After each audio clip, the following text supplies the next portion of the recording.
Fed up with shoveling snow? Can't shake that cold of yours? Want to get away from it all? We offer you escape.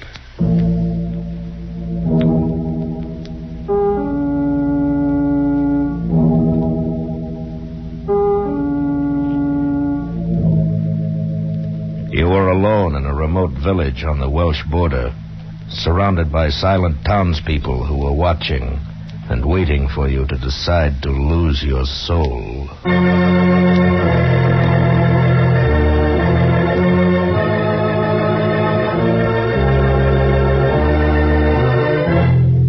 Escape.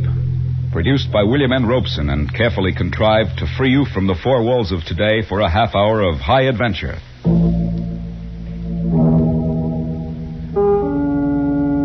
Today we escape to a remote section of Wales and a strange village between two worlds, as Algernon Blackwood described it in his eerie story, Ancient Sorceries.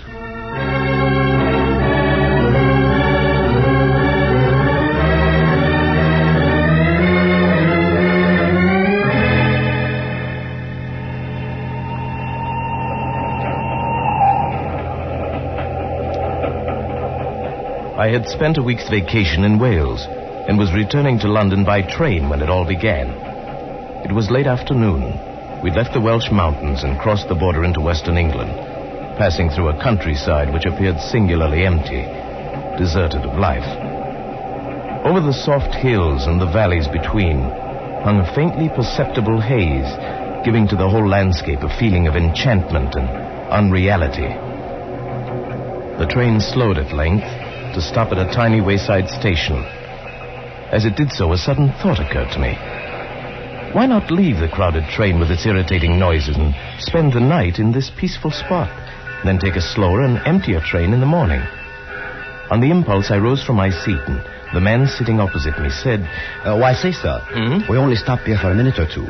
If you were thinking of walking about a bit. No, matter of fact, I'm getting off here. I thought you were going to London. I'll go on in the morning. I'm going to stay here for the night. I strongly advise you not to. I beg your pardon? This is the village of Malton. Malton? I've never heard of it. Few people have, outside. But if you place any value on your soul, you'll not spend the night here. What are you talking about? Why not? Because of the sleep. And because of the cats. That's all I can tell you. You're insane. I'll take my bag now, if you don't mind. You're making a terrible mistake. You may not even get the chance to regret it. Don't leave this train. I know what I'm talking about. Oh, what utter nonsense. Don't, I tell you. Goodbye.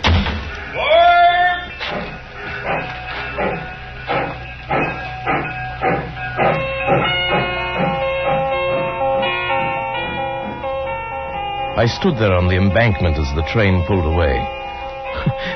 What was the matter with the man, anyway? Cats, sleep. His words made no sense. I picked up my bag and started walking up the long hill toward the village, and suddenly, for no reason at all, I shivered.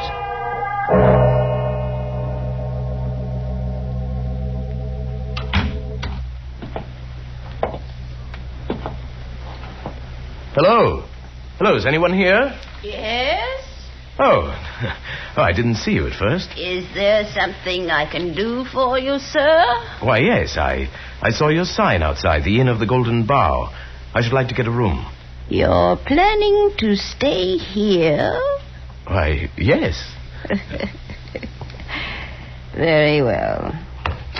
You may sign the register. Yeah. Thank you. I'm going to catch another train and go on in the morning. Yes, of course. There we are. Arthur Llewellyn. Llewellyn? Yes, from London. Arthur Llewellyn.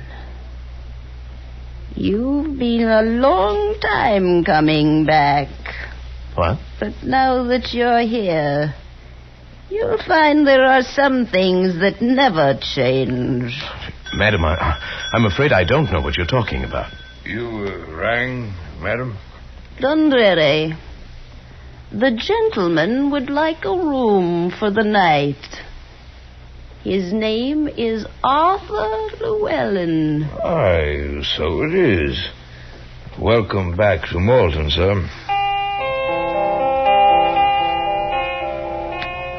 I knew I'd never been here before. What was it all about? First the men on the train, and now these people. Were they crazy, or was I? Oh, well. I left the inn and walked along narrow cobbled streets, beneath quaint gables leaning out from the silent shuttered houses, through dappled pools of light and shadow. As I walked, it gradually dawned upon me that the village of Malton was centuries old, older than any town in England ought to be. And the people I passed now and then were dressed in the fashion of another day. They paid no attention to me, went silently about their own business. Yes, that was it. That's what I'd been noticing. Silently. As I walked, I noticed they came and went with only soft padding sounds to mark their passing, as though they walked in shoes with soles of velvet. When I stopped, there was no sound. The silence was unbroken. I hurried through the streets and came at last to the far side of the village, to a place where the hill broke away sharply from a low, flat wall of stone, perhaps a rampart once. I sat down upon it, and the dreamy tranquility of the place stole over me. Presently, I don't know how much later, I became aware of the sound of weird music rising out of the vale below me. I looked down from the rampart. The sunken plain at the bottom melted away into a sea of gathering shadow, blurred into a swirl of thickening mist.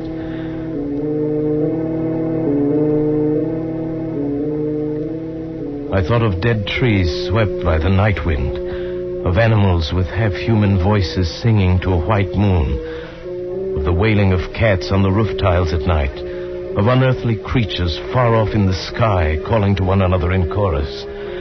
I felt my heart beat faster and faster, felt the vague stirrings of some urge inside of me trying to answer the awful call of that music. I fought against the feeling, fought against myself.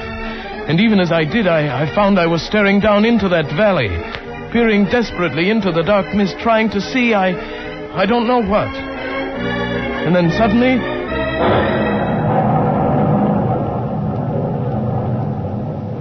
the music ended. I stood on the rampart alone, dusk fallen about me, and the early night wind moaned with a chill breath. Quick terror rose up in me. I turned and ran on through the darkened streets, ran with heart pounding, dodging its shadows, through one dim alley after another, and arrived at last panting and almost breathless at the door of the Golden Bough. You've been a long time returning, Mr. Llewellyn. It's past 7. Yes, I guess I walked farther than I meant to. I didn't realize it was so late. You heard the music, didn't you? Yes. Yes, the strangest music I've ever heard. How did you know? Who plays it, anyway? Then you didn't remember it? No. Why should I? The thing was becoming irritating. This quiet insistence that I was someone else. I went into my lonely dinner and ate as quickly as possible. Then, taking the candle Dundreary gave me, I crossed the lobby, climbed the stairs behind the desk, and walked past silent doors down the long, empty hall that led to my room at the end. I was halfway to my door when suddenly the flame of my candle went out. I stood stock still in the pitch blackness, fumbling for a match. And at that moment I knew that someone or something was there with me in the darkness. I held my breath and listened. There was no sound, no movement. I reached out and found the wall and moved along and feeling my way in the inky blackness. It was then I touched it. Near my face, another soft, warm yielding. And alive. Who is it? It is I, Ilsa. Who? Ilsa. Don't you remember me, Arthur? No. But wouldn't you like to remember me? Don't you want to see me again? to look at me? No. I don't know. But not tonight, Arthur. Perhaps tomorrow. Tomorrow.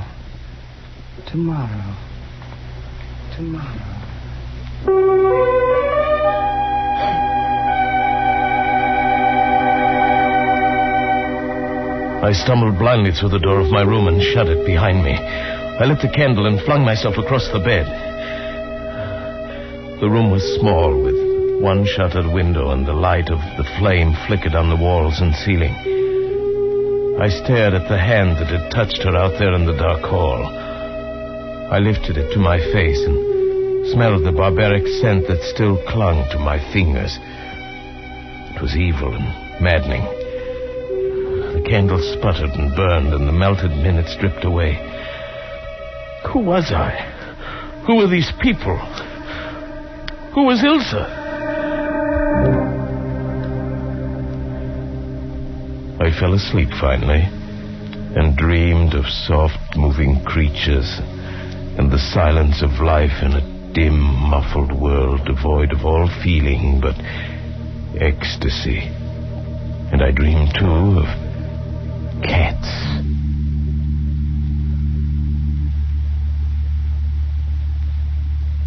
You've slept quite late this morning, Mr. Llewellyn. Morning, Dundreary. I felt as though I'd been drugged. The night air here in Malton is very conducive to sleep.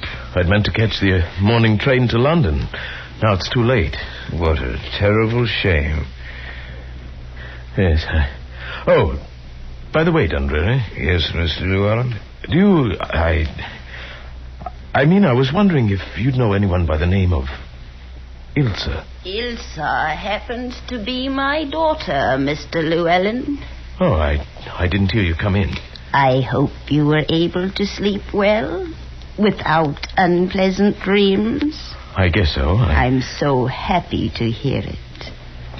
Perhaps then you may decide to stay with us for a long time. That's very kind of you.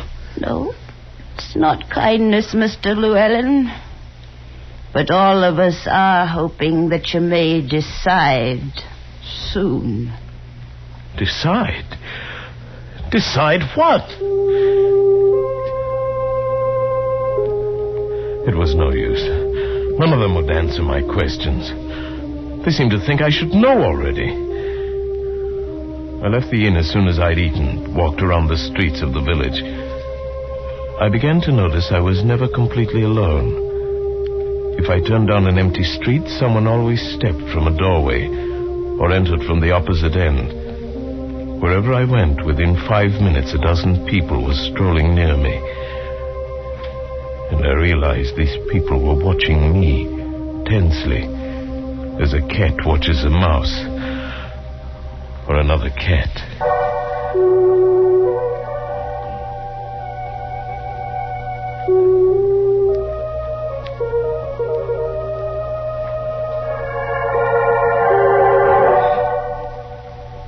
Quite fortunate you came back early, Mr. Llewellyn. Your dinner this evening is a rather special one. Special? What do you mean by that? You ought to have a guest. Oh, who? An old friend. She's coming now. The girl who came toward us across the room was lithe and slim. She moved with the sinuous grace of a young panther. She was lovely, exotic, and terrifyingly beautiful. May I present Mr. Arthur Llewellyn, Miss Ilsa? He's been with us for 2 days. Yes, I know. My mother told me. May I sit down, Mr. Llewellyn? Oh, yes, please do. Here, permit me. Thank you. You may serve us, Dundreary. Thank you, Miss Ilsa. Then, you're Ilsa? Yes. Don't you remember me, Arthur? From last night. It was you last night, wasn't it? Yes, and other nights. Can't you remember all the other nights? No. Then we shall have to try that much harder. It's been such a very long time. Please, Ilsa. What is it all of you talk about? I don't understand any of it. You will, Arthur. Unless you leave, of course. Weren't you planning to take a train to London in the morning? Yes. No. No, I've changed my mind. I'm glad you did. We'll try to make you happy here, my mother and I. And then perhaps you'll stay a long, long time. No. I must leave for sure in a day or two. Suppose we wait and see. And meanwhile, if there's anything you want, all you have to do is ask me. All right. Why don't you tell me about... Yes, Arthur? About what? No. No, I don't want to know. I don't want you to tell me.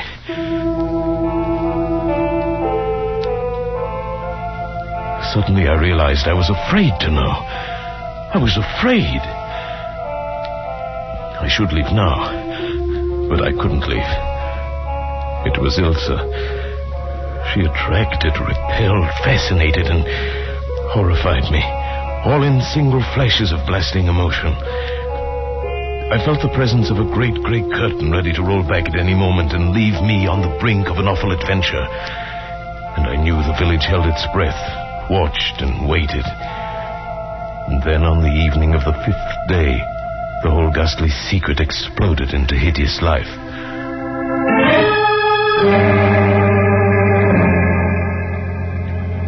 After dinner, Ilsa had asked me to walk with her.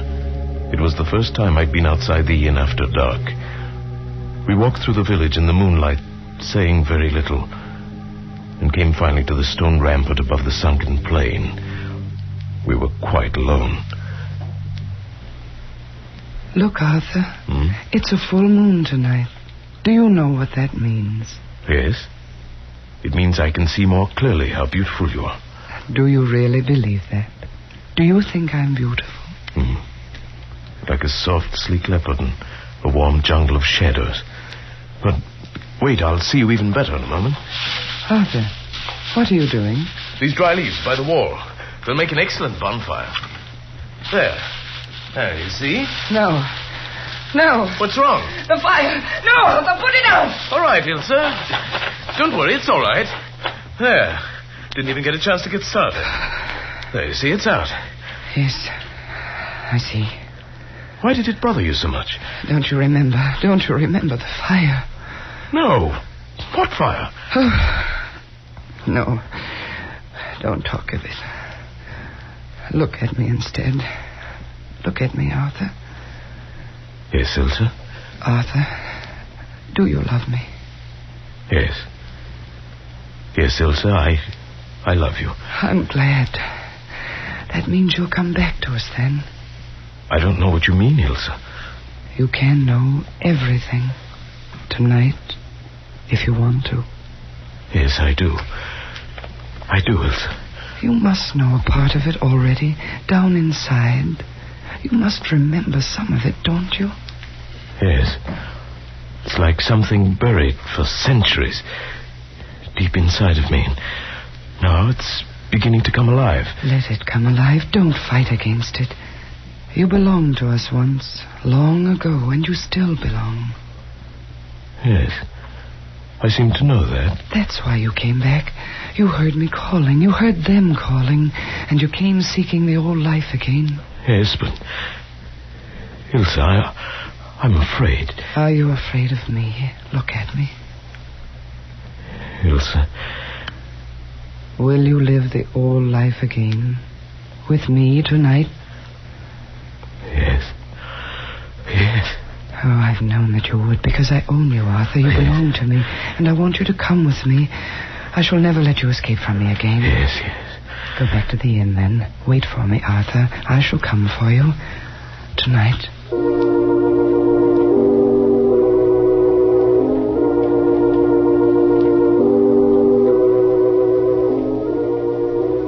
Back at the inn, I paced the floor of my room, the tense, uncontrollable excitement driving me along in a nervous frenzy.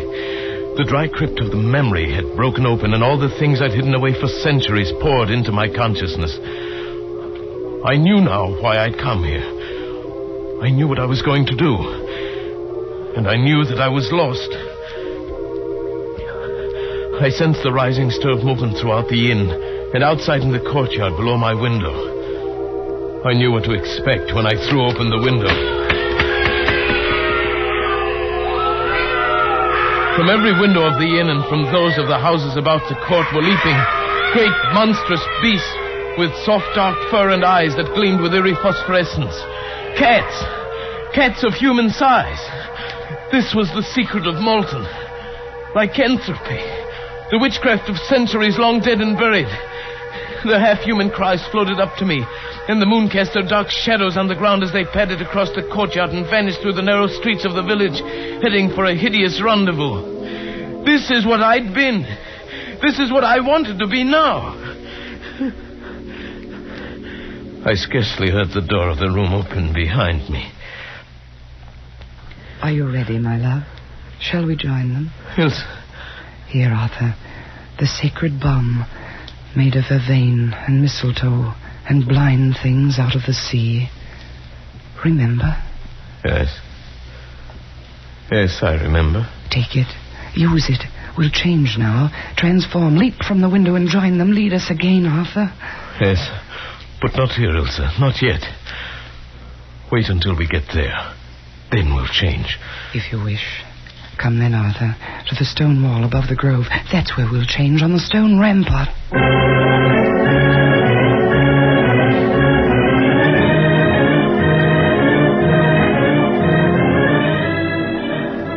In the grove on the sunken plain beneath the wall, insane shadows writhed in the moonlight and postured in the luminous mist. 1,000 of the Devil's Own were dancing in an unearthly music born from the harmony of the black sacrifice, crying out in delirious abandon, calling to the thing that now lived inside of me and struggled screaming in my skull, trying to answer them back. I fought against them, fought against Ilsa, pleading and clinging with her soft arms about my neck. Now, Arthur, come with me now if you love me. I love you, but I can't do it. I can't do it. Not again, Ilsa. Yes, my love, only an instant to change, and then we'll live forever. Is it living without a soul? Does it matter when I'm here? Oh. No, once before I escaped. But I could never escape again. This time there'd be no turning back. Am I not worth it? Look at me, my love. I clung to the very edge of sanity, thought that I'd not be lost and damned forever. And at that very moment I knew what I could do. Wait. What are you doing? I found a match in my pocket, struck it, dropped it into the dry leaves that lay banked along the whole length of the stone wall. No, Arthur, don't. I can't come to you through the fire. You're driving me away. Yes, go into the valley, Ilsa. Goodbye, Ilsa. Goodbye. You fool. You fool.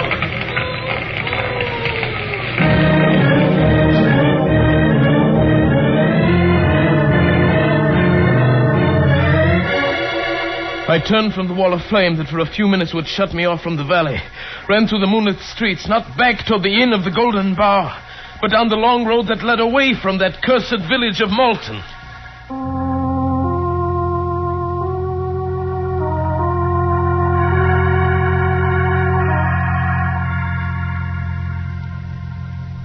Well, Mr. Llewellyn, I find this one of the most interesting cases of hallucination I've encountered since I began the practice of psychiatry. I tell you, it really happened, Doctor. And having investigated your story a bit during the past week, I'm in a position now to answer most of the questions that have been worrying you since you came back to London.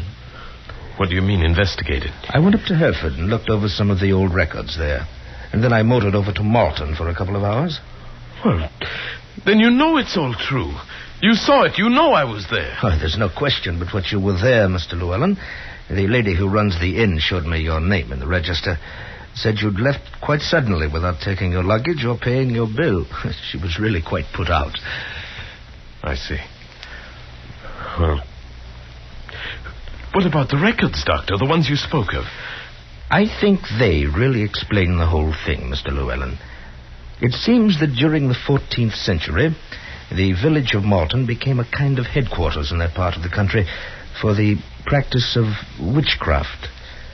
Yes. Go on. Numerous trials were held there in the late 1300s, and a great many men and women were convicted of sorcery and burned to death. Yes. In the records of a trial in 1372, I found the name of an Arthur Llewellyn and of Ilsa and her mother. That proves it, then. It proves a clear case of hallucination. You knew that story before you went there. Not consciously, but somewhere down in your latent memory. I knew nothing of it before. That man was an ancestor of yours. The story must have been known in your family. When you arrived in Malton accidentally, the association of the name just pulled the trigger, and your imagination did the rest. But, Doctor, my parents died when I was 4. I've never been around any of my family. No matter. You see, a childhood memory is amazingly persistent at times. Yes. Yes, I suppose it is.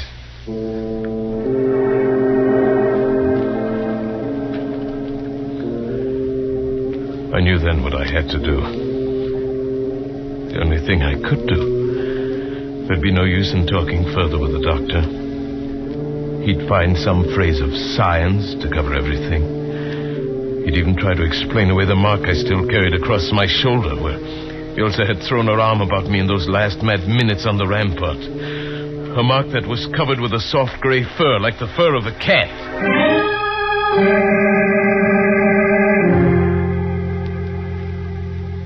Yes, I knew now what had to be done, and must be done while I still retain my sanity. One last act, final and irrevocable. An act that begins by walking into the railway station at Charing Cross.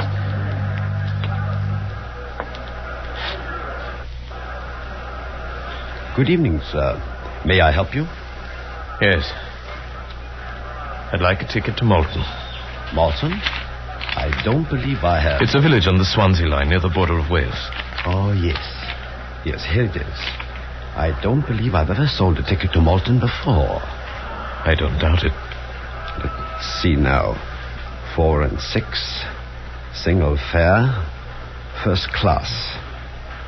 Did you wish a return or one way? What did you say? Oh, I'm sorry. Make it one way.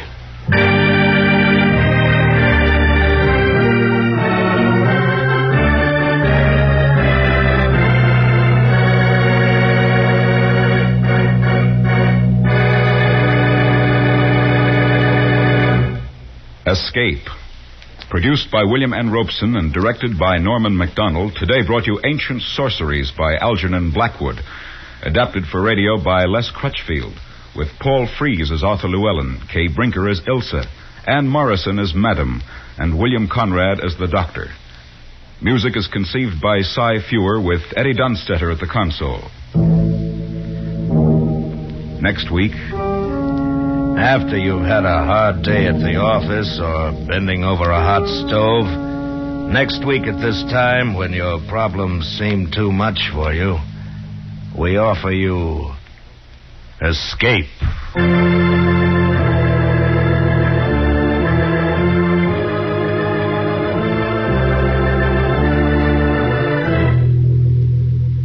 Next week, we bring you another exciting story of high adventure. Goodbye, then, until this same time next week, when once again we offer you Escape.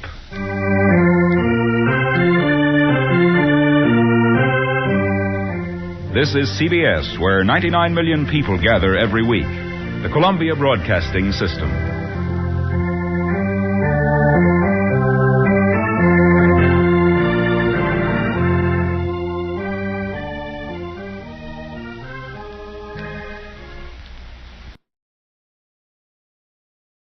You, finding life pretty dull?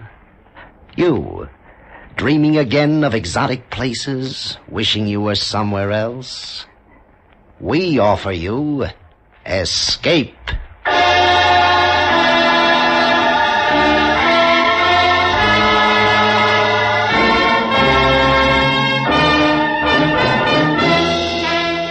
Escape, designed to free you from the four walls of today for a half hour of high adventure.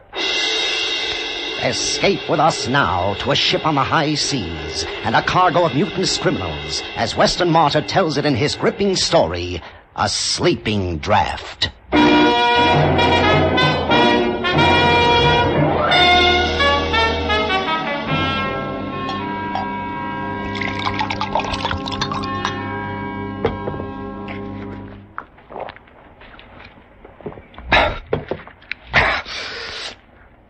That helps. But it's like I say, you can't forget. You can never forget. It's at night that you think about it, with the water outside rushing past the hull. That's when you think, then it can never be the same. You can't trust anybody. Never. Not a soul. I can tell you, you just can't trust them. Not even yourself.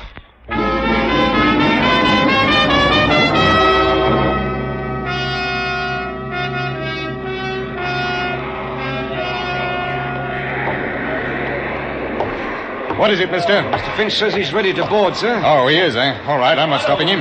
Sir? Yeah? He insists on bringing them aboard one at a time. What? Does he think I'm going to miss the tide? There's over 400 of them. It'll take hours. Well, that's what I said, sir, but... I'm captain of this blasted hulk. What she is. But I'll not be told by a slum-gullion landsman what to do. Mr. Finch! Come aboard, if you please! I'm sorry, sir. I should have resigned. Stinking, filthy, poor devil cargo. Everything I cockalorum, Captain? No, everything is not I cockalorum. What in blazes do you mean ordering my mate about? No offence intended.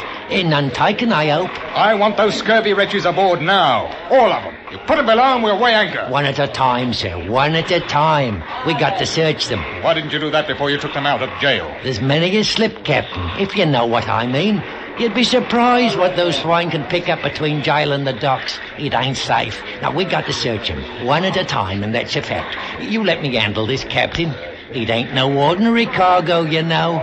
They're murdering devils, every last one of them. The convicts came aboard, one by one. I watched them. They were going from London to a land they'd never seen. A colony had bought them, Australia. 400. The sweepings and scrapings sorted out from the muck of the jails with Finch in charge of them. Oh, I've carried dirty cargoes. Dye wood, for instance, crawling with scorpions and spiders, not to mention snakes. And then there's cattle. But this, weeks and months at sea with a human cargo who'd as soon cut your throat as spit. And what made it worse was, I felt sorry for the poor beggars. I watched them come aboard until there were 2 left. Name? Wilkes is the name. Search him. Take your bleeding hands off me. I ain't got nothing. I just stole my last bargain. Shut your jaw! That's enough, Finch. I won't have the cat used on my ship. I'll get enough of it where they're going. You're a trusting soul, you are, Captain. How would you like that between your ribs? A touch of the cat's a lot better than letting the swine bring a knife aboard, eh? Take 'em below. I said, all right. I don't know how they do it. Help me, I don't. You've got to watch for them knives. Next! Right. Ooh, he is a terror. Look at the size of him. Dangerous swine. 3 murders in Australia. Escaped. He's in for it when he gets back. Name? Abbey. Jonathan Abbey. Abbey. Well, well. A gentleman in chains. I'm sorry, your worship. Forgive us for daring to lay hands on your highness. I'm sure as how you've been wrongly accused. That's enough, Finch. Search him. Then take him below. I want Mr. Jonathan Abbey shackled. He's a prize. We mustn't let anything happen to him.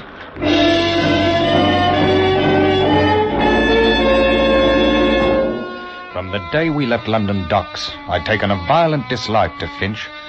He seemed to be happiest when he was laying about with his cat on the convicts herded like sheep below decks. He kept them quiet enough, but one night I decided to have it out with him in my cabin. Oh, I made it strong, I can tell you, so that even he could understand what I meant. You all finished, Captain? All right. Now, you hear me out. They're a bad lot. 400 of them.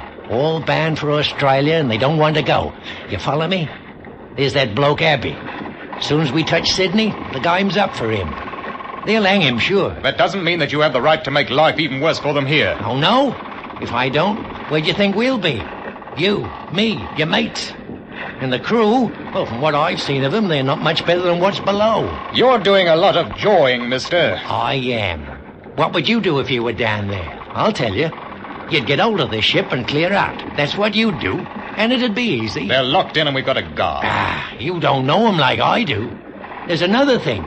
When I searched them, there was 1 to 5 sovereigns stowed away on every man. Earned or stolen. That'll come to over £1,000 by my figures. They're entitled to that money. It's little enough to take to a wild country. It's truth, but there's them down there what would slit the gullet of any man for 2 bob. And you asked me to be dainty with them. That's the way he talked to me. And I can tell you I didn't feel easy anymore. I did something I hadn't done for a long time. I brought 2 pistols out from ship's stores and kept them under my pillow.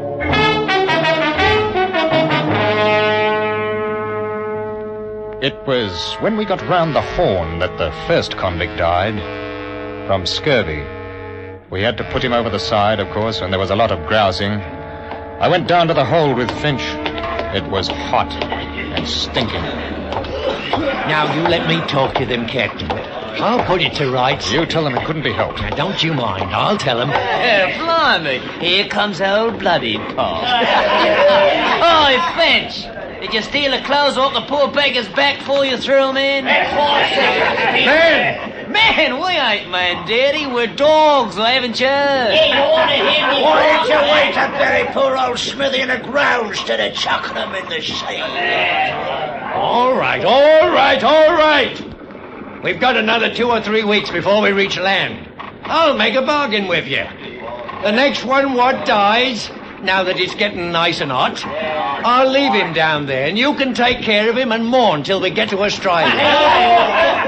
How's that? £5 you don't keep him for 3 days. That's old bloody Potto. He's a nose for business. Well, if you ain't satisfied with that, I'll see that the hatch is closed down tight for the rest of the voyage. And you can boil for all of me. That seemed to settle it for a time. I began to see that in spite of Finch's hardness with them, the prisoners knew he was master and behaved themselves. That is, most of them did. But there were others. And that's what began the trouble. We were 2 days out of the Cook Islands when it happened. Yes? Captain, there's a man on deck. We brought him up from below. It's horrible. Why, what's happened? One of the convicts, sir. Oh? All that blood, sir. Oh, devil. I tried to do something, but it was too late. By the time we got him up... Fight, eh? Yes, sir. Here we are, Captain. Mr. Darling ain't much of a surgeon, I must say. I did what I could. He must have been dead before we got him up here. Why, he's been cut to pieces. Not half he ain't. How did it happen? Oh, I heard him shouting.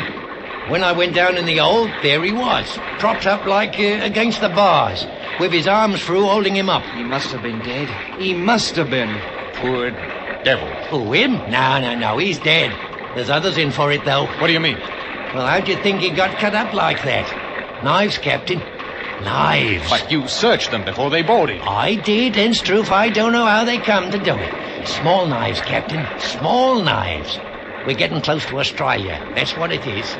Whoever's got them knives, he's after money. The £1,000 or more what's on this cursed ship. Well, I don't see how... You're a trusting soul, you are, Captain. Maybe there's a dozen of them. Maybe 20 with knives. Follow me? They'll run the others and rob 'em blind. Gold sovereigns, Captain. You didn't forget, did you? If anybody objects, cut him up in small pieces like him. We've got to go down there and put a stop to it. Yes, I don't think. How many guns you got aboard? 2 pistols and 4 muskets. That's a fat lot of good. Oh, well, let's take the sweet with the sour.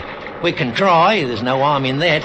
Mark my words, Captain. Before we get to Sydney, all of us probably will have our throats cut. Come on.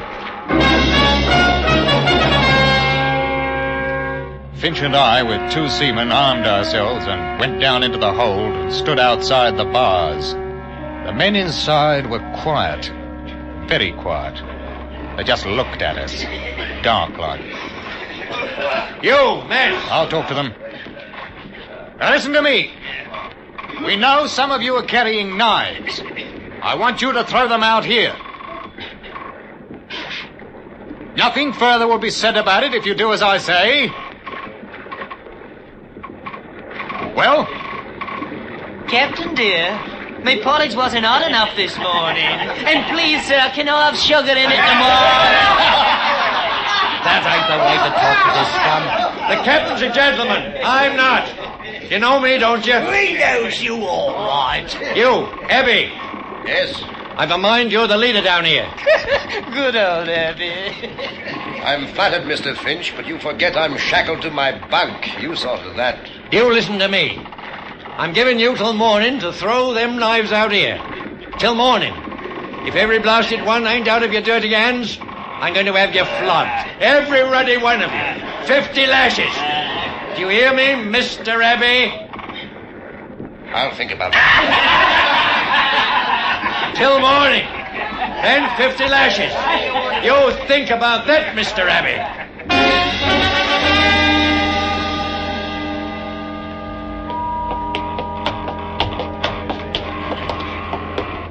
I didn't think they'd give 'em to us that easy, Captain. There's going to be trouble, though, with this flogging. There'll be more if we don't get the knives away. Good morning, Captain dear and Mr. Finch. You filthy scum. Where's them knives? Where they'll do the most good. All right. I give 'em you a chance.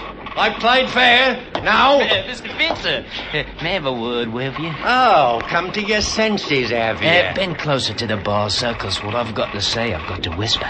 Well, what is it? Mr. Finch. For that, 100 lashes. Wilkes, I'll take you first and handle the cat myself. Oh, no, sir. No, sir. Why not take, him first? He won't feel it like I will. The crowd of men parted suddenly, and from out of them was pushed what had once been a man. It fell against the bars, and then no longer with the support of living arms, it slid to the deck. We looked at him, Finch and me. His life had been worth a sovereign, maybe 2. He hadn't either now. And the knives were still in the hold with them that had killed him.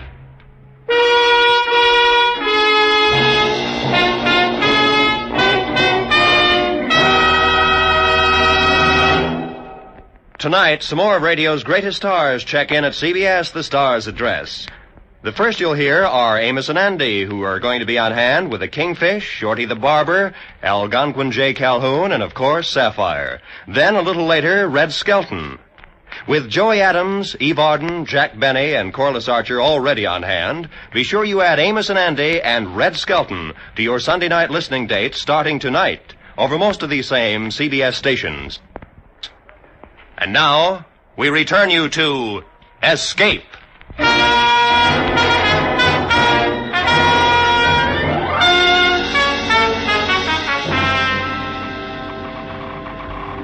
Now, as I sees it, we've got to have a council of war, in a manner of speaking. I'll tell you one thing, Mr. Finch. There'll be no flogging. I can see you're a sharper, you are. No, that's right. Too dangerous. We ain't armed for it, and they're in a nasty mood. Now, we've got to be crafty, same as them. I wish we could spill the whole lot of them overside. Lose your contract for carrying them? Not bloody likely. Now, listen here. I'll get them knives. How? It's Abby behind this. He tells them what's what. Get him out, and the others will come around. Mark my words. Are you going into the hole to get him? No, not yet. It wouldn't be safe now, not for nobody to go in there. But in 4 or 5 days, after we cut off their water and food, and seal the hatch, you see what happens. They die. They'll die from the knives then. Which do you want? They'll be begging you to take the ruddy knives in 3 days. And if they don't? We tell them to hand over Abby to us. That he's the one to blame for their misfortune. They'll do it. All right. If it's the only way, I'll give the order. But not just yet, Captain. We'll let them sit down there and wonder. Wonder what we're going to do about it. Some of them may get nervous. We'll let him wander a bit. I didn't see Finch the rest of the day. The barometer had fallen suddenly, and with it came a storm.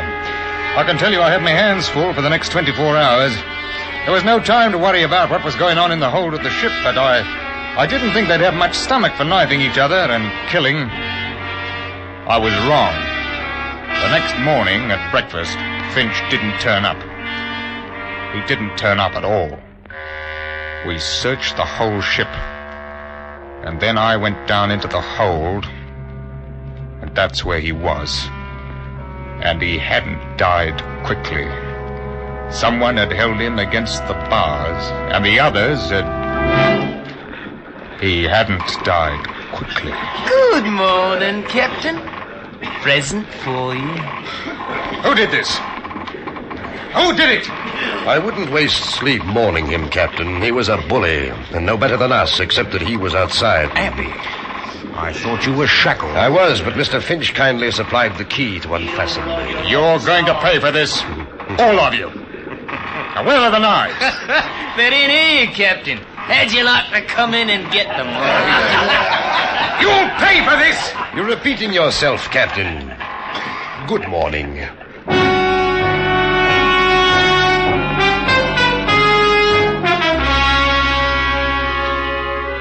That blasted convict had dismissed me. Like I was a clerk in an office. And there wasn't anything I could do about it. With Finch out of the way, they knew I was an easy mark. It was the nights that got on my nerves. I could hear things happening. Lots of things. And it was awful. Those devils with the knives. And each morning we'd have to pull out 6 or a dozen, all cut about and bleeding. And most of them died. Those with the knives were getting money. Money they stole from the victims. I began to be afraid of my crewmen. One would take a bribe and let that murdering crowd out. I walked around with 2 pistols in my jacket all the time. And then, late one afternoon, something very bad happened. I was standing by the wheel. Henry! Yeah, here, Buzz. He got outside. Got out? Who? The big one, Abby. 2 of us were standing guard. We heard a scream. It was Abby. He said he'd been stabbed. Benson here opened the grill to get him in. Abby bashed him on the head and bolted. What about the others? I got the grill closed in time. They're safe enough. He must be somewhere on the ship, sir. Unless he went overboard. No, not that one. He's up to mischief. You take one of my pistols, mister. Aye, sir. You, Bosun, pass out the muskets. I want every inch of this ship searched. If he puts up a fight, shoot him. Do you hear me? Shoot him!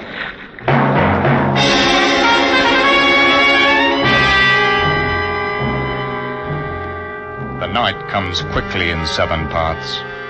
Did you ever try to search a ship at night with lanterns? It's not easy.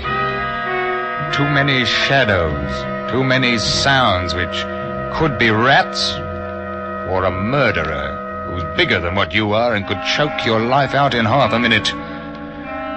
We couldn't find him, but he was somewhere aboard, waiting his time. Because we were short-handed, what with the crew searching, I stood a watch. And I thought about that man who Finch said had committed 3 murders in Australia. Don't turn around, Captain. It's only a little knife. Don't move. What do you want? A talk. I've nothing to say to the likes of you. That may be, but I've an offer to make you. An offer? It's not safe here. One of your men will be along. Can we go to your cabin? Do you think I'd trust a man like you? Alone? You make it difficult for me. If someone comes, I may have to cut your throat.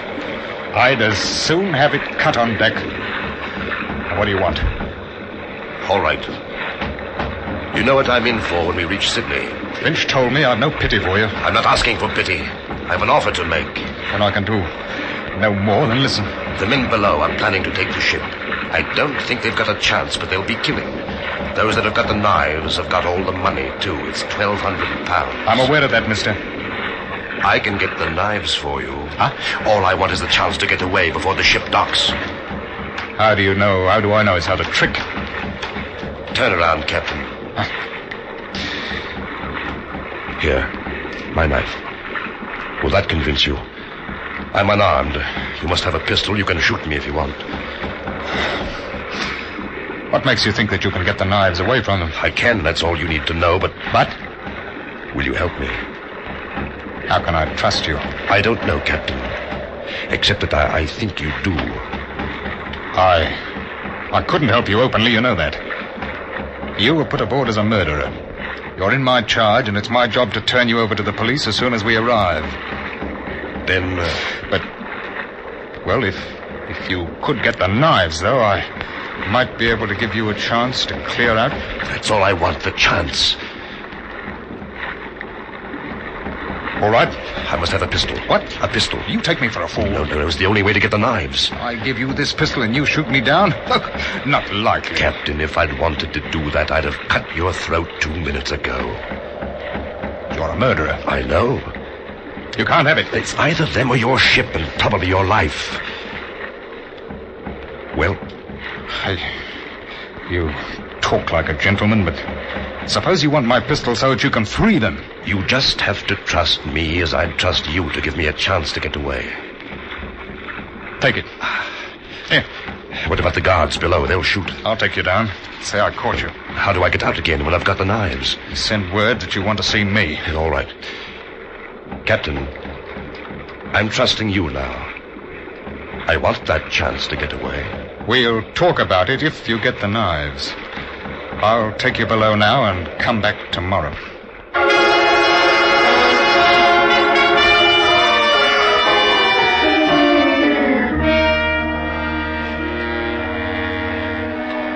Keep your voice low. They think I'm tricking you into making a bargain. They think I stole the pistols. I told them that I had to have the knives to make you believe that we wouldn't make trouble. I'd said that we'd take over the ship tonight. What do you want me to do? Leave me the key to the grill. I'll slip out tonight and bring you the knives. They'll want you to let them out, too. I won't. I'll lock it. How do I know you will? You don't. You'll have to trust me. Do they know about this plan? All except for the fact that I'm going to lock them in once I'm out. Give me the knives now. No. They'd know something was wrong. I'd never get out alive. Give me the key. All right. Here. Tonight.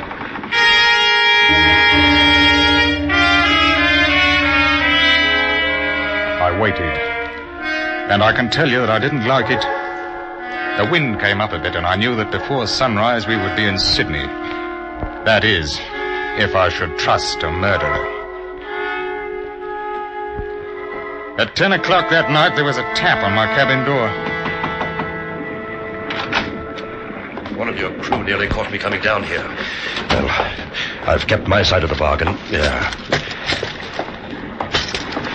Oh, they're all there. You needn't worry. Here's your pistol. You may need it. Huh? Thanks. Now, how do I get away? We'll be in port in about 6 hours if the wind holds. You stay aft in the longboat. When you hear the anchor go, drop over the side and swim for it. I'll try to anchor as close to land as possible before I take her in. If I can land without being seen, I've got some friends who will hide me. I don't want to know about it. Just remember, when the anchors lets go, that's your signal. Thank you, Captain. I trust you. And, I'd like to shake hands with you.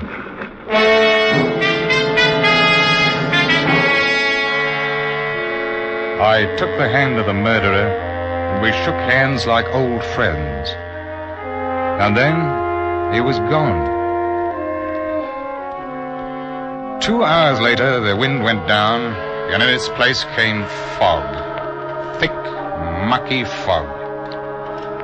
I had my hands full, what with danger from other ships and the blasted current that knocks you about off the harbor entrance. By 3 o'clock, the fog had shut in properly, and the blessed tide ran us all over the place. It was proper dangerous, I can tell you.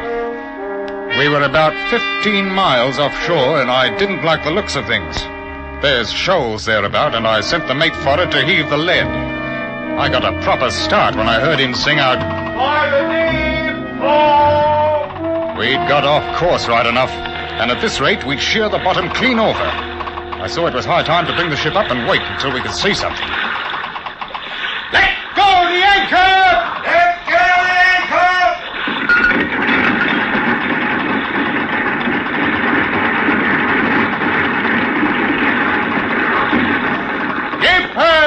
45 fathoms to the water's edge, bosun.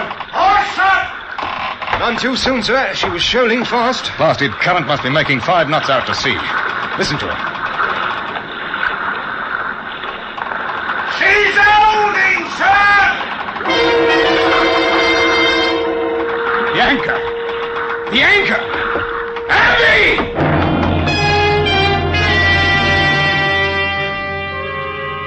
I went to the longboat. It was empty. He'd heard the signal as the anchor paid out. He couldn't see in the fog and had gone overboard into a 5-knot tide running straight out to sea, 15 miles from shore. He trusted me. That's why I tell you, you shouldn't trust anybody.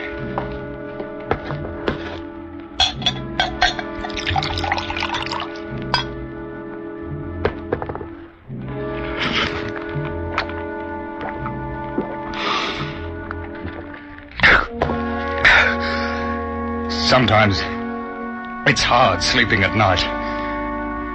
When you hear the water outside and you think, that's when it's hard to sleep.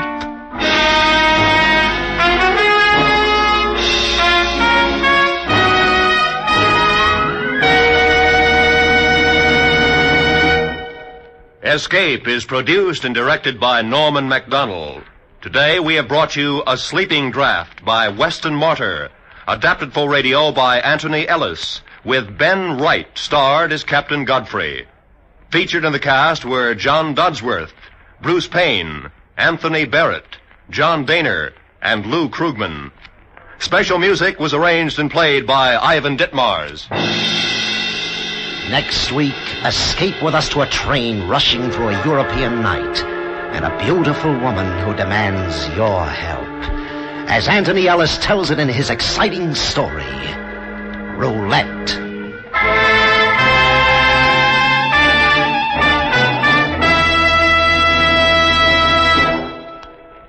Escape is the first in a series of CBS features recently programmed for your Sunday afternoon listening.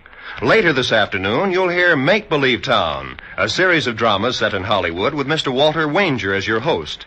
Later, you will hear on most of these same CBS stations the first Sunday broadcast of Arthur Godfrey's Digest, a half hour of the cream of wit and humor from the Redheads weekday show on CBS.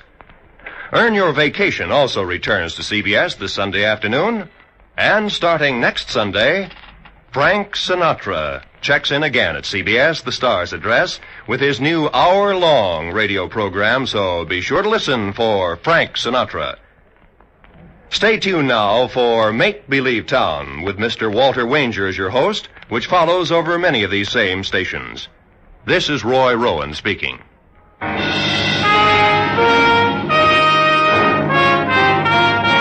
This is CBS, where you enjoy the Contented Hour every Sunday night, the Columbia Broadcasting System.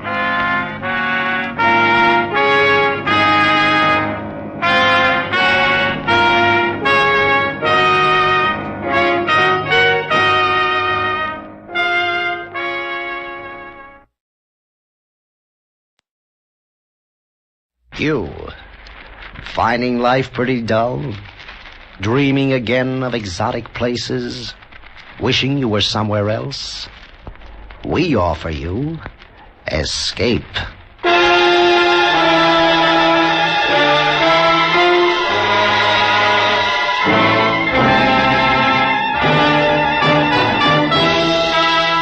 Escape, designed to free you from the four walls of today for a half hour of high adventure. Escape with us now to a train rushing through a European night and a beautiful woman who demands your help, as Anthony Ellis tells it in his exciting story, Roulette.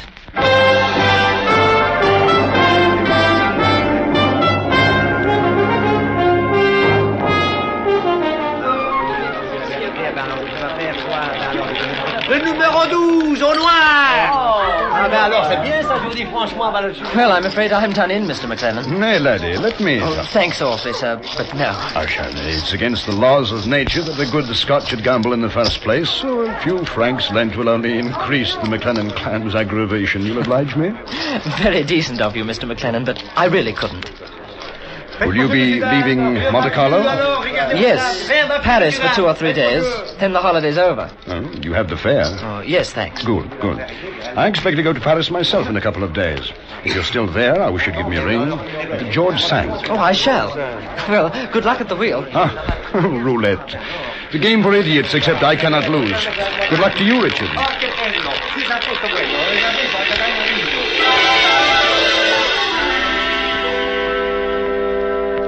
I'd been spending the summer holidays on a cycling tour of France. Father had insisted. Said it was part of my education. After 3 weeks, I'd seen half the cathedrals in the country and had developed a healthy loathing for bicycles as well. So, when I reached Avignon, I sold mine to a chap who was obliging enough to pay me far more than the blasted thing was worth. I knew the family at home would be terribly upset. But after all, I was 20, and I thought it was about time that they realized it. Trinity College was then 2 weeks away, and I decided, with the bicycle money, to have a lark in Monte Carlo. That's where I met Mr. McLennan. He was awfully decent, showed me about the place and chucked money about marvelously. I thought he was probably in some sort of black market business because he seemed quite hush-hush about everything. I had smashing luck the first 2 or 3 days at the casino, and then, well, as Father always said, gambling weakens the mind as well as the purse. When I left the roulette wheel that evening, I had just enough money for fare to Paris and home. There was a breeze blowing from the Mediterranean as I walked to my hotel. Oh, it was lovely, and I didn't have a care in the world. Monsieur, please. What? Please, may I speak to you for a moment? Oh, I say. Me? Oh, I say. I must talk to you. Really? I was watching you tonight at the casino. You lost your money, didn't you? Yes, I'm afraid so. What would you say if I told you you could get it back, and more? 50,000 francs. 50,000? Please, we cannot talk here. Is there somewhere? Well, yes, there's a cafe across the street. No, it's too dangerous. Somewhere that people are not. That people are not? You are at a hotel. Oh, yes. But wouldn't that be rather... Well, I mean... You must trust me. I'm in desperate danger. Please, hurry. We will go to your hotel.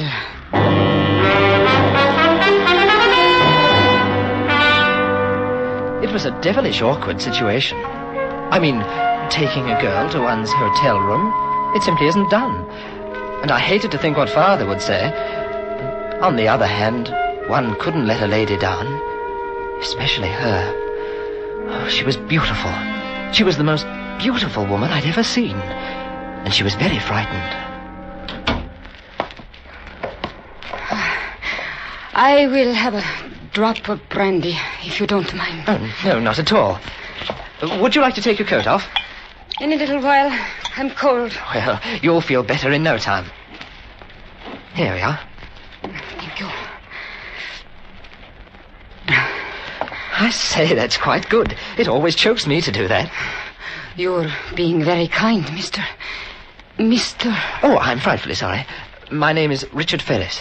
I am Tina Vallon. What a charming name. I mean, it goes, rather. It is not my true name. Oh? Mr. Ferris, I do not wish to sound melodramatic, but I need help so terribly. Oh, I'm awfully sorry. Really, I am. If there's anything but there is. I must go to Ankara. Turkey? It is of the utmost importance. And there are men who will stop at nothing to prevent me. But why? I mean... I cannot tell you. Well, what about the police? I cannot go to them. There would be questions which I may not answer. Oh, I see. Mr. Ferris, when I saw you this evening at the casino, I said to myself that here was a man I could trust. He is young, English, and a gentleman. Oh, I say. But he has lost his money at roulette. I will make it a business transaction, Mr. Ferris. Take me safely to Ankara, and I will give you 50,000 francs. Well, I'd love to, really, but Well, you see, next week I have to be in school. Oh, that is college. Trinity. Cambridge, you know. Here, Mr. Ferris. Richard. 10,000 francs. The rest at Ankara. Please. Well, it's not the money. Really? Don't you see? They might not dare if someone like you were protecting me. Well... Take the money. It is a business transaction. Take it. I beg you to do this for me. Well, I feel like a cad. Taking money from... Well, I mean... She was very close to me. And I saw that she was quite a bit older than I was. 26, possibly 8. Oh, but very beautiful. I realized how serious the thing was. After all, it could mean life or death to me, too. One must be practical, so I took the money. I packed my traveling case, and together we left the hotel. On the way to the station, I bought a pistol, as it seemed the thing to do. Tina had decided to take the train as far as Genoa and then change for Naples, where we could catch the boat for Turkey. If someone was following us, he didn't allow himself to be seen, and we managed to find ourselves a compartment alone. Well, here we are. You comfortable? Yes, thank you. Would you be kind enough to draw the shades? Rather. I say, Miss Bellon. Please call me Tina. Tina, here. Have a look out of the window for a sec. Those 2 chaps standing outside. Draw the shades, quickly. Nasty looking. Are those the ones? Yes. I hoped that we could escape them. They will be on the train now. Yes, I'm afraid so. At what time do we arrive in Genoa? 2:15. That's tomorrow morning. We have a 10-minute wait before the Naples train leaves. I do not think that they will attempt anything while we are still in France. But once we cross the border... Look here now. You're going to be absolutely safe with me. I don't want you to worry. I may look young, but I've had a great deal of experience. That is, well, I play rugby at school, and, well, I can manage things perfectly. I'm sure you can, Richard. That is why I wanted you to help me.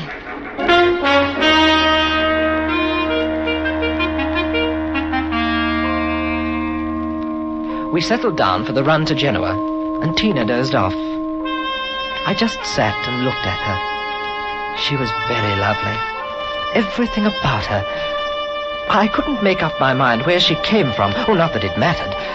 But I wondered for a moment if Father would have approved. After all, she wasn't English.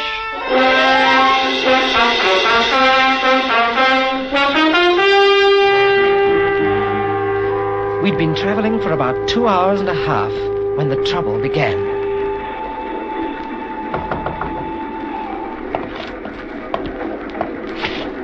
Yes? Mr. Ferris? Here? Who is it? May I have a word with you, please?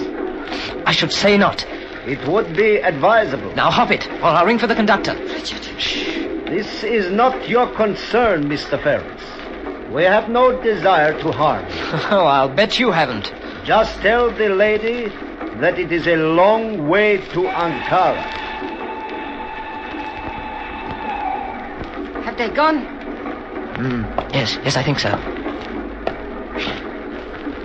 They will try again. Look, it really isn't any of my business, I suppose, but... Well, what is it you've done? Why should they want to kill you? Let us say that I know something that is very important. But you're so... Well, I mean... Well, how did you ever get into a muddle like this? For love, Richard. Oh. Of my country. I think that a man would be very fortunate if you ever loved him enough to have a look like that in your eyes. Perhaps someday I shall look at a man like that. You're sweet, Richard. Now I want you to have some rest. If anything happens, I'll wake you. Oh, I say I couldn't. Why, they may try. I don't think so. But if they do, I have this. I say, you're not afraid of anything, are you? Well, night-night. Wake me up when we get to Genoa.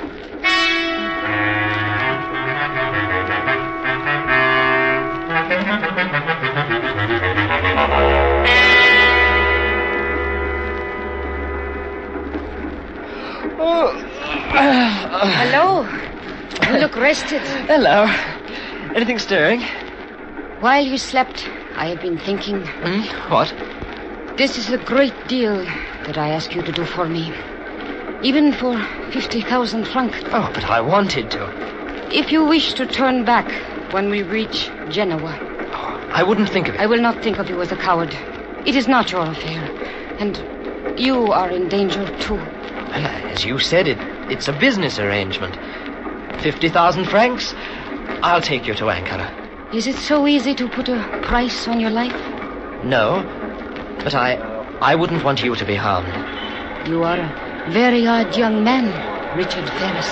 Oh, I'm not really so young, you know. I just look it. Oh, hello, we're in. Come along. We've got to get that Naples train. Now stay close behind me. Su bagaglio, signore. No, thank you. Can you see them? No. Well, we'll follow the crowd. I don't think they'll try to stop us as long as we're with people. It happened very quickly. We were crossing the station to the platform where the Naples train was standing. Suddenly, from somewhere out of the crowd, a man lurched toward us. He took me unaware, and before I knew it, he was jostling me to the side. So sorry. How clumsy of me. Allow me to pick up your portmanteau. As he bent down, the blighter hooked an arm around my leg, and I was down. Mind your business, you fool. I will. And you, sir, mind yours. It was a frightfully stupid thing for me to do, and obviously what they'd hoped for. In half a tick, a Gilbert and Sullivan constable appeared. But there was nothing comic opera about the way he took me in charge. I was manacled and on my way to jail. And in 7 minutes, the Naples train was to leave. I looked about wildly for Tina, but she was gone. And so was the man I had knocked down.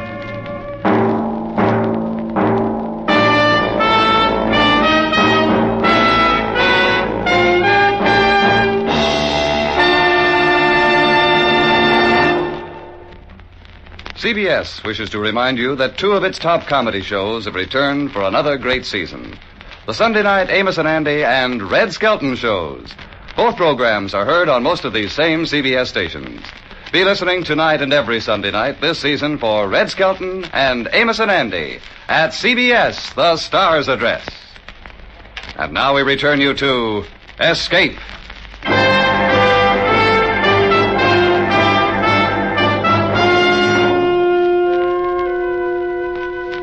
I was taken to a booth at the end of the station and brought before a gentleman dressed in a uniform that I judged to be at least that of a general. The arresting constable spent 2 minutes pouring out my crimes, whilst the general, who looked like a bandit but spoke like one of my professors, listened. So, and your name is Richard Ferris? My dear sir, my passport says so. Now, can't I pay the fine? It's ever so urgent that I catch the Naples train. Ah, you English. What would you do if there was no where to go? I hardly see that it concerns you. You are not serious, my young friend. This is a serious matter. One cannot stride around Genoa striking innocent citizens. Innocent? Well, I'll be blowed. He asked for it. Now, why wasn't he arrested, I should like to know? Yours was the offense for striking without provocation. Without... All right, then. All right, I'm sorry. I was wrong, quite wrong. But the train... Now let me pay the fine. Anything, please. I must catch that train. One must consider the magnitude of the offense. Don't you understand? It's a matter of life and death. Life and death? Well, not exactly. You see, it's my wife. Yes, my wife. Oh, we're on our honeymoon. But why did you not tell me this before? It makes a difference. Well, in 2 minutes it won't. Not if I miss the train. 50 lire fine and a warning. 50 lire. How much is that in francs? Frank, let me see. The rate of exchange well, now... Here you are, 500. That should manage. And thanks most awfully. You're very kind. It must have been enough, because they didn't shoot at me as I ran back down the station and to the Naples train platform. I looked at the station clock. 1 minute. I didn't want to take a chance of getting aboard, and yet Tina might have. I dashed to the waiting room, and as I did so, I saw the 2 men through the window. They were pacing up and down inside, back and forth before a door. It was the ladies' lounge. Devilish clever girl. I should have known she would manage alone. And at that moment, as the whistle blew, she ran out. Tina, this way! Don't be afraid. They won't dare. You see, they've slowed down already. They're pretending not to see us. Hurry up. Any carriage will do. We'll find our own once we're aboard. Richard, you would have been better off with the police. Oh, not me. There we are. Look at your friends. Yes, but I'm afraid we haven't got rid of them so easily.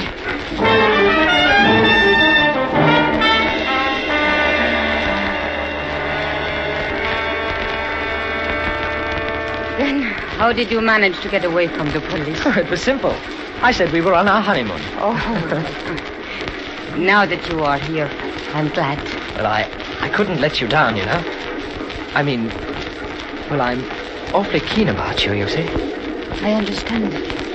And I want to tell you something, because I trust you. Yes.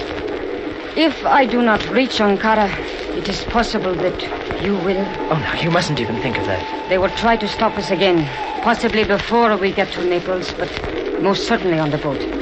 Perhaps they will not succeed, but if I cannot, I want you to take a message for me. Righto. Count on me. You must go to the Ministry of War. There is a man there named Bardis. Tell him you come from me. Yes. Tell him that the blow must fall no later than the 9th. The place will be Ressuilin. Only that? Richard, what I have told you is the information that can mean death for both of us. Ah. And that's why they want to stop you. Because of that message. A message which means defeat for our enemies. What bounders? I mean the chaps sending someone like you to do their dirty work. Well, why couldn't you write or send a cable? There are people in our government who are not to be trusted. If the message fell into the wrong hands... Yes, I see. Now you know. By Jove. You really are. You're quite a girl. And you, Richard, are quite a man.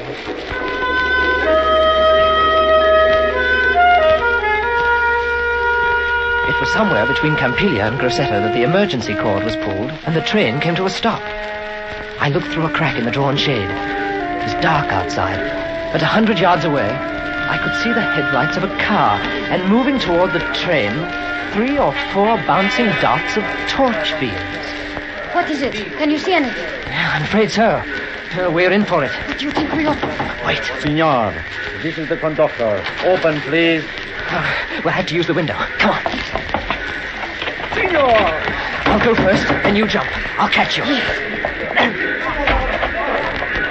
Righto, jump! They see us. The car over there. Does the searchlight... Duck down. Now, those bushes, down the lines. Try not to make any noise. Oh, let's tore it. Come on, run!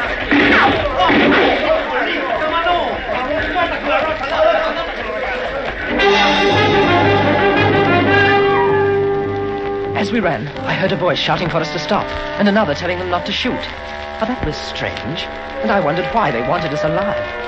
We kept going until we found a dirt road about a quarter of a mile away. It was very dark, but through some trees I saw a glimmer of light that looked like a house. We stumbled across a field to it.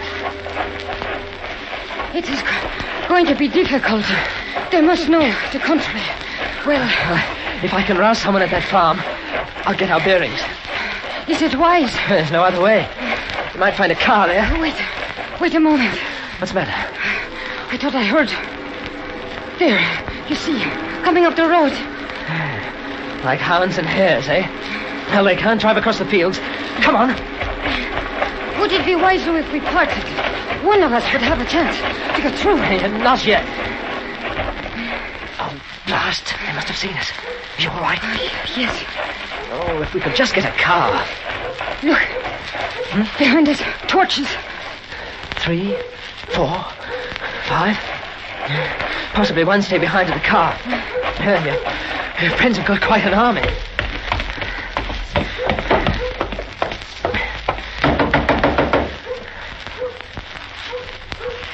What are we going to do? I don't know yet.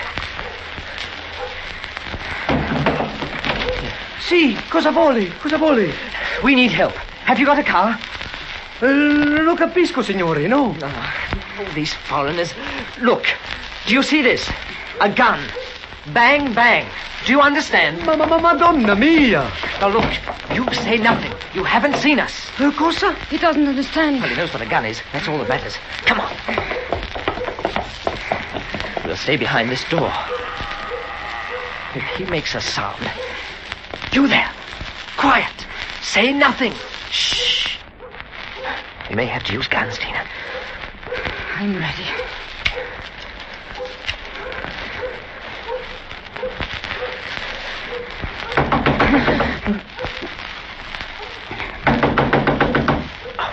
Idiot, why doesn't he open it? Open! Open! Yes, that's right.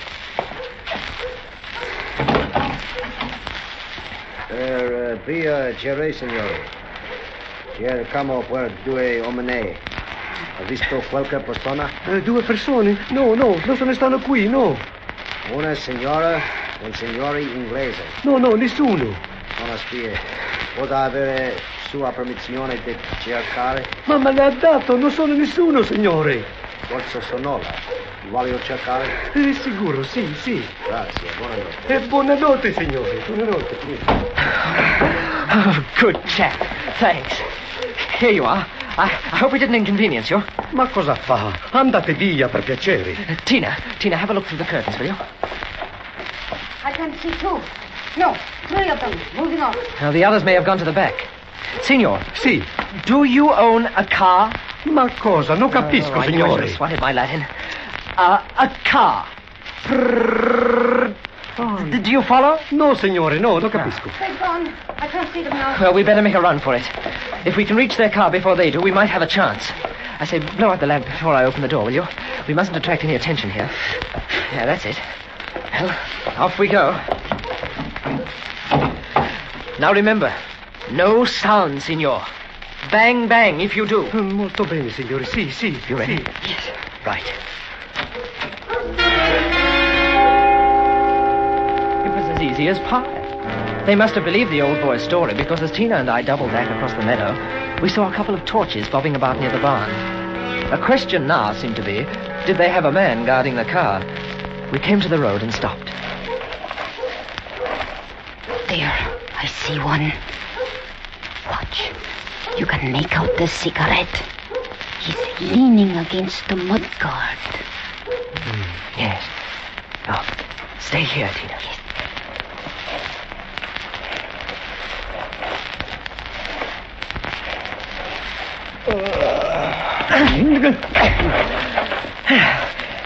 It's all right, Tina.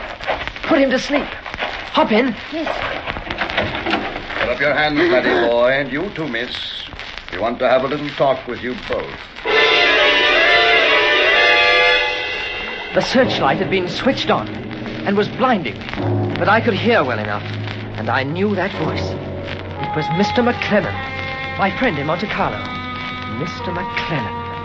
Well, now I understood why they'd let us escape from the farmhouse so easily. You haven't been in the business as long as I have, Richard. I knew the old man was lying about not seeing you, and I expected you tried to get her motor. You did. Well, what do you intend to do? Ask the young lady. She knows. Oh, it's going to be that, eh? You should have known better. But I'm sorry you got yourself concerned in the matter. I rather liked you. Look here. I've got some money. Why not let her go? You can hold me. Oh, you are a very young man, aren't you? We are not interested in you, Richard. It's the girl we're after. I suppose she's told you, though. Told me? Of course she has. Oh, what a scoundrel you are. A renegade Englishman. What difference does it make to you whose side you're on? You're being paid. Well, we'll pay you, too. Man, you don't understand. It matters a great deal whose side I'm on. She told you to take a message to the man in the Ministry of War if she didn't get through.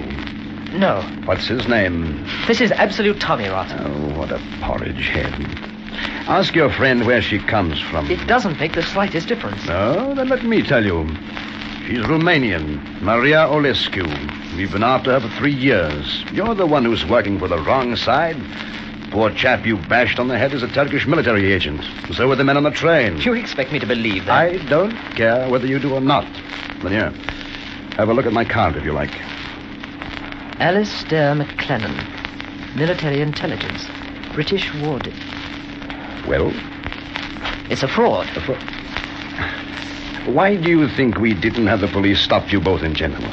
We couldn't, because this thing you've got by the tail is too big. It mustn't get out. You know what war is, Richard. Do you expect me to answer that? If your message gets through, we may have one. Very soon. Our department thinks that this girl has the word for the assassination of someone in Turkey very high up. You have that message, too, haven't you? Haven't you? Tina? It's all true, Richard. Everything that he says. It's too late now, anyway. I'm sorry. But, Tina, you mean that all this time... What was the message? Well, I was supposed to contact a man named Bardiz and say that the blow must fall no later than the 9th. The place will be Resolin. He did not know, Mr. McLennan. Please, believe me. I told him that you were trying to prevent me from reaching Ankara. He didn't know. I'll take your word for it. But we'll have to hold him until after the 9th, just to be on the safe side. I say, Mr. McLennan. You must think I'm an awful fool. No, laddie boy. Just awfully young. Next time you'll know better than to help a beautiful woman in distress.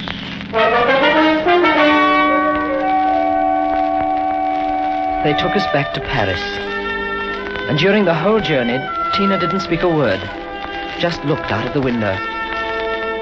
I thought of my family, of Trinity College and England. But none of them seemed particularly important now. Only she seemed important. And I wondered what would become of her.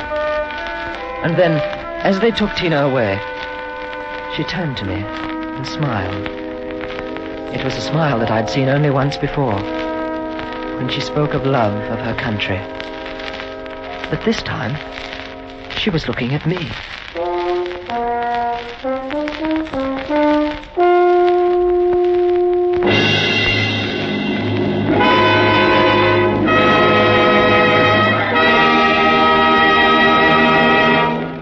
Escape is produced and directed by Norman MacDonald.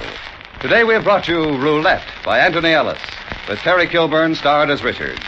Featured in the cast were John Daner, Alberto Morin, Georgia Ellis, Lou Krugman, and Edgar Barrier. Special music was arranged and played by Ivan Ditmar. Next week, escape with us to a puppet kingdom in the heart of the Belgian Congo, and a man who challenged that kingdom because of a dream.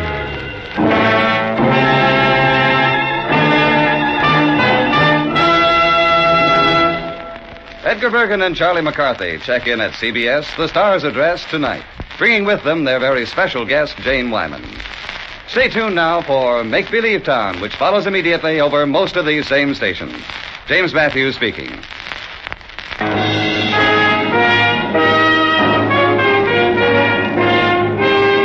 This is CBS, the Columbia Broadcasting System.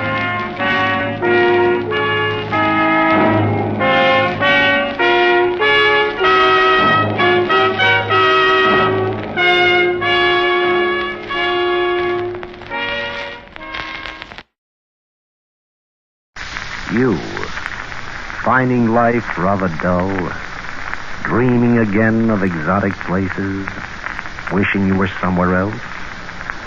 We offer you Escape.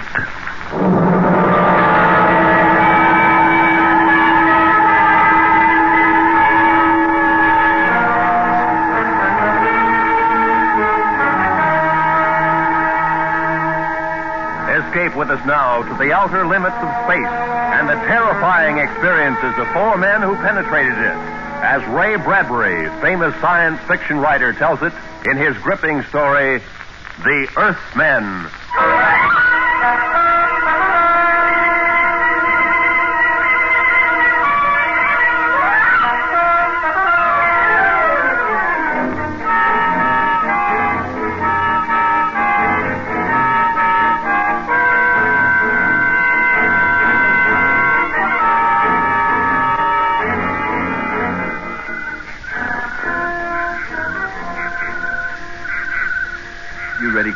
Yes, sir.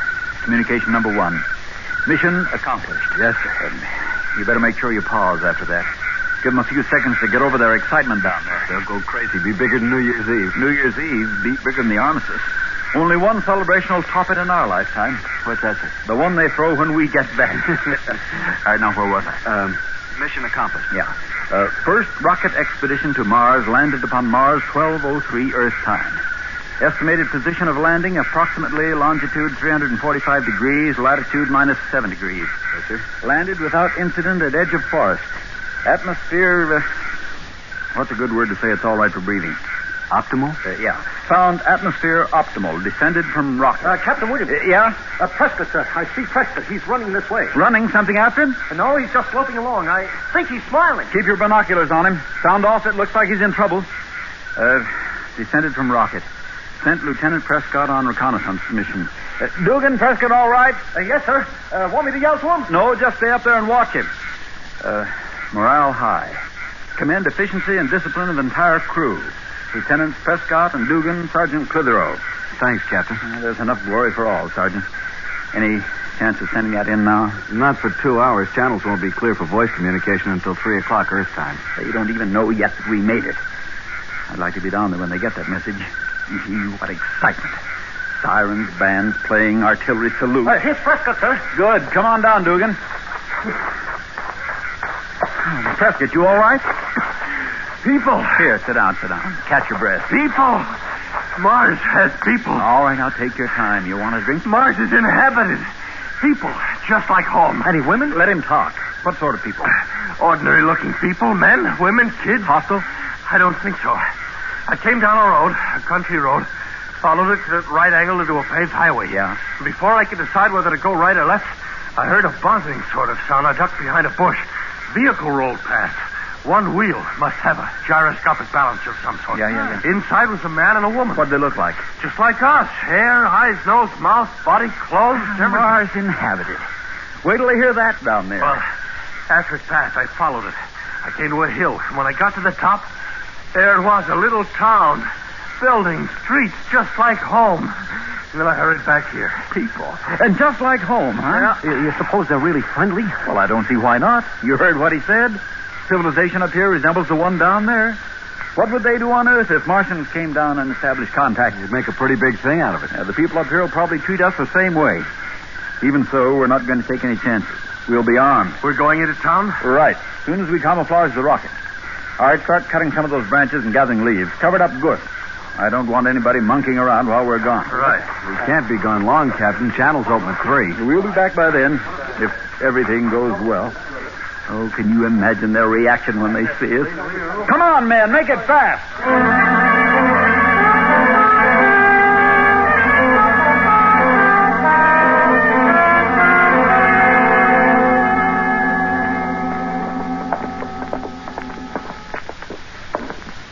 All right, men, dress it up. I'm going to knock on the door now, and keep smiling to show we're friendly, and let me do all the talking. Understand? Yes. Very good.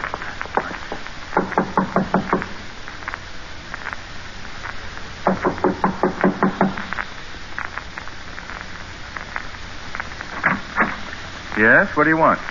You speak English. I speak what I speak. What do you want? Martian speaks English. We're from Earth. I'm Captain Williams, commander of the first expedition to Mars. And you are the first Martian we've met. Martian?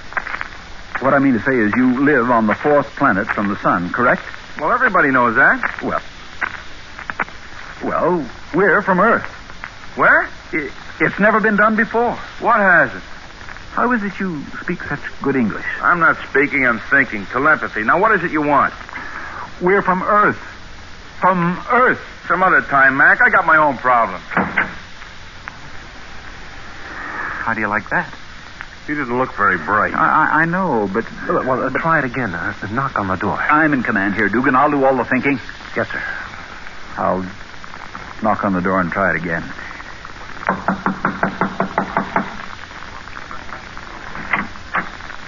Yes? Oh, excuse me, ma'am. Was that your husband I was just talking to? Yes. He shut the door so quick I never got a chance to explain. Oh, I'm sorry, but he is busy. Can I help you? Are you strangers in town? I'll say we are. We're from Earth. Earth? The planet Earth. Maybe you have a different name for it. The third in order from the sun. We came in a rocket. Almost 60 million miles through Don't space. come near me. I just want to shake hands. You and your husband are the first people on this planet we've Don't seen. come near me. You don't understand. We're from Earth. We came in a rocket. We came in a rocket. And we...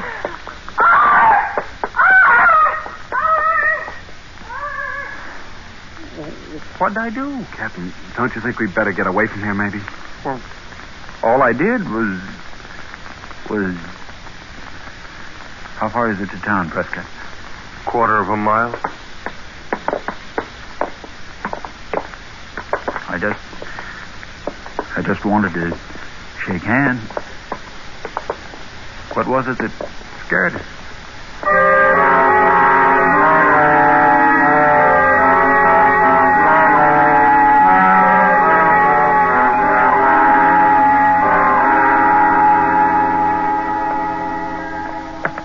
All right for us to smoke, Captain? Sure, smoke, yell, unbutton your buttons, do whatever you want.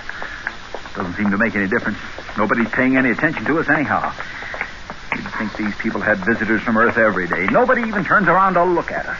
Can I say something, Captain? Yeah? We can't blame them for ignoring us, sir. We look just the same as they do. For all they know, we're just a few Martians ambling through the town square. We ought to take a chance and try telling someone else. We've told 3 of them already. Back at that farmhouse, the man ignored us and the woman screamed and ran away. And that girl we told fainted. Captain, looks like a bar or a soda fountain in here. Would it be all right if we went in and had something to drink? Yeah, well, why not?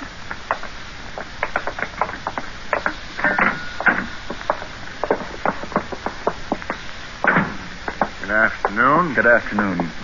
Could we get something to drink here? Got some nice fruit, Crystal. It's all right. The same for everyone. Sorry, yeah.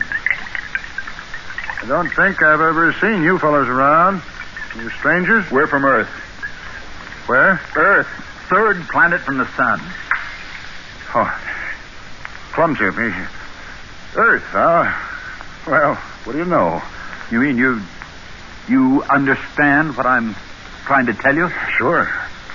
That we're the first men from Earth ever to reach Mars, that it's never been done before? That we came 60 million miles in a rocket? Sure.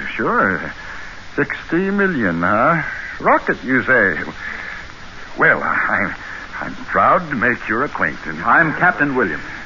This is Lieutenant Prescott, Sergeant Clitheroe, and Lieutenant Dougal. I'm honored. I'm honored.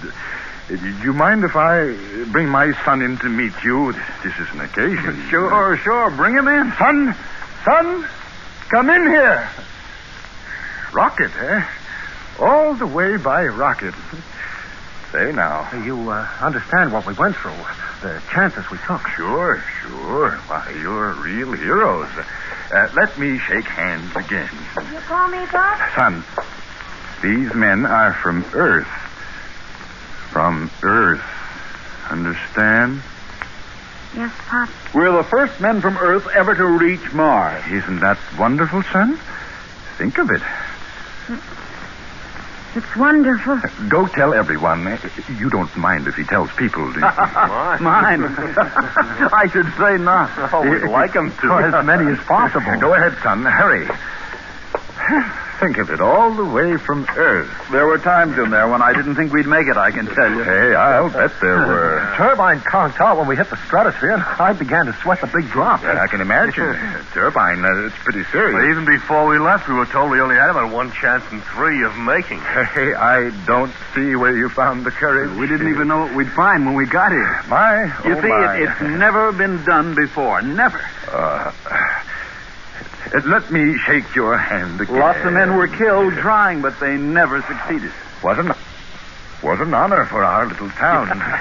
You're the first to know, really. The very first. Oh? Your name will go down in history in all the school books with ours. From the monuments on both planets. Hey, what is your name? Hey, wait a minute. Hold on. What's up, Skipper? Outside. All those people. Looks like the whole town. Why, they must have heard the news, the glorious news from my son. Yes, they've come to welcome you. Hey, hold your fire, men. Welcome. It doesn't sound like they've come to welcome us.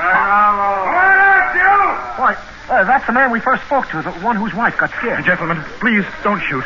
There must be some mistake. I'll just ask them why they're behaving in such a... Here, come back here. Come back here, you old... Come back here. Ran out of it. What do you make of that? Captain, I don't understand this, and I don't like it. Do the back way out. See if it's clear.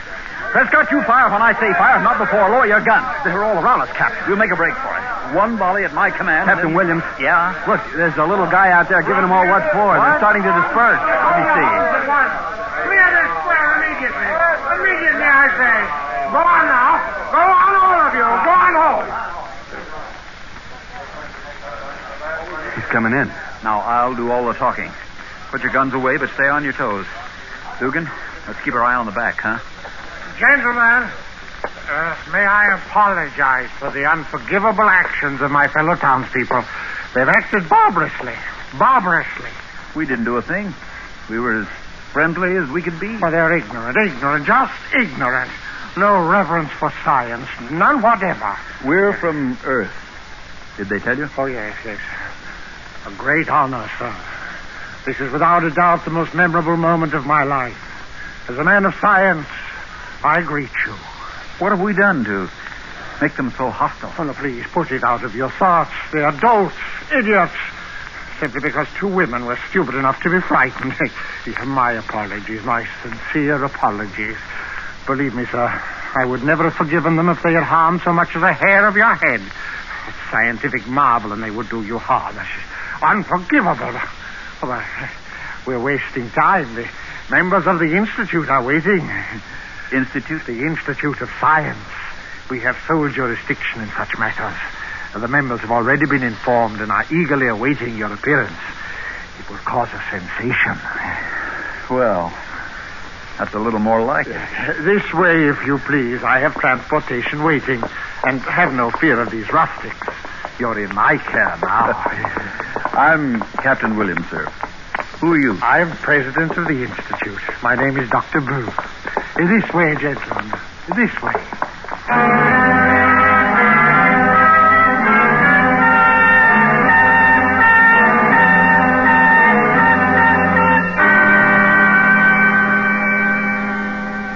Escape under the direction of Norman MacDonald returns in just a moment.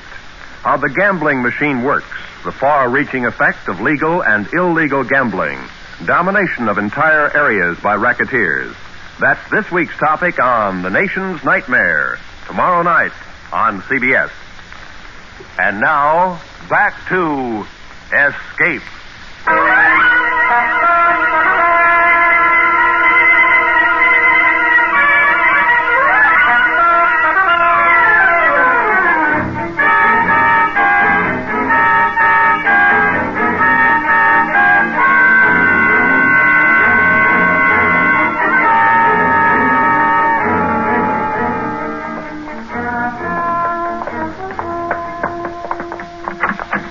In here, Captain Williams. Go right in, please. I won't make a speech, you understand. Just a few informal remarks. Well, the members of the Institute will listen to you with the greatest interest, no matter how informal your remarks. Go right in and make yourself at home. Thank you, Doctor. I'll keep it short. We have to be back at our rocket by 3 o'clock our time in order to communicate with Earth. Yes, you told me. Yes. Go right in. I'll join you very soon. Thank you. After you, men. He's a nice fella. Wow. What an auditorium. Yeah. Must be hundreds of people here. I wonder how they managed to get them together at such short notice. Straighten up, men. They're looking at us. Good afternoon. Good afternoon. I am Mr. Earl. And I'm Captain Jonathan Williams of New York City, on Earth.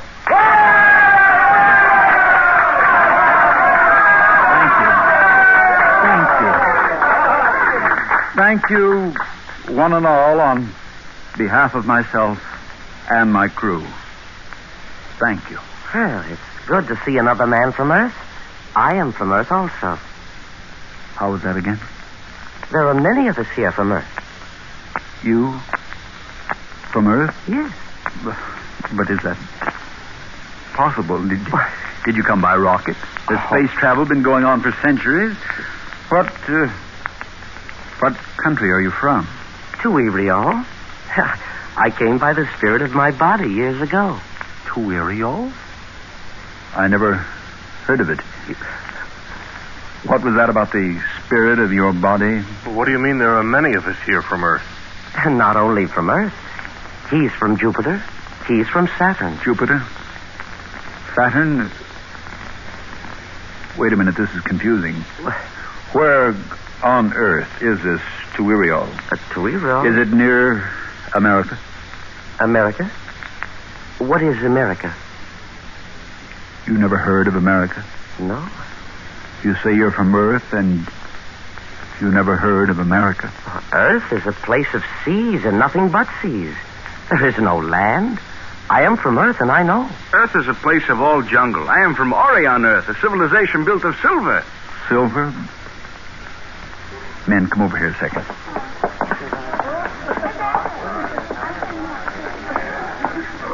Do you realize what this is? What, sir? This is no celebration. These aren't members of the Institute. This isn't a banquet or a surprise party. Huh? Look at their eyes. Listen to them. Now I understand why the woman screamed, why the girl fainted, why the old boy in the soda fountain ran out on us, why the crowd was hostile, why they've brought us here. Oh, where are we, sir? In an insane asylum. They think we're crazy.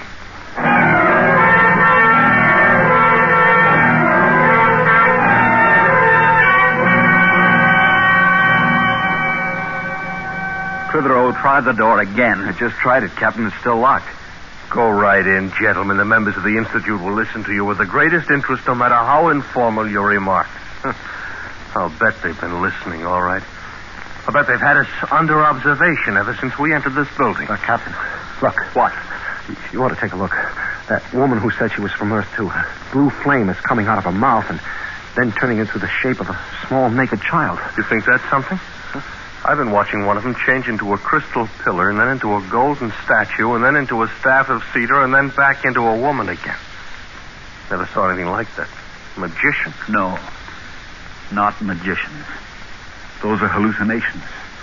They pass their insanity over into us, and we see their hallucinations too. Telepathy, autosuggestion, and telepathy. Well, look, Captain. If hallucinations can appear this real to us, to anyone, if hallucinations are catching and almost believable, it's no wonder they took us for psychotics. If that woman can produce little blue-fire children and that one can change into a pillar, how natural if normal Martians think we can produce our rocket ship with our minds. I've been thinking along those lines, too. If someone came up to you on Earth and said he was from Mars, just came in by rocket, wouldn't you think he was crazy? I would. Heaven help me, I would. What time is it? 2:35. Those channels open in 25 minutes. Where's that doctor? Where's that doctor? I said, where's that doctor? I'm here, Captain. I demand our release. I demand an apology for this outrage. My government will certainly hear of this. All the governments of Earth will hear of it. I shall tell them of the indignities heaped upon their representatives. Yes, of course. No humany! Are you going to release us, or must I take steps? What sort of steps? I'll kill you. That's very interesting. Excuse me a moment. Dr. Lowe. Yes, Doctor. Did you call me, Doctor? The case is developing along classic lines. I thought you might be interested. He's just threatened to kill me. Proceed, please, Captain. I wasn't joking, I tell you. Are you going to stand aside? No. All right. Jan. Most interesting. What do you suppose the next phase will be? A denial of insanity, reaffirmation of sanity. But we are sane. We are. You see? Classic. Men try to think of something. He thinks we're insane, and he won't understand that we're not. No, not at all. I do not think all of you are insane. Oh, no. Just you, sir. The others, the ones you persist in referring to as your crew, they do not exist. They are secondary hallucinations. Secondary? Hallucinations. But you can touch them. You can hear them. Go ahead and touch them. It would prove nothing. Patients have come to me with snakes crawling from their ears. When I cured them, the snakes vanished. We'll be glad to be cured. Go ahead. It's unusual. Not many want to be cured. The cure is drastic, you know. Cure ahead. I'm confident you'll find we're all sane. He persists in referring to the others. Oh, they never stop. You know, Captain, such cases as yours need special treatment. The others in this hall are simpler forms, but once a patient has deteriorated as much as you have with primary, secondary, tertiary, auditory, olfactory, and lingual delusions, as well as tactile and optical fantasies, it's a pretty bad business. We may have to resort to euthanasia. Euthanasia? You're crazy! Now, listen.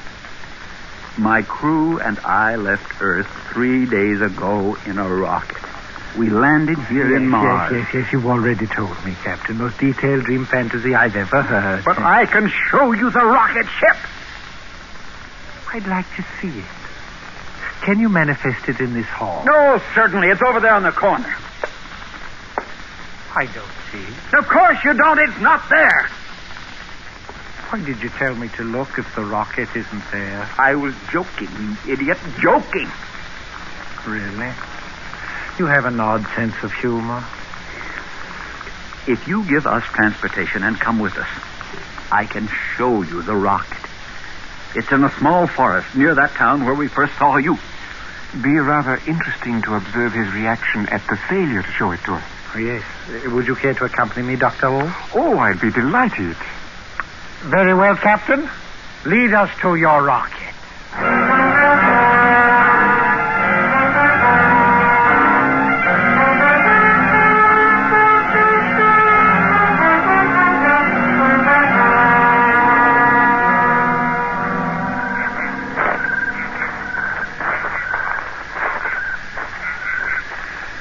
Here it is. Here's the rocket. Now are you satisfied? Now are you convinced? I see nothing resembling a rocket. Dugan, Prescott, Clitheroe, clear away the camouflage. Hurry. You'll see, Doctor. You'll see. All right, there. There. Okay, men, that's enough. There you are, Doctor. That's the main hatch. Now, are you convinced? Wonderful manifestation. Wonderful. But like the manifestation of your gun when you threatened to kill me, completely unreal and non-functional. I've been thinking about why your gun jammed, Captain. I think it's a change in atmosphere. I suppose he allows his hallucinatory companion to offer the rational because the reality is too painful for him to offer it himself. Yes, precisely, Doctor. It's a rocket. It's a real rocket. See? I can touch it. May we look inside? I insist that you look inside. Come along, Dr. Lowe. This is one of the most... Captain, it's 3 minutes to 3. If we can keep them here until they open the channels, they'll be able to hear the reaction to our report on Earth, and then we'll be able to... I know. What a suspicious bunch of louts. 2 cents, I'd tell the people back home not to bother with Mars. Interesting. Fascinating. I've never seen anything like it. All right, now do you believe? Why, this is the most incredible example of sensual hallucination and hypnotic suggestion I've ever encountered. We went through your rocket, as you call it. I tapped it and I heard it. Auditory fantasy. I smelled it. Olfactory hallucination induced by sensual telepathy. I could even taste it. Lingual fantasy. Allow me to shake your hand, sir, and congratulate you. You are a psychotic genius. You have done the most complete job by the task of projecting your psychotic image life into the mind of another via telepathy and keeping the hallucinations from becoming sensually weaker is almost impossible. Those people in the house usually concentrate on visuals, or at the most visual and auditory fantasies combined. But you, Captain, have balanced the whole conglomeration. Your insanity is beautifully complete. My insanity? Yes. What a lovely insanity. Metal, rubber, foods, clothing, fuel, nuts, bolts, 10,000 separate items we've checked on your vessels. Never have we seen such complexity. Why, there were even shadows under the bunks and under everything. Such a concentration of will. Let me embrace you, sir. I'll write this into my greatest monograph. I'll speak of it at the Martian Institute next month. Doctor, he's incurable, of course. Of course. You poor, wonderful man. You'll be much happier dead. What? Have you any last word? Wait, no, don't shoot. Oh, you poor, sad creature. I'm afraid you are far beyond any psychiatric therapy. You're an incurable case. No. I shall put you out of this misery which has driven you to imagine this rocket and these three men. I did not. It will be most engrossing to watch your three friends and your rocket vanish once I've killed you. Doctor. And then I will write a paper on the dissolution of neurotic images from what I observed here today. I'm from Earth. My name is Jonathan Williams, and these men are... Yes, I know. From Earth. Honest.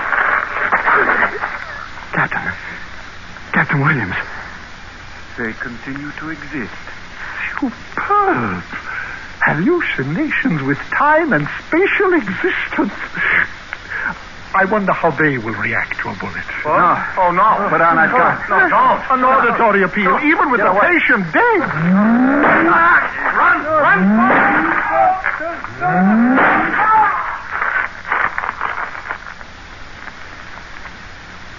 They still exist. And so does the rocket. Phenomenal. Such persistence of the psychosis. First time I've ever observed it post-mortem. But it will fade. It will all fade. Interesting, wasn't it? Well, shall we be returning to the Institute? I should like you to explain certain aspects of the case to the members of my department. Oh, gladly, my boy, gladly. You see, this patient...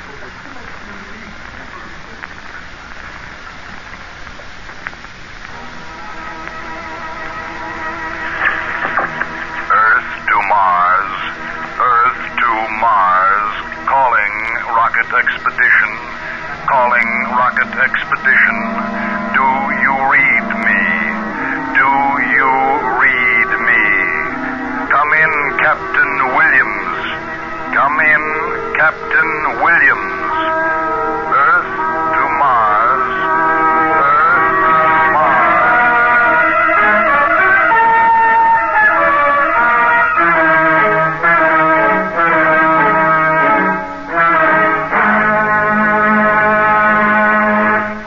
Under the direction of Norman Macdonald, Escape has brought you The Earthmen by Ray Bradbury, especially adapted for Escape by Walter Newman, starring Parley Bear with Harry Bartell, Hans Conried, Larry Dobkin, and Lou Krugman. Featured in the cast were John Daner, Sidney Miller, Georgia Ellis, Jack Crucian, and Byron Kane. The special music for Escape is composed and conducted by Leith Stevens.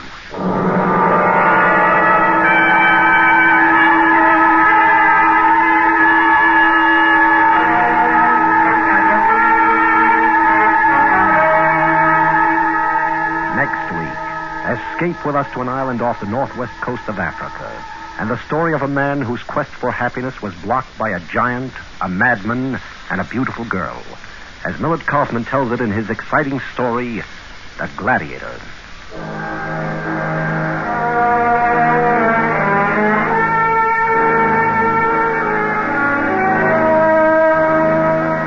There's all fun each and every weekday when most of these same stations bring you CBS Radio's Arthur Godfrey Time. This is Roy Rowan speaking.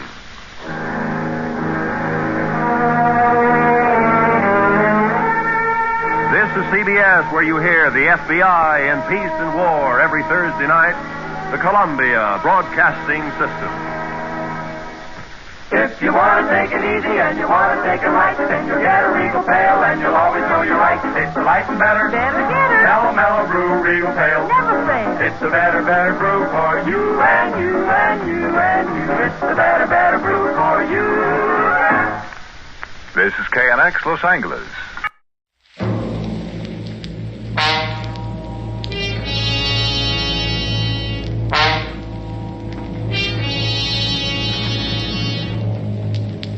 You are groping down a dark alleyway in the French Quarter of New Orleans, driven by terror, hounded by the curse of the Papaloi, a curse from which there is no escape.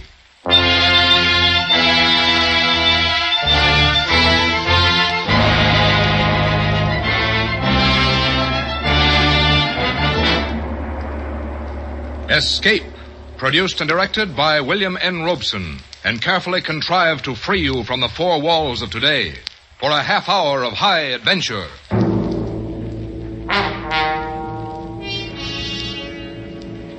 Tonight we escape into two worlds, one of modern jazz, the other of primitive voodoo, and to a doomed man who brought them together, as William Irish imagined it in his eerie story, Papa Benjamin.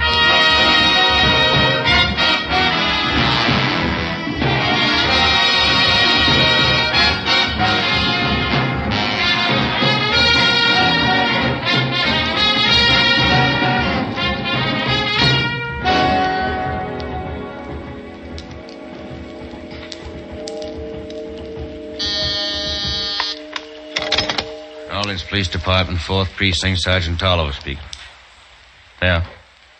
Yeah? Well, pick him up on a drunk 723. Right. Yes, sir. What can I do for you? Are you in charge here? Yeah. Hey, aren't you Eddie Block, the band leader? That's right.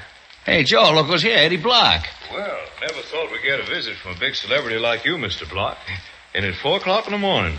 I suppose, though, this is just the shank of the evening for a big shot orchestra leader. Well, what can we do for you, Mr. Block? I just killed a man. You're kidding.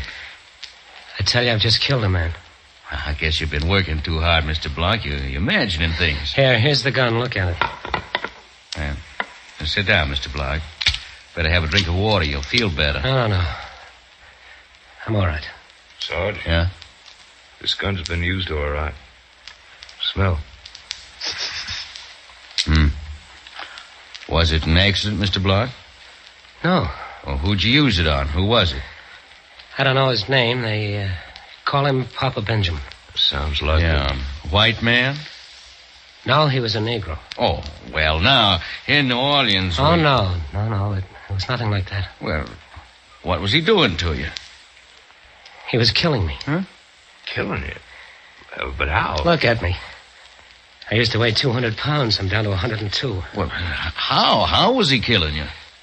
Would you believe in anything you can't see, can't hear, can't touch? Well... I've been to the biggest doctors in the world. They don't believe me. How can I expect you to? I simply say I'm cracked and let it go at that. I don't want to spend the rest of my life in an asylum. Now, look, Mr. Block. You say he was a Negro named Papa Benjamin. Yeah. He was an old man. 80, maybe 90. Skin and bones, he could hardly walk.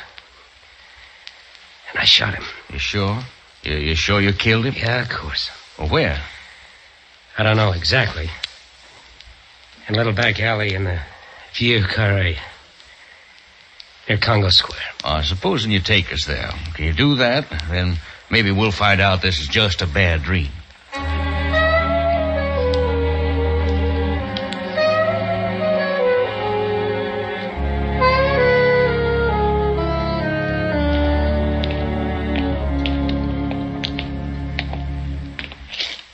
This is the alley. To the right, between the buildings. All right, let's go. You pack, Sarge? You catch cold without it. Don't go back there, honey. Quiet, you. Oh, cops. Nice neighborhood. This is it. In that door and up the stairs. Now, come on. Oh, no. Don't make me go up there again, please. Better come, Mr. Block. You're showing us. Hey, flash a light. There's somebody here on the stairs. Huh? He won't bother us. Dead drunk. Step over him and let's go. This ain't the most pleasant neighborhood to come calling in.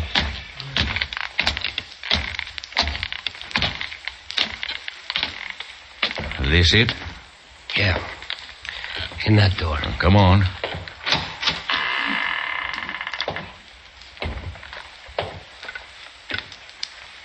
Better call the commissioner. Mr. Block wasn't kidding. This man's dead.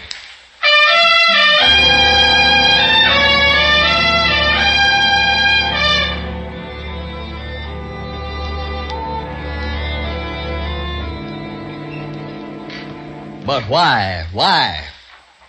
Because he was killing me, Commissioner. It was self-defense.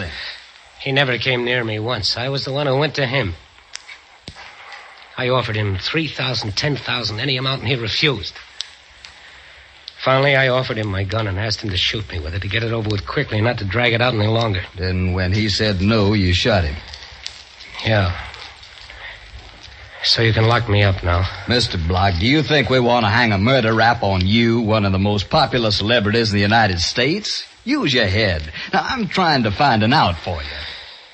He was killing me. Look, an 80-year-old colored man who's so feeble he can't even go upstairs by himself, who has to have his food pulled up to him in a basket, is killing who?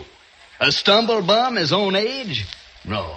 Mr. Eddie Block, the top band leader of America, who can name his own price anywhere, who has about everything a man can want. Tell me just one thing, Mr. Block. How was he killing you? By thinking thought waves of death that reached me through the air. Now, Mr. Block... You want to hush the whole thing up, don't you? No. No, Mr. Block. But I'm going to get the whole story. So you might as well start telling me. From the beginning. All right. It began one night about 2 years ago. We were playing at Maxim's on Charles Street.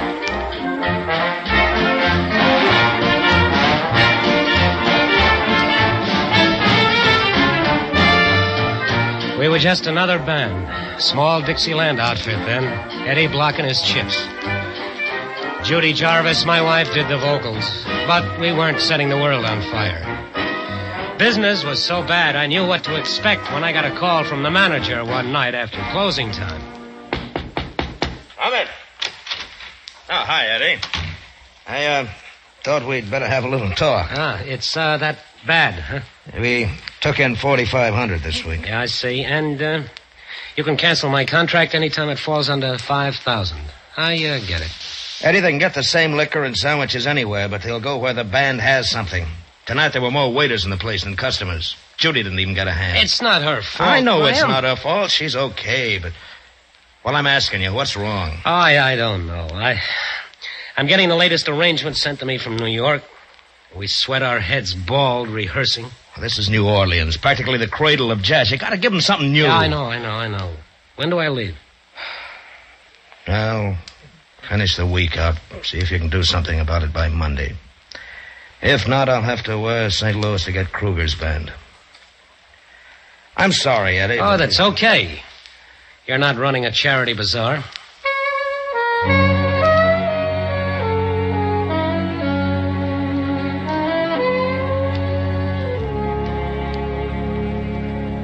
But I didn't feel so cocky about it. It looked like we were on the skids. The band just didn't seem to have it. And I wasn't good enough to figure out why and pull them out of it. I was feeling pretty low when I went back to the deserted bandstand to pick up some music. The place was dark and empty, except for a couple of scrub women cleaning up. A dark nightclub can be an eerie place sometimes. I got that feeling just before I saw it. Saw it lying on the floor between the stands. It was a severed chicken claw with a red ribbon tied around it. I almost laughed. How did that thing get there?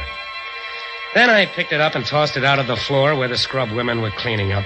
I certainly wasn't expecting the reaction I got. They took one look, turned, and ran out.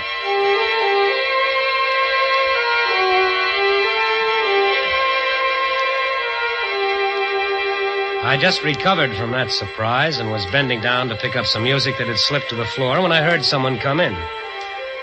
I guess I was pretty well hidden from view. Anyway, he didn't see me. It was Johnny Stats, my drummer, and he was acting funny, looking intently at the floor, searching for something. Suddenly, he spotted this chicken claw on the floor and grabbed it up with a terrific sigh of relief, stuffed it into his pocket, and walked out.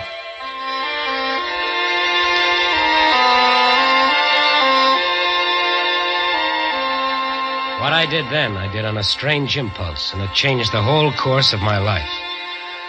I followed Johnny Stats.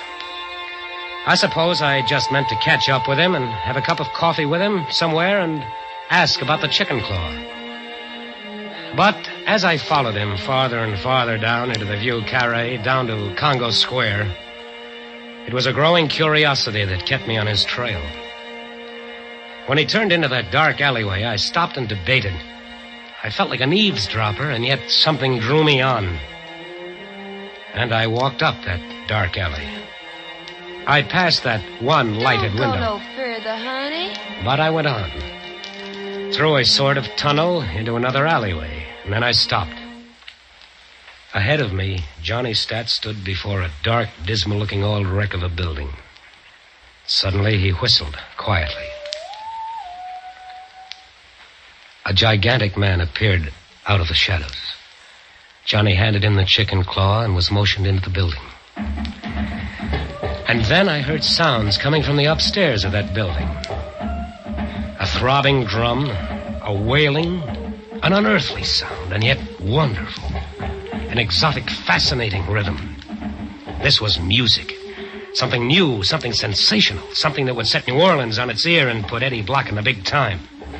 I had to get in there and hear it. I was mighty busy for the next 5 minutes. I ran back down the alley, overturning 5 or 6 garbage cans before I found what I needed. Then back to that lighted window in the alley, and a 5-spot in exchange for a red ribbon. Then I was back at the dark building, walking up to that menacing shadow.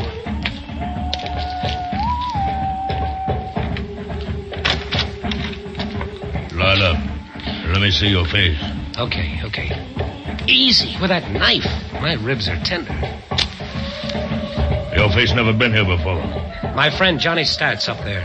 He'll tell you. Mr. Johnny, your friend? He asked you to come? This chicken claw told me to come. Papa Benjamin sent you there? Certainly. You'll make me late. Papa Benjamin won't like that. All right, go along in. First thing you know, all New Orleans going to be coming around. I groped up the stairs, half expecting to feel his knife in my back. But I got to the top safely. Cautiously, I opened the door and slipped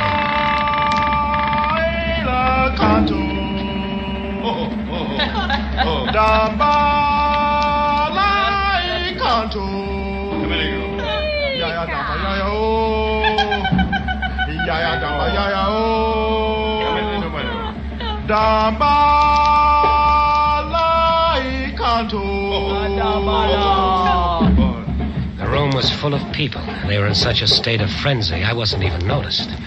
I slipped into a corner and slid down by the wall, sitting on the floor. That was a sight I'll never forget. Wild, fantastic, hideous, revolting, fascinating. In the center of the room was an incredibly old man, naked to the waist, wearing a hideous mask, and holding a live chicken. There were wild gestures, weird incantations, frantic dancing, shouting, rolling of eyes. There was blood. And always there was the chant. Nobody noticed me. After a moment, I took a piece of copy paper out of my pocket and began putting down the notes. It was wonderful, fantastic and wonderful. In 10 minutes, I had it.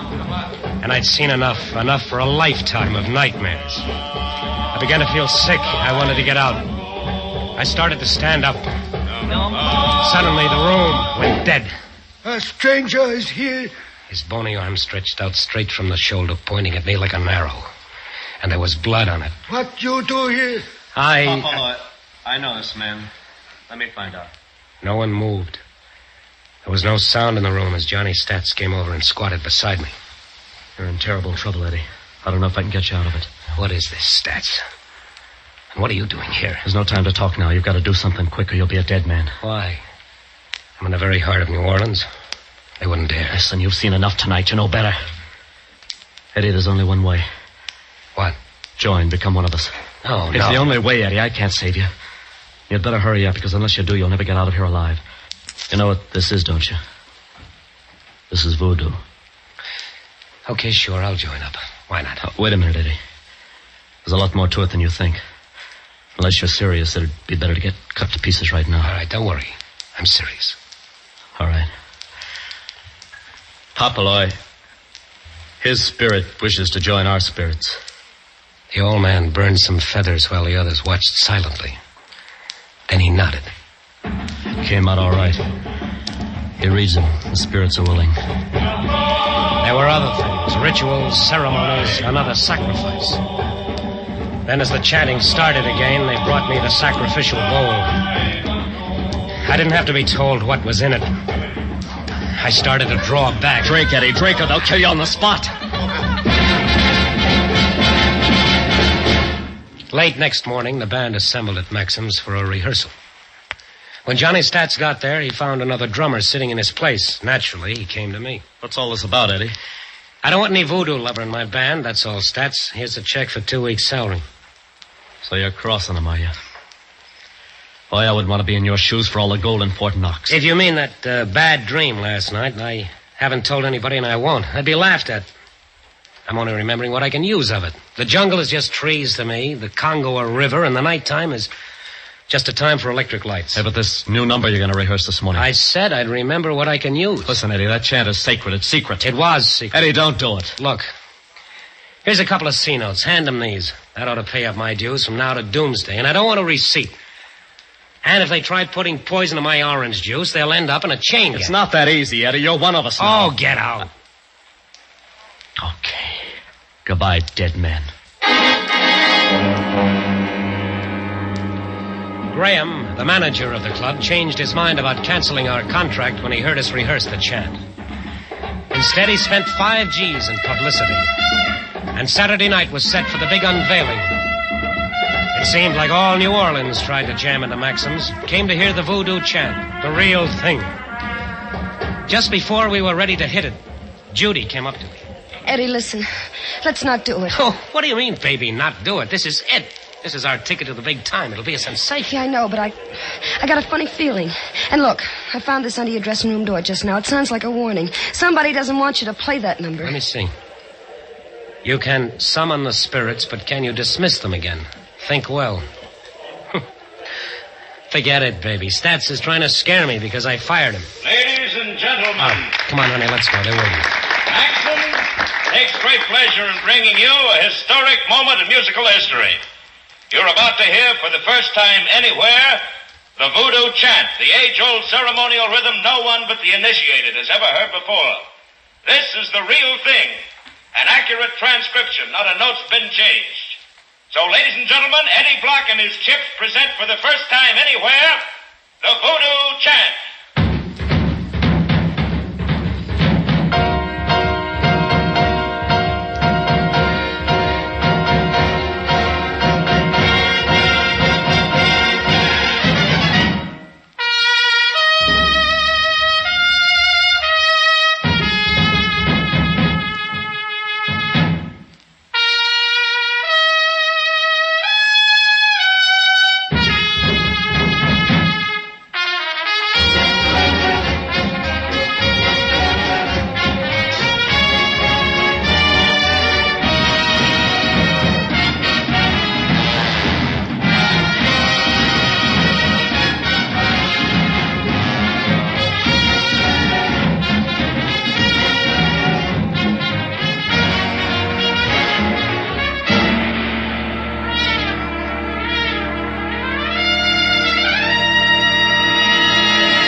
They screamed for more, but we were playing it cagey. Once a night, that'd pack 'em in. After it was over, I went back to our dressing room. Judy got there before me. She was reading a newspaper somebody had brought in. Eddie, listen. Oh, baby, you were wonderful, and we wowed 'em. We're in the money now. Yeah, Eddie, but... Oh, boy, am I tired. I feel more tired than I've ever felt in my life. Nervous strain, I guess, huh? Let down? Eddie, look here in the paper. Oh, who cares about the paper now? Eddie, It's Johnny Stats. Huh? He's dead. He drowned himself in Lake Pontchartrain this afternoon. This afternoon? Then that note, it wasn't Johnny. Oh, well, look, Eddie, you can't blame yourself. Me? Oh, no. No, of course not, but I think I know who to blame. What do you mean? Nothing. Eddie, why don't you lie down and rest for a few minutes? You look worn out. I am. I feel dead. Here, let me take off your coat. Oh, be careful. What's the matter? I don't know. Funny thing, while I was waving the baton on the chant, I felt something, a sharp pain there in my back, like a pin or something stuck in me. I don't feel anything there now. Maybe it slipped down. I don't know. Couldn't have been much. There. Now, you just lie down. You'll feel better in a few minutes. You've been working too hard. You should relax now. Maybe take a few days off. Hey, Eddie, look here. Where did this come from? What? It's a little doll. It was lying on the dressing table. Why, Eddie, it looks just like you. Let me see. That's funny. Look, there in the back. There's a little pin sticking in the back. Yes. That's right where I felt the pain.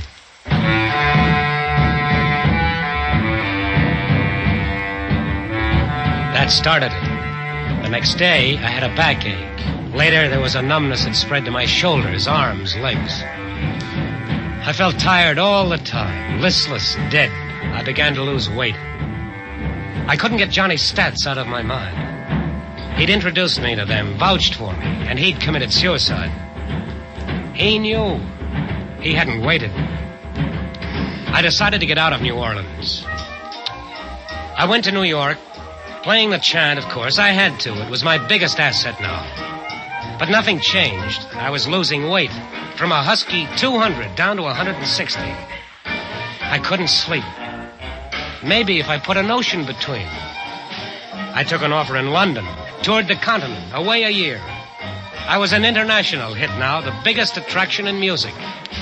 But I was down to 110, dying on my feet. The doctors couldn't figure it out. Reynolds in London told me. You're as normal, Mr. Block, as anyone I ever examined.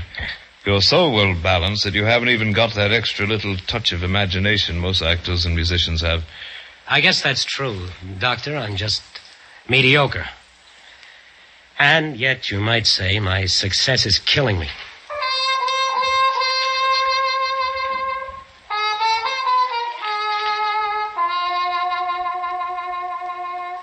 And so, after 2 years, I finally realized it was no use.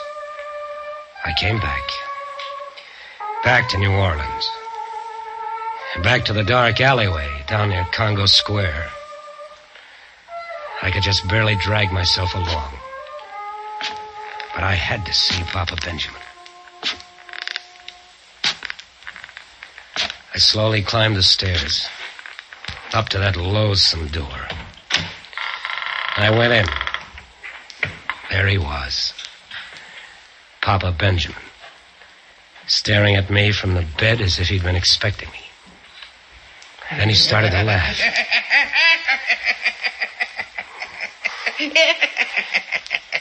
Take that curse off me. Give me my life. I'll do anything you say. What been done cannot be undone. You think spirits of earth, air, fire, water know what forgiveness means? Intercede for me, then. You brought it about. Here's money. I'll give you twice as much. All I earn. All I ever hoped to earn. You have fouled the Obaya. Death has been on you from that night. All over the world, in the air above, you have mocked spirit with a chant that summons him. And please, here's a gun. Kill me now and be done with it. I can't stand anymore. All you have to do is shoot. I'll write a note, sign it, that I did it myself. Death will come, but different. Slow. Oh, slow. Oh, no. I can't stand it. I won't. Maybe if I kill you, maybe then the spell will be broken. No. Yeah, that's no, it. I'll kill you. No.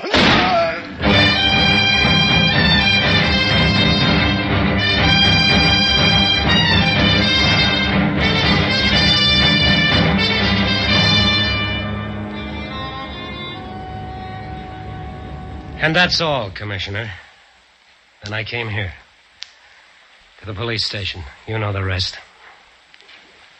Well? All right, Mr. Block. Don't believe me, do you? Yes, I believe you. Not about the curse, of course. That was your own mind.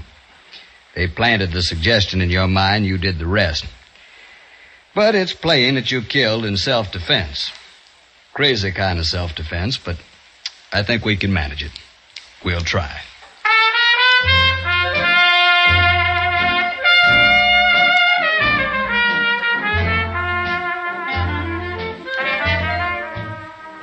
The commissioner managed it all right. How is almost a story in itself. How a detective with a moulage false face posed as Papa Benjamin and called the Voodoo clan together and into a trap. How they collected the evidence that proved my story. And how they sent most of that Voodoo bunch to jail. My name wasn't even connected with the case. So now I'm free. I'm living again. I've gained weight. The tiredness and the numbness is gone. I took a nice vacation. I went to Bermuda, relaxed, and had fun. Now I'm back in New Orleans at Maxim's, and the whole thing is forgotten. We're opening tonight, and the place is packed. Everybody's come to hear the chant. Eddie Block and the chant. We're on our way now. Nothing can stop us.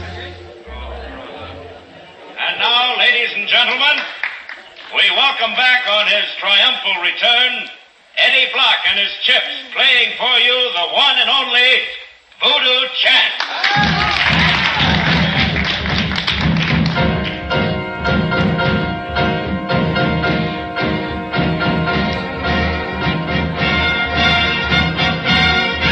Look at them, Judy. They're eating it up, aren't they? Yeah. What's the matter? I was hoping I'd never hear this thing again. What do you mean? It's your trademark, yours and Eddie's. I tried to persuade him not to do it, and he wouldn't listen. Why? You aren't imagining all that voodoo stuff. I don't know. It was all in his mind, and it nearly killed him. I don't think you can put it out of your mind and forget so easy. When Eddie plays it again... Oh, nonsense. Hey, wait a minute.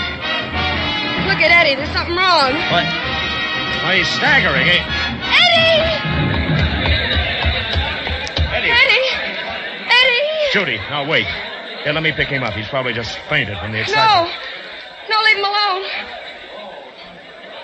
He's dead. I guess Papa Benjamin won after all.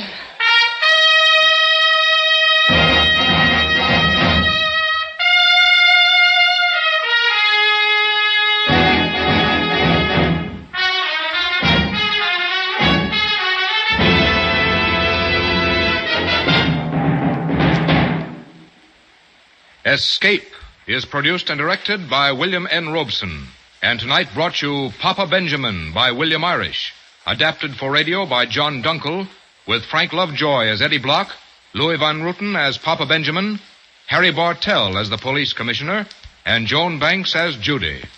Music was conceived and conducted by Cy Fure. Next week...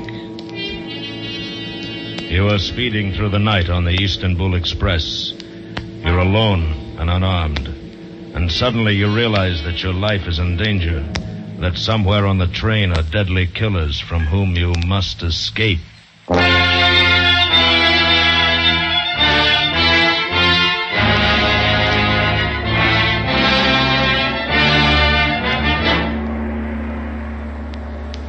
Next week, we escape with Harold Lamb's exciting adventure story, 3 Good Witnesses.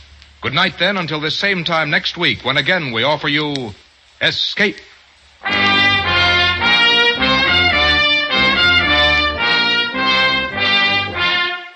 is CBS, the Columbia Broadcasting System.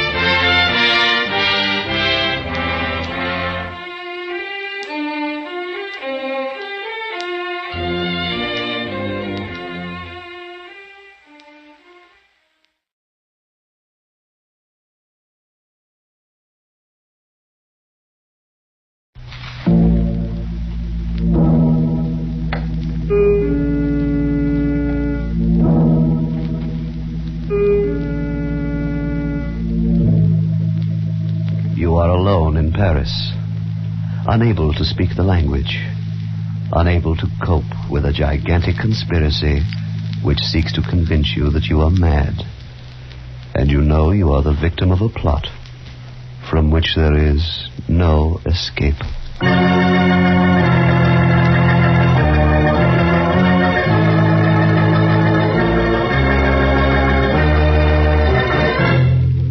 Escape. Produced and today written by William N. Robeson and carefully contrived to free you from the four walls of today for a half hour of high adventure.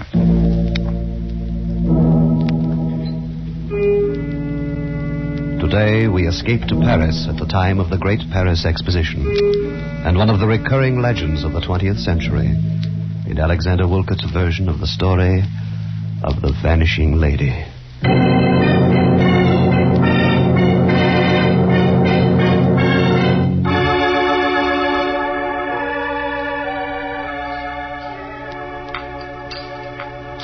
Another cup of tea, Bruce? No, thank you, my dear. I'll just light up my pipe now and have a look at the Evening Standard. I'd like another, please, Mother. All right, Alice. Only one sugar, dear. We must watch our figures, you know. Oh, what nonsense. A growing girl like Alice needs plenty of sugar. See, Mother, Daddy approves. Perhaps.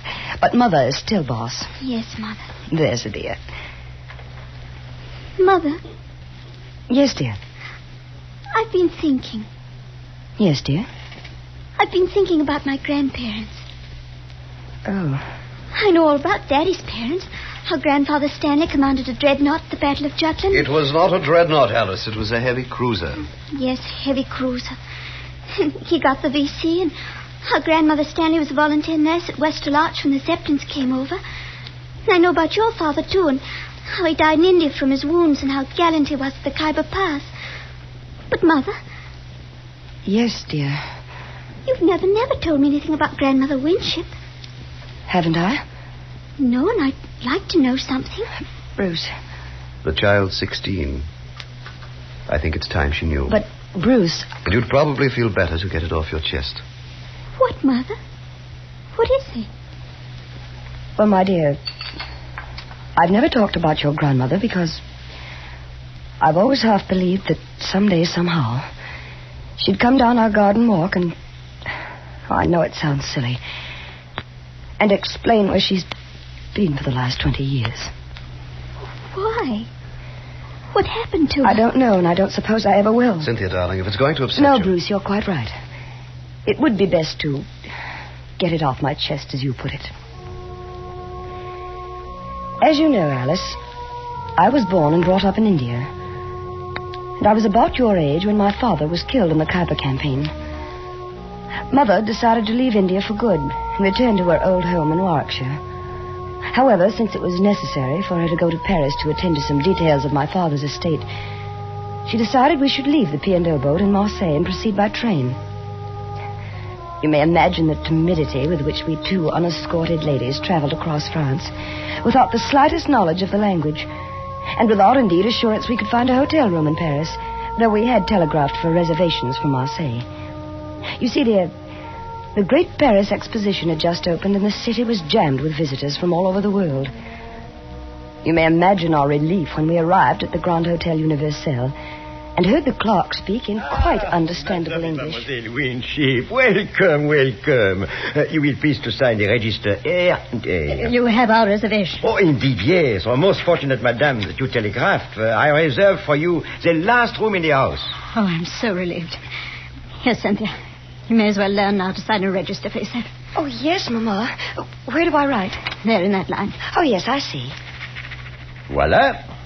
You are fatigué from your journey, no? I shall have the boy show you to your rooms at once. Chasseur! Oui, monsieur. L'appartement 342 pour madame et mademoiselle Winship, tout de suite. Bien, monsieur. This is your baggage, madame? Yes, these 6. Là, voilà le bagage. Il y a 6 pièces. Entendu. You'd best carry the little one with the medicine in it. Yes, Mamma. Permettez-moi, mademoiselle. Thank you. I'll take that one. The little red one? Très bien. This way, ladies. Keep your eye on that porter, Cynthia. I don't trust this Frenchman. Oh, Mamma. I don't think he'll make off with our things. Oh, here's the lift. Troisième étage. Troisième.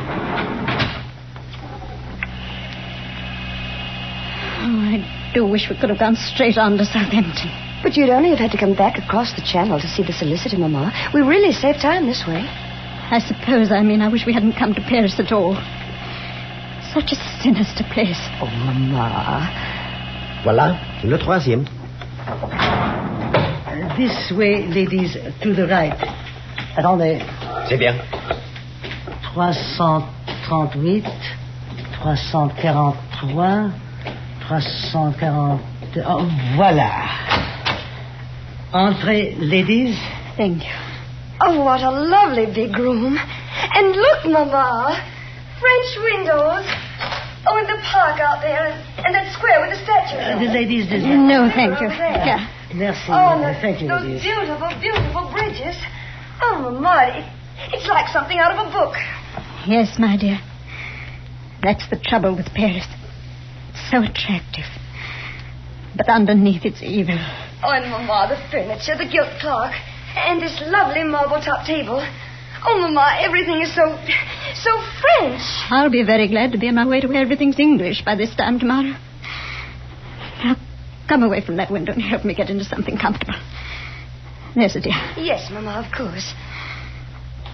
I don't know when I've been so tired.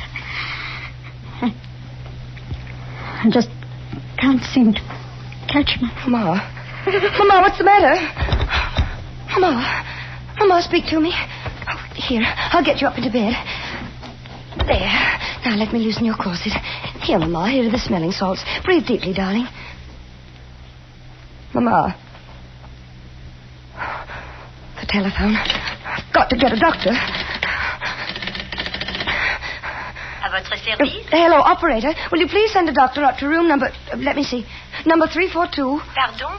Qu'est-ce que mademoiselle désire? Will you please send a doctor to room number 342? Je ne comprends pas. Qu'est-ce que mademoiselle A doctor, please. Ah, oui, un docteur. Oui, mademoiselle, tout de suite.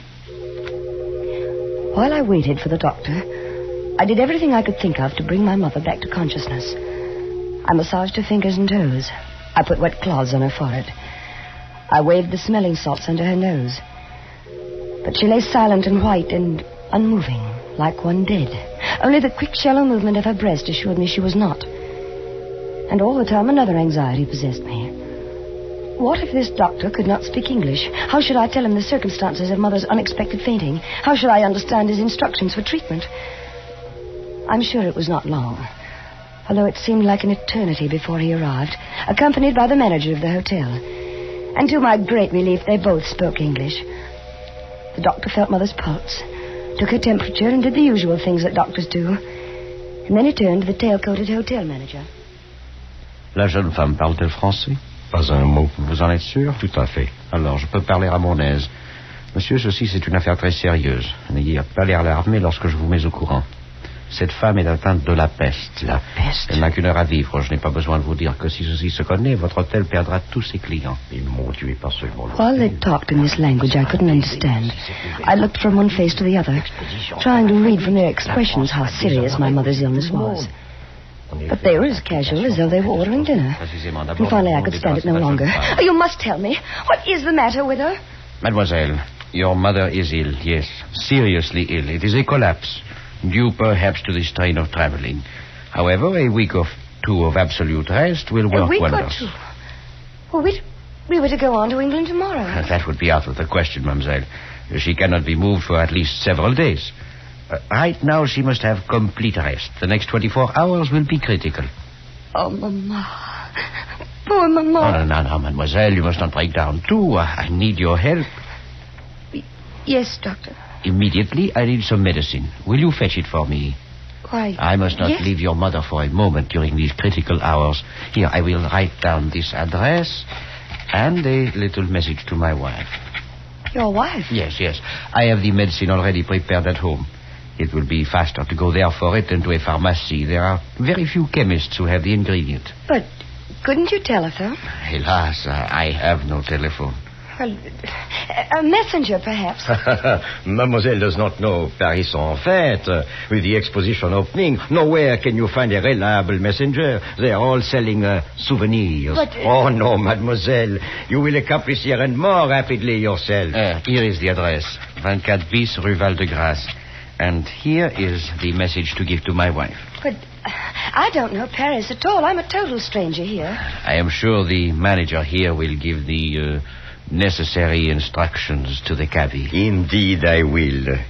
Now, if Mademoiselle is ready... Before I quite knew what was happening, I was seated in a rickety taxicab outside the hotel with the doctor's message clutched in my hand, while the hotel manager gave valuable directions to the cabby. En plus, vous toucherez un pourboire assez grand pour remplacer cette vieille bagnole avec une belle voiture.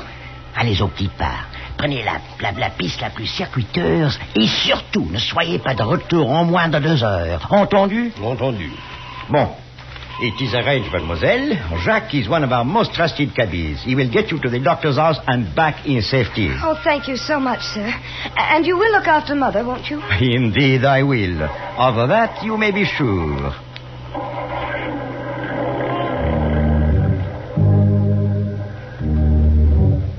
When we left the hotel, we crossed a huge square with statues around it and turned into a wide avenue which led up a gentle incline, at the top of which was a huge arch.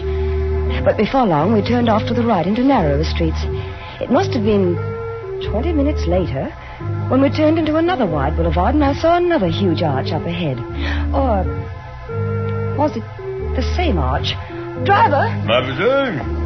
Haven't we passed that arch before? Regardez, mademoiselle. Voici l'Arc de Triomphe. Là-bas, la Tour Eiffel. Driver, I don't want a sightseeing tour. I want to go to this address directly. Don't you understand? Now, please, take me there at once. Eh ben, on fait de son mieux. De la patience, mademoiselle. Paris, c'est une grande ville, voyons. At last, we turned into a narrow street and pulled up before a grim grey house. The blue enamel sign on the wall read number 24 bis. I jumped out of the cab almost before it stopped, rushed up the 3 stone steps and pulled at the brass bell knob. Oh, hurry. Hurry, hurry, please.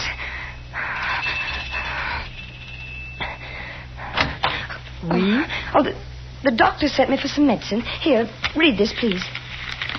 Retenez cette jeune femme aussi longtemps possible. C'est de la plus grande importance pour l'avenir de Paris et même de la France. Oh, entrez, mademoiselle. Thank you. Quand vous ne pouvez plus la faire attendre, donnez-lui une bouteille de pastilles. The doctor's wife stood there reading and rereading the note as though she didn't understand it. And until I thought I would scream. Please, please hurry. Get me the medicine. It's my mother. She may be dying. I must get back to her. Please hurry. Asseyez-vous. She pointed to a chair. Attendez. And slowly walked down the hall and closed the door behind her. I waited and waited. And I wondered. Wondered about the time the taxi had taken to get here. About that arch that looked so familiar. And I was torn by the 100 nameless anxieties that torture you when your nearest and dearest is ill. And then I heard something that froze my blood. A telephone. A telephone clearly ringing somewhere in the house. But the doctor had said he had no telephone. That was the reason I must come all this way for the medicine. Oh, no, it couldn't be in this house. It must be next door or across the street. Of course, that's where the sound was coming from. Allô? But no. Qui parle? Oui. It was the voice of the doctor's wife answering the phone. Oh, no. No, what monstrous plot was this? I felt my scalp crawl with terror. My brain pounded and my head felt as though it would burst. I wanted to scream, to run out of this awful house, to run all the way across Paris to the bedside of my mother. Voilà, mademoiselle. Oh, thank you. Thank you. Au revoir, mademoiselle. Now, driver, please, please, in the name of your own mother, hurry back to the hotel as fast as possible, please. Ah oui. On fait de son mieux, mademoiselle. Roulons.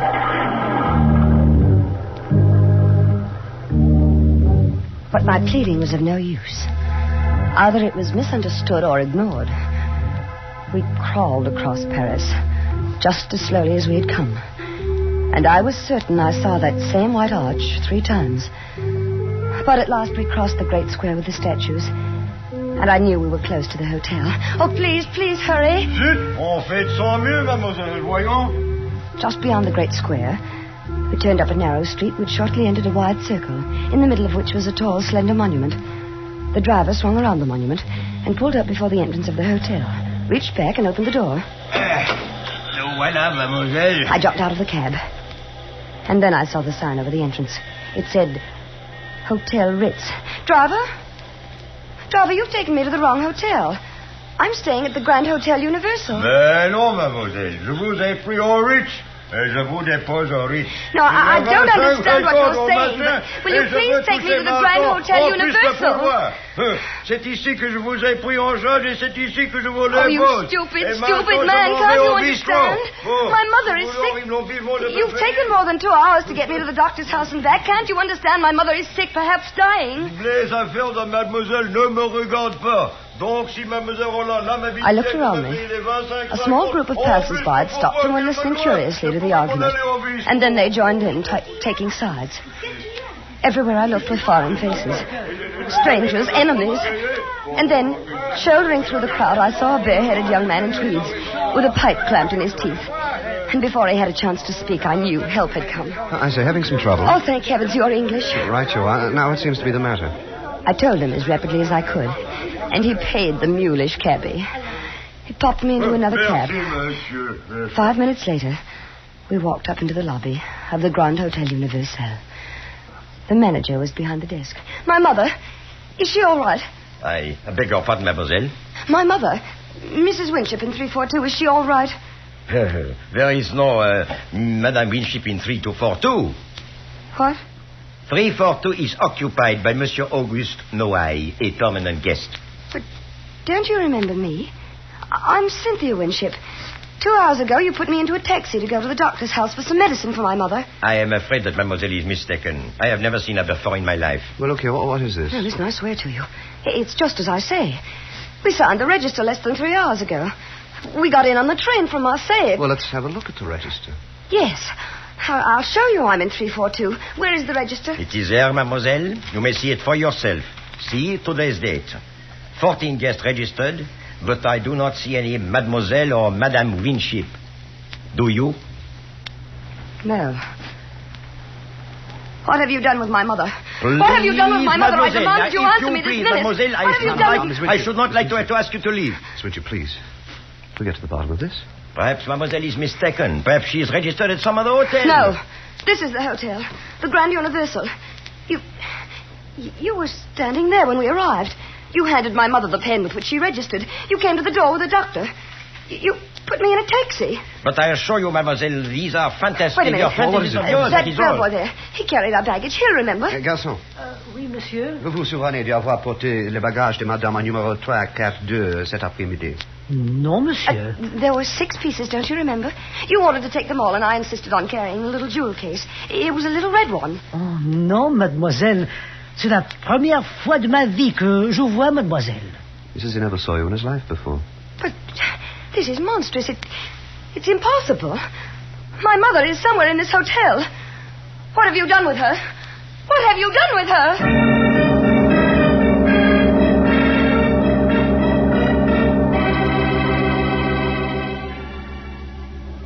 Feeling better now, Miss Winship? A little, thank you.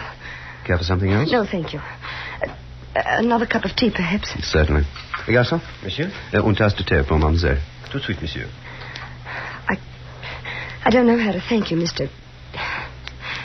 You realize I don't even know your name? Oh, it's Bruce. Bruce Stanley. I'm very glad to meet you, Mr. Stanley. It's a pleasure, Miss Winship. Mr. Stanley, you believe me, don't you? Of course I do, Miss We did Winship. register at that hotel. We were in room 342. Wait, I can even describe the furnishings. There was a big window that went from the ceiling to the floor. Well, every hotel room in Paris has windows like that, Miss Winship. Oh, they do? Yes. Well, in this room, the draperies were plum-colored, and there was a marble-top table, black marble it was, and a gilt clock. It had run down. The hands had stopped, I remember, at 20 minutes past 3. The walls were covered in rose brocade, and the bedspread was a washed-out yellow. Oh, if I could only get into that room, you'd see that I'm not making this up. I'm sure you aren't. Perhaps I can find a way to make them let you in the room. Can you? Yes. I'm with the embassy, you know, undersecretary sort of thing.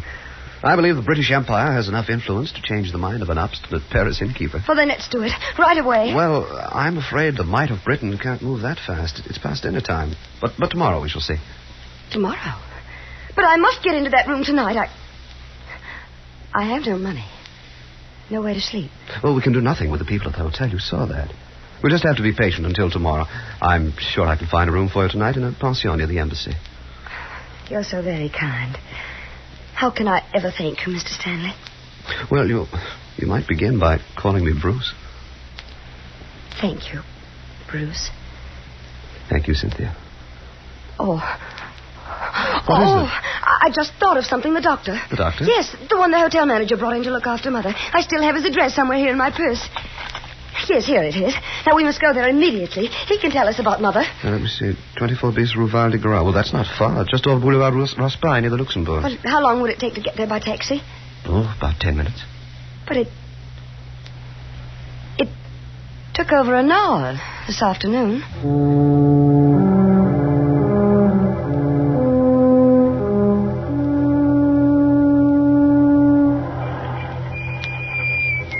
Voilà, monsieur. 24 bis, Rue Val de Grace. So here we are. Yes, this is the place. Attendez, mon vieux. Très bien, monsieur. The house is dark. Well, it's quite late. Well, I don't care. We've got to find out tonight.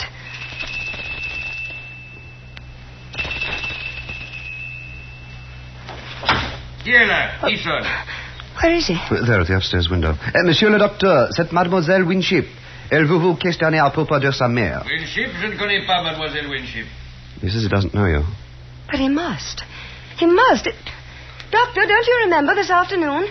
You sent me here to your house for medicine for my mother. Je ne comprends pas l'anglais.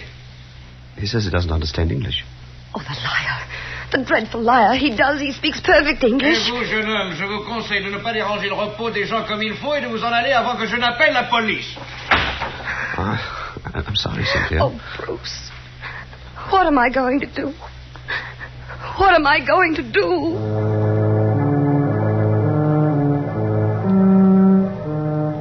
If it hadn't been for Bruce, I'm certain I should have gone out of my mind. He found a room for me at a pension near the embassy, where I spent a sleepless night of anxiety, almost beyond endurance.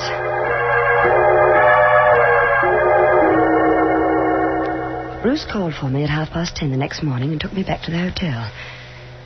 To my surprise, the attitude of the manager had changed completely. But of course, mademoiselle may inspect room 342. We are only too glad to convince mademoiselle that her mother is not and never was in the Grand Hotel Universel. Why, I personally will escort you to the room. This way, please, to the ascenseur. Oh, Bruce, that terrible man. That horrible, horrible... Cynthia, don't let him upset you. Monsieur, au troisième. Troisième, monsieur. Now, remember what I told you last night, Bruce. You'll see. Plum-colored draperies, black marble-top table, rose walls, and a gilt clock with hands stopped at 3 You'll see. Yes, Cynthia. Voilà, le troisième. This way, please. It was room 342 that you wished to see, mademoiselle? Yes, that's right. Third door to the right. Parfait. You see, Bruce? I know where it is. Yes, my dear. Here we are. Voilà. Enter, please. Now, Bruce, you'll see. The yellow bedspread... Oh. Not quite the room you just described in the elevator, mademoiselle. The drapes are royal blue. No. A little dusty, I fear. I must have this room renovated. You see, there is no marble-top table. No. The clock, as you notice, is running. And right on time, it seems. And the walls are not rose bouquets, but yellow-flowered wallpaper. Now, my dear mademoiselle, you see how thoroughly mistaken you are. No.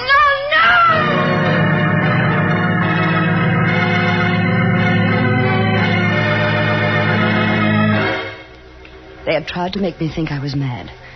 They succeeded. I remembered nothing until I awoke in my aunt's house in England 2 weeks later, thanks to Bruce, who never left my side during those terrible days when my sanity hung in the balance. Well, that's the story, Alice. And that's why I've never been able to talk about your grandmother Winship. Oh, Mother, how horrible. Because all these years I've clung to the foolish hope that somehow she'd come back and tell us herself what happened. You poor dear. You may as well dispel that hope forever, Cynthia. What? Since you at last brought yourself to discuss your mother's disappearance, I think it's time you knew the true fact. Bruce. Your mother died 20 minutes after you left the hotel on that fool's errand for the doctor. Oh, no. She died of the bubonic plague. She had caught it in India before she sailed. The doctor recognized the symptoms the moment he examined her. He told the hotel manager in French in your presence. They agreed that the matter must be kept completely secret. If the news leaked out that there was a case of plague in Paris, the city would have been emptied of visitors, and the exposition would have been a failure. Oh, Bruce. The conspiracy of silence began in the hotel. The bellboy was paid to claim he never saw you. The taxi driver was paid well to take you to the doctor's house by the most roundabout route. The note to the doctor's wife advised her to detain you as long as she could. The taxi driver added his own imaginative touch by returning you to the Ritz instead of the Universal. I shudder to think what might have happened if I hadn't come through the Place Vendôme just then. But you didn't know? Not then. When did you find out? Next morning. By then, the conspiracy had grown to international proportions. The embassy had been advised. If the exposition was a failure, the franc would fall and the pound sterling would be affected, that sort of thing. I knew when we went back to the hotel you would not find your plum drapes and rose-colored walls and black marble-top table. And you let me go through with that? What could I do? I was acting under orders. I knew that the hotel had completely fumigated and redecorated the room overnight, and everything was in readiness to repudiate your story. I had to let the last act of the dreadful farce play to its dreadful end. What did they do with my mother? Her body was removed from the room less than 30 minutes after you left it. It immediately burned. Why? Why didn't you tell me all this years ago? Why did you let me go on all this time? This is the first time you've ever mentioned your mother since then, my dear. Alice? Yes, Mother? There's a new issue of the Tetler in the library. Wouldn't you like to look at it? Mother, I want... Now, dear, there's a good girl. I want to have a talk with your father.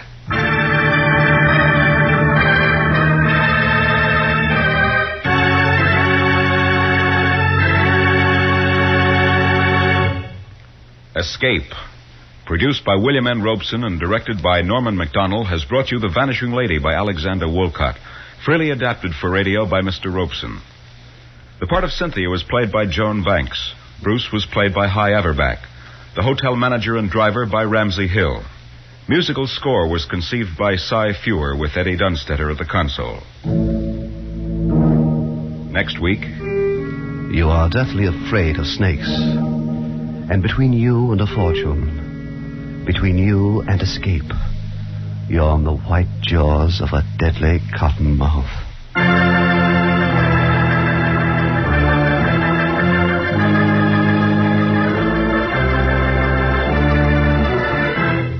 Next week, we escape with Irvin S. Cobb's famous story, Snake Doctor.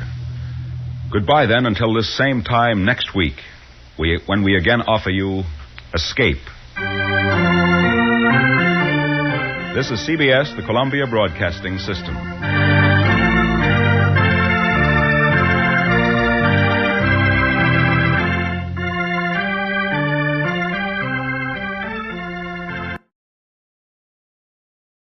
Fed up with the everyday grind, tired out by the dull routine, want to get away from it all? We offer you Escape. Escape, designed to free you from the four walls of today for a half hour of high adventure.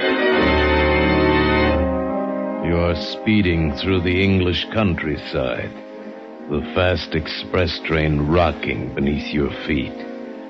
And you know that somewhere in the dark ahead of you, a band of men are plotting the destruction of the train, are planning the moment of your death.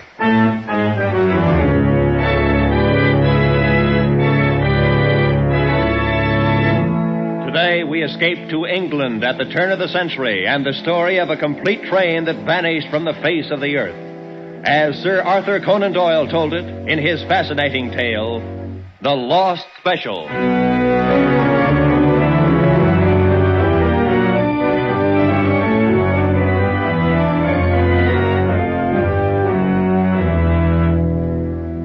20 years with Scotland Yard have brought me into contact with many weird and unusual events in human affairs. But none more strange than the occurrences which began on the afternoon of June the 3rd, 1890, in the railway station at Liverpool. On no case before had I ever felt myself so helpless, groping blindly, as it were, for an unseen adversary, not being certain of the nature of the crime, not even knowing, in fact, if it were a crime. Suffice to say that along a short stretch of railway line in Western England, I learned what is truly meant by terror of the unknown.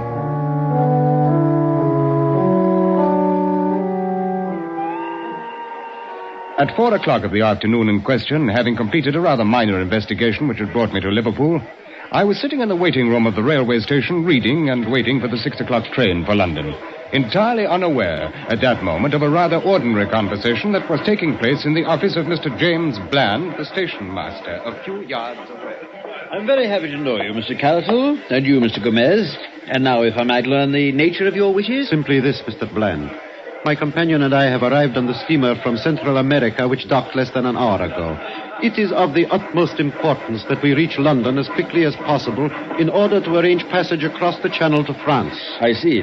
Well, it's unfortunate you missed the 3 o'clock train, Mr. Carroll. However, there'll be a limited leaving at 6 that will put you in London. That is not soon enough, Mr. Bland. I cannot stress too highly the importance of my reaching Paris at the earliest possible moment. I can understand that, but there simply isn't any other train until Quite 6. so. Quite so. I am informed, however, that it is possible to charter a special train upon occasion. A special? Yes, it's possible. Rather expensive, though. The cost is not important, Mr. Bland. How soon can the arrangements be made? Well, Mr. Hood, do we have an engine available? Yes, sir. Number 247 is on the north siding under emergency steam. Good. Very well, Mr. Carroll. It's 4:08 now. We can roll a special out of here at 4:30. The charge is £55. Gomez, you will pay Mr. Bland £55. Who is on the standby crew, Mr. Hood? Let's see. John Slater is engineer, McPherson guard, Smith fireman. Call them at once. Have them carry 2 standard coaches behind the engine, and telegraph the station master at St. Helens to hold the local on siding there until the special goes through. Make sure the line is clear as far as Manchester. Yes, sir.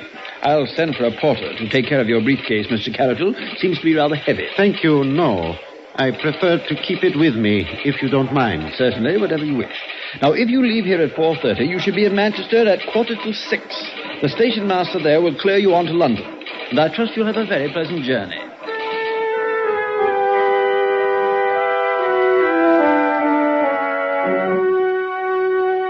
As I say, I was not aware of these events until a while later, and would have placed no significance on them in any case. At 4:31, the special train with its 2 passengers and 3 crew members pulled out of Liverpool station and headed to Manchester.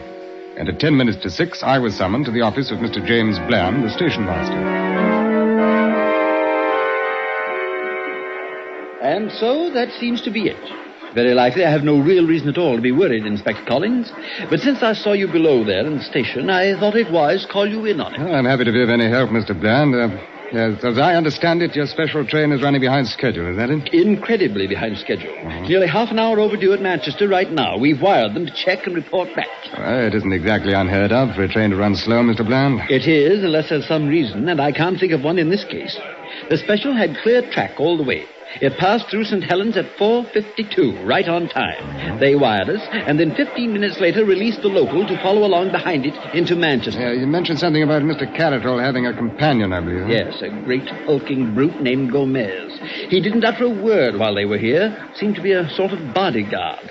Carroll himself was small and stooped with a swarthy complexion, possibly a Latin American. And you got the impression that he was carrying something rather valuable in his briefcase. Yes, he wouldn't let it out of his hands.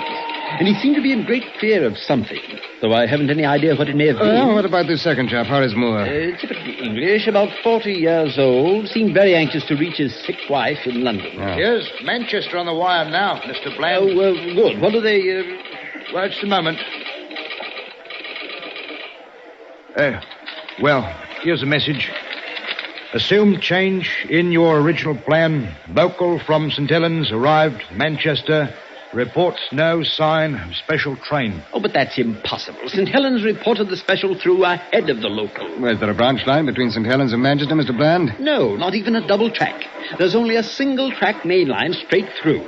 Sidings, of course, at the local stations for loading purposes. But, Mr. Hood. Yes, sir. Check every local operator from St. Helens on. We've got to get to the bottom of this. I can't understand it, Inspector Collins. A locomotive and 2 coaches can't simply... Well, it's utterly impossible. It can't have just disappeared. In a few moments, the answers began coming in over the wire. The first was from St. Helens. Repeating our previous message, a special train passed here at 4:52, local departed 15 minutes later. Then from Collins Green. Special passed here at 5 o'clock, followed by local train 17 minutes later. And then Earlstown. Special passed here 5:06, followed by local 18 minutes later. Newton. Special passed here 5:12, local train 17 minutes later. At Kenyon Junction. Special through here at 5:20, local passed 19 minutes later. And then Barton Moss. Local through at 5:53. No special train passed here today. I tell you, it's absolutely unprecedented, Inspector Collins. An entire train and 5 human beings vanishing from an open track between 2 local stations only 8 miles apart. It's impossible. The only thing to the contrary being the fact that it has apparently happened. But I can't understand it. Mr. Bland, I think you'd better make arrangements to get us out to Kenyon Junction as quickly as possible.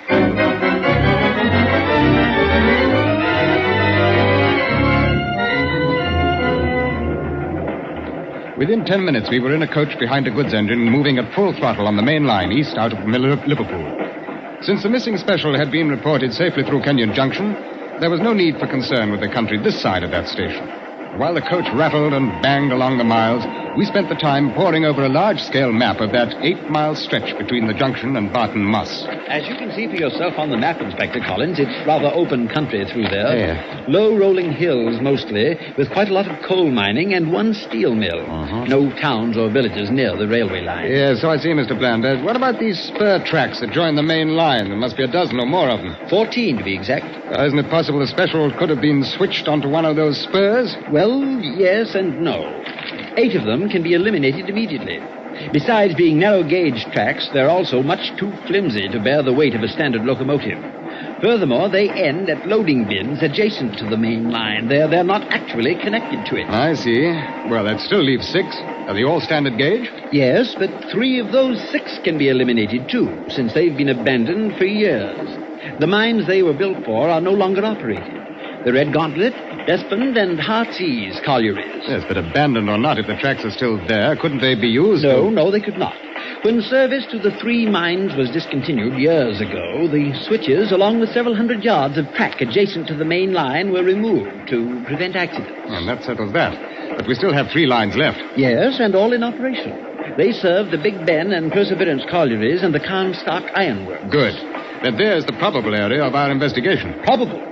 Inspector, I fail to see anything probable about a train scheduled from Manchester turning up in a dead-end siding. Well, for many years now, Mr. Bland, I've been approaching problems of this sort with a certain theory of logic. Once both the obvious and the impossible are eliminated, and we seem to agree on those, then the solution must lie in the realm of the improbable, no matter how fantastic it may at first seem. I can't believe it. Why wouldn't the train crew report in? What about Mr. Carroll's anxiety to get to London? Why wouldn't he have... Wait. We're slowing down, aren't we? That's right, sir. We're pulling into Kenyon Junction. This is the last station to report seeing the lost special. Very well, gentlemen. This is where we start to work.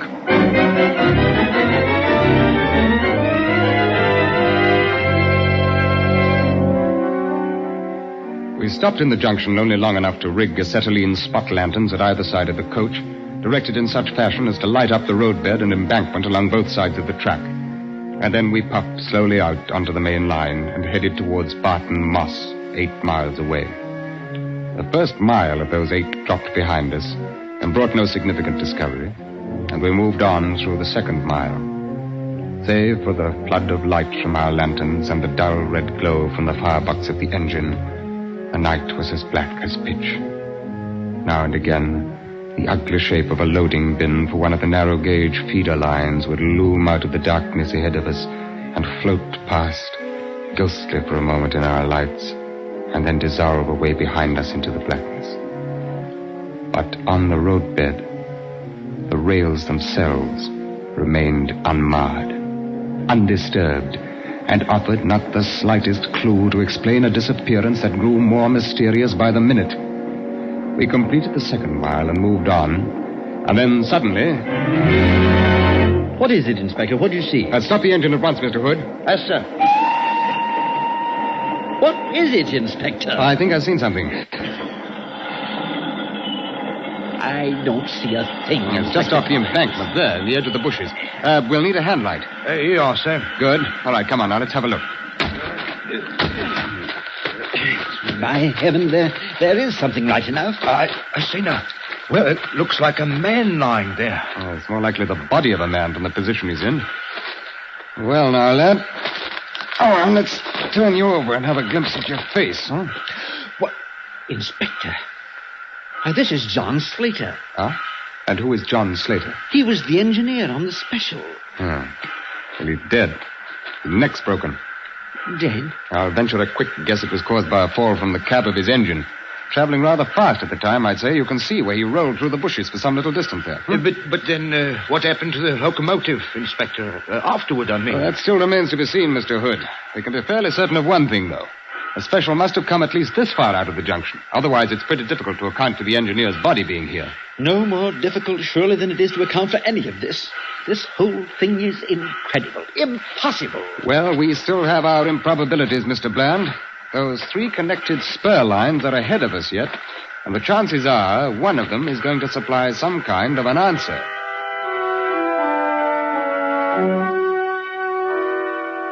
By midnight, I'd completed a thorough check of the 3 lines. The first one, to the Big Ben colliery, ran 1.5 miles back into the hills and ended against the face of a huge pile of coal. Not large enough, however, to cover a locomotive and 2 coaches. I made certain of that. The line to the Perseverance colliery was hardly more than 1/2 mile long. It had been blocked all day, and it was still blocked by a string of loaded ore cars, and ended beyond them against the open rock face of a quarry. The last line, running to the Carnstock Ironworks, was a double track, and had been left open all day. However, a sleepy superintendent informed me that over 200 repairmen had been busy on the roadbed until well after dusk, and it was impossible to imagine a non-scheduled train passing through such a horde of witnesses unnoticed. Oh, shortly after midnight, dog-tired, we walked into Barton Moss Station, still without the slightest explanation of the mystery. I want to send a wire through to Scotland Yard. Scotland Yard? Yes, sir. I'm prepared to postpone further investigation. Investigation? Until daylight. Yes, sir. Sign it, Collins. Can you get that up right away? Right away, sir. Peaceful English countryside and a dead engine driver. You speaking to me, sir? Oh, no. It is strange, though. Strange, sir? In broad daylight, a 40-ton locomotive with 2 carriages and 4 passengers has vanished from the face of the earth.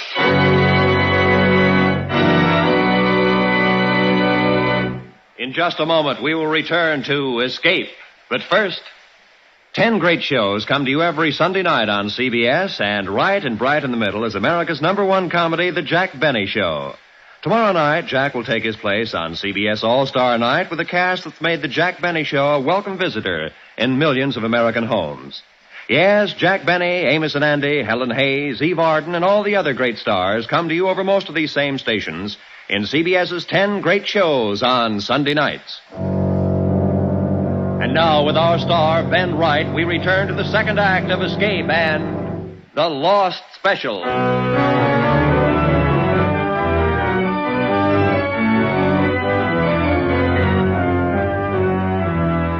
By the next morning, of course, the story was out and the daily papers went to work on it.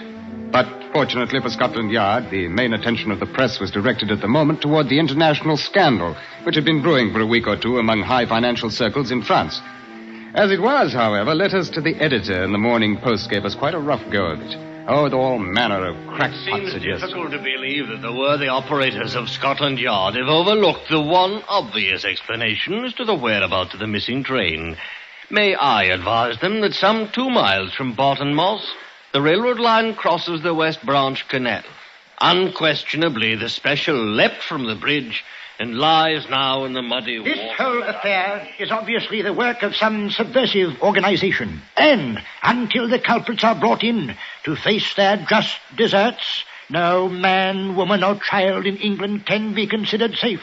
Now, my Surely advice we are in the matter witnessing the fulfillment of ancient prophecies. The forces of evil grow bolder and begin now to invade the earth openly. There is no doubt but what that strange man Caratol was really the devil in disguise. And it is Our high first time... action this morning is to gaze quickly across the city toward Westminster Abbey.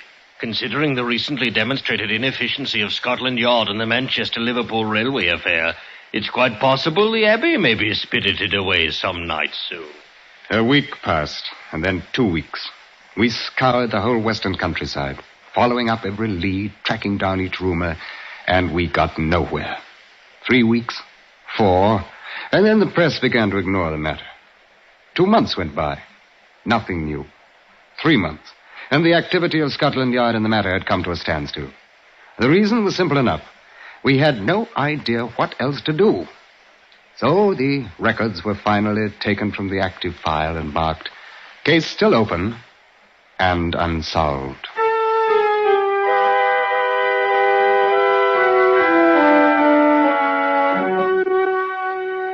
Even though I worked on other assignments, my mind kept turning continually back to the case of the lost special. I tried to think of some avenue left untried, some path overlooked, and I could think of nothing. I reviewed all of the improbabilities I'd tested and disproved, and I tried to... Improbabilities. Suddenly a fallacy in my own logic began to dawn on me. Arbitrarily, I had called certain explanations impossible, and touched them only lightly in my investigation. And yet, what could really be classed as impossible in a case which itself was utterly impossible?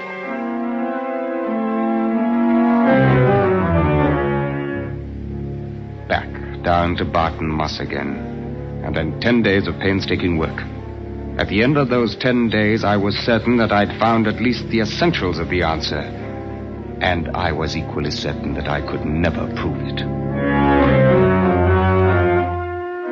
I could see only one bare chance, a desperate chance against long odds.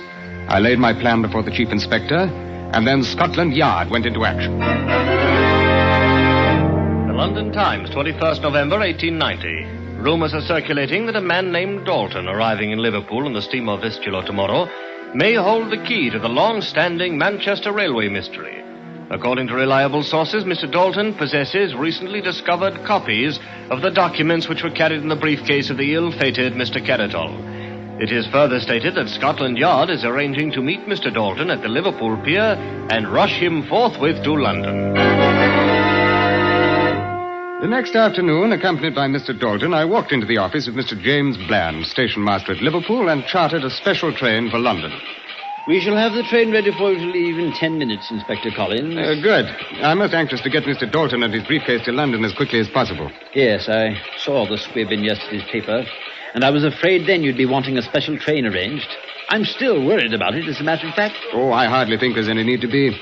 You've run a good many specials up to Manchester since that affair 6 months ago, and you've never lost another one, now have you? No, but I'll confess I've shaken in my boots every time I've watched one of them pull out of here. I say now, you're going to have me jumping at my own shadow. Oh, don't worry, Mr. Dalton. I'll have you in London before you know it, and none the worse for the trip. Nevertheless, Inspector, you'll have to admit the situation today is very much like the one 6 months ago. Oh, yes, in some ways. The mysterious stranger arriving by steamer from South America, and in urgent haste to reach London. The carefully watched briefcase, which, according to rumor, contains the very same sort of material Mr. Caratol was carrying. But there is one difference. Mr. Dalton is being accompanied by an agent from Scotland Yard. Yes, but Mr. Caratol also had a guard, that chap Gomez. And both of them disappeared. Oh, come now. Surely you don't think that anything so fantastic could possibly... Oh, no, he's right, Mr. Dalton. It did happen once, and a number of the elements are similar. Well, Mr. Bland, I'll wire you as soon as we reach Manchester. Hardly necessary, Inspector. I think I shall go along with you. What good? But if you're looking forward to excitement, I can't promise it. No, it will probably be a very ordinary trip. But if I stayed here, I'd be a nervous wreck by the time you reached Manchester. Well, then come along by all means. Mr. Dalton and I will enjoy your company. Your train has just pulled up the platform, gentlemen. Good. Well, gentlemen, we can't keep the fates waiting, huh? Let's get aboard.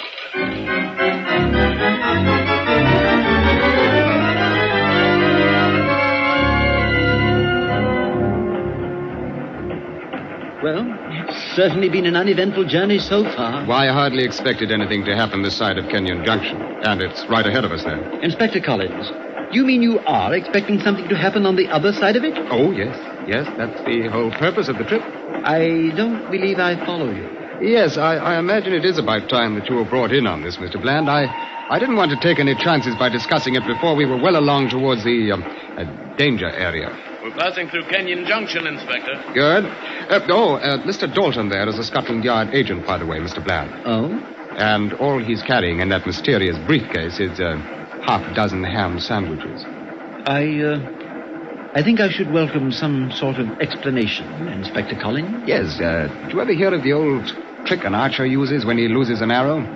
He shoots another in the same general direction, follows it, and sometimes he finds both of them. Well, this train and all of us aboard it constitute the second arrow, Mr. Bland. Do you mean you're expecting this train to vanish like the other?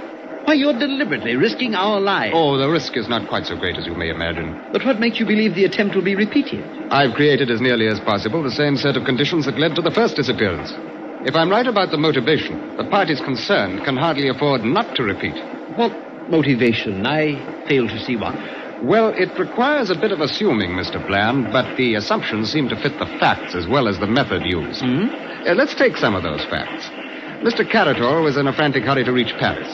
His briefcase apparently contained something of great value. He was afraid an attempt would be made to prevent his reaching Paris. Yes.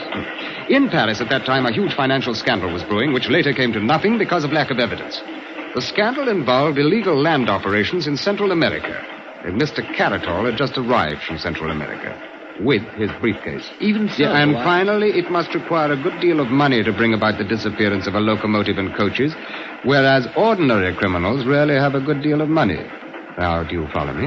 Yes. Yes, of course.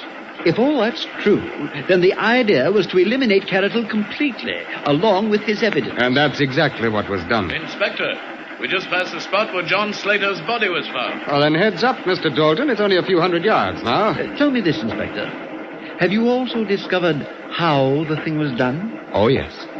But I'm in the unfortunate position of not being able to prove it. And what do you think it's going to prove if the same thing happens to us? Oh, that. Well, I forgot to mention that there are 20 agents of Scotland Yard concealed in the coach behind us. They're specially selected, armed with rifles, and are there for the express purpose of making sure the same thing does not happen to us. We're slowing down, Inspector Collins. Well, I think this is it. Slowing down? Why? We're leaving the main line. But we can't leave the main line. There's no siding here. Oh, yes, there is. There's the spur track to the Heartsease Colliery. But it's abandoned. There's no connection to the main line. The rails were taken away years ago. Ordinarily, you would be right, Mr. Bland, but at the moment there's an excellent switch installed at the main line, and also a very serviceable set of rails connecting it with the old track. We're traveling over them now, as a matter of fact. You see anything, Mr. Dalton? Not yet, sir. The train is being manned, incidentally, by Scotland Yard agents. I took the liberty of holding the regular crew in the coach behind us until we could find out which of them has been bought off, which scheduled to end up like John Slater. But I must confess, Inspector, look. Men are coming out of the bushes behind us. They're already starting to pull up the rails. You see, Mr. Bland, in 15 minutes you'll be right again. There'll be no connection between the Heartsease siding and the main line. Yes, I see now. By heaven, I never would Mr. have... Bland, it won't do any good to try to signal with that pocket handkerchief. I'm afraid I don't quite understand you, Inspector. Then perhaps you'll understand the fact that you're under arrest for the murder of Caratal, Gomez, and John Slater. Why, that's utterly ridiculous. Why have we stopped? In order to permit it... There's your answer. I think that 20 agents of Scotland Yard should prove more than a match for your assistance. Your guesses are nothing less than preposterous, Inspector. What could I or anyone else gain by merely switching a train onto an abandoned siding? The other special, if you recall, disappeared. Ah, yes, so it did. And straight ahead of us, a mile and a half, if you recall, Mr. Bland, this spur ends at the Heartsease mine shaft, one of the largest inclined shafts in this part of the country. According to the records, it used to be 900 feet deep. But upon investigating it last week, I found it closed off by a tremendous cave-in at 400 feet. Now tell me, Mr. Bland, was the cave-in caused by the explosion of the locomotive's boiler when it struck the bottom? Or did you dynamite the shaft after the train went into it? You've no proof of any of this and no evidence whatsoever against me. Your train crew in the coach behind us have all signed statements. And I think we'll get a good deal more evidence from the men who are being rounded up out there now. I have nothing further to say. Well, there's nothing you can say, Mr. Bland. We've seen your bank account with those mysterious and heavy entries which are dated about the time the special disappeared, which I am sure we shall be able to trace to certain French sources. We've succeeded in tracing down McPherson and Smith, a fireman and conductor you bribed to vanish. Too bad you couldn't bribe Slater, the engineer, because his death was most unfortunate. You see, his body furnished us with our first clue. Yes, Mr. Bland. Without Slater's body, we might really have thought that the lost special had disappeared into thin air.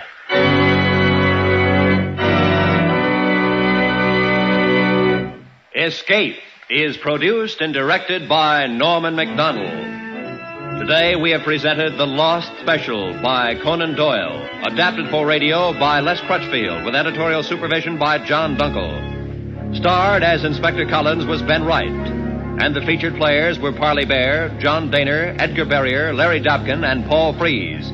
The special music was arranged and played by Ivan Ditmars. Next week, you're aboard the Orient Express, rushing through the European night, bound for Constantinople. And in your compartment with you, a gun pointed at your head, a small, mysterious foreigner is about to take your life.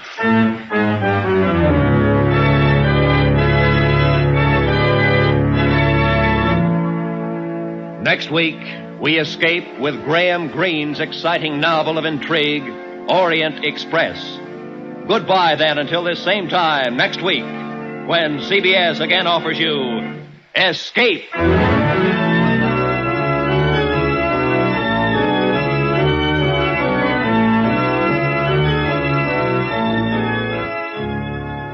For more adventures, seek it out with two top CBS shows tonight. The Adventures of Philip Marlowe and Gangbusters, both regular Saturday features on most of the same CBS network stations.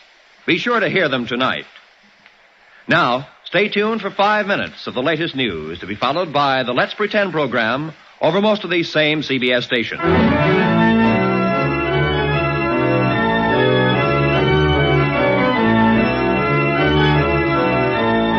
This is Roy Rowan speaking for CBS, the Columbia Broadcasting System.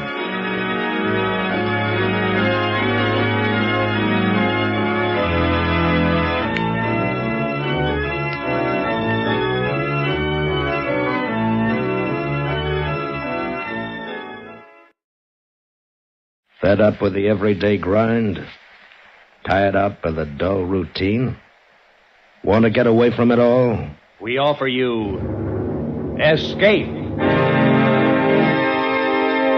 Escape, transcribed to free you from the four walls of today for a half hour of high adventure. You are flying over the lonely wastes of the Pacific, lost, torn by the fury of a typhoon, your gas running out. And ahead of you is an adventure so strange, so terrifying, that your mind cannot accept it.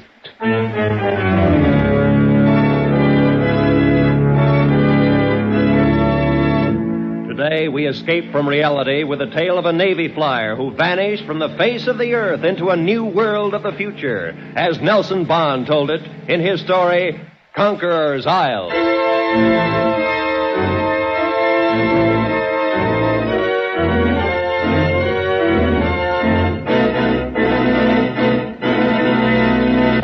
You've got to believe this. It sounds utterly impossible, I know. It sounds crazy. That's why I'm here, sir. But it's the truth, and you've got to believe it. You've got to, sir. You've got to. That's the way he started, almost as soon as I'd walked into his hospital room. He wasn't violent, you understand. There was no need for restraint. But his every action, every gesture was evidence of a psychotic condition. To be extremely charitable, battle fatigue. Well, Anyway, it was an odd case. I was already acquainted, of course, with the history. Young man, graduate of Annapolis, lieutenant in the Fleet Air Arm, excellent record, citations for bravery and so forth. And toward the end of the war, he and his bomber crew disappeared over the South China Sea. Search failed to turn them up. They were, of course, presumed to be lost. And then a month ago, almost 4 years later, Lieutenant Brady was found by a Brazilian freighter drifting helplessly and nearly dead in a tiny life raft from the airplane. Curiously enough, his position was not far from that last reported by his radio operator 4 years ago. But when he was asked where he'd been, he gave a story so fantastic, so utterly unbelievable. You've got to believe it. You've got to, sir. At ease, Lieutenant. I'm sorry, sir. I'm here to consult with you as a physician, how to order your cure as a superior officer. Now, suppose we ignore the braid while you tell me about it. Oh, thank you, Doctor. Where should I begin? Well, it's your story. You know what it is you want me to believe. The trouble began, I understand, on your last bombing mission. Yes, that's right. That's where my troubles began. The thing's been going on for much longer than that. Years, certainly. Decades, perhaps. Somebody has got to do something, Doctor.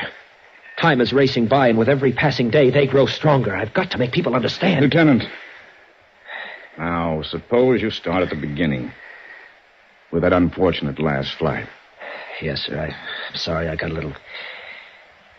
Well, then it was this way. We'd finished our mission, and we were starting for home. We were over the South China Sea, between the Philippines and Indochina, roughly off Palawan. Everything was peaches and cream. The Arden Alice was purring along like a dream, and I was sitting there chewing up a pack of lifesavers, thinking how good that can of cold beer was going to taste, when the intercom crackled in my ear. Lieutenant, Jap freighter, 10 o'clock. Huh? Yeah, you're right. Looks like a single tramp beating up the coast. You still got a Bertha? Yes, sir. Okay, maybe we can have some fun. Red 4 to Mac. Red 4 to Mac. Go ahead, Red 4. Jap freighter, 10 o'clock. Check. We've still got a Bertha. How about it? Why not? It's your party. Go ahead and good luck. Roger and out.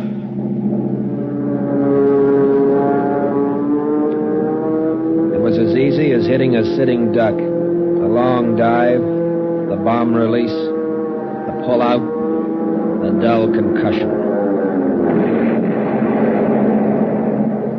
We laid her down her aft stack, and that Jap ship went up like a Roman candle. Hey, nice going, Lieutenant. Right on the button. That's one Jap we won't have to worry about anymore. Lieutenant, we're hit. Huh? A piece of that Jap must have come up and hit us. We're spraying gas all over the Pacific out of the left wing tank. Yeah, I see it now.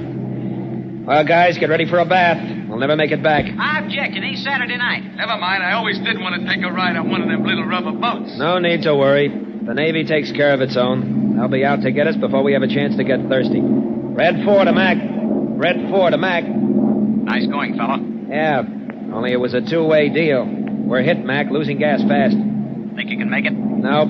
It's a salt bath for us. Sorry, fellas. Keep your radio on. Give your last position to base before you ditch it. They'll have a rescue party out in an hour. Wilco. See you tonight. Good luck. Over. Roger, out. You see, there was nothing to it. Happened every day. With ships all over the Pacific, they'd have a destroyer sitting there when we came down. A half hour later, when our gas was down to a few cupfuls and the rest of the squadron was long out of sight, an amazing thing happened. 1 minute the sky was clear and cloudless. The next minute we were surrounded by thunderheads, and a typhoon burst on us. Holy cow, Lieutenant. Where'd this come from? I don't know, but it's a Lulu. Fasten your safety belts. There's no telling what this'll do to us.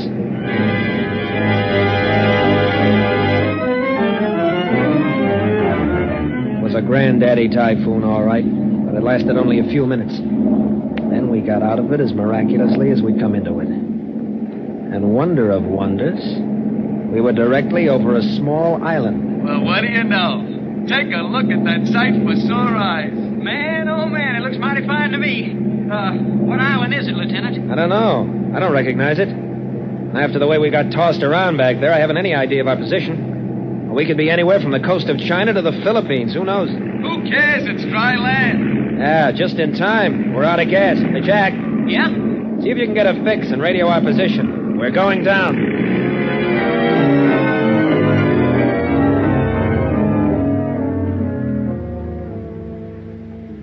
landed safely on a little strip of sandy beach. And only after we'd climbed out of the plane did we begin to have any misgivings. What do you think, Skipper?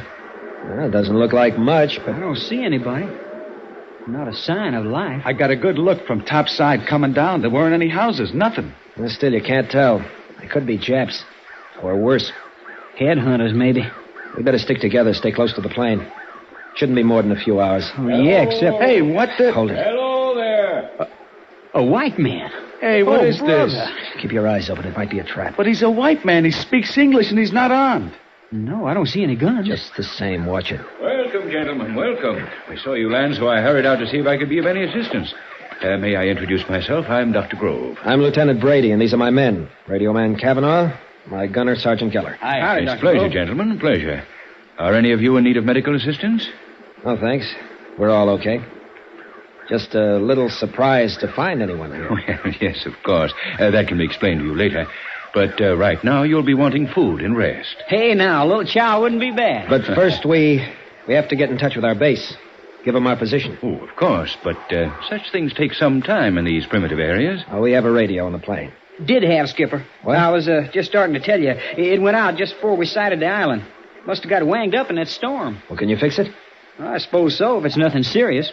I'll tell you better after I have a chance to look at it. Of course. But in the meantime, I hope you'll accept our humble hospitality.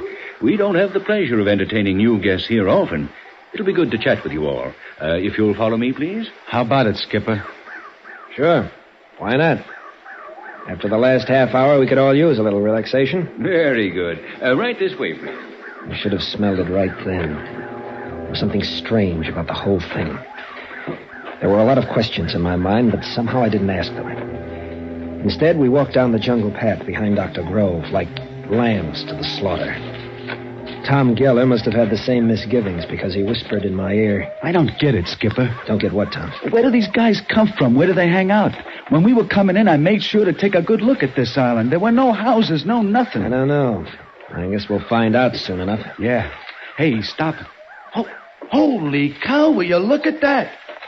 Dr. Grove stopped in front of what looked like a big rock. And then we saw it was expertly camouflaged cement with a sliding door. Here we are, gentlemen. If you'll be good enough to enter. Enter what? That? Don't be alarmed. It's only an elevator. An elevator? In this jungle? What kind of monkey business is this, anyhow? Do you mean to tell me you live underground? My dear Lieutenant, I'll be glad to explain everything later. It's all very simple. But first, I must insist that you enter the shaft. So now you're insisting. And suppose we prefer not to step into your elevator, then what? Then I should be compelled, most regretfully, to enforce my request. Guess again, pal. We happen to be armed. A gun, 3 guns. See, that's one detail you overlooked. I overlooked no details, Lieutenant. Would you be kind enough to fire your gun? Watch yourself, Skipper. It's a trick. He wants you to shoot. The sound will bring help. Wrong, my friend. I need no help. Very well. If you won't accept my invitation... Wait a minute. Keep your hand out of your pocket. Perhaps you would care to stop me, Lieutenant? Okay, if you asked for it. Hey, Lieutenant. Try again, Lieutenant, but your gun will not work Skipper, on he's this right. island. Mine won't work either. And now, perhaps you'll be kind enough to step into the shaft? Look, I don't know what's going on here, but I don't want any part of it. Yeah, neither do I. Come on, gang. Let's get out of here. Just a minute. I'm sorry. You forced me to use harsh measures. Believe me, I do so reluctantly. What's that you've got there? Just a small tube, but a very potent weapon, I must warn you. Yeah? Well, then you better use it fast. I made a desperate lunge for him, and suddenly... tiny shaft of light flicked out from the tube and touched me. And I stopped, frozen in my tracks. Conscious, my eyes open, seeing him, hearing him. But try as I would, I could not move a muscle. I was as if turned to stone.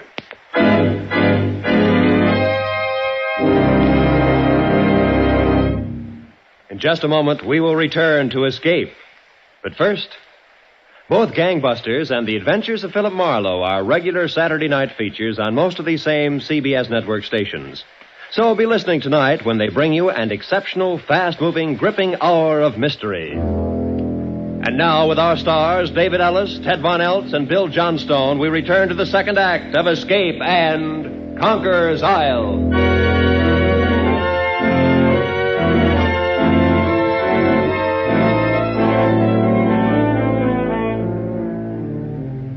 I was paralyzed, Dr. Gorham. Completely paralyzed. As if turned to stone. I had all my senses. I could see and hear and feel, but I couldn't move a muscle, not even turn my eyes. And you say this happened because of some kind of light beam? Well, not exactly a beam, sir. Perhaps not exactly light. Just a kind of radiance. A gas, perhaps? No, because it had no form, no odor, no taste. It was like becoming enmeshed in a web of moonbeams. I see. And its only effect on you was to immobilize you. Yes, that's right. It didn't burn or sting or cause pain in any way. I simply couldn't move. It was like a hypnotic trance. And then? Well, then some of Dr. Grove's companions came out of the elevator. They picked us up and carried us. I could feel their hands very softly, as if they were far away from my body, as if there were layers of rubber between them and me. But I could hear Dr. Grove talking. Place him in the shaft. Gently, please. I could see him bending over me into my line of vision. I'm sorry, Lieutenant. I sincerely regret having to inconvenience you. But, you see, just as we have the means of hampering your primitive mechanical devices, your guns, your radio, so do we have the means to enforce our requests. Requests which are, I assure you, only reasonable and necessary under the circumstances. Very well. Take us down. My head was reeling, and fear was growing in me. Who were these men to talk of radio as a primitive device? What kind of men were they? Where were they taking the three of us, and what were they going to do with us? As if he'd read my thoughts, Dr. Grove leaned over me again. There's no need to be alarmed, Lieutenant. No need at all. All right. Gently. Carry them gently. Well, Frater? I'm sorry, Frater Dorden. It was necessary. They would not come willingly. I see. A few of them do. Well, put them in the sleeping chambers until they recover. And be gentle. They are so frightened. Poor things. Poor things. Poor things, he'd said. Not as if we were human beings at all, but animals. Some weak, dumb animals with whom they must be gentle. It was then that I began to know real fear. We were in a great underground city, but I could see little of it. Nothing except what passed in front of my rigid eyes. Then I was carried into a room, deposited upon a soft couch, and left alone. I could not close my eyes, but gradually the light began to fade, to melt away. I was in deep blackness, and I slept. I don't know whether the return of the light awakened me, or whether it came on automatically when I woke up. But the room was bright, and I could move again. I jumped up, tried the door, but of course it was locked, and there was no other way of escape. The room was a small cell with metal walls and ceiling, a kind of metal I'd never seen before. There was a cot, a desk, and a chair, and nothing else. But the really amazing thing was the light. I searched the entire room carefully, but there were no fixtures, no indirect lighting arrangements. The light came out of the walls, evenly filling the room, casting no shadows. Suddenly I wanted to see Cavanaugh and Geller. I yelled at the top of my lungs. But there was almost no sound, no echo from the walls. They simply absorbed the sound into utter silence. Then as I stood there, with fear cold in my stomach, I heard a faint sound, a footstep behind me. I whirled around just in time to see Dr. Grove stepping through the wall. You said through the wall, Lieutenant. Of course you mean through the door. Through the wall. Through the wall, sir. The door was in front of me, Dr. Grove stepped into my cell through the solid metal wall. You realize that what you're saying is impossible. To us it is. To them, nothing is impossible. Nothing. That's why we must act, and act now before it's too late. You must believe me, sir. This is man's last chance. I'll do my best. Perhaps you'd better continue. Now, this Dr. Grove stepped through the wall. Yes. As I'll tell the rest as quickly as I can. I can see that you don't believe me. But someone must, somewhere, sometime, someone must. Lieutenant. Well, as I said, Dr. Grove stepped into my cell through the wall. Suddenly, my panic ended. I looked at him now with awe. And we talked, not as man to man, but as man to a lesser creature. Me. You must not be frightened, Lieutenant. You do not understand how I passed through a wall which to you seemed solid. And not understanding, you feared. But Yet there is nothing supernatural or fearful about what I did. Any of us can do it at will. You see, there is no such thing as a solid in this world of relativity. We know that there is plenty of room for the molecules of our bodies to pass between the molecules of those walls. We simply make a necessary mental adjustment and walk where we will. It is an ability as basic to us as breathing to a person like you. What kind of men are you? You have been educated, studied Darwin. You know the facts of evolution. You know how man has progressed through various stages from the primitive savagery of the Neanderthal man. Well, yes. Obviously, this process can and will continue. To suppose that the evolution of man is complete with you is a mistake of conceit. You mean you are the next stage? Exactly. You have heard of the process of mutation, perhaps. How suddenly a white rose is produced of a family of red roses, and from then on produces only white descendants? Yes. So have we been evolved, as mutants, infinitely superior to our parents and our fellow men, knowing by instinct right from birth what you must study years to learn. Your most difficult physics and mathematics, our ABCs. Our studies far beyond your understanding. Are there many of you? Yes.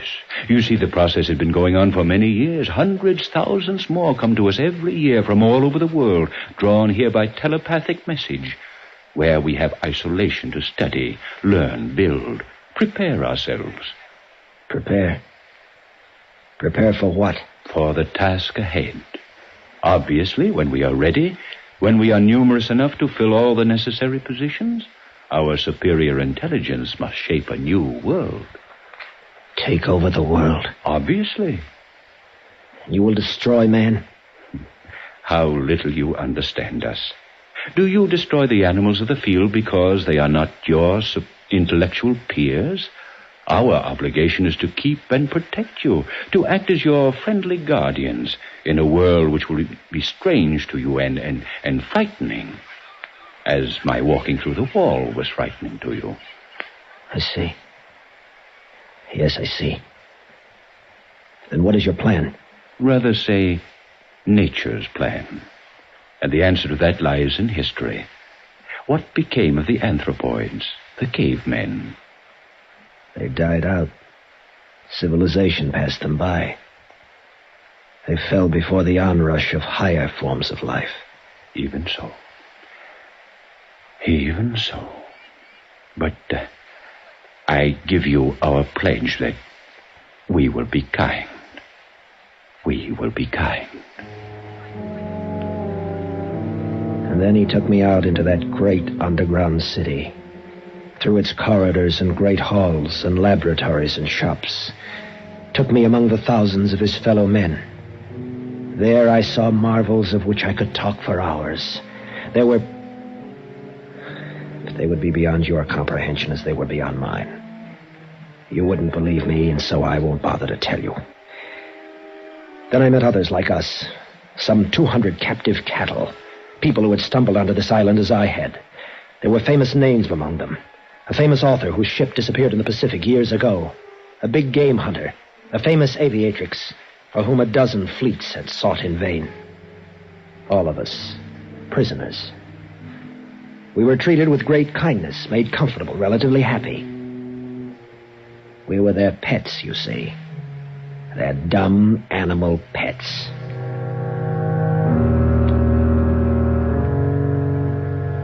For over 3 years, I stayed there. After a while, I ceased to struggle. Even in my mind, I was defeated. So I succumbed to the peaceful, bucolic existence that was my fate. At least that's what I thought. Then came that last day. Dr. Grove had made me his special pet. I was allowed to follow him about at work, to talk to him at length. And on this day, he confided in me even more than usual. Well, Lieutenant, it has been a pleasant day. Yes, Doctor. Am I to go now? Not for a moment. Ah, yes, I shall miss having you with me when I'm gone. Gone? You're going away, sir? Yes, very soon. But where? Out into the world, where you once lived. But why? Oh, there are many, very many of us there already. In strategic places, of course. An important politician here, an industrial magnate there, a famous author whose words are gospel to his readers. I will have my place, an important one. But I didn't know. You didn't tell me that it's already begun. Oh, yes, definitely. The hour is close at hand. And then, all of us, the whole world. Lieutenant, you know us now. You know that we will be kind. Kind. Yes, kind. Suddenly all the anger that was in me welled up. I didn't want to be a dumb animal, a pet for some superior being to be kind to. I didn't want that for my loved ones, my friends, my fellow men. That night at dinner when they fed the prisoners in a big communal hall, I got a chance to talk to Kavanaugh, my old radio man. He listened and then shrugged hopelessly. They'll succeed, Joe. You know that. No. Not if the world could be warned. I don't know. Maybe it wouldn't make any difference. Besides, how could they be warned? If somebody could get away from here. Escape? That's impossible. I know, that's what I thought. But listen, I've got an idea. There's one chink in their invincibility. What? Their gentleness, their kindness. They can't bear to hurt anyone. None of their weapons kill, but only paralyze temporarily. And they simply cannot conceive of treachery. What are you driving at? This. I'm going to play on Dr. Grove's liking for me, his kindness. And I'm going to trick him. How? Tomorrow I'll ask him to take me up above, back to the plane, to get pictures of my father and sister. Tell him I'm lonesome, suffering. He'll do it. I'm sure he will.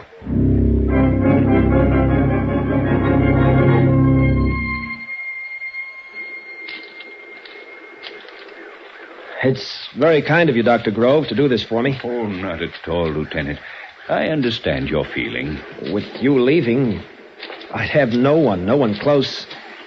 The pictures will make me feel a lot better. Well, I only hope they're still here. Plane is partially demolished by the weather, as you can see. Oh, they'll be there. They were in the map compartment. They'd be out of the weather. Well, here we are. Dr. Grove, look, over there. Where? Sorry, Doctor, but I had to do it. I hope I didn't kill him.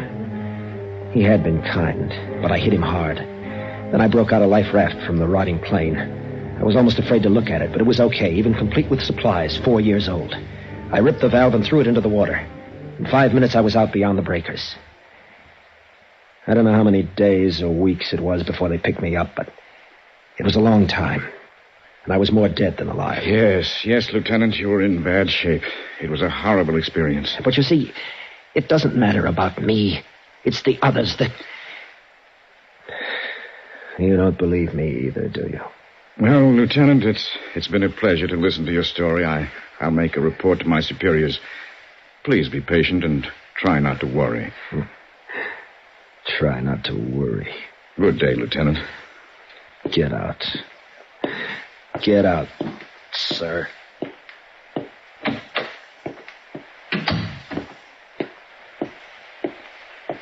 Oh, there, Commander Gorham. You've talked to him? What's the verdict? A clear case of persecution mania. An amazing form. I've never heard a tale more complete and logical, but I know what you mean. Well, do what you can for him. I'm afraid he's going to be here for a long time. Perhaps for as long as he lives. Turned loose, he might be dangerous. That's too bad. Nice boy, too.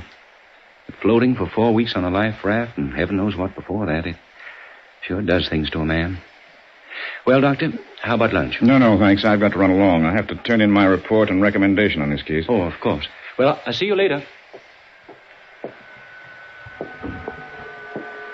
I watched the man disappear down the hall. I stood there for a moment lost in thought, seeing the face of that boy in there. It was hard to know how best to be kind to a boy like that, but I roused myself. I had much to do. So much. And if I went down through the lobby of the hospital, some fool would surely delay me, get me into a long-winded discussion, and I didn't feel a bit like talking. I wanted to get out of this place and forward my report that this Brady case was closed, that there'd be no more trouble from this source. My car was just outside on the street. There was no one in sight in the corridor, so I turned and quietly walked through the wall.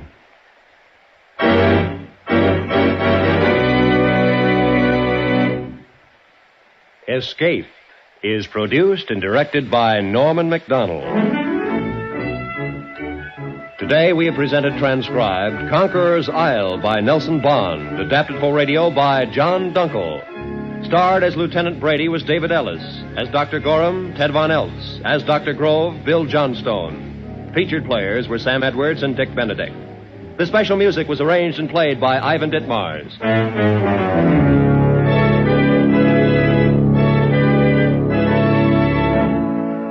Be sure and be with us again next week at the same time, when we will bring you another great story of mystery and intrigue by one of the world's outstanding authors of high adventure, as CBS again presents Escape.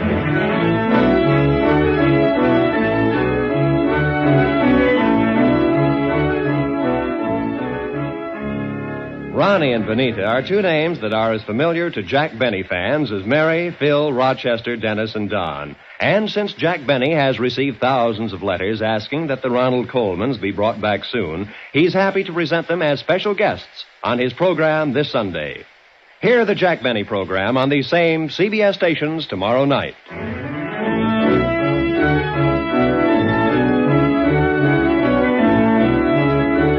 This is Roy Rowan speaking for CBS, the Columbia Broadcasting System.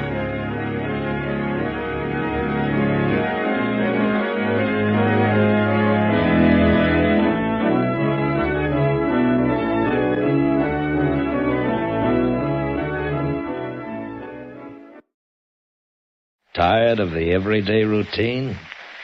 Ever dream of a life of romantic adventure?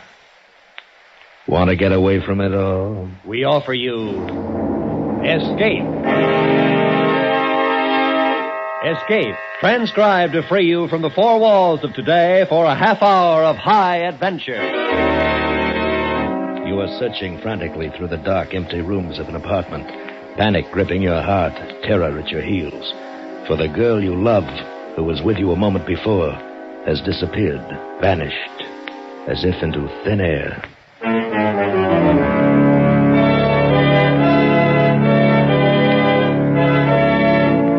Today we escape from reality with a gripping tale of a girl who vanished and the man who had to find her to save his life, as Cornell Woolrich told it in his great story, Finger of Doom.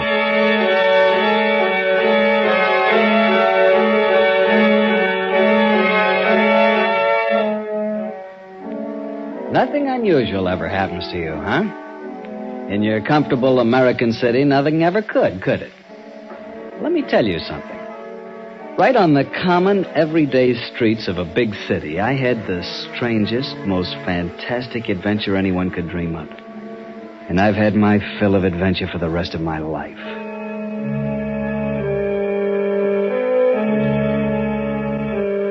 This happened several years ago before the war on an ordinary evening in early spring. Well, not so ordinary because I had a couple of free tickets to a good show and I was picking Steffi up at her office for dinner. See, we were going to be married in less than 2 weeks. So naturally, I was impatient as I waited there on the sidewalk in front of her office building. And, of course, she was late, last one to leave as usual.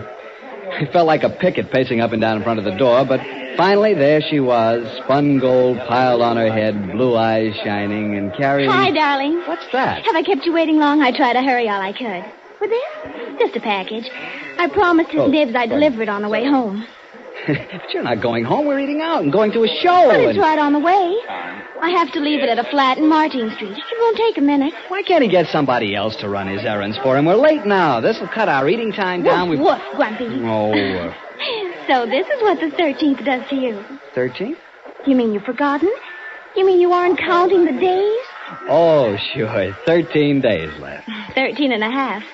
Don't forget that half of it's to be a noon wedding. I don't like the 13 all by itself. I'll be glad when it's tomorrow and only 12 left. You know something? You're cute. The more I know you, the cuter you get. I bet you won't say that a year from now. I bet you'll be calling me your old lady then. Will you mind? Well, not right at first, maybe. Okay, come on. Let's make like delivery boys. Oh, what's the address? Mr. Miller, 415 Martin Street, apartment 4F. We're on our way.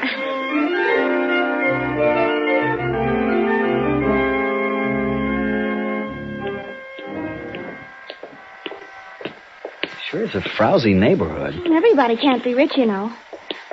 411, 413. Oh, there it is. Yeah. Some clients your boss must have. I'll be glad when you aren't working for him anymore. Oh, did you give him your notice? Yesterday. He gave me the funniest look. Good thing he doesn't know you. He'd eat you alive. Hey, wait. Huh? Here it is. Oh, I was sailing right by. See how you affect me? Mm-hmm.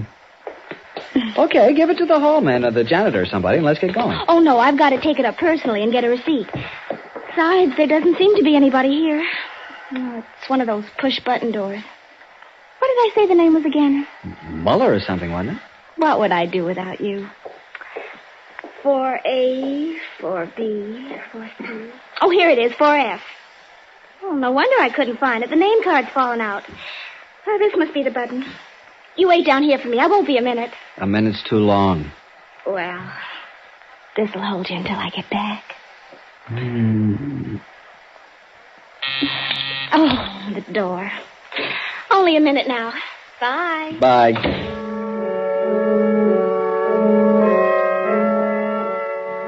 For a minute, I watched her through the glass. She got into the little self-service elevator and closed the door. Then all I could see was the gleam from the elevator in use light. Then she was gone. I lit a cigarette and waited.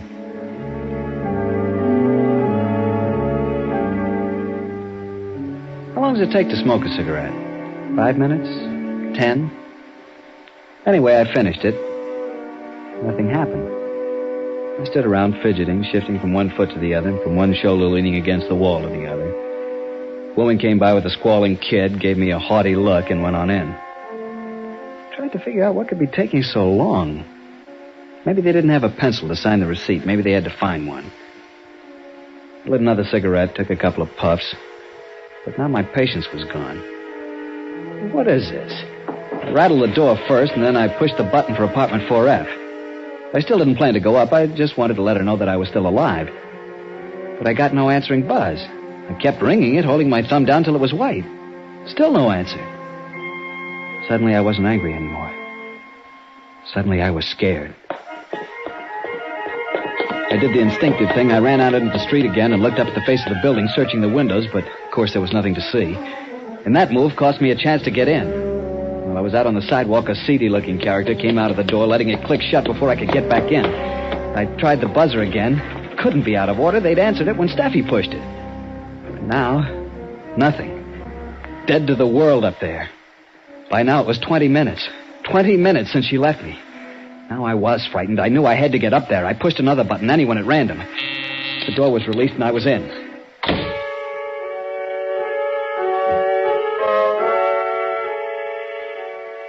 4F was at the back of the building. I stood out in the dark hallway and listened. There wasn't a sound. At first, this was a relief. At least she wasn't in any difficulty, or she'd be screaming. But then, when I began to knock and kick the door, practically break it down, and still nobody made a sound, I began to get panicky. Heads poked out of doors all along the hall. Where will I find the janitor? Down in the basement, I suppose. I raced down to the basement, found the janitor eating his supper. I barged right in. You looking for something? Come up with me, quick. Will you bring your pass key? I want to open one of the flats. What's the matter? What's wrong? I don't like the looks of it. My girl took a package up. I've been waiting for her for over 20 minutes, and she never came down again. Now they won't answer the bell. Come on, please, hurry. Oh, which apartment is it? On the 4th floor. Come on, I'll show you. What number? 4F, but... Wait a minute. Couldn't be 4F, not that one. Why not? Because there's nobody living there. Why, that apartment's been vacant for 6 months.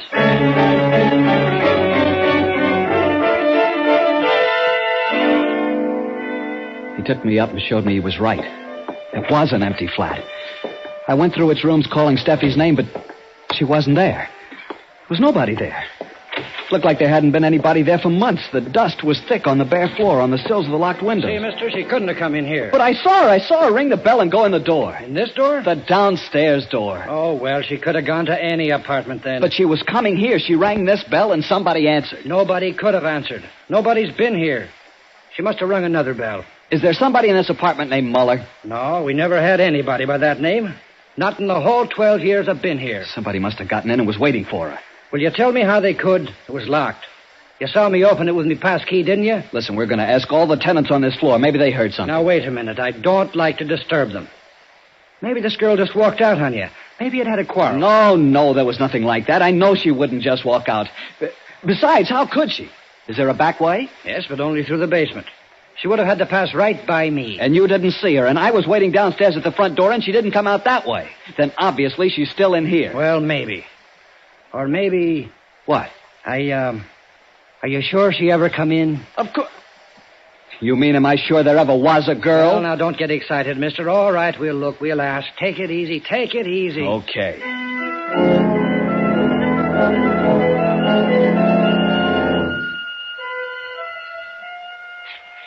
Hear anything in 4F? How could I? The place is empty. I know, but didn't you hear something? Anything? No. Yeah, the buzzer was going like crazy, like somebody was leaning on the button downstairs. But that was could have been me. anybody. Yeah. Then a little later, this guy banging on the door. He asked me where to find you. Never mind. Thank you. Sorry to have disturbed you. Okay. Well, that's all of them. No trace at all. Maybe now you'll let me get back to my supper. There's nothing more we can do. Maybe if you go where she lives or works, you might find her. Wait here. I'm going to call the police. First, I got a patrolman from the corner. He asked a lot of questions and then called his station. A few minutes later, a detective was dropped off, a fellow by the name of Gilman. I must admit he was thorough. He checked on every apartment in the building. The only thing he learned was about the false ring which let me in. But there was only one, not two. And that meant that whoever buzzed for Steffi was expecting her. Gilman checked apartment 4F thoroughly, the windows with their undisturbed layer of dust, the door, the keyhole, everything. And then he said... There's nothing to show that she or anyone else ever came in here, Bud. Look, don't do this to me. You make it sound like she didn't come here with me at all. Well, that's what it does sound like. But don't you see... Look, I was going to take her to a show. Here are the tickets. Don't mean a thing. We're going to build this from the ground up and see what we've got. You say her name is Stephanie Riska. Address? 120 Farragut. What's she look like? She's blonde, and she came up to about here on me. Okay. Don't let it get you. I'm not scared because she's gone. It's because she's gone in such a fairy tale way. She just disappeared into thin air. All right, let's get about finding her then. You met her at 6:15 outside the Bailey Goodwin building with a package to be delivered here. Who'd she work for? A press clipping service called the Green Star. It's a one-man organization operated by a man named Hessen. One dinky little room on the ground floor of the building. What do they do? I don't know much about it. They have a list of clients, and they go through the paper and clip out any story which mentions one of the clients. They get about a nickel a clipping. How is there any money in that? I don't know. Okay, we're going up there. We'll find out.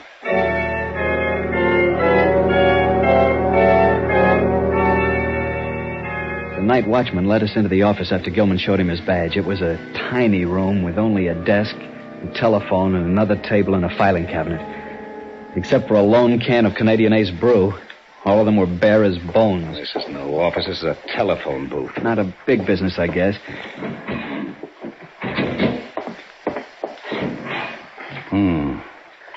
This is their list of clients. They can't be making very much money at those prices. Steffi got paid every week. There's nobody named Muller in the file. What do you think? I don't see anything here to indicate she even has a secretary. You could ask the night watchman. I already have. He's never seen her. Well, But that doesn't mean anything. He works at night and she works in the daytime. Okay, I only said he's never seen her. Doesn't know anything about her. Hessen, her boss. You can ask him. We're going there next, and I guess you'll have a chance. Wait a minute. Here's something. What? What kind of gum does your girl chew? She doesn't. Likes Lifesavers, hates gum. Well, whoever sits at this table chews gum. Lots of it. It's all over the bottom. Tutti frutti. Oh, that doesn't mean anything.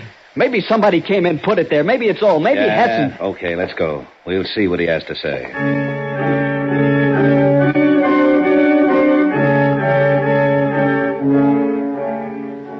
Hessen lived in a swanky bungalow-type home in the suburbs. As Gilman and I left the police car and walked up the drive to the house, I got the strangest feeling of unreality. Like this was all a horrible nightmare. Couldn't be happening. My knees were sagging, but then Gilman was knocking on the door, and it was answered by an ugly, foreign-looking character who went away and returned to usher us into Hessen's presence. I'd seen him a time or two, but he didn't know me, so he gave no sign of recognition. Good evening, gentlemen. Mr. Hessen, I'm Sergeant Gilman, police force. Oh, yes, I'm pleased to know you. I won't take up much of your time, but I need a little help. Gladly, if it is within my power. Did you ever see this young fellow before? No. What has he done? I'm not sure yet. You know anyone named Muller at 415 Martine Street? Muller? No, I don't know anyone by that name.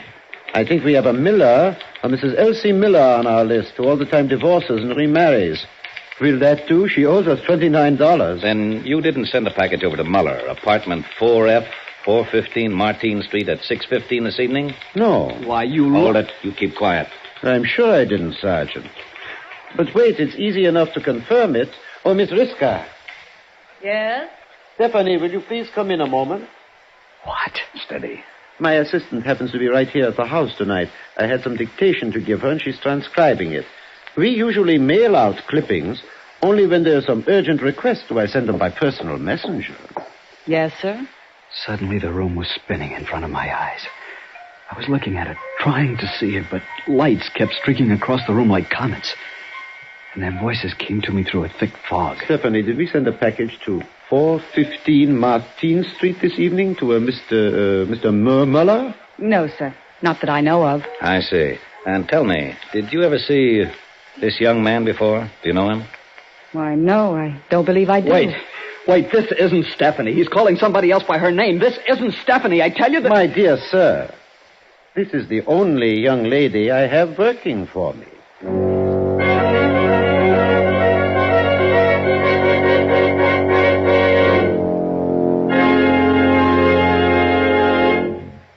In just a moment, we will return to Escape. But first, Mr. and Mrs. X thought they were pretty smart, smarter than the Narcotics Bureau and the Bureau of Customs combined. But they overlooked a casual passenger aboard the luxury liner. For a fascinating true life tale of crime and smuggling on the high seas, hear Gangbusters tonight. And along with it, CBS's other great Saturday night thrill-a-minute show, The Adventures of Philip Marlowe. Both of these programs are regular Saturday night features on most of these same CBS network stations. Gangbusters recreates famous crimes and their solutions by national, state, and local agencies. The Adventures of Philip Marlowe are based on the character of the famous private eye created by Raymond Chandler, the noted mystery story writer. And now, with our stars, Harry Bartell as Kenny, and with Ed Begley as Gilman, we return to the second act of Escape and Finger of Doom.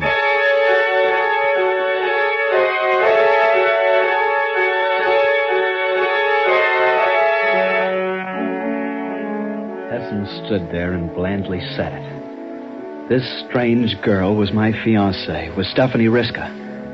He stood there looking surprised and hurt. And she stared at me with a just right, puzzled expression on her face.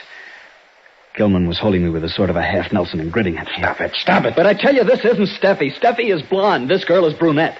Steffi's short, comes up to here. This one's tall, I tell you. Shut up. You're asking for trouble. Now, calm down. Sergeant, I don't believe I understand. I'm just beginning to myself. Miss, how long have you been working for Mr. Hessen? Why, since October of last year. About 6 months. And your name is Stephanie Riska? Why, yes, of course. She's lying, I tell you. Shut up. I don't mean to doubt your word, miss, but just for the record, I suppose you could show me some proof of your identity? Why, yes, right here in my bag. My driver's license. Oh, wait, the bag has initials.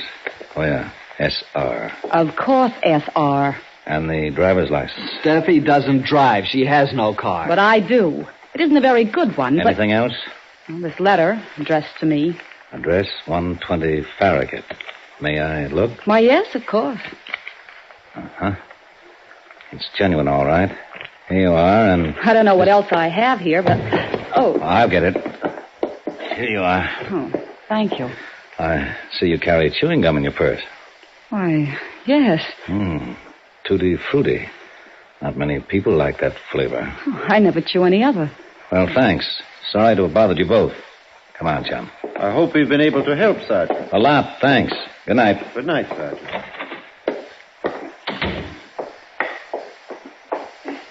Okay, what's your racket, kid? Are you a pushover for the mental ward? Or are you working off a grudge against this guy? Or did you do something to some little blonde, blue-eyed number and you're trying to set up an alibi even before we find out about it? Things like this don't happen.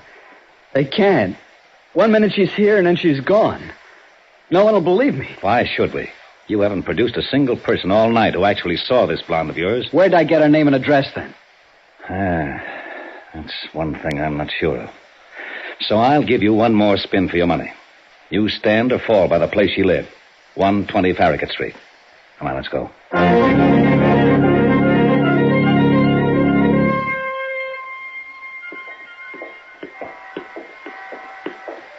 Okay, this is it. Come on.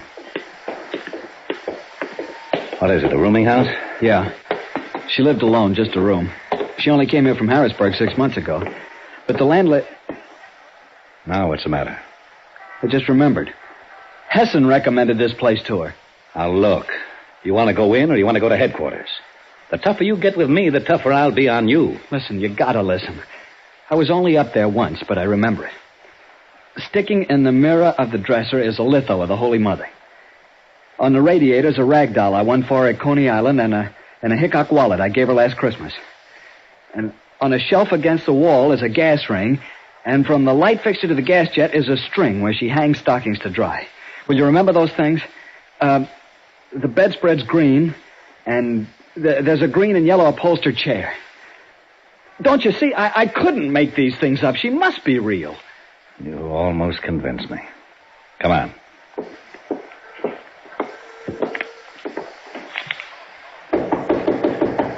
Now, when we get inside, you keep your mouth shut. One peep and I'll split your lip.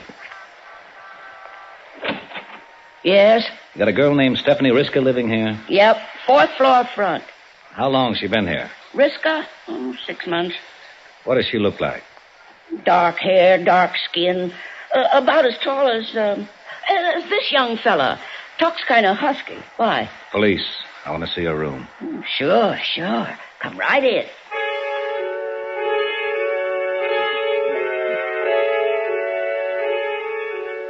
Gilman practically had to support me all the way up. My knees just weren't functioning. But that was nothing to the shock I got when the landlady opened Steffi's door. The room was all different. Not one thing was the same as I had told Gilman. He didn't even look at me. Has she always had it fixed up this way? Always. Since the first week she moved in. Does she drive a car? Yeah, a little old coupe. She's a real clean roomer. Only one thing I got to complain about. Oh, there it is again. Under the washstand. Oh, yeah. Chewing gum. Yeah, let me see it. Uh-huh. Tutti Frutti. You better watch your friend. He looks like he's going to faint. Let him fold up. That isn't anything to the falls he'll be taken in a few minutes. What did he do? Murderer? Not her, but I got a good hunch he murdered somebody, and he picked the wrong name out of the hat. He don't look like... Look out! I hit him and ran. I knew I had to. He was going to take me to the police station. Then I wouldn't have any chance to find Steffi. Not for a long time. Maybe too long a time. And I had to find her.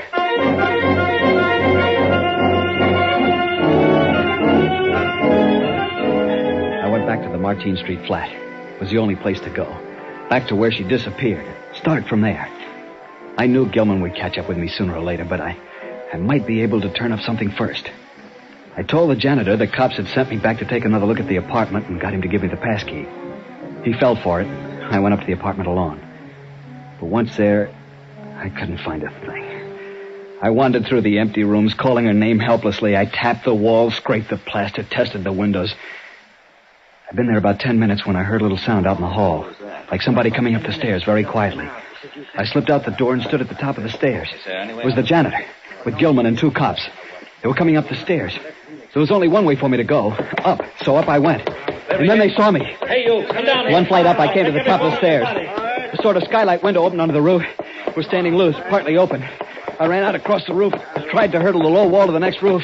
I missed, fell. All right, don't move. I got you, you bloody-livered louse. And when I get you down to hell... All right.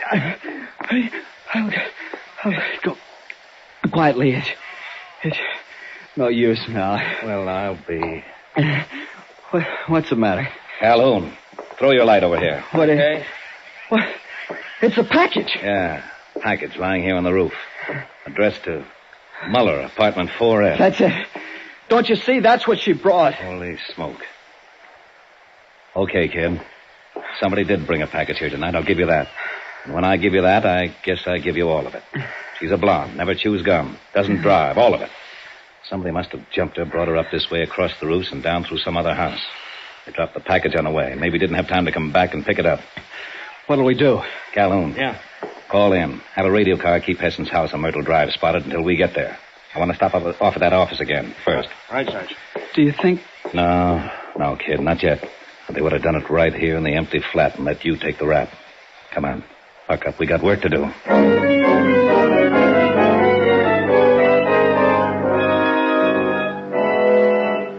At Hessen's office, we found 2 things. These files are funny. About every third name is a foreign one with a foreign mailing address. Why would those people want local press clippings? What do you mean? I mean, this looks like a job for the FBI. Spy stuff. Maybe your girl had found something out. And that's why they figured she was too dangerous. Did she ever say anything? No, but she told them she was quitting next week to get married. So she didn't suspect anything, but they thought she did. Same thing. Come on, we'll stop off at that rooming house. I want that landlady picked up.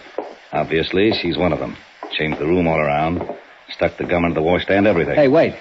Look. On the floor next to the baseboard. Yeah. Gilt hairpin. So she was blonde. Okay, let's go.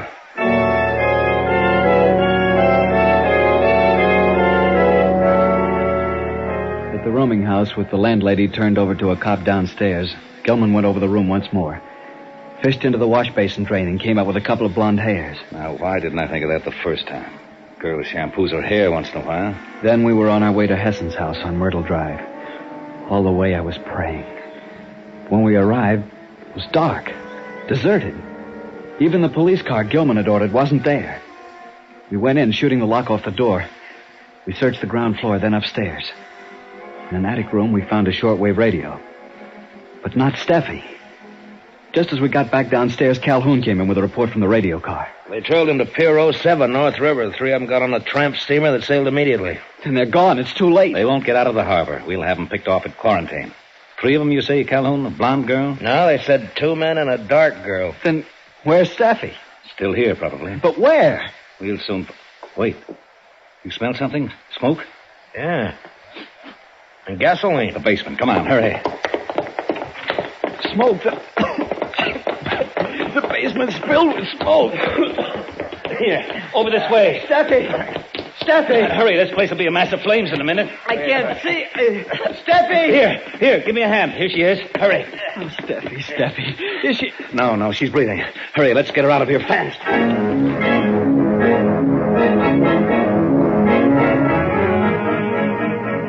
In the next few minutes, there was a lot of excitement around there. While the fire companies fought the fire, we cut the ropes off Steffi and revived her.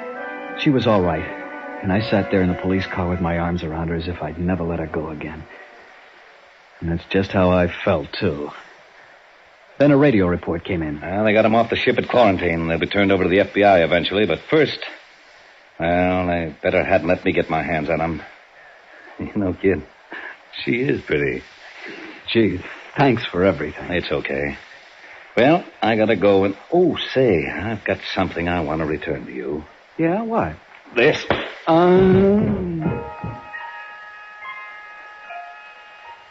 I went out like a light when he hit me. And a few minutes later, Kenny. when I came to, Steffi was holding me in her arms, Kenny. stroking my head and smiling. Kenny, he said to tell you no hard feelings. But when anyone socks Dick Gilman over the head, he gets socked back, even if they're the best of friends. Steffi, you know something? What, darling? You're cute with stars in your hair.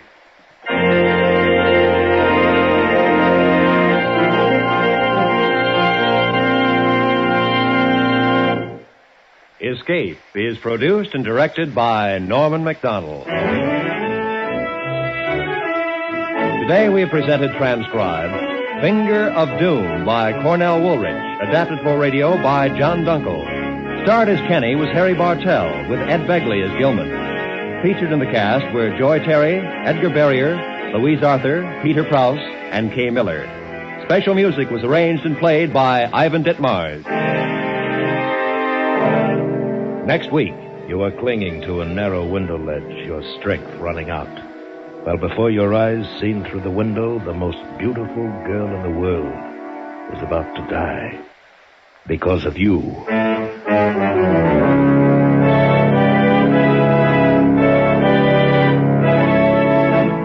Next week, we escape with an unusual story, The Adaptive Ultimate by John Jessel. Be sure to tune in again at the same time next week, when once again we offer you Escape.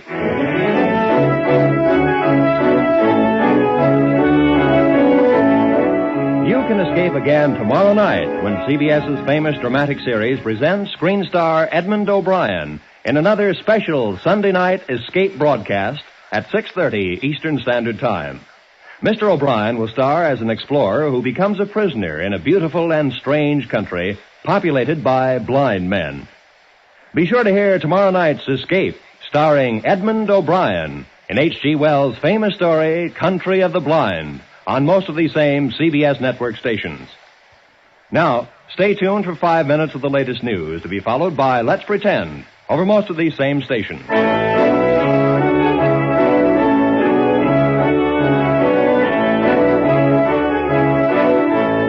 This is Roy Rowan speaking for CBS, the Columbia Broadcasting System.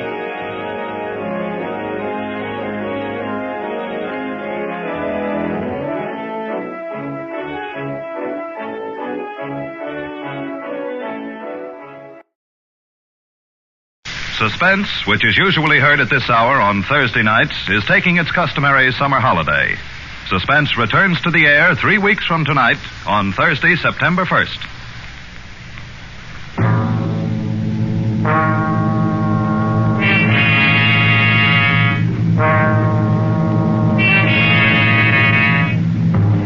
You are with 3 men on a jungle plantation on the rubber coast of Borneo. You know that one of the men is a desperate criminal whom you've come to arrest, but you don't know which one. You have to find him before he can save himself by killing you.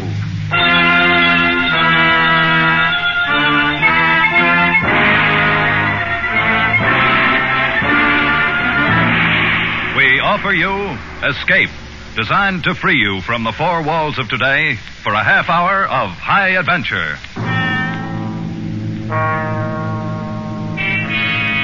Tonight, we escape to a Borneo jungle in a tantalizing search for a murderer, as L.G. Blockman told it in his famous story, Red Wine.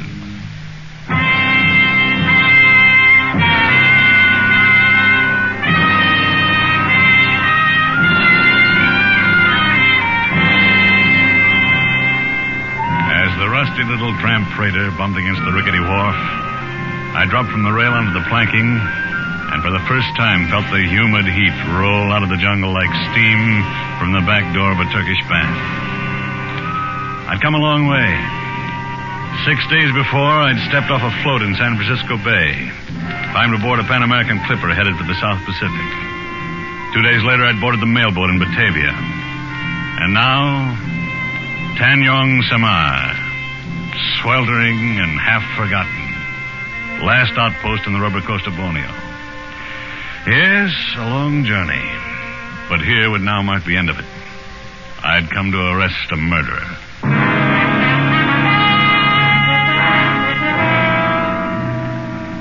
I crossed the beach and walked up the path of crushed shells leading to a low bungalow at the edge of the jungle.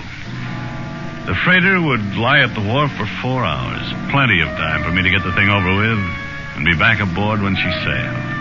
I was expecting danger, of course, but no real trouble. I'd done jobs like this before, so I stepped confidently up on the porch and met Herr Kurt, controller of the Tanyang Samar district. I am Meneer Kurt, the controller. What is it I can do for you? I have a letter of introduction here from the Governor General. Here you are. Yeah. Mr. Paul Vernier from the United States. The governor promised me your cooperation. So I see. Cooperation. That's good. But he doesn't say cooperation in what? Well, I've come here after a killer, Mr. Kurt. Oh. Dayaks, maybe? Headhunters? No. This one's a civilized killer, an American. Wanted in San Francisco for murdering his wife. His name is Jerome Steeks. Oh, I see. Won't you sit down, Mr. Vernier?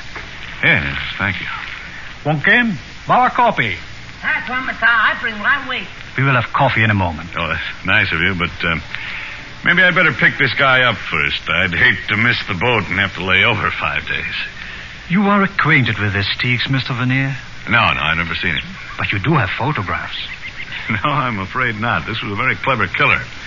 He apparently took great pains to see that he was never photographed. He carefully eliminated all the fingerprints as well. What are you driving at, Mr. Kurt? Well, simply this. There is no one in my district by the name of Steeks. Oh, no, of course not. He wouldn't be using his own name. There is an American here, though, isn't there? 3 of them, Mr. Vernier. Employed as foreman on the Cotta rubber plantation. Well, according to my information, Steeks came here from Batavia about 6 months ago. We all arrived 6 months ago on the same boat. The Cotta company is just going back into operation. I see. Well, according to the people who've seen him, Jerome Steeks is a man about 35 years old, of medium height and slight build, pale complexion with black hair and mustache. Amazing. Any one of these men might fit the description, except that all are clean-shaven and heavily tanned from tropical sun. Furthermore, Mr. Vernier, all 3 of the men have light blonde hair. A coffee suda de sini, Mr. Good. Pour out 2 cups, Wong. I'll have Wong bring your baggage up from the wharf, Mr. Vernier. Yeah, thank you, Wong.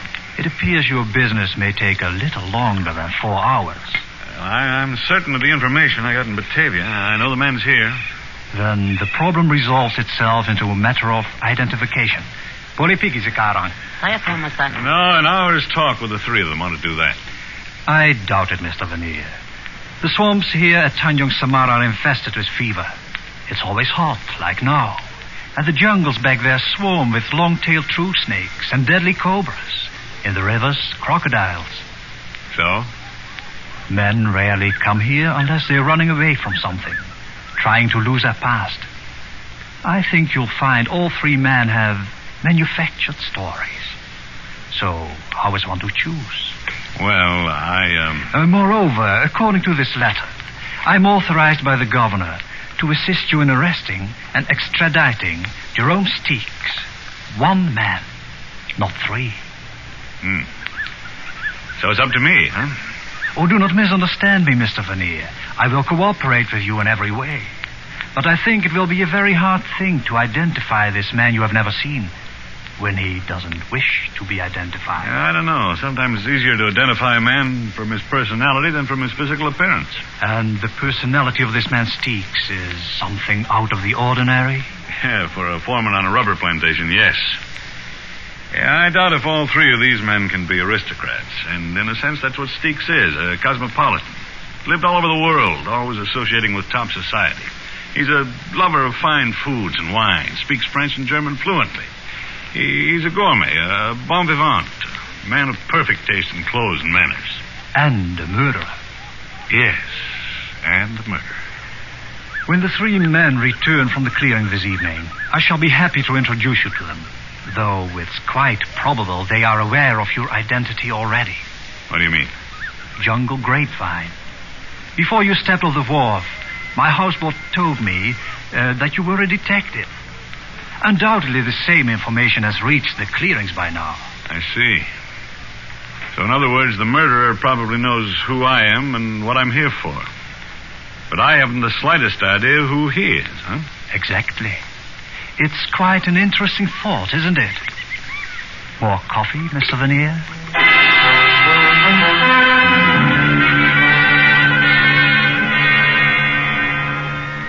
Mr. Vernier, I would like you to meet Mr. Doran. Hi, Mr. Vernier. And this is Mr. Wilmerding. Pleasure, Mr. Vernier. I'll save you the trouble, Kurt. My name's Prale. Glad to meet you. Same here, Mr. Prale. You might as well drop that Mr. We don't use it much around here. I'm Prale, that's Duran, and Wilmerding, and you're Vernier, if it's all the same to you. Sure, Prale. Why not? Now, if you gentlemen will excuse me, I have a number of things to do. Bring Mr. Vernier to my bungalow for dinner. We'll celebrate having a guest at Tanjong Samar. Oh, sure. We'll see you. Well, Herr Kurt tells me all three of you are Americans. Well, I don't know whether I'm still one or not. Haven't been to the States in 7 years. 7 years, huh?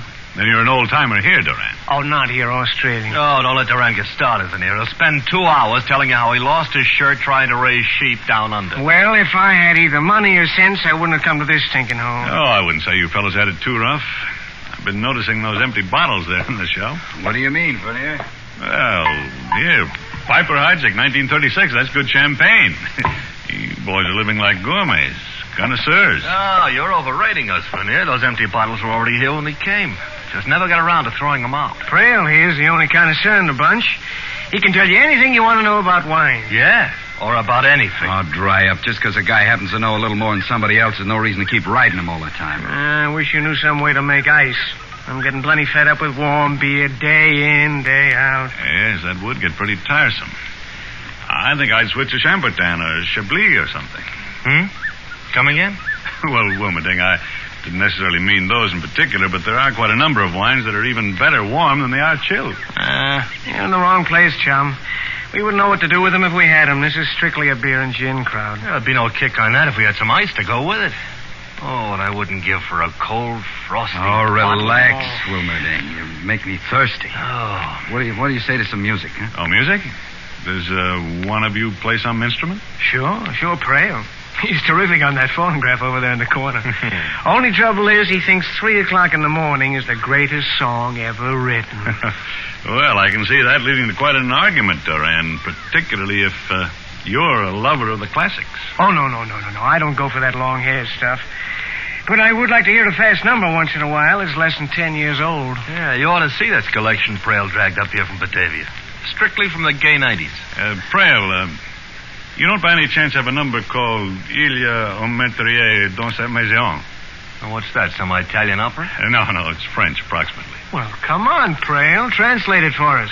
You claim to be an expert on the French language. Well, it's worded kind of funny. It's like poetry. Oh, sure. That last word, though, that maison, that means house. I know that. That's too bad. I thought maybe Jerome Steeks might translate it. Huh? It refers to him, of course. Steeks? What are you talking about? The sentence reads, "There's a murderer in this house." Well, so you're finally coming out in the open, huh? Yeah, we heard you were a detective. Yeah, that's right. So what about it, Steeks? You want to give up now or try to go on with your act? Wait a second, Vernier. I get it now. You're after some killer you've never seen named Steeks, and you figure one of us is it, huh? Yeah, that's right, Prale. Then the guy you're after is Wilmerding. Are you crazy? Who ever heard anybody with a name like Wilmerding unless they made it up? Made up nothing. I got a passport to prove it. What are you trying to do, Prale? Turn attention away from yourself? I got nothing to hide. It's either you or Duran. What? Listen, you can leave me out of this right now. There's plenty of people in Australia that can tell you who I am. Unfortunately, though, there's nobody in Tanjong Samar who can tell me for certain who any of you are. But one of you is a murderer. And by the time the boat gets back here, since I'm obviously not going to be able to leave with it when it sails in an hour, I'll know which one. Now, either I'm going to take Jerome Steeks back to San Francisco with me, or I'm going to kill him trying to. You can count on it. Well, what do you say we go on over to Kurt's bungalow and have dinner?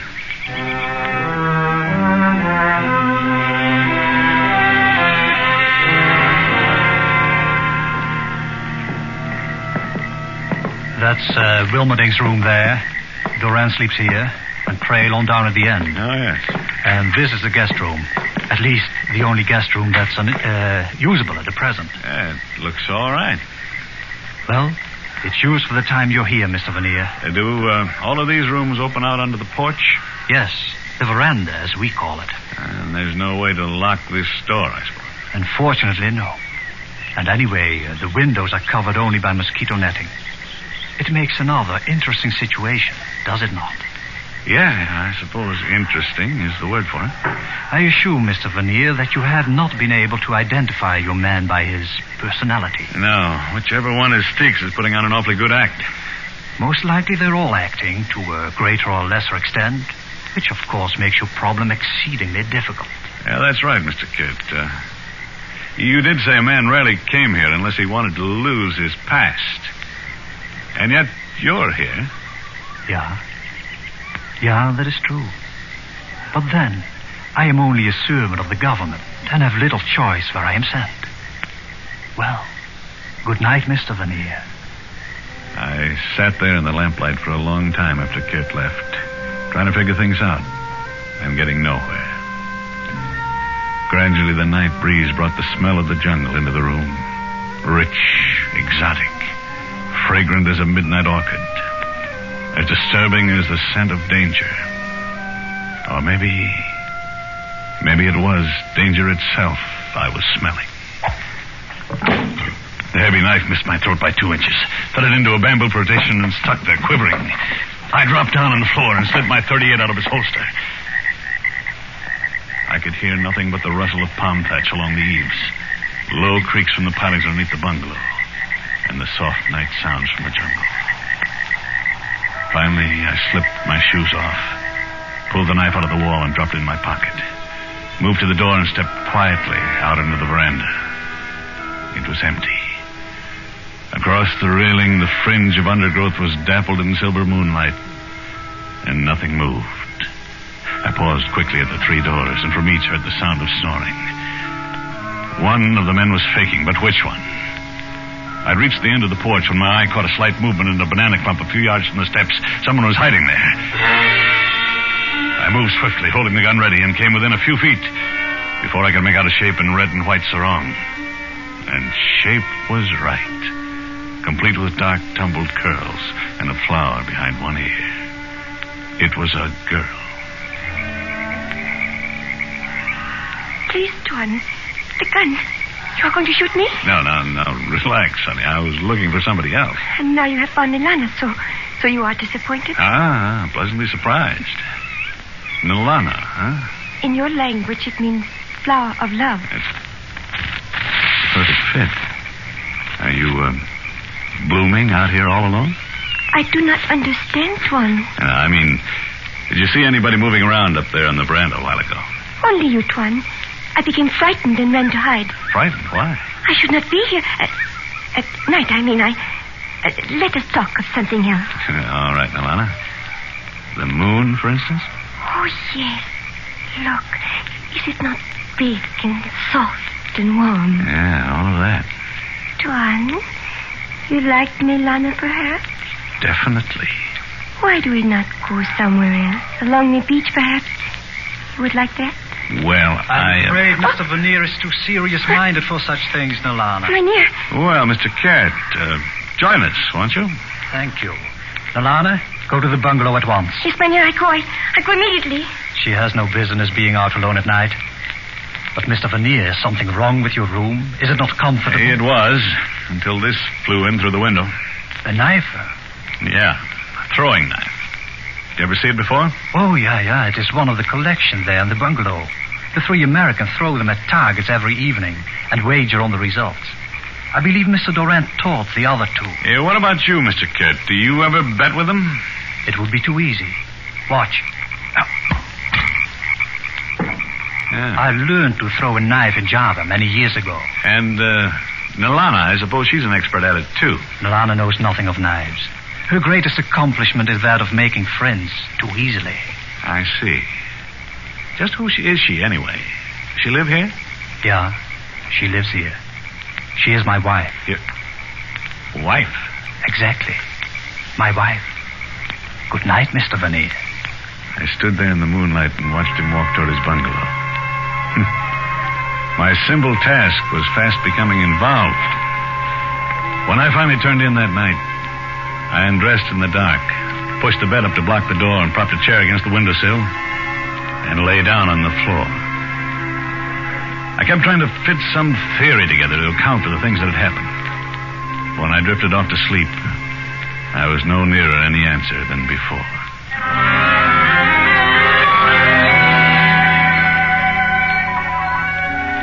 I woke up with the first light of dawn, and for a full minute was ready to predict a peaceful day. Then I turned my head slightly and saw it.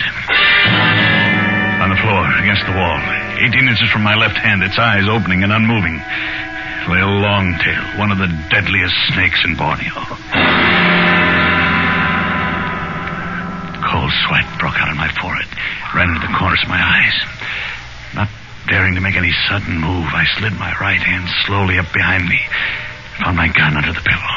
The snake moved slightly, and I froze for 1 long minute. Carefully, I brought the gun over until I hit the ugly head centered above the foresight. Then... Who fired that shot? I did, Kurt, in here. Hey, Kurt, what's all the shooting about? I thought I'd know, Duran. It's Mr. Vanille fired. What's up, Duran? Yeah, what was that noise? I guess Vanille's doing a little target practicing. Come on, guys. Now, just a minute. Just a minute. I'll let you in. Yeah, there. Mr. Vanille, you all right? Sure, Kurt. Come in. I had an early morning visitor. There on the floor. A longtail. Did he bite you? No, he didn't. What the devil's all the racket about? Oh, a snake, eh? That's funny. What's funny, Duran? A longtail, Wilmerding. I just killed one here in my room. Well, there's plenty of them around, but I never heard of one crawling into a room before. I'm not sure it did crawl in. Got an idea it may have been dropped in through the mosquito netting there at the window. Yeah? By who? By a guy named Jerome Steeks. Ever hear of him, Duran? Oh, that again. Why don't you pick up Wilmerding? He's your man. Oh, sure. I always carry a couple of snakes around in my pocket, just for luck. Hey, what I want to know is who carries this around in their pocket for luck. Hey, that's one of our knives from the living room. We throw them at a target. Yeah, I know. Only last night I was the target. Oh, then Prail's your boy. He's an expert. Wins every time we play. Oh, dry up, Duran. One more crack like that. Okay, relax. So nobody knows anything about these accidents. They just happen, huh? Well, here's a warning to whichever one of you is Steeks. The next time, you better cover yourself. I'm through being a clay pigeon. From now on, it's going to be a lot tougher. A whole lot tougher.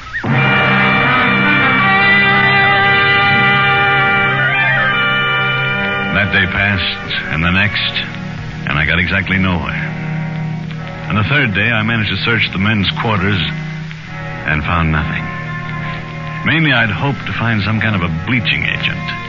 Steeks was described as having black hair, while all 3 of these men were blonde. Furthermore, I was convinced after 3 days of observation that all 3 were naturally blonde. Things didn't fit. They didn't add up. I saw Nalana several times, but had no chance to speak to her. When Herr Kurt was with me, she'd pass without a glance. But if I was alone, she'd manage a quick, provocative smile that sent shivers down my spine. By the 4th day, the tension among us was grown almost unbearable. Steamer was due the next evening on his return trip to Batavia. I needed a break of some kind, had to have one. And it came at dusk when I dropped in my room to change for dinner.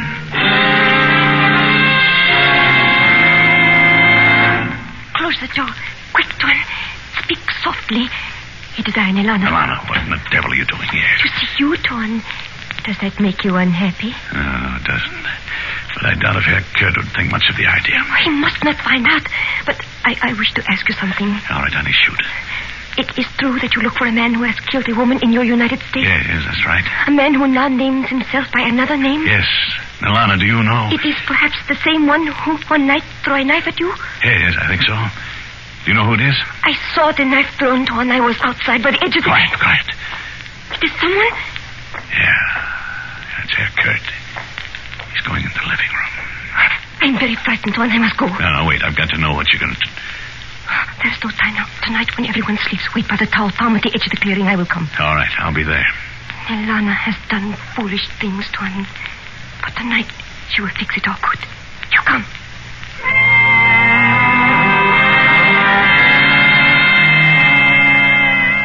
I waited for a long time in the shadow by the palm tree and watched watched the moonlight sift down through the shaggy fronds. But 2 hours passed, and she didn't come. Waiting there, though, in the jungle night, a plan began to form in my mind. A long shot true enough, but one with possibilities. It needed luck to work. But I'd come to the point where I had to count on a little luck. At any rate, I decided to start the ball rolling the next morning, after breakfast. Now, wait a minute, Vernier. Let's get this straight. Oh, I thought I put it straight enough, Duran. I said the hunt's off. Boat's due in tonight, and when it leaves, I go with it. You can relax. Oh? What changed your mind? Our sweet disposition? Exactly the opposite, Wilmerding. Every one of you acts as guilty as the next one, and yet, in 5 days, I haven't been able to find a single characteristic in any of you that fits the description of Steeks. I don't think he's that good an actor. So, I'm going back to Batavia and pick up the trail there. Well, at least you finally got some sense in your head and decided to believe what we told you the first day you were here. Oh, no, Duran. I didn't say that. Now, I doubt very much if any of you guys is who he claims to be. I wouldn't be surprised if Duran, Wilmerding, and Prale are all phony names, but that's not my business. Now, I came here after Steeks. I've decided now I made a mistake, and that's that. Oh, great. You come in here and push us around for a week and then decide it was all a mistake. I'm sorry, Prale. And I'm going to try to make up for it this evening. See, I'm throwing a dinner party at Harry Kurt's bungalow before the boat leaves tonight. You're all invited. Well, now, that's pretty decent of you, Vernier. Yeah, I'll get some food and drinks from the captain as soon as he docks. If you're as fed up with Ricestoppel and warm beer as I am, he'll be ready for a change. Good. Then it's all settled. And I can promise you at least 2 surprise dishes. Maybe 3, if you care for... I beg your pardon, gentlemen. Oh, Kurt, come in. I was wondering whether any of you had seen Alana this morning. Not me. Oh, I haven't. Why? What's wrong, Herr Kurt? I'm rather concerned about her, Mr. Vernier. She hasn't been home since early last night. I had a couple of ideas about that myself. Ideas I wish I didn't have. As soon as the rest of the bunch went about their business, I began my own search for Alana.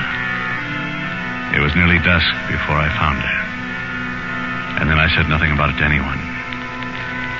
But sitting at the table that night while the dinner party moved along, I kept thinking how she'd never smile again. How she'd never walk in the moonlight again. Because somebody had cut her throat.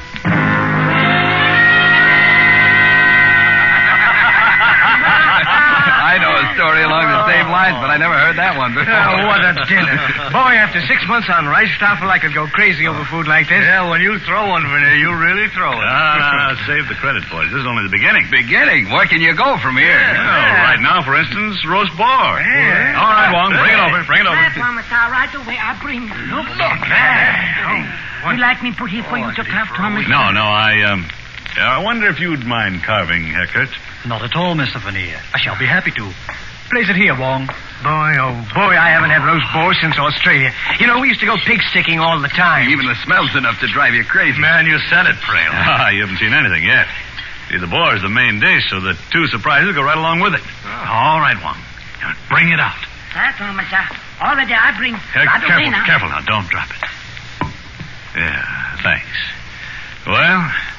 there you are. What is it? Some kind of wine? Not some kind. It's Chambertin, vintage 1911. Unquestionably one of the finest red wines that exists in the world today. Holy smoke, where'd you get it? I found out on the trip in. The captain of the steamer had a few bottles. Took a lot of talking to get one out of him, but here, I'll open it up one. Have you the glasses? Sire, Commissar, it's already here on sideboard. Good. Well, boys, you may go back to warm beer tomorrow, but you've got the best tonight. All right, Wong. Now, show him the second surprise. Here's 1 big bucket. Ice. Real honest to gosh cracked ice. Boy, I haven't seen a chunk of ice for 6 months. I thought you'd go for that one. All right, Wong. Serve the wine. Sire, Commissar. It was pretty amazing to find 1911 Chambertin in a little tramp freighter down here in the South Pacific. Stuff's so rare, it's hard to get at any price now. Maybe so, but that ice is what gets me. Yeah, that's it, Wong. Dump plenty in mine. I want to freeze my tongue. Wong, stop that. What the devil are you doing? Wilmerding, what's the matter with you? You mean you're well aware of the fact that ice kills the bouquet of Chambertin? Isn't that it, Steeks? Steeks? You mean Wilmerding is... Once a gourmet, always a gourmet. You were very clever, Wilmerding. Clever enough to keep your hair dyed black for years so you could become a natural blonde if you ever had to make a getaway. Clever enough to permit no photographs to be taken. But not clever enough to keep still and let me ruin a bottle of wine. Easy with those hands. Don't try reaching for a gun. Let him reach for it, Mr. Veneer. Can't, no. Put down that knife. Look out, Veneer. He's going for his gun. Good, I wanted that. Ow!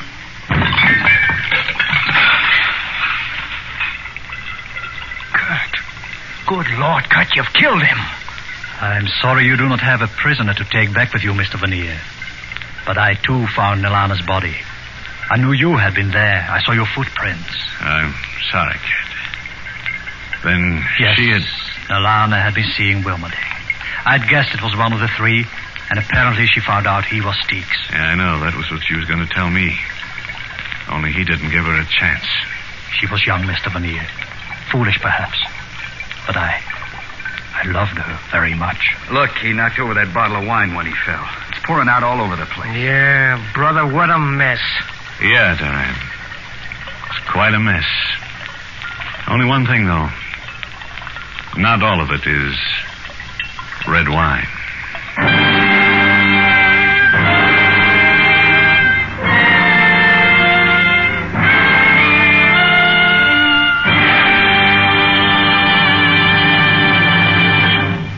Escape was directed this week by Richard Sandville, and tonight brought you Red Wine by L.G. Blockman, adapted for radio by Mort Lewis and Les Crutchfield, with Willard Waterman as Paul Vernier.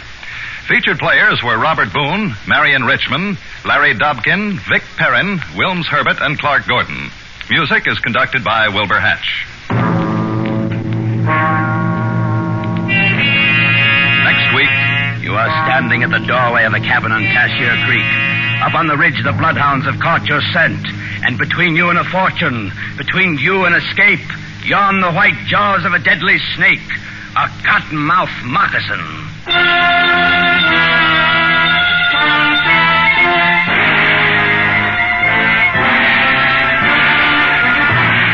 Next week, we escape with Irvin S. Cobb's ironic story, Snake Doctor. Be with us next week at this same time when once again we offer you Escape. Tip Corning speaking. This is CBS, the Columbia Broadcasting System.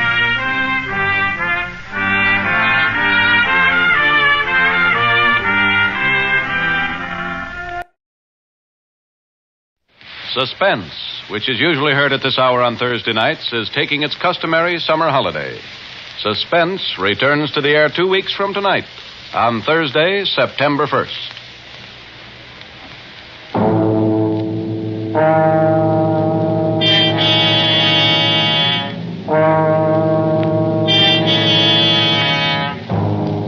You are standing at the doorway of a cabin on Cashier Creek. Up on the ridge, the bloodhounds have caught your scent, and between you and a fortune, between you and escape, yawn the white jaws of a deadly cottonmouth.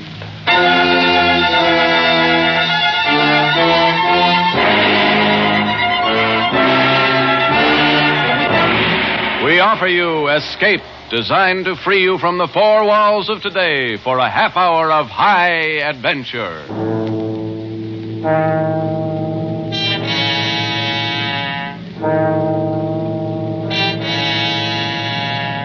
Tonight, we escape to the worn-out acres of a poor farm somewhere in the southern mountains with Irvin S. Cobb's great tale of vengeance, Snake Doctor.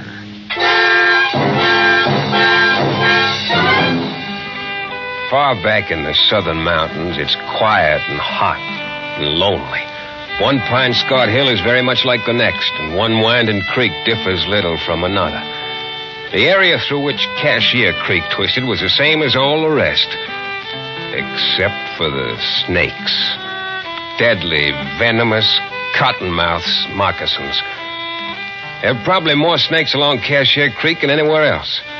Most people lived in constant, deadly fear of these snakes, but there was one man who even seemed to like them.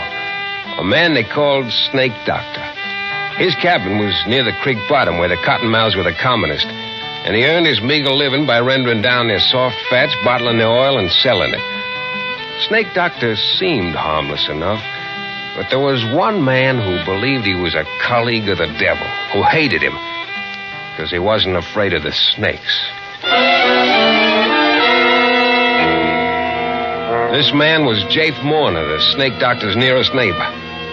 Jafe was that dangerous kind of man who suspected, feared, and hated anything he didn't understand. And he understood neither Cottonmouths nor the snake doctor. Jafe was ornery, ignorant, and shiftless. He'd rather shoot squirrels than chop cotton. He'd rather fish than hoe corn. And that's what he's doing now. Fishing down at the big hole with his son and heir, Finney, who's old enough but not quite bright enough to handle a gun. Missed him, doggy. Finney, you blame fool. I told you not to touch my gun. Tromp on him, Pa, before he gets in the creek. What? The Cottonmouth. What? Tromp on him in front of you. Cottonmouth. The vomit. The unugly vomit. You got him, Pa. Keep your foot on him. We'll stop at your stick. You don't need to, son. He's dead. Now, come here. Pa, how'd he hit anything with that rifle? I had a bead drawer right on him, and You darn fool. Do that for Pa. Stirring up that filthy snake whilst I'm a-fishing. Heck, he was sunning himself not more than 2 feet from you. He was just 2 feet from you. Never mind that kind of talk. Won't be no fish around here till thunderation after all that racket. Well, come on, let's go home and get us some victuals. Jafe Morner tossed his bait can into the creek and threw a stick after it. He stood there watching the stick drift slowly toward the big hole where the creek widened behind a jam of driftwood. Jafe watched as the eddy caught the stick and sucked it beneath the dam. Jafe was curious. He moved downstream a rod or two and waited, watching the water boil up from under the driftwood. But the stick didn't come up. That was strange. It must have caught under there in a tangle of water-soaked and sunken logs. Probably it'd stay there for months. Perhaps stay there always. Let's get some victuals, Pa. Jafe thought about this, and an idea began to form in his slow mind as he and Finney started for home. How much oil you reckon's in this, and Pa? Daddy? What you jawing about? This old Cottonmouth. How much oil you reckon? Throw it down. Throw it down? Why for? I'm gonna Throw it down like I say. Oh, I was aiming on rendering the old Cottonmouth's fat like the snake doctor does. I was going to sell it and make myself some money. I don't like the squirming things around me. But it's dead. Leave it where it dropped. You scared on Cottonmouths, Pa? I know better than to get myself bit by him. Tip Bailey knowed a fella got himself bit once. Wearing a drap of liquor for miles. So he goes to work and he cuts open a live chicken. And he put on his leg where the bite was. Fella lived, too. Reckon Mr. Rives ever gets himself bit? I mean, handling Cottonmouth like he does? Who? Mr. Rives. Who? Mr. Rives. That's old Snake Doctor's real name. Ma says I oughtn't call him Snake Doctor. Never mind what your ma says. Nobody in my family's calling no snake-loving scum Mr. Rives. Heck, that's what I say. All right. Could have made myself some money rendering that Cottonmouth fat down in the oil. How much you reckon old Snake Doctor makes out in the oil he sells? I don't know. Tip Bailey says old Snake Doctor's got more than $1,000 hid away somewheres in his cabin. More than that, most likely. Cussed old miser don't spend nothing. Ain't got nothing save that rack of bones mare of his. Tip Bailey says whenever old Snake Doctor sets foot out in his place, he's got the granddaddy of all Cottonmouths that he leaves out in the cabin to stand guard over his money. Yeah. Tip Bailey says he'd see old Snake Doctor put him in his pocket. Live ones, too. Snake Doctor ain't fitting to be live himself. Ma says he ain't so bad. Says he don't mean nobody harm. Your ma better be careful who she's associating with. She says he just don't have good sense. Had the fever too much. Daddy, you ever been in Snake Doctor's place? I don't have nothing more than I have to do with that snake-loving hoodoo. Tip Bailey says he'd bet it wouldn't be no task at all for some no good to poke around the Snake Doctor's shack and maybe find all the money and make off with it. Blame the sun's doing near rendering me down. Look at my head. Full of sweat. Look, Daddy. Huh? See? Full of sweat. Darn near God full of sweat come off. Why turning down that way, Paul? Coming on noon, dinner be most ready. I'm going to tell the snake-loving hoodoo that there's some of them cottonmouths on the creek side of our deadening. Heck, he knows that. I'm going to tell him he's got my leave to catch him. You don't need to come along. Well, if you're going over to his place, I'd kind of like to see it for my own self.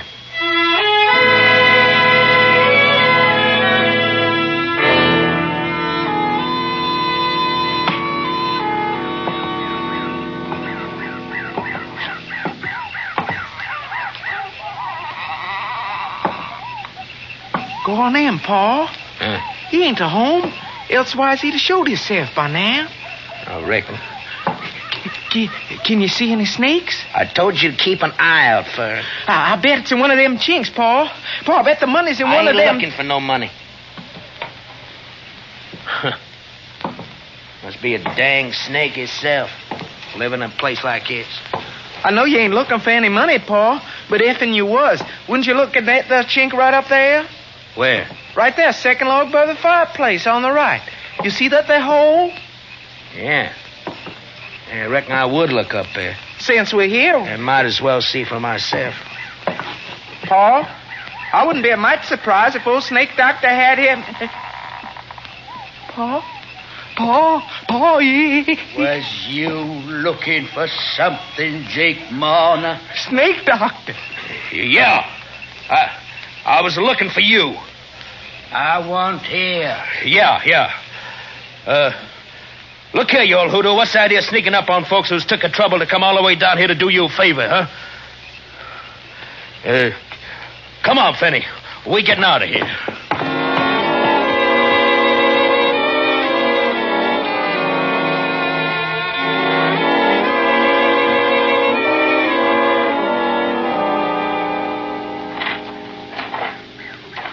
Yes, sir. Like as not, they had a dang old moccasin squirching around in his pocket while she was talking to you. Daddy, do you mind how his eyes was when he come in? Do you mind how I kept looking up at the wall where I said I bet he had the money between the chinks? Finney. What? Don't you say nothing to your ma about us being at the snake doctor's place, you understand? Why should Well, I? just don't. And don't you go nigh it again. Cuss old varmint. You'd have thought we was prowlers the way he acted. Yeah, prowlers. Ma, dinner about ready. You Paul with you, son? Yeah, I got time enough for dinner to go down the spring and get me some cold water. If you stir your stumps, you can. Catch anything, Jeff? You think I can catch fish with Fetty flying off my gun at cottonmouths all the time? Ain't this heat more than a body can bear? Any colder but the creek? That poor old Miss Rives come by here a spell ago, mighty nigh shook to pieces with a chill. Oh. He come by, did he? Well, did he come in? Just for a minute. Just for a minute, huh? What'd he want? He wanted could have given him something for his ailment. Just about could drag one sour foot afore the other. Barely could make it up here from his place. I give him a dose out in our butler's acre drops. Would have given him a little smidgen of liquor, only I could... You would, huh? Please don't, Jeff. Don't whop me. Don't, Jeff. Don't whop me. Just poor old Mr. Ives. Mr. Ives. Mr. Ives. How many times I gotta tell you that old hoodoo's name is Snake Doctor? You don't mean nobody no harm. Him with his skin of lostwit's hide and tallow, and you calling him Mr. Ives. Huh. You be calling him Honey and Sugar next. Without I run you. Please, Jeff, please. Pet names, huh? Well, I aim to...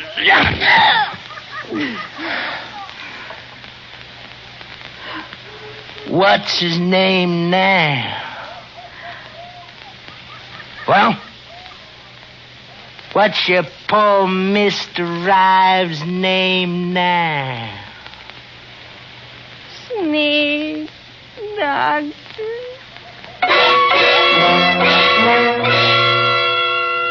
Kizzy Morna rubbed the ugly red welt on her scrawny arm and gave the frying pan full of sizzling side meat a hopeless nudge.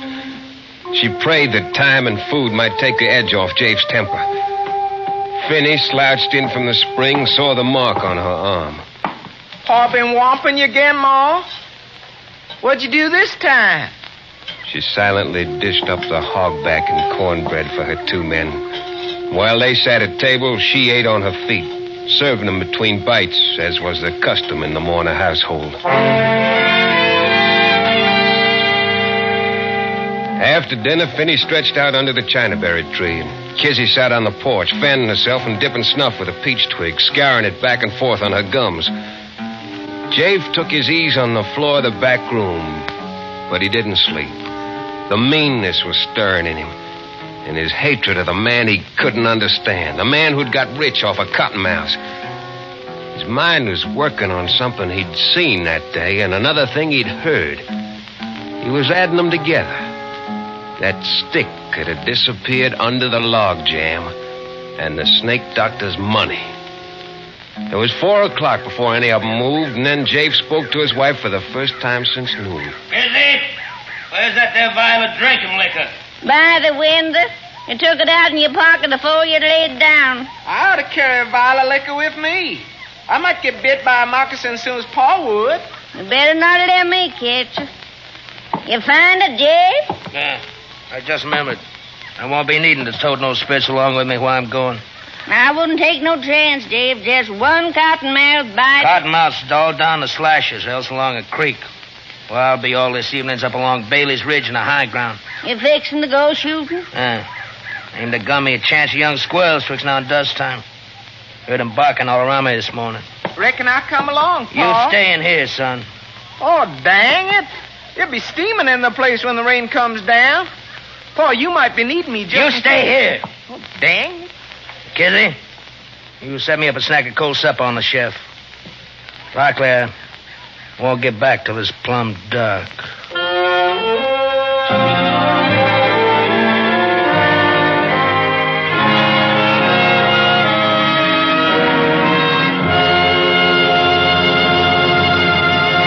In just a moment, we'll return to the second act of Escape. But first, that wonderful variety show with a purpose, CBS's 1-hour-long program, This is Broadway, will be round again tomorrow night on most of these same stations. Comedian Abe Burrows, Broadway playwright George S. Kaufman, Master of Ceremonies Clifton Fadiman will all be here, playing host to the top stars of show business. Hear these top stars and their top acts. Then listen closely as the expert showmen on This is Broadway help them with show business problems. And now, we return to the second act of Escape and tonight's story, Snake Doctor.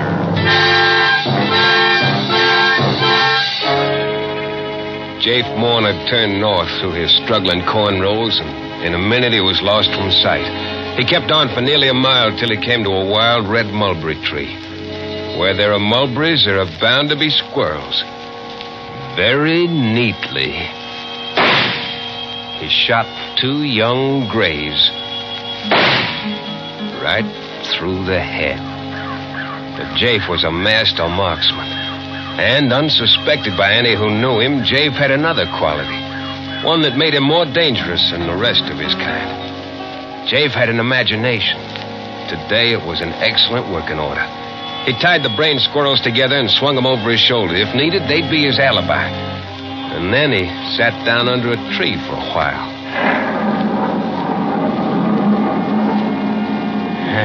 Got plenty of time. Don't need to get down to Snake Doctor's place till about dusk. When he comes out to feed that swayback mare of his. Mr. Rhymes. He sat out 2 brisk thunder showers and the intervals between them. And then he set off in a wide arc down Bailey's Branch along the skirts of Little Cypress Slash, down to the sunken flats edging Cashier Creek. It took more than an hour of careful traveling before he came to his destination. A screen of haw bushes, less than 50 yards behind the Snake Doctor's cabin. No matter how ailing he is, you'll get up and come out to feed that Rackaboom's mare. Mr. Rhymes. Well, I'll learn him to go colleaguing around another man's woman. Jafe Morner let his jealousy heat him to white hatred. At this moment, he was avenging his honor. Didn't admit even to himself that the real reason he was here was the snake doctor's money, hidden behind the log by the fireplace. Home-wrecking, snake-loving varmint. Well, 10 minutes from now, I'll chunk him down a big hole in the creek like I did that stick this morning. And he'll go down and never come up. And nobody will miss him. Nobody will know he's gone for leastwise a week, maybe a month. And maybe if I get around to it, I might come back this way someday. Poke around that cabin of his and just to see if it's true. His having all that money hid away. Jafe Morner's speculations were cut short. The cabin door opened and a figure stepped out into the growing dusk and walked toward the stable. He saw the snake doctor's loppy old straw hat. At this distance, he couldn't miss. And he didn't. The figure jerked backward and then went face forward. Jafe started for him, then he stopped. His eyes bugged. His mouth formed a scream that he couldn't utter. His rifle dropped to the ground. He had just killed a snake doctor, killed him dead with a .32 caliber slug through the head. And there on his door still stood Snake Doctor, whole and sound, staring at him. Jafe Morner, what have you done?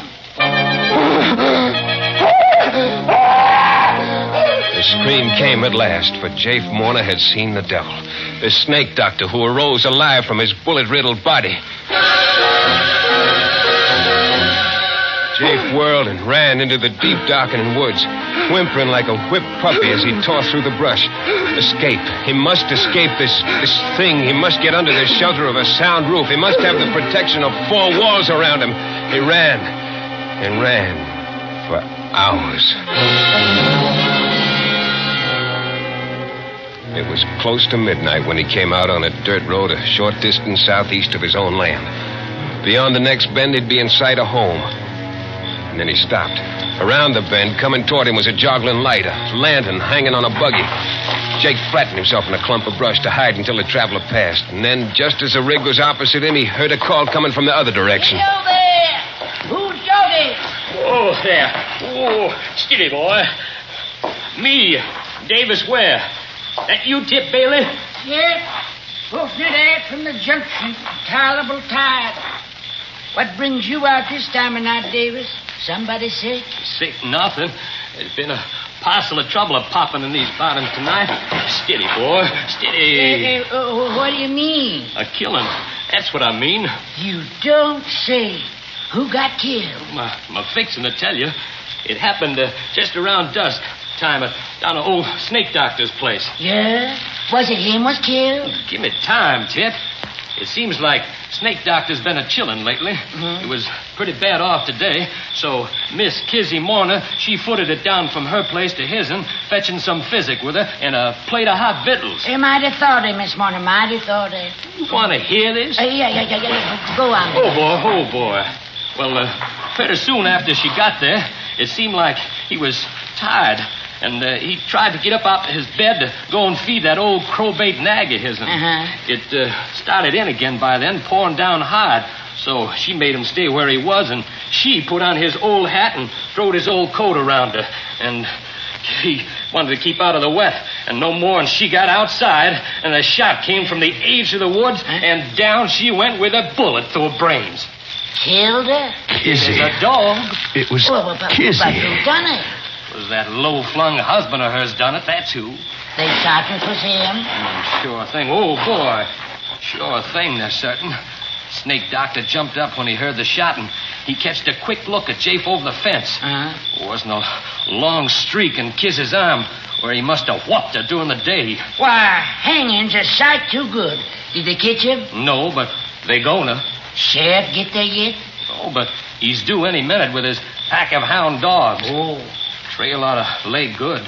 Ground being damp the way it is. Oh, for sure. Old snake doctor, he's a-saying the Lord's going to strike the murder down in his track. Amen. But me, I'm a-putting my main dependence on them bloodhounds. Oh, poor Miss Marner. She always was a good-hearted, hard-working woman. Kizzy. And mightily She's put upon dead. by that skunk. I shot Kizzy. Say, did you hear something just then? Can't say I did. Yeah. Oh, probably a rabbit breaking through the brush. Listen. Yeah? The sheriff's a-coming. Oh, yeah. Can you hear them hounds a hissing? Oh, just for sure. I gotta hurry. Get up, Bessie. Come on. I'll see you back at the morning. You sure will. Jafe didn't waste no time mourning his dead wife. He had a chance against a pack of bloodhounds if he started right away. But Jafe's imagination went to work again as he backtracked along the creek bottom in the spotty moonlight. Gotta throw those dogs off the trail. You gotta wade the creek, even if it is full of cotton mouths. Must be all around me now. Folks say don't strike in the water. Hope them folks is right. I gotta get back to the snake doctor's. Get his money while he's still up at my place with Kiz's remains. Get his money and the rest will be easy. I'll make for the deep timber, cross country to the river, make it by tomorrow sundown. Hire me a shanty boater to ferry me to the Arkansas side. It'll get me a haircut and catch me a train for somewhere else. And I gotta get Snake Doctor's money first. Snake Doctor's cabin was dark and empty when Jafe reached it. Only a few dull embers in the fireplace. But he knew where the chink was. He'd find it in the dark. He scrabbled at the logs, felt some bark give, felt the clay mortar crumble under his fingernails. There it was, a hole big enough for a man's arm. He plunged his hand into it, touched something slick and smooth, and then something sharp plunged into his thumb. At that moment, the fire flickered to life. Jafe yanked his hand out of the hole, saw two tiny bleeding punctures in his thumb. At the mouth of the hole stretched the wide-open jaws of a cottonmouth. It worked fast. He felt the pain leaping from his thumb to his hand, seeping up his arm. If only he had some liquor. If he had a fresh killed chicken to slap on the wound, but he had nothing. Then a sharp, horrible pain wrenched his heart, and then a second. And there in the firelight, the huge cottonmouth poised in its crevice. Jafe leaped out of the shack, started blinded for the timber. He staggered, stumbled, then he pitched forward on his face, his open mouth full of weeds and muddy grass stems. The cramping fingers of his outstretched right hand almost touched a reddish-black smear on the wet, trampled grass.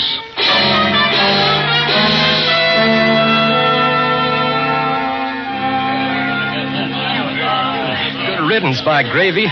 I'd call it that, wouldn't you, Doc? I reckon there's a sort of rough justice in the way he died. Look, his hand reaching out, just about touching the blood where his woman fell. But in all my life, I've never known but 2 or 3 people actually was bitten by water moccasins. And until tonight, I've never had personal knowledge of anybody dying from the bite of any kind of snake. It's a fact. You know that, quit that crazy. I'm going to take that rifle off of you, Finny Mourner. I'm going to kill the dang reptile and kill my paw. That Mourner's boy kicking up the fuss? Yep, I'm no good like his paw. Let go of me. I'm my own boss now. What's the trouble, Tip? Oh, Finny here's went out in his hay. I'm going to kill the snake that bit in my paw. Then I'm going to give that snake doctor a whumping for keeping a reptile in this place. Your pa got what was his due, Finney. Snake doctor ain't to blame. He's a hoodoo devil. Looky here, boy. Mr. Rives give me all his savings, nearly $100, to pay for burying your mother decent. That's how much he thought of her. Now go on home. Behave yourself. I'm going to get Go on, Finney. There ain't no reason for you hanging around here. Somebody ought to kill that reptile that bit in my paw. Doc, just a minute ago, you started to say something about snake bite not killing. But how about them 2 marks on his thumb? Them snake's gashes like some I've seen. No, that don't explain how it... Huh? Oh, it's Finny Mourner. He's in the cabin. The fool kid. Come on, Doc. He's probably shot. Well, we're too far off. I shot him! But I didn't hit it! It's going to get me like he got my paw! Said he shot at something in the cabin. Come on, Doc. Let's go see. All right, we'll find out. I don't see anything. Finney's had enough happen to him yesterday and today to upset even a bright boy. So we can't... Oh. There it is. What? That cottonmouth up there in that hole in the log. Oh, that. Snake doctor told me about that varmint. Look at him closer, David. No, sir. Not me. Go ahead. It's just a stuffed snake. Stuffed? Mm-hmm. Snake doctor believes in precautions because that hole's where he hides his money. That snake would scare away anybody who didn't know it was stuffed. but just to be sure, old snake doctor lined the hole with coils of barbed wire. Oh, I see. You mean them marks on Jafe's thumb was got off the barbed wire? That's right, sir. Lot stronger hearts than Jafe mourners would stop beating at a scare like that. Well, I'll be switched. Old snake doctor's a cute one, ain't he?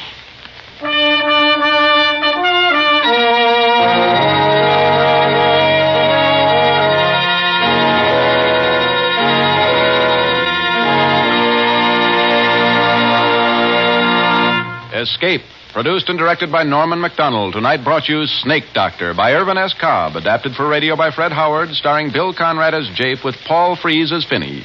Featured in the cast were Ira Grossell as the narrator, Bill Lally, Ruth Parrott, Wilms Herbert, and Edgar Barrier. Music is conducted by Wilbur Hatch. Next week, you are groping through the midnight dimness of a gigantic department store. And suddenly you realize that 100 eyes are staring at you from the shadows, and 100 hands are reaching for your throat, and your most urgent desire is to escape.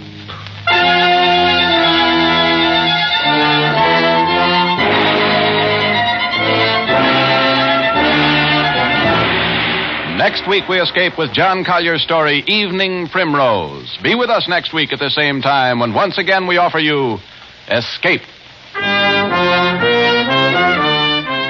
Ethelbert is at the bar, and Ann and Casey are about to enter on another thrilling crime photographer adventure. Tonight it's a story entitled Big Danger, and it'll be along on most of these same CBS stations in just a moment. This is John Jacobs speaking. This is CBS, the Columbia Broadcasting System.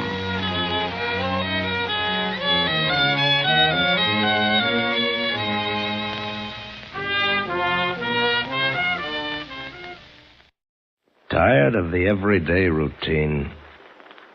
Ever dream of a life of romantic adventure? Want to get away from it all? We offer you Escape. Escape, designed to free you from the four walls of today for a half hour of high adventure. Tonight we escape to a small ship off the coast of Borneo, and an exciting tale of murderous greed, as Floyd A. Nelson tells it in his strange story, Seeds of Greed.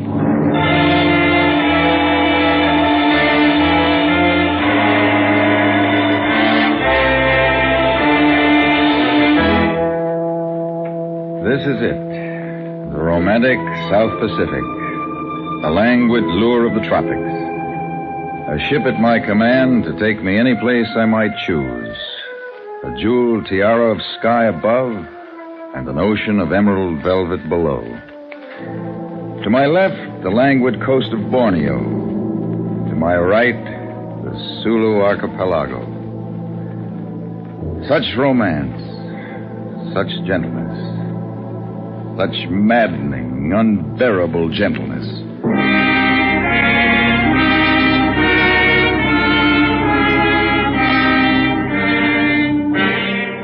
Not long ago, I was a carefree little monument to failure, reaping the rewards of my college education in the atmosphere a hitch in the Navy had taught me to love and live. The waterfront. Maybe it's the atmosphere. Maybe it's the people you meet. Or maybe it's the margin you can make on the exchange of drinks with guys in port fat with CPay. Take this guy Lee, for instance. An Oriental little guy whose correct English told you it was adopted. I had him figured wrong from the beginning. Mr. Braun? Mr. Kenneth Braun? Yeah, that's right. My name is Lee. Lee Tse-tung, if you prefer. I don't. May I join you?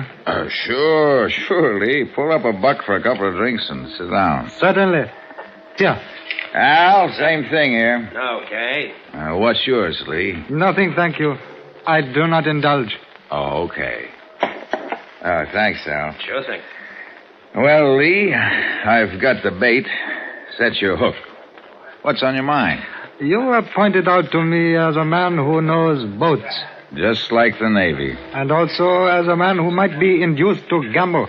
Well, I can't contradict. But if you will pardon me, as a man who is more than casually devoted to drink... I can take it or leave it. At the moment, my mood says take it. Your health, Lee. Yes, but for that one failing, Mr. Brown, I could offer a very interesting and profitable proposal. Mr. Lee, it is considered very poor taste in the Occident to proffer drinks with strings attached. A good day, sir. Oh, no, one moment, please. Forgive me. I was going to add a failing which we could overlook if it were to be controlled for a short time. I said I could take it or leave it. I am in the pearl business. Do you know anything about pearls, Brown? Yeah. An oyster gets a hold of a bad grain of sand, and he or she or it gets an ulcer. Bingo, a pearl. Perhaps we should take this up at another time. I am stopping at the Case Hotel. Good night, Brown. And come see me if you should reconsider. Okay, Lee. But don't wait up.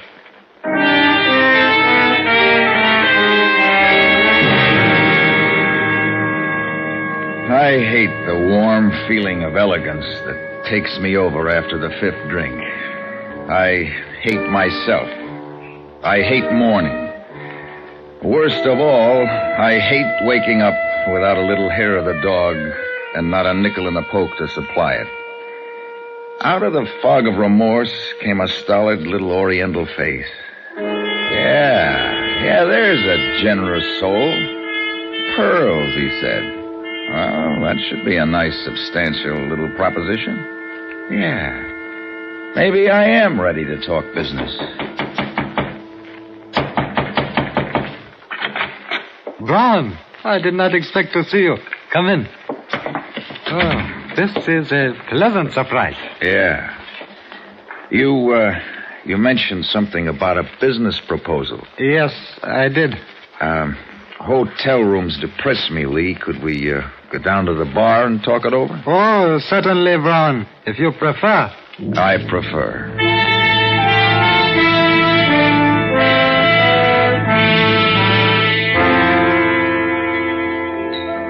You mentioned something about the pearl business. Yes, Brown.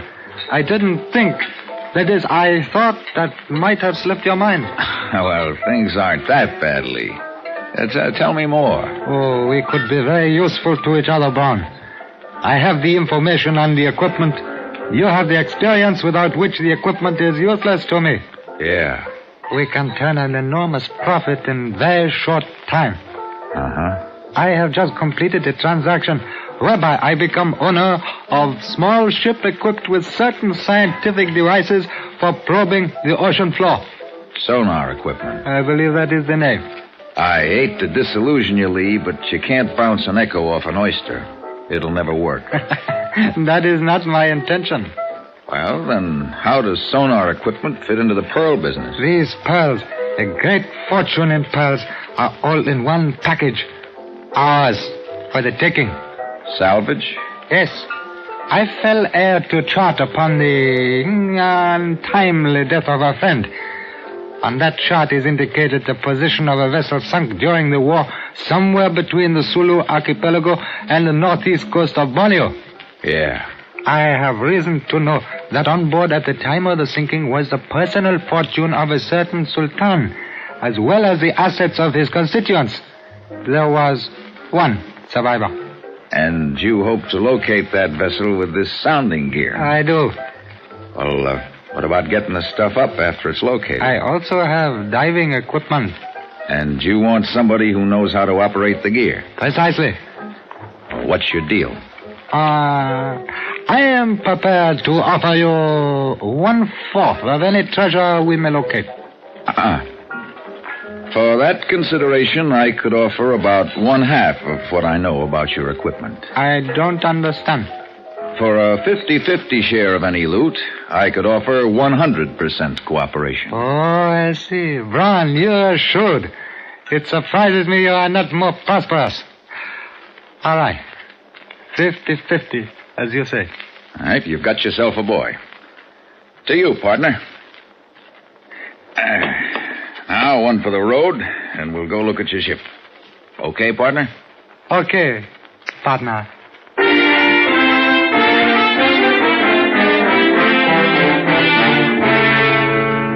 Lee's stubby forefinger pointed a great circle course across the harbor to a little tub laying with her forward quarter scraping paint against the can of her mooring. She was from the orphan fleet of subchasers pressed into service out of desperation during the war. About 100 feet, built to roll on a 20-foot beam. Some dreamer had her rigged for fishing. She still mounted an A-frame, outriggers, and a cargo boom aft. Lee didn't speak of her with the pride of an owner. There it is. The one with the blunt end toward us. Well, when can we go aboard? I have the papers. We can take possession immediately. What kind of shape is the power plant in? I'm really not qualified to say. I know nothing of ships. But I am sure she will need work before we... What is it you say? Cast out? Yeah. Well, give me 2 days to work over the plant, and I'll have her ship shape and shaken down. If she's standard, she's got 2 671s on the generators and 2 pancakes on the main plant. A couple of spare injectors and some baling wire will see her to Timbuktu. You will need a crew, won't you? An inexpensive crew. Yeah, a couple of hands to do the dirty work. We could get by with one if you could take a turn at the wheel. Perhaps I can learn. Yes, perhaps I can learn to drive the ship. Good. I'll line up a hand. These waterfront bars are full of guys looking for a chance to go fishing. Oh, you seem to understand what I want, Brown. I will leave everything to you. You may reach me at my hotel. Okay. The next time you see her, she'll be overhauled, provisioned, and manned. So long, Lee. See you in 48 hours.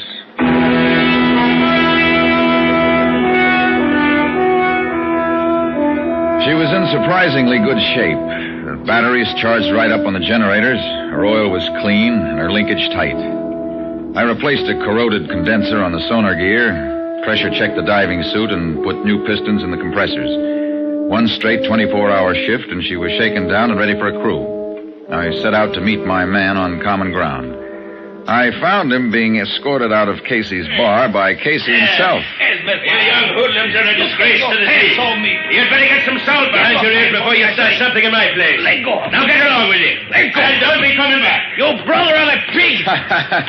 Oh, what's the matter, sailor? Slippery deck? You be quiet or I stick you. All right, stow the ship, kid. The jails are too full now. I'm going to kill that pig. Get out of my way. All right, stay out of there, kid, and stow the knife. I still get that fat pig someday. You're new around here, aren't you? How'd you know that? Well, you wouldn't tangle with Casey if you weren't. Where are you from? Ensenada. I have papers. In my room, I have papers. I didn't ask you. You didn't ask me either. But I'd advise you to get rid of that knife. With a temper like yours, you can cut yourself off a life sentence. So far, this knife knows only the blood of fish. I have never been kicked by a fish. I can use a man who can handle a knife. You working? No. Come on, I'll buy you a drink. All right. Now, what's your name? Costa. Antonio Guillermo de la Costa. Okay, Tony. 2 double shots later, I had my man. A pathetic little guy with no roots in a barren world. I sent him to stowing provisions while I cleared the paper and gold braid department of the Commerce Building and picked up a couple of 100 fathoms of useless shark net to flake out for effect. Then I called Lee. He was impressed. You have accomplished a lot in very short time, Brown. You must have worked day and night. Yeah, I can sleep underway. Where is your crew? Below. He's stowing provisions in the galley. I see. Does he meet our specification? Exactly. Good back with not too much above it. Except a nasty temper. Good. He thinks he's going fishing. That explains his net? Partly, Lee. Also, there's an unwritten law of the sea that gives fishing craft a wide berth. Clever, Brown. Very clever. Practical. Is everything in first-class condition? Everything. The diving gear is tight, and the sonar readings check right on the nose with the charts. Then we are ready to cast off? Anytime. Then let us go. Head her out west-southwest, Brown. Right into the sun. Right into the sun.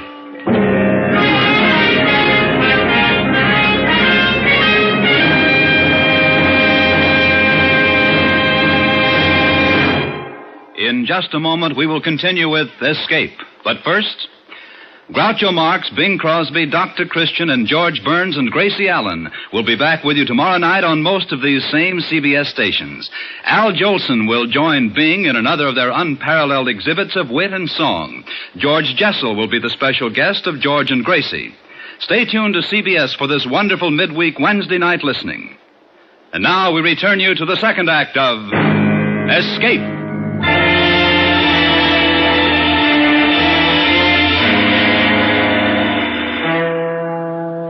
3 weeks at sea taught me a lot about my friend Lee. His switch from landlubber to competent mariner was too fast to be convincing. Something about the whole setup spoiled the taste of my whiskey.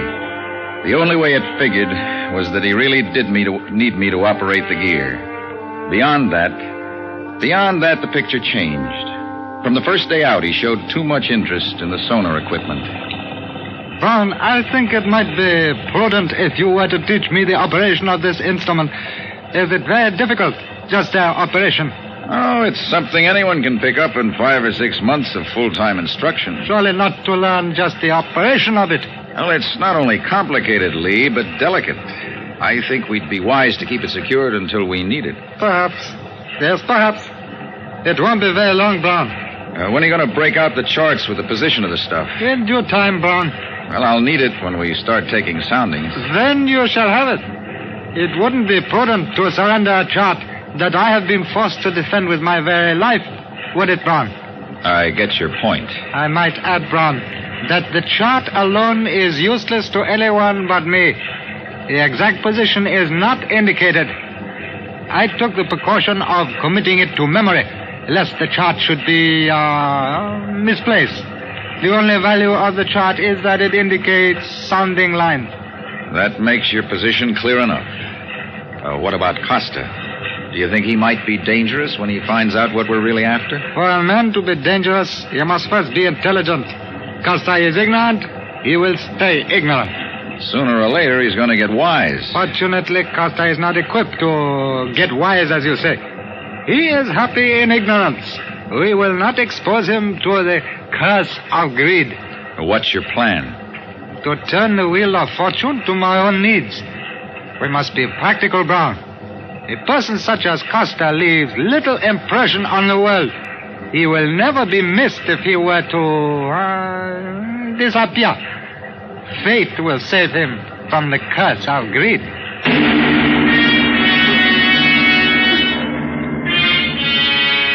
The late afternoon of the 22nd day, I saw Lee's methods put into practice. Cold, efficient, ruthless practice. It happened so fast, I was helpless to do anything about it. Costa was splayed out on the nets near the stern, sound asleep, when Lee appeared from nowhere. Without warning, Lee let fly a vicious kick. Costa's blade flashed. Lee stood motionless until Costa closed. Then Lee grabbed Costa's knife hand and whirled, twisting Costa's arm into a lever and using the momentum of his rush, tossed him effortlessly over the rail to disappear in the swirling wake.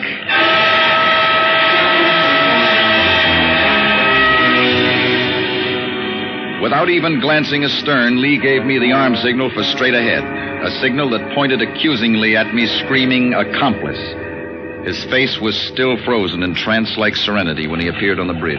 It is now you and I, Brown. Yeah. These things are distasteful, but on the other hand, Brown, life itself can be distasteful. Oh, wasn't there some other way to handle it?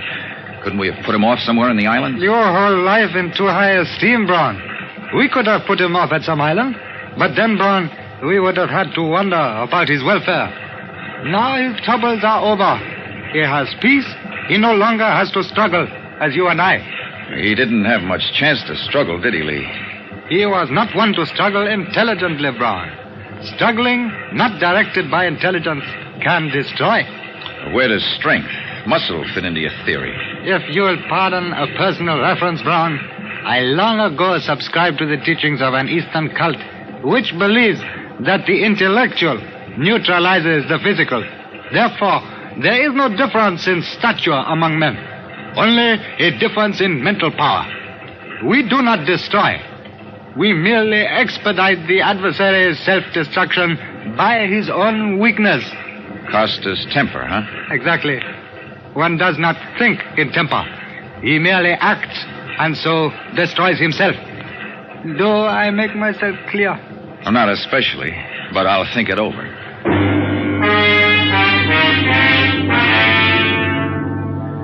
Lee's insidious philosophy began to prey on my mind. I knew I was on the last leg of a one-way trip. I knew he was perfectly competent to take over the ship at any time, but I still felt reasonably safe. It would take 2 men to handle the instruments to locate the pearls, and beyond that, 2 men to get the stuff up. After that, I would worry about my failings and which one Lee would pick to destroy me. I eliminated the big one by tossing my last 2 bottles of whiskey overboard. We were cruising somewhere between the lower Sulu archipelago and the northeast corner of Borneo when Lee broke out a dog-eared chart of Dutch origin. Cut it back, Brown. Now, somewhere within the radius of this circle, our fortune waits to be taken. Now, let's see. The charts indicate a sandy bottom, and that's good. The currents go southwest. It falls off to deeper water to the south. I understand the charts, Brown. Start the soundings, man. Okay, I'll start here, at the 60-fathom line and work toward shallower water. You stand at the bow with a smoke flare. If I pick up anything, heave a flare over to mark it, okay? I prefer to stay on the bridge with you, Brown. Yeah, that way we can watch the instruments and each other. Okay, partner. I worked each depth line half a mile from the point Lee established as center, staying parallel to the soundings indicated on the chart. 3 times over the area showed nothing but a uniform bottom. Then I took a new tack. I set the wheel in a tight circle and secured it with a lanyard. I figured the current and the torque of the shaft would take us far enough off-center on each spiral that we wouldn't miss anything big enough to register. I was beginning to think in circles when the scope showed a fast drop and then wavered erratically. Lee must have read it in my face. It showed something, didn't it? We have found something, haven't we, Brown? Maybe. What are you going to do? Back it down and check it. Oh, no. No. Drop the anchor. We won't move. We'll take no chances of losing it. Drop the anchor. I settled her bow into the current, dropped the hook, and backed her down on the scope of the anchor chain until we were over the spot. Lee expertly rigged the line from the cargo boom to the cathead and hoisted the heavy diving gear out of the after hold. His expression left no question as to the division of labor. Of course, you will make the dive, Brown. Yeah. We cannot risk losing a life when 2 men are necessary to complete this mission, can we? Not your life, Lee. Yeah, I'll go down there. But just in case you have any ideas about letting my weaknesses destroy me... Oh, come now, Brown. You're not falling prey to the curse of greed, are you? No. And I don't intend to fall prey to anything if I can help it. You don't have faith in me. That's right. But you must have faith in me. We must work together. Until we locate the stuff and get it up. After that, Lee, only 1 man is necessary. That's what worries me. Are you afraid, Brown? Does fear number among your weaknesses? Yeah, Lee, it does. I don't know how to reassure you, Brown. Do you have solution? Yeah, Lee, I do. My life is in your hands while I'm down there. Unfortunately for you, my life is the only link you have between the pearls and this ship. Only a fool would break that link, Brown.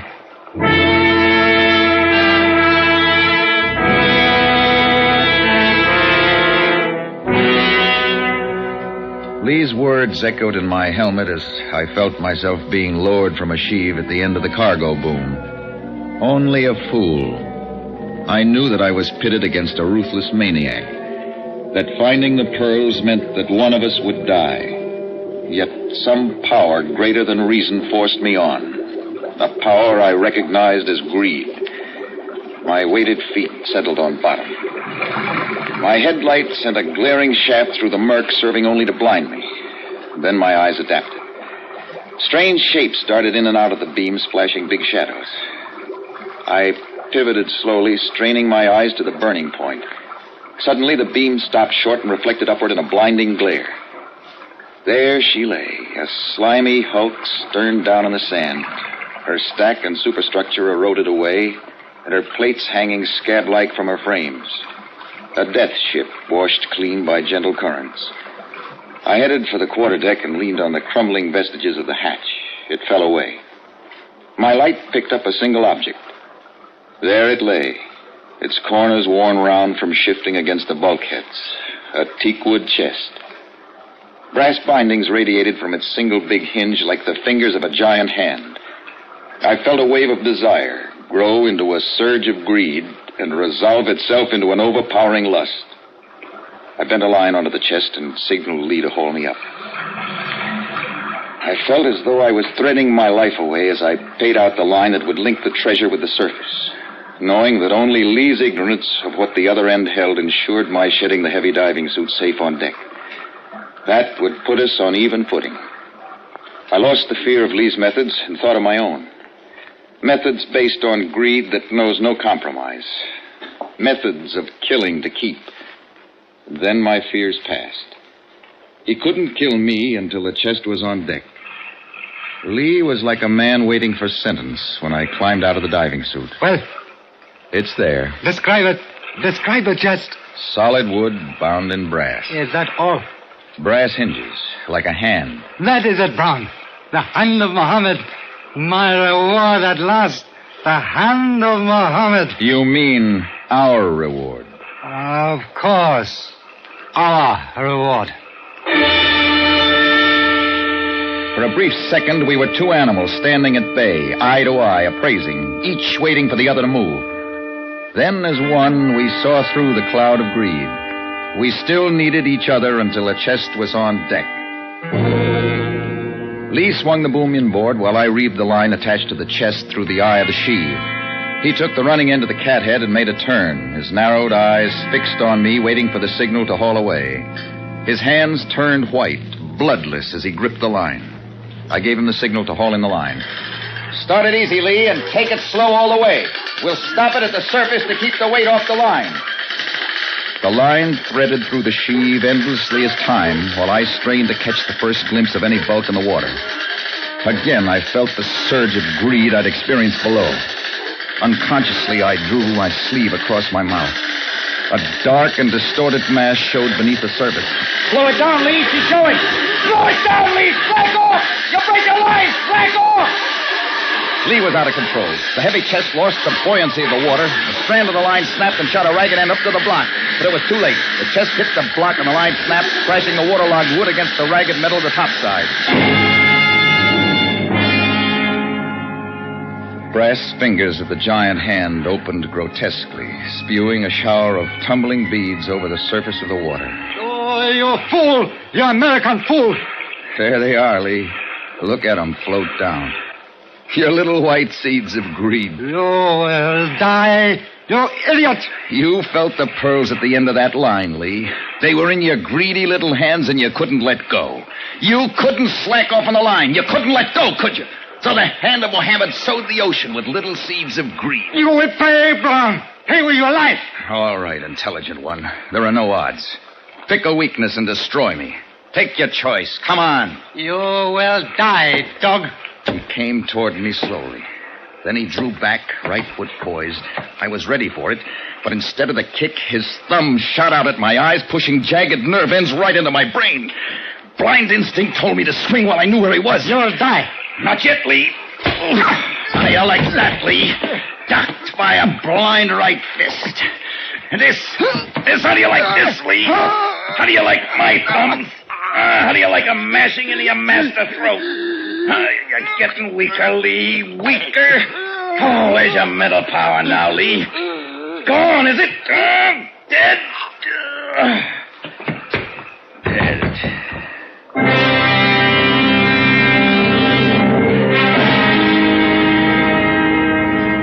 Yeah, the tropical Pacific.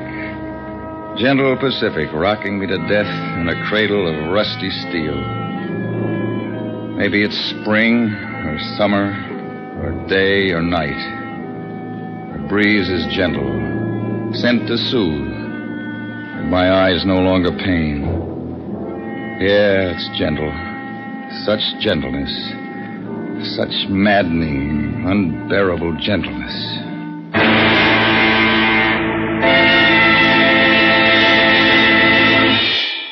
Escape is produced and directed by William N. Robeson. Tonight we have presented Seeds of Greed by Floyd A. Nelson. Featured in the cast were Gary Merrill as Brown, Ben Wright as Lee, Bill Conrad as Casey, and Tony Barrett as Costa. Special music was arranged and conducted by Del Castillo. Next week. You are sitting unarmed in an early California boomtown saloon. Across the table from you is a man who has just murdered your brother and who holds in his hand a new and terrible weapon from which there is no escape. Next week, we escape with an exciting tale of the California gold camps, as Les Crutchfield tells it in his gripping story, The Pistol. Goodbye, then, until this same time next week, when once again we offer you Escape.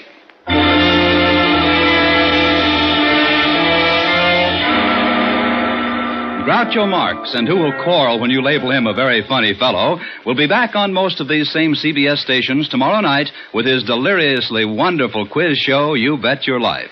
You'll find Groucho's unlike any other quiz you ever heard. So join us on CBS tomorrow night for You Bet Your Life, starring Groucho Marx. Now stay tuned for Hit the Jackpot, which follows immediately over most of these same CBS stations. This is CBS, the Columbia Broadcasting System.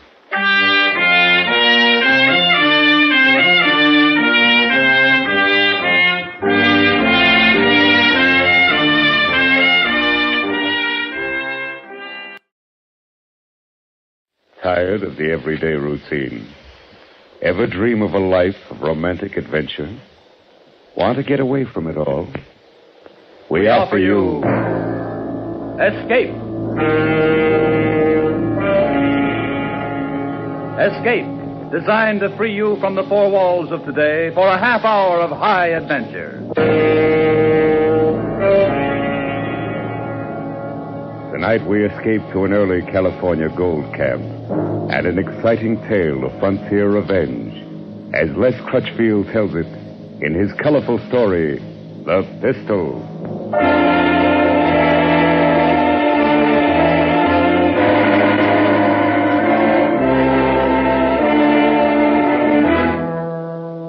San Francisco Bay was a graveyard that summer, with over 300 deserted windjammers lying at anchor, and the city itself the next step to a ghost town.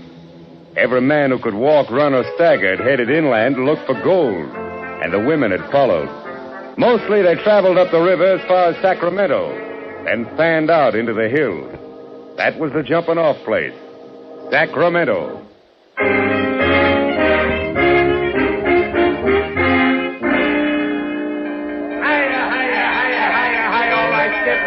Boys, move up close. Everybody sees and everybody gets a chance.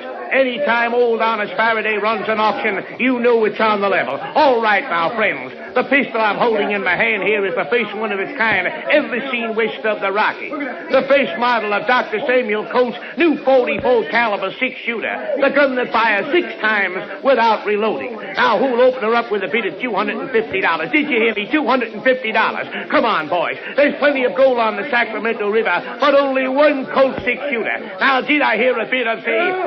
$150. Thank you, sir. The man says $250. All right, here we go. I stood there in the hot sun on the Sacramento waterfront and watched the crowd bidding for the pistol. Roustabouts, gamblers, vaqueros, gold miners, men from everywhere and from nowhere. And a few women. I wanted that gun myself. I wanted it bad. I was taking a stagecoach to Rawhide Flats in the morning, where my brother Dave and his partner had located a rich claim.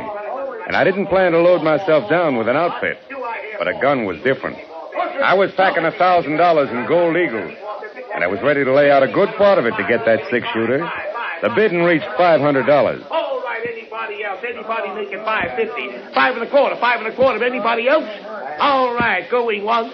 Going twice. $600. $600. And the new bidder. I have $600. Gentleman here bid $600. Will anybody make it $625? $625. Only $700. And another new bidder. And the little lady knows a bargain when she sees one. All right, I'm bid $700. 777. Will anybody make it 8? How about you, Mr. Fellow that bid 6? Would you want to raise it again, sir? Sorry, mister. 6 was my limit. Let her have it. All right, anybody else?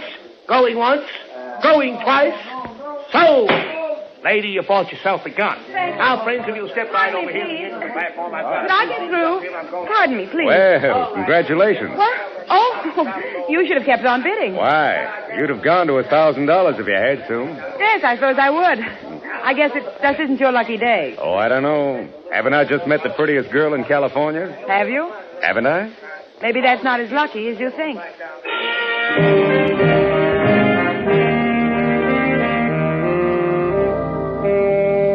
When I climbed on board the stagecoach to Rawhide Flats the next morning, I found 7 trunks that had already been loaded. 5 tied on the back and top and 2 inside. And a few minutes later, their owner showed up. Oh, it was the red-headed gal who'd bought the gun the afternoon before.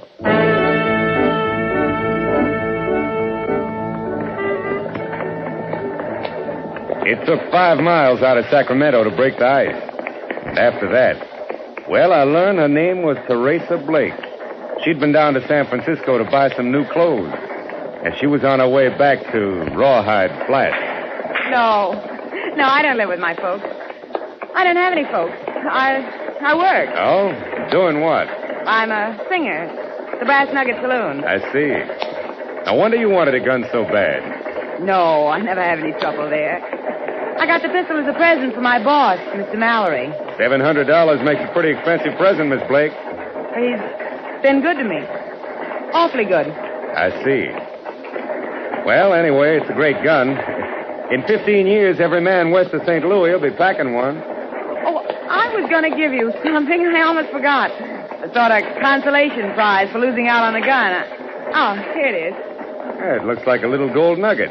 Brass, not gold. It's to hang on a watch chain. Souvenir of the Brass Nugget Saloon. Of course, you can pretend it's real gold if you like. All right, I will then. I hope that's not what my young brother's doing on the Boston Pocket claim of his. I mean, pretending it's real. The Boston Pocket claim? Uh-huh. You said your name was Storm. That's right. Jonathan Storm. I didn't even recognize it until... Then you're Dave Storm's brother. Yeah. Do you know him? Yes,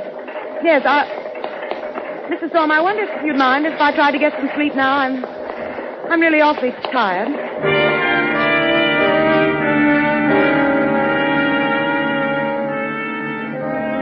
Around the middle of the afternoon, our stagecoach dropped out of the rough hills we've been traveling through, ran down into a comparatively level gulch, splashed across the ford in the creek below town, and swung into the wagon-rutted main street of Rawhide Flats.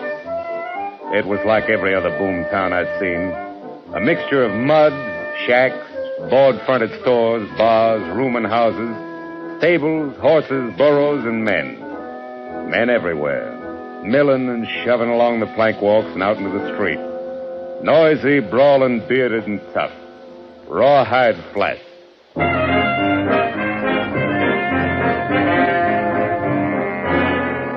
Half hour later, I rented a horse and rode up through the canyon north of town. Both banks of the creek were lined with miners, busy with picks and shovels, pans and rockers. All of them breaking their backs. Sweating out their hearts for the same reason. Gold. About 3 miles up, I turned into the side canyon the man at the livery stable had told me about. And a few yards in, I found it blocked off by a 6-foot rail fence. All right, mister. That's far enough. Yeah? Afraid I might jump that fence? Don't get smart. Just turn that horse around and head out the same way you came in. Why? I just got here. Is this the Boston Pocket claim? That's right. You're as close to it right now as you're going to be. Go on, get. Now, look, suppose you put that rifle away before it goes off and hurts somebody, huh? And go tell the owner his brother's here. Barton Mallory's got no brother. Now get out. Mallory? The way I heard it, Dave Storm is the owner of this claim. Storm? Are you Storm's brother? That's right. Is he around here? Get out of here, Storm. Put that horse and ride, do you hear me? He's the last one of you're going to get. So start riding. All right, mister. I never argue with anybody who's packing a rifle. Unless I've got one, too. And maybe the next time I will have. Come on, boy, get up.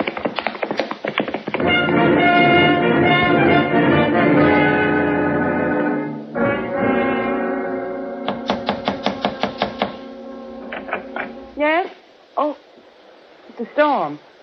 What are you doing here? How did you find my room? I asked one of the bartenders over at the Brass Nugget. Mind if I come in, Miss Blake? Of course I mind.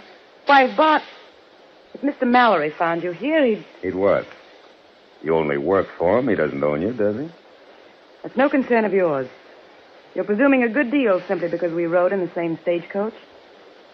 Now get out. Miss Blake, I didn't come here with any presumption in mind. All I'm after is some information about my brother Dave. Where is he? I don't know anything about him. You brought his name up yourself during the trip this morning. I have nothing to say. Will you please leave? What's this about Bart Mallory owning Dave's Boston Pocket claim? I know nothing about it. Dave's partner's called Dan Rivers. Do you know him? Get out. All right, Miss Blake. I'll find him. And it's nice to have seen you again. Look, you want some good advice. Leave town right now and don't ask any more questions. Why not? Never mind why not, Mr. Storm. Just get out of town fast. Thanks for the advice, Miss Blake. I'll decide whether it's good or not after I talk to my brother and his partner.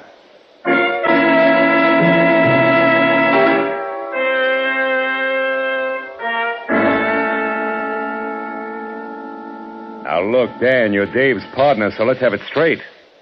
Why does everybody shut up like a clam when I mention his name? What's this all about? Where's Dave, anyway?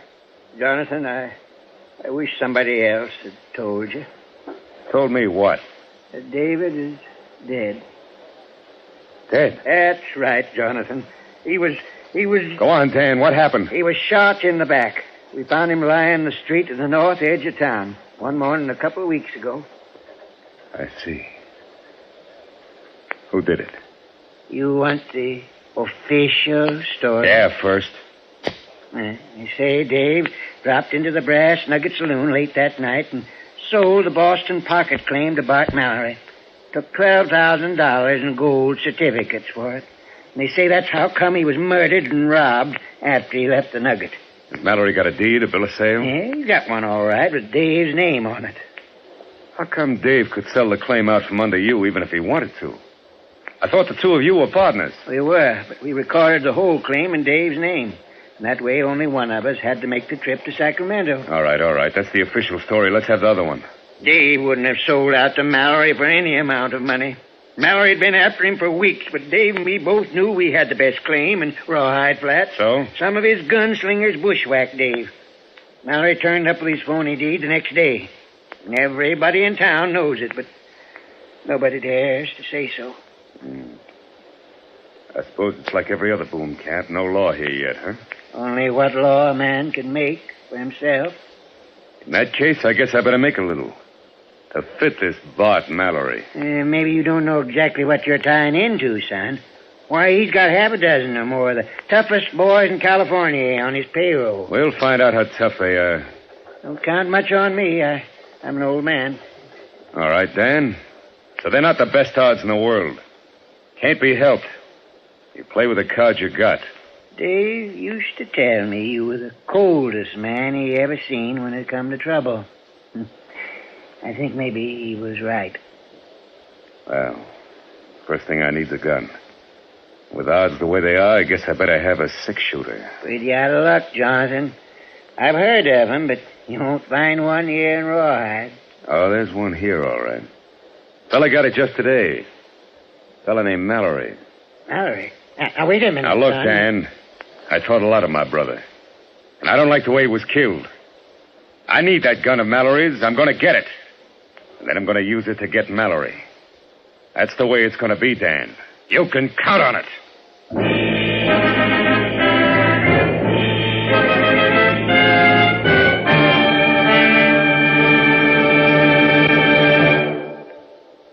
In just a moment, we will return you to the second act of Escape. But first, another Wednesday night, Star Night, coming up on CBS again tomorrow. The young fellow who made good on the Bing Crosby show last week will be back again for more songs and fun-making. The young fellow named Al Jolson, who Bing thinks is quite promising. Burns and Allen will be around again with more of their madcap humor, and Groucho Marx will be throwing the ad-libs fast and furiously on You Bet Your Life. And Dr. Christian, the only show in radio where the audience writes the scripts, will be announcing a great new prize contest. They're all heard on most of these same CBS stations. So tune in tomorrow night for Dr. Christian, Groucho Marx, Bing Crosby, and Burns and Allen. And now we return you to Escape.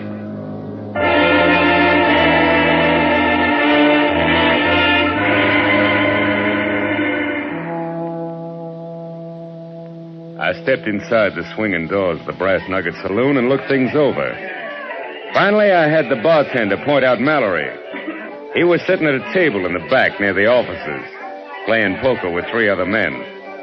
The 2 boys lounging against the wall behind him were obviously his bodyguards. I pushed my hat back on my head and walked toward the table.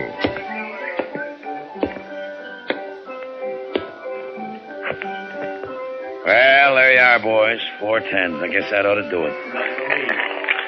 Sorry to butt in, but is your name Barton Mallory? Yeah, that's right. Something I can do for you?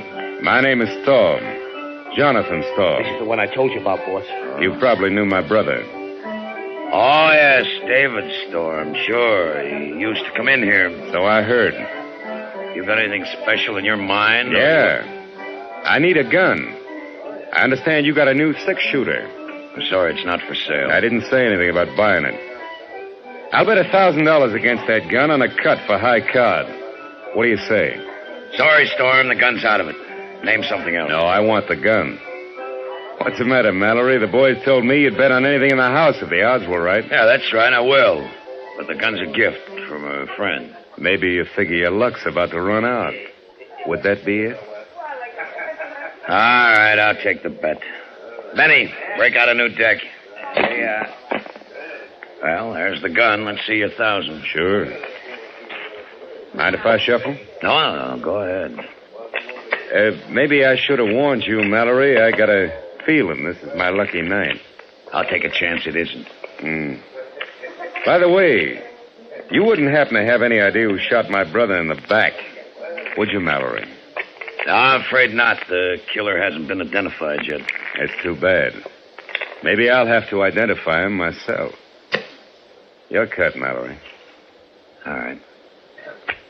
10 of clubs, huh? Go ahead, Storm.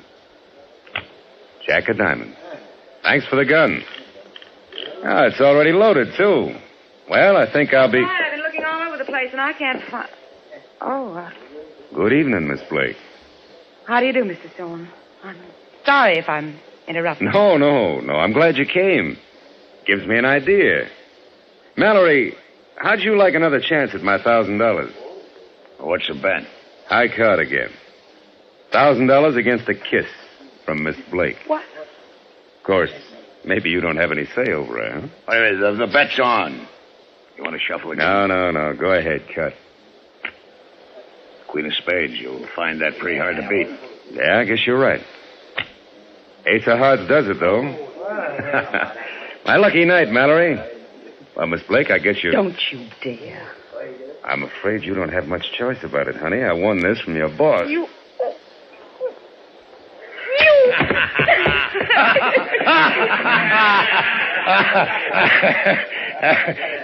It's too bad, Storm. Looks as if the lady doesn't like your brand. No, I guess not. I didn't expect her to be the one to have to tell me, though, Mallory.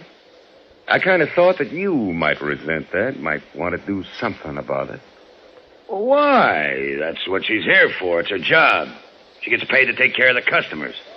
Why should I worry about a cheap little... What's your talk? Hold it, boys. You're covered. All right, Mallory, you better get up off the floor and call up those dogs of yours. If either one moves, I'll kill him. All right, boys. You can drop it. Storm, there's a pretty bad mistake you just made. I don't forget things. I think maybe this was your last lucky night. I'll make that a bet if you want. All right, boys, come on, let's go. Mallory and his gunman went into the office and didn't come back. Finally, after about an hour, I walked out of the Brass Nugget and bumped square into a middle-aged woman who'd been waiting for me just outside. She said Teresa wanted to see me right away in her room.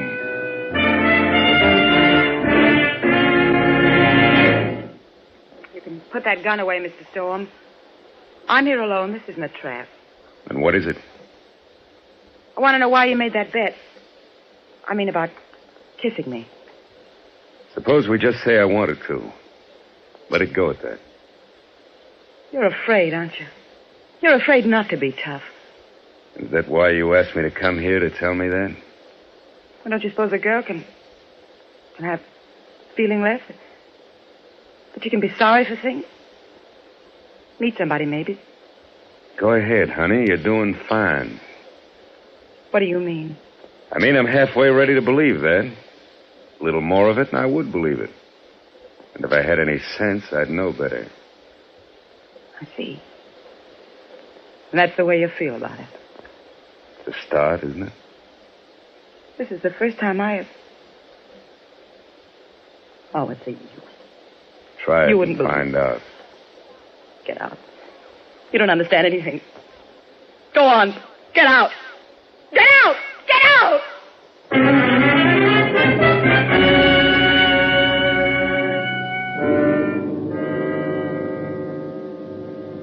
I'm telling you, son, it's the worst mistake you could have made. Knocking him down like you did last night, why, he won't think of nothing else. Not until he's killed you. People have tried that before, Dan. I'm still here. But you haven't got a chance. His gunmen will be watching like hawks for the first second you're not covered. The whole town isn't on Mallory's payroll. I've got an idea a lot of people around here might like to see him shown up. Provided somebody else called the play. Maybe so, but still leaves half a dozen of his gunslingers to deal with. I don't think so, Dan. If their boss is knocked over, they'll drift. I've seen hired guns before. Odds are against you, son. Well, I feel lucky. It's worth a chance to get Mallory. Not only for killing Dave, but because of what he's doing to Teresa Blake. Teresa Blake? Yeah, I kind of think she'd be a pretty decent kid. If it weren't for him. Yes, Johnson. That's what your brother Dave thought. What? He was crazy about her, too. Hung around the Brass Nugget every night. She kept leading him on. I guess that fitted in with Mallory's plans. Yeah. I guess it did. I guess it still does. What do you mean, son? Nothing, Dan, when you come right down to it. I guess when a man turns soft, it always starts with his head. I'm sorry, Jonathan. I didn't know you felt that way about it. Oh, it's all right. I'm glad you told me. Glad I found out in time. And now that I have, I think I can use Miss Blake.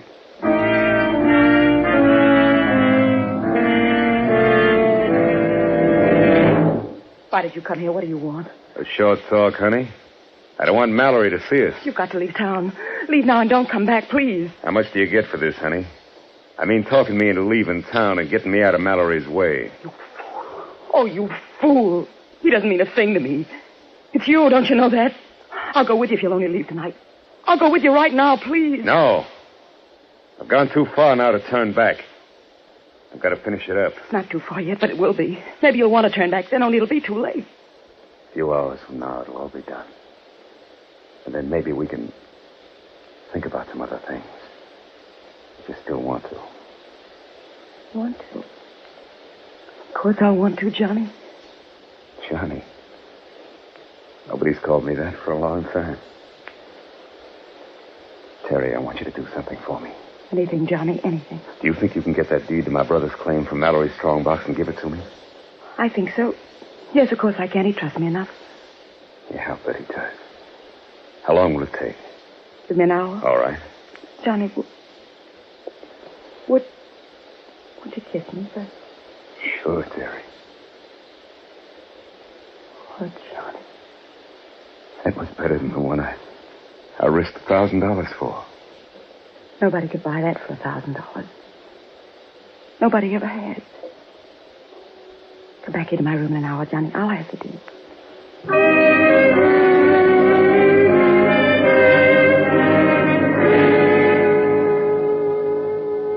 I followed her into town, staying behind her in the darkness. And from the opposite side of the street, I watched her walk into the swinging doors of the Brass Nugget. Then I slipped into the shadows between two tar paper shacks and waited.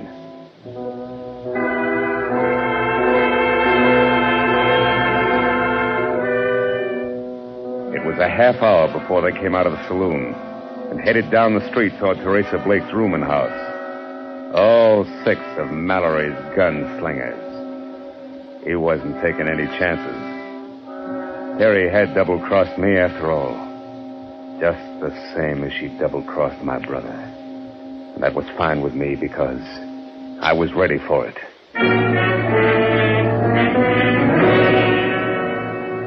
I walked into the Brass Nugget and down the hallway at the far end of the bar. I eased the 6-shooter into my hand and stopped in front of the door to Mallory's office. Come in. Evening, Mallory. Well, it's quite a surprise. Yeah, I imagine. Keep your hands on the desk. Well, sure, Storm. I don't have a gun anyway. Watch him, Johnny. He's lying. He carries one in his sleeve. You dirty little rat. Well, I didn't see you there in the corner, Miss Blake. Thought you might be down the street waiting to watch the fireworks. They made me tell, Johnny. One of the boys followed me and saw us together. When I came back here, they made me tell. They hit me, look. That must be real painful. Almost as bad as being shot in the back like Dave was. I didn't know what they were planning. I didn't know Bob was going to kill him. Johnny, I swear I... Drop it. Mallory, you got a forged bill of sale there in your strongbox. I want it. Sorry, Storm. You're out of luck. I won't open the box and you can't. What makes you figure you're in a position to argue about it? Why not? Because you've got a gun on me? You wouldn't shoot an unarmed man, Storm. What about that gun in your sleeve? I'm not drawing. I see. All right, Miss Blake, get out of here. Johnny, what are you... I said get out. And don't bother going after the boys. There won't be time. Johnny... Get out! So you won't draw Mallory, huh? You're going to play it safe. You're crazy to do anything else. Maybe. The only way out of this room is through the door behind me. I noticed that kerosene lamp has a glass bowl on it. Ought to start a nice fire if I picked it up and smashed it against the wall. Storm, you fool! What about it, Mallory? My gun's in the holster. Want to stay there and burn or draw and try to get out? This place will go up like a tinderbox. Take your choice, Mallory. Draw or burn. Storm, you can't leave me in here like this. Draw or burn. All right, then, if you're... Tough luck, Mallory. That's for Dave. And that's for me. All right, hold it a second. Hold it. You better clear out of here fast. The place is on fire. And anybody that works for Bart Mallory is out of a job. He's dead. Are you all right? You're not hurt? No, I'm all right, Dan. Come on, let's get out of here. Sure, come on, son. Mallory's dead. I guess that takes care of it, Dan. Jonathan, you're the luckiest man alive. Yeah, sure. Somebody might go down to Jackson's rooming house. Tell those bushwhackers and Mallory's they can hit the trail north. The boss is dead. Your boss is dead. This ought to be far enough, Dan. Look, the fire's breaking through to the roof. Won't be long now. Johnny, are you all right? Sure I'm all right. What of it, Miss Blake? Thank heaven. Oh, Johnny, if anything had happened to you, I couldn't have gone on. Miss Blake, I've got something for you. It's a nugget. Some people might figure it's real gold, but actually it's only brass. There you are. Pick it up. And then get going. What do you mean, Johnny? I mean you better catch up with the boys.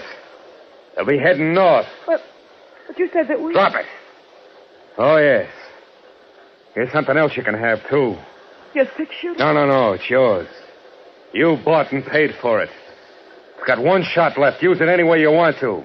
Only get out. Beat it. Johnny, you're wrong, you know. You're wrong about a lot of things. But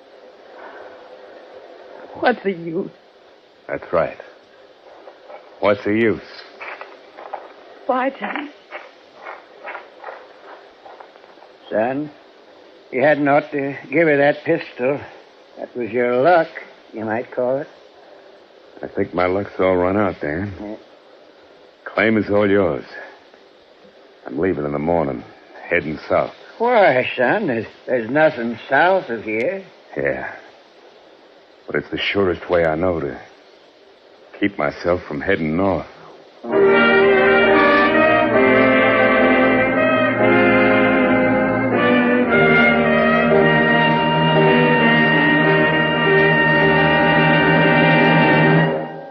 Escape is produced and directed by William N. Robeson. Tonight we have presented The Pistol by Les Crutchfield. Featured in the cast were Gerald Moore as Jonathan Storm, Betty Lou Gerson as Terry Blake, Charlie McGraw as Bart Mallory, and Will Gear as Dan Rivers. Also heard was Eddie Marr. Special music was arranged and conducted by Del Castillo. Next week. You are in command of an English destroyer sailing to join the North Sea Patrol in October 1914. It is midnight, and from the enemy coast comes a desperate signal for help, which you would like to ignore, but from which there is no escape.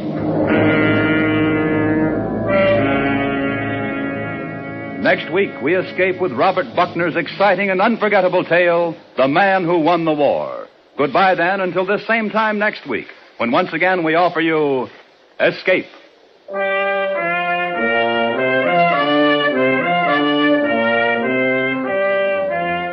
This is CBS, the Columbia Broadcasting System.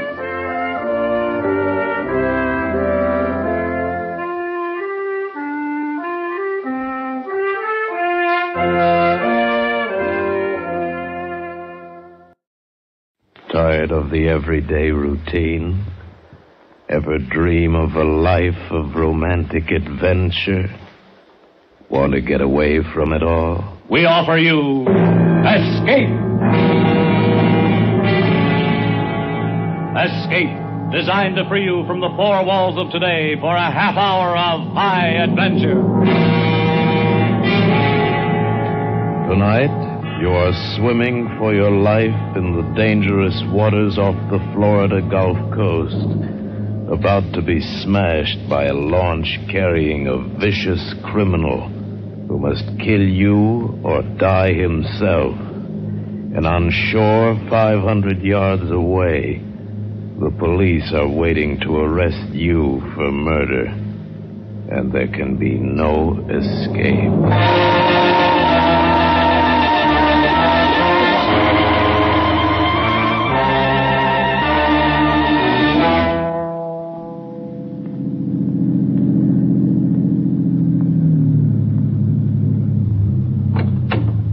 All right, buddy.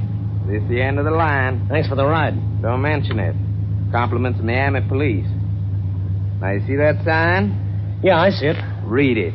What's the matter? Don't they teach you cops to read? I said read it. Miami, city limits. Good. See that you stay on the other side of that sign. We don't take kindly to bums down here. I tell you, I'm not a bum. I came down here to take a job. Sure. You guys always have jobs. That's why you come down and sleep in our city parks as soon as it gets cold up north.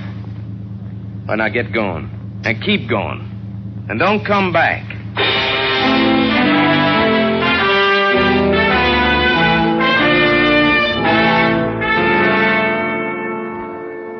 Don't come back, he says. Fat chance. One night on the streets and you're a vagrant. They give you a cot in the city jail and some coffee and spud nuts in the morning and escort you out of town. Every step I took was away from that place, and that was all right, too. They could have their sunshine and their orange juice. All I wanted was a ride north. Anywhere north. But one after another cars passed me up until my thumb got tired.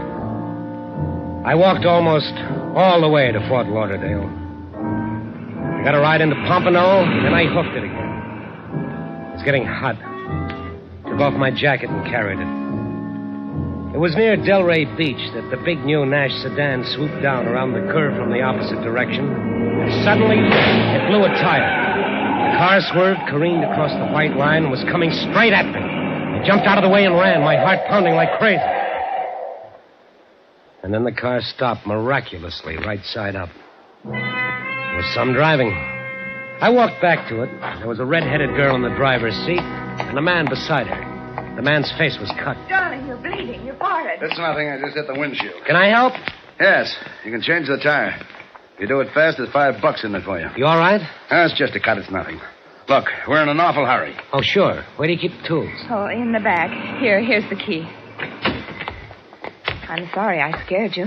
I couldn't help it. The car got out of control. You sure know how to drive. Oh, look at that tire. It's a mess. Will it take long to change it? No, not very. Oh, it's certainly lucky for us that you were right here to help us. Where are you going? Well, I was trying to hitchhike. The only ride I got was on the back of a fish truck. Where are you hiking to? Any place but Miami. What's wrong with Miami? Oh, nothing. It's a great town.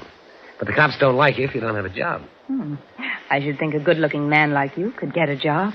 Seems to me that... I'm coming. Good-looking man like me. It's funny she should say a thing like that. And that was what I was thinking about her. Oh, she was beautiful. She was the most alive person I'd ever seen. And yet, she was controlled like a member. As I worked on the car, putting on the spare that cost more than the suit I had on my back, I got to wishing that I could afford a car like that, and a girl like that. And I wondered about the guy it all belonged to. He was used to being waited on, you could see that. He sat in the front seat, and the girl sat close to him. Every now and then she'd look back at me and smile. Couldn't hear what they were talking about, and I was glad. Because I suddenly didn't want to know what he said to her.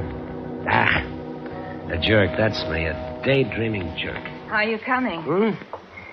Oh, I'm through. What's your name? It's Joe Mazurka. Would you like to go to Miami with us, Joe? Oh, I can't go to Miami, not without a job. Well, that's what I mean. You want a job, don't you? Well, fixing tires? No. I've been talking to Mr. Ress. If you really want a job, he has one for you. Are you kidding? He has a job for me in Miami? Would you like that? Oh, boy, would I. Then put the tools away. Come on, let's go. Now, wait a minute. There's something I want you to know. I had a job. I came down here to take the job as swimming instructor at the Bay Club, but I was a day late and the job was gone. Oh, so that's how you got those shoulders. Swimming. Oh. Well, I just wanted you to know that I'm not a bum.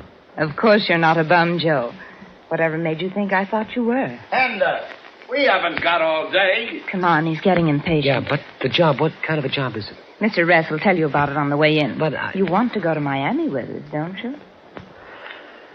Yeah, I sure do. Then come on, let's go.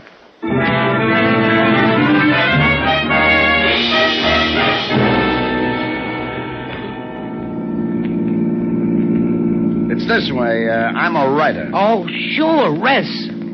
William Ress. You're the guy who wrote Break It Open. Did you read it? No. I've been on the go, and I don't have much chance. But you've heard of me. Oh, everybody who can read English has heard of you. Your name's in every bookstore window. Yes, my name, but not my face. And that's the job. I don't understand. Well, you see, if they find out that Bill, Mr. Ress, is in Miami, they'll hound him to death. That's the way it is when a writer is successful. The public thinks they own him. They expect him to be clever at cocktail parties, and he's invited everywhere. Well, what's wrong with it? Well, nothing, but it doesn't leave him any time to write. Hender's trying to tell you that I hate people. All this social claptrap. I want to be left alone so I can work. I still don't see how I fit in. Well, you'll be me. That's how you'll fit in. You'll be Bill Ress. I'll be you? All right. Let's put it this way. You'll be my alter ego. There'll be two of me. You'll handle the social end while I lock myself in someplace and write. Yeah, but I don't look like you, not a bit. What's the difference? Nobody knows me down here. Yeah, but... Look, do you want the job or don't you? I don't know. It's a pretty crazy job. Pays $100 a week in expenses. $100 a week? It wouldn't be hard, Joe. Not with me helping you. Yeah, that's right. And that could help you. I could see you from time to time, and, well, I could tell you what to say, how to act. You would? You'll take it, won't you, Joe? It's a crazy job, all right, but I'm a crazy guy. Sure. I'll take it.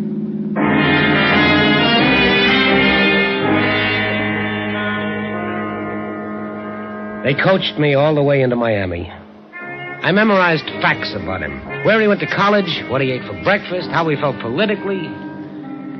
But there was one thing he didn't tell me, and it was the one thing I couldn't ask. What was his relationship with the girl? That's what I wanted to know more than anything else. We passed the city limits sign, went on into Miami on Biscayne Boulevard.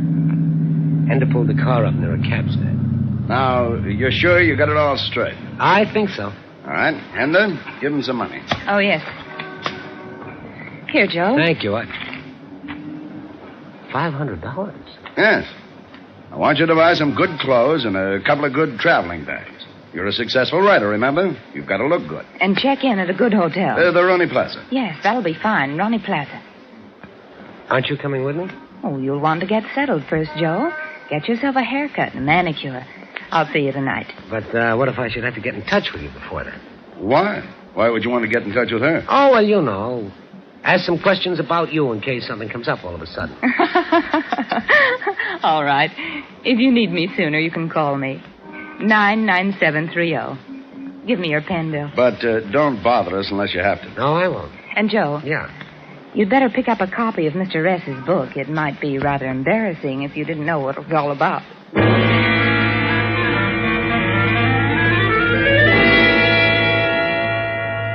They drove off, and they left me standing there with my head full of facts on the life and times of Bill Ress, but not one fact about her.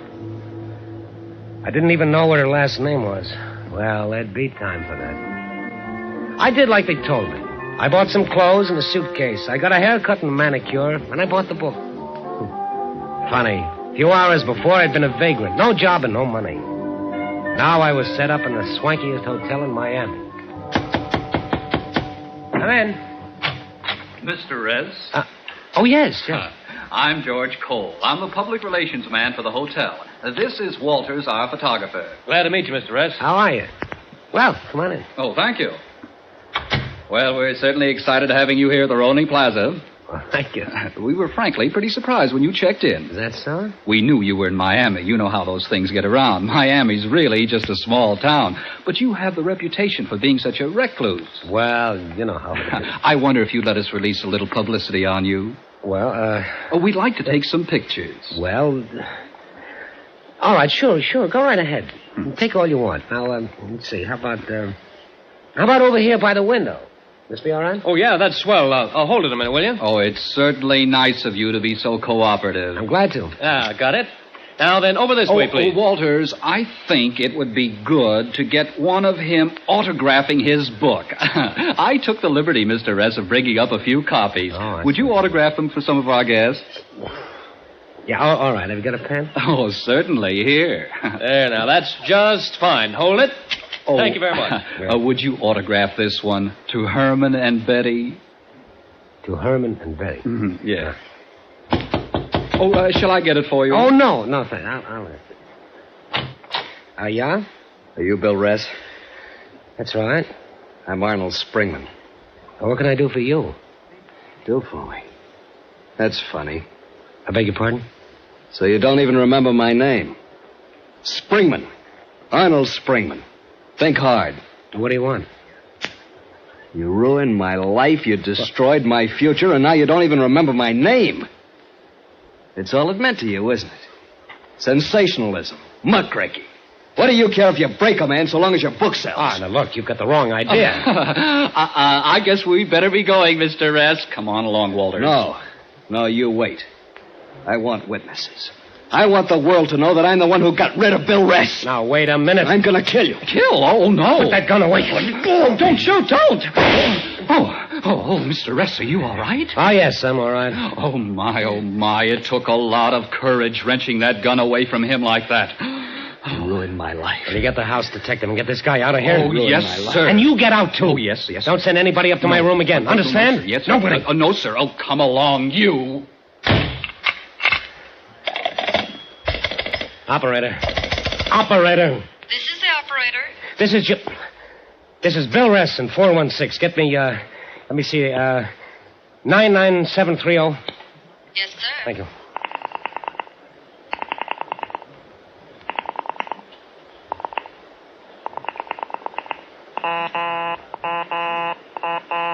I'm sorry, Mr. Ress. The line is busy. Call me back when you get it, please.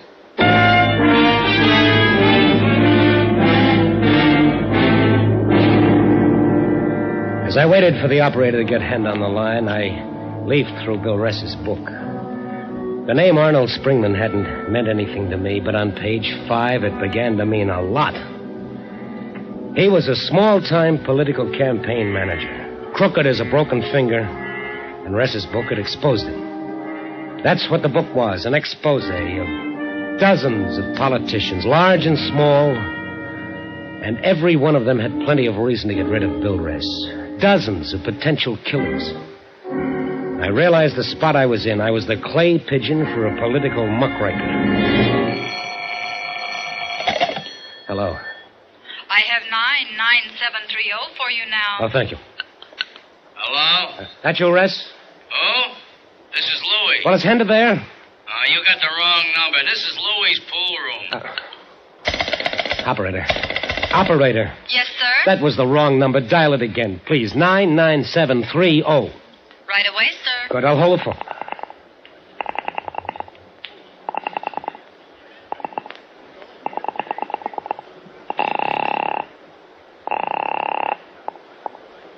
Louis' pool room. Louis talking. Is this 99730? Oh, it's you again. Yeah, this is 99730. Is Bill Ress there? Never heard of him. Are you sure there isn't a girl there by the name of Henda? Tall, slender, red hair? Look, buddy, the dames have invaded the bowling alleys, but the pool rooms they ain't touched yet.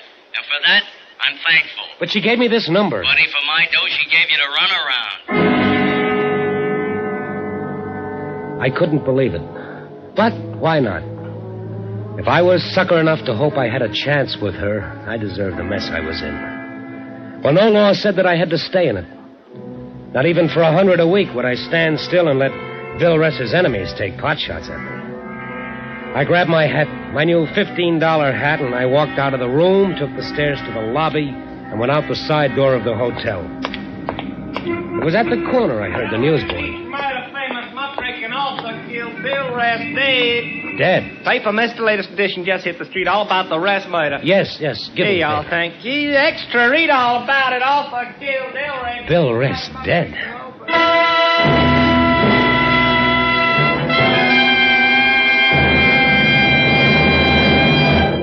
In just a moment, we will return you to the second act of Escape. But first, suppose Junior has cut the telephone wire with your pet jackknife or kitchen shears. That's no reason for not listening to Sing It Again. Of course, if your phone is okay and Dan Seymour does put in one of the big calls to you, there's the chance that you'll win $51,000 in prizes and cash. But Sing It Again is more than prizes. It's a solid hour of tuneful riddle songs and hit music, highly entertaining in themselves, with Alan Dale, Bob Howard, and Eugenie Baird. And it's heard on most of these same CBS stations. So be listening this Saturday, won't you?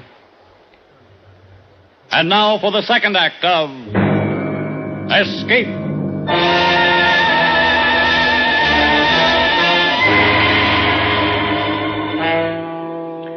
I stood there holding the newspaper that said the man I was impersonating had been murdered. I was on the spot and I knew I had to do something fast. But suddenly it was done for me. Joe! Huh? Over here, Joe! Henda. Hurry up, get in. I'm blocking traffic. I tried to get you. That number you gave me, 99730, that's a pool room. 99730. Oh, Joe, no, it's 99703. Oh. Well, anyway, he's dead. The newsboy's yelling that he's been murdered. I didn't dream it'd work out like this. Who killed him? I don't know. A lot of people hated him. I know that. One of them took a shot at me. At you? Did you tell anyone you were Bill Ress? Did I tell him? Of course I told him. I signed the register. I autographed some books. They took my picture. Oh, that's terrible. But you told me to. I know. Well, what does it mean? I'm all mixed up. Well, they'll think you did it. You can't go back to the hotel. Where are we going? Matacumbe. They won't find you there. Matacumbe? What is that? It's an island, one of the keys. Well, wouldn't it be better if I went to the police? I haven't done anything wrong. You impersonated another man. You signed his name. And now he's dead, murdered.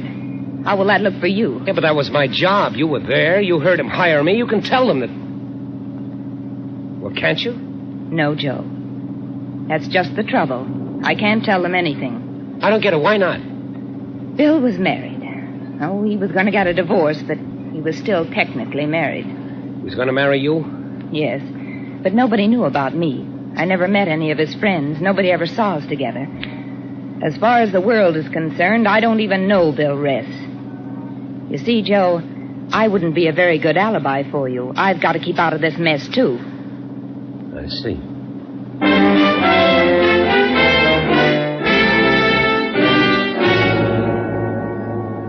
I was still mixed up as we drove south on the overseas highway across the twisted chain of islands that is the Florida Keys. The air was fresh and sharp off the sea. The sun was just setting. Riding there beside this gorgeous girl, I couldn't honestly say that I was sorry Rest was dead. In a cockeyed sort of way, I was glad.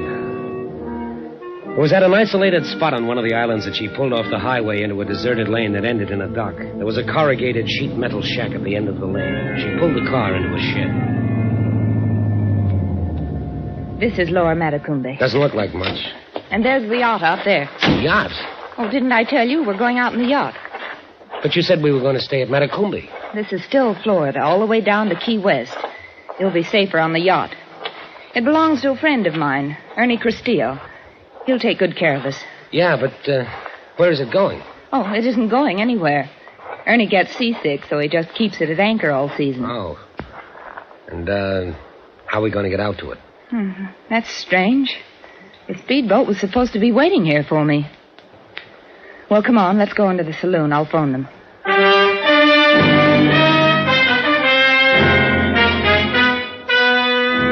The sheet metal shack was an honest-to-goodness saloon. Sawdust on the floor, pictures of boxers over the mirror-chipped beer mugs. The only actual modern note was the radio, and that was an old Atwater Kent. The saloon was presided over by a talkative Cuban. Cerveza? You want another glass, maybe? No, thank you. I'm just waiting for the lady to make a phone call. Then better you have cerveza. When a lady goes into a phone booth, goodbye, you wait. I like radio music. I like fish fishing. What do you like? Well, Amberjack, they call me. Amberjack is good guy, is good fish. But bonefish I like best. News bulletin. In connection with the murder of Bill Rest, the police... Bonefish is a tough baby to cry. Built young man of about 26 or 28 who has been posing publicly as the author. He was last seen at the Romy Plaza Hotel, where he was wearing a gray flannel suit and a dark red tie. He is about 6 feet tall, muscular, with light wavy hair and dark eyes. The police are watching every avenue of escape out of Florida. If you have any information leading to his whereabouts, please notify your local police. The police all the time look for somebody. Gray suit, dark tie. Could be anybody. Could be you. Yeah. I like to be police. All the time ride the motorcycle, go fast like anything. Joe. Yeah, I'll be seeing you. Come again, young fellas. Always got plenty of surveys. Joe, come on. The motorboat's here. Henda, I'm going to go to the police. Joe, you can't do that. Why, Henda, why? Did you kill him? Did I? Of course I didn't. Why do you ask that? Well, then you've got to come with me. You've got to make him believe me. But I can't. Oh, here comes the man Ernie sent in with the speedboat. Come on. Oh, no, Henda. You've got to help me. You ready to go, Henda? Yes, Chuck, we're ready. No, we're not. Go on back to the boat. I don't take orders from you. Oh, get lost. Don't be stubborn, Joe. He came to get us, and we're going with him. Well, maybe you are, but I'm going back to Miami. Oh, no, you're not. What? Show him what I mean, Chuck. Sure, glad to.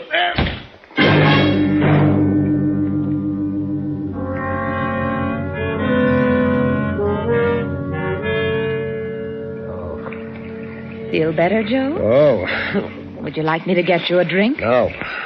Come on, relax. Don't get up so fast. It'll make you dizzy. You can quit being charming. You made your point. We're on the yacht. Now, isn't this better than going to the police? It's so quiet out here. So peaceful. So you killed him? No, I killed him. What? I said I killed him. Oh, I must be losing my mind. You're supposed to be dead, Rest. Not Rest. My name is Castillo, Ernie Castillo. Castillo? But you're the guy that hired me to double for Rest. That's right. Maybe I better straighten you out. I killed Bill Rest this morning at Delray Beach. Reason? He was writing a new book exposing the narcotics syndicate. Matter of fact, it was to be my biography. Delray Beach, of course. That's where the newsboys said he was killed. That's where you were coming from when you picked me up this morning. Right again. I killed Rest and I disposed of his longhand notes on the new book. Why'd you drag me into it? Why'd you bring me here? Very simple. To give the police a definite suspect. Ress's impersonator, you. Henda was to pick you up later tonight, but they found Ress's body sooner than we counted on. She just made it in the nick of time, don't you think? So I was your red herring, huh? We got the idea while you were changing the tire. It worked fine. Oh, sure, it worked fine. Why'd you have to pick on me? Who is he anyway? A joker on the road, a guy without a job, a vag, huh? You're getting emotional, Joe. You think you can hold me? You're crazy. Are we? By now, some smart newspaper man has his byline on a story explaining why you did it. Oh? Suppose you tell me why I did it. Maybe you've been impersonating Rest for a long time. He caught up with you and you killed him. That won't stand up. What about that book of his? It's full of names of people who'd be happy to see him dead. That's true, but you've run away, Joe. That's the most damaging fact of all. You've run away, and the police will keep looking for you. And they won't find you.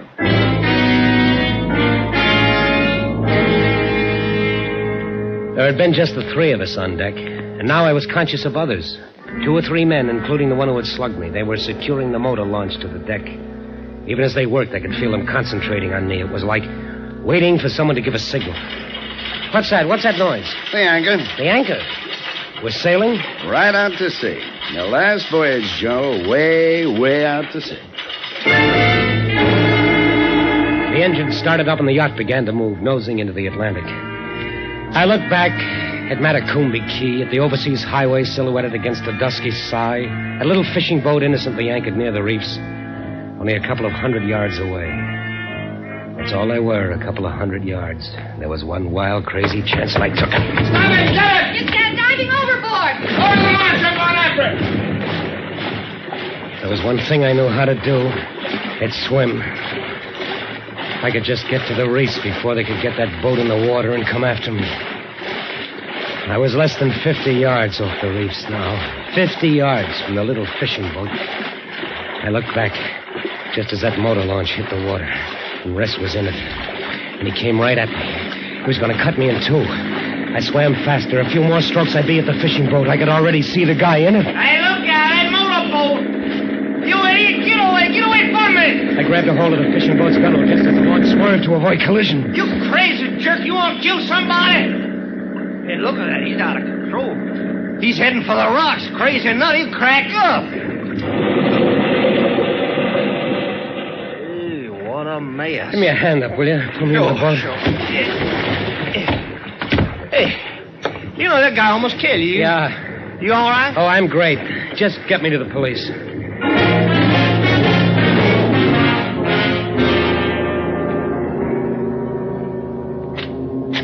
Here he is, Lieutenant. The mysterious Mr. X. Look, I tell you, I didn't do it. I didn't kill anybody. I was hired by Ress. I mean Cristillo. Cristillo and that girl. They picked me up on the highway. They were both in it. Relax. Take it easy. What? Cristillo is dead, and the Coast Guard picked up the girl. Oh, did she tell you? Sure. She talked. They always talk. Oh, I was afraid you wouldn't believe me. Well, when they booked you, we thought you could have done it. That crazy cock and bull story you told about working for him. But when we checked the blotter, we knew you couldn't have killed Bill Ress at all. Oh, you knew? Well, sure. You know, when are you guys going to learn to come to the police when you get into trouble? We knew all along you couldn't have killed him because the murder was committed between 6 and 8 a.m. You were right here in the Miami jail until after 8:30. Oh, then I'm free? Why, sure. Like a bird. Thanks. Regan? Yes, sir? Okay. He's all yours. What do you mean? Come on, buddy. Let's go. Oh, now, hey, wait a minute. Come on, I said.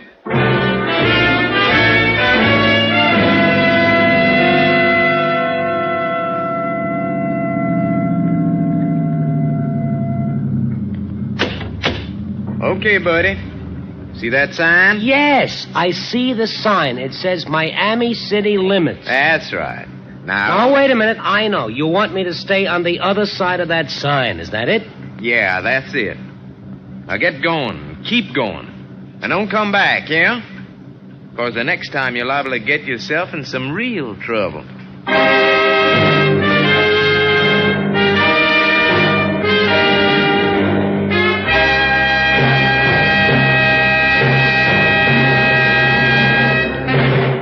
Escape is produced and directed by William N. Robeson. Tonight we have presented Danger at Matacumbi by John and Gwen Bagney. Featured in the cast were Frank Lovejoy as Joe, Marie Windsor as Henda, and Ted DeCourcy as Ress. Also heard were Rick Vallon, Robert Clark, Harry Bartell, Dee Tatum, Jerry Hausner, and Larry Dobkin. Special music was composed and conducted by Del Castillo. Next week... You are the prisoner of Mr. 3 from the land of 1. You're being driven like an animal toward the giant spaceship from which you know there can be no escape. Next week, we escape to the forbidding valley of the Infernal River high in the Peruvian Andes. A valley from which no traveler has ever returned, as T.S. Scribbling tells it in his science fiction classic, Green Splotches. Goodbye, then, until the same time next week, when once again we offer you Escape.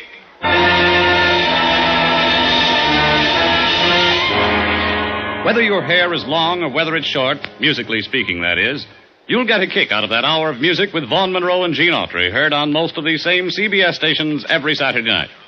Vaughn is here with the 5 top tunes of the week as chosen by Variety magazine. And Gene Autry comes riding with the best in Western music and song. CBS cordially invites you to join Vaughn Monroe and Gene Autry every Saturday night. This is CBS, the Columbia Broadcasting System.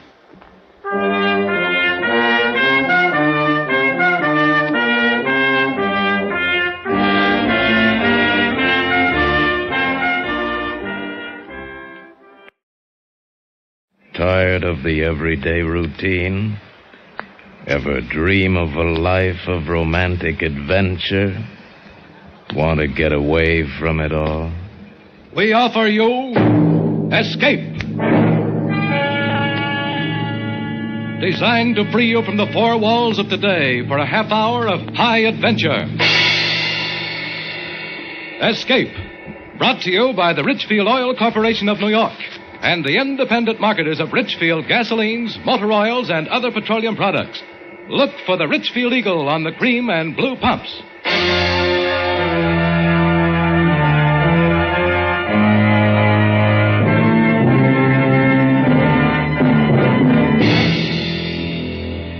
Tonight, we escape to the interior of China and a journey of terror down the Yangtze River from Chongqing to Shanghai, as John and Gwen Bagni tell it in their gripping story of a people in turmoil, The Shanghai Document.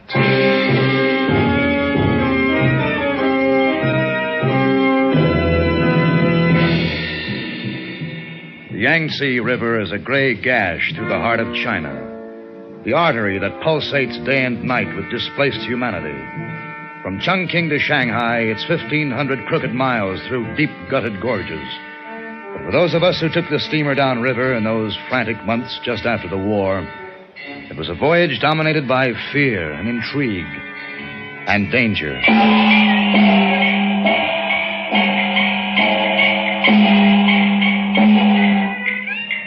It started in the saloon of the 10 Golden Pieces over a glass of gin, in the company of the man whose face wore many racial strains, but no pride of ancestry and no hope for his descendants, and no name, as far as I could discover, other than the Eurasian.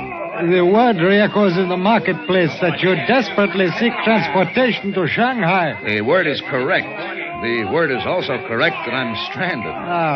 One wonders if you lack money. No. I lack influence. One knows of a way to Shanghai. What? You know of a way? Have you the courage to attempt the Yangtze in a junk? Well, at this point, I would consider doing it in a canoe. One hears of a junk that is obtainable for a price. Well, how much? One can always make a deal.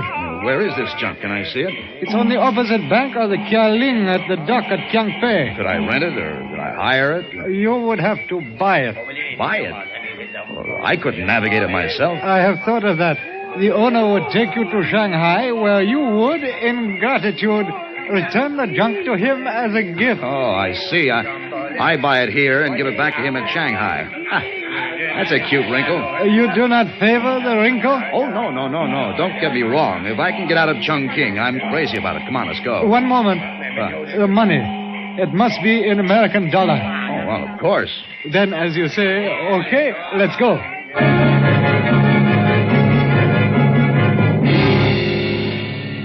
We slogged through the slime of the gutters. The night was misty. The chill wind carried with it the stench of the river. And it carried, too, the unforgettable stench of poverty and death. The Eurasian led me down 1,000-stone steps to the waterfront where a sampan ferried us across to the suburb known as Kiangpei. There, at an ill-lit makeshift dock, the Eurasian talked to a wizened coolie while I inspected the junk. 打听海宁。养乖子，你果然不好啊！你们现在找吧。Well, what's the matter? What's he saying? He does not wish to take you. Oh, well, you can tell him it's okay with me. Junk's a good name for this boat. It's exactly what it is. I wouldn't risk my life in it back in the Arkansas River. Oh, wait. Where are you going? Back across the river, Chungking. But you are anxious to get to Shanghai. Not that anxious. But what about my commission? Look, I didn't buy the boat, did I? I've gone to a good deal of trouble for you tonight. You have money? Look, I'm sorry. I can't help it. Oh, no. Huh? You don't leave me like Hey, this. wait a minute.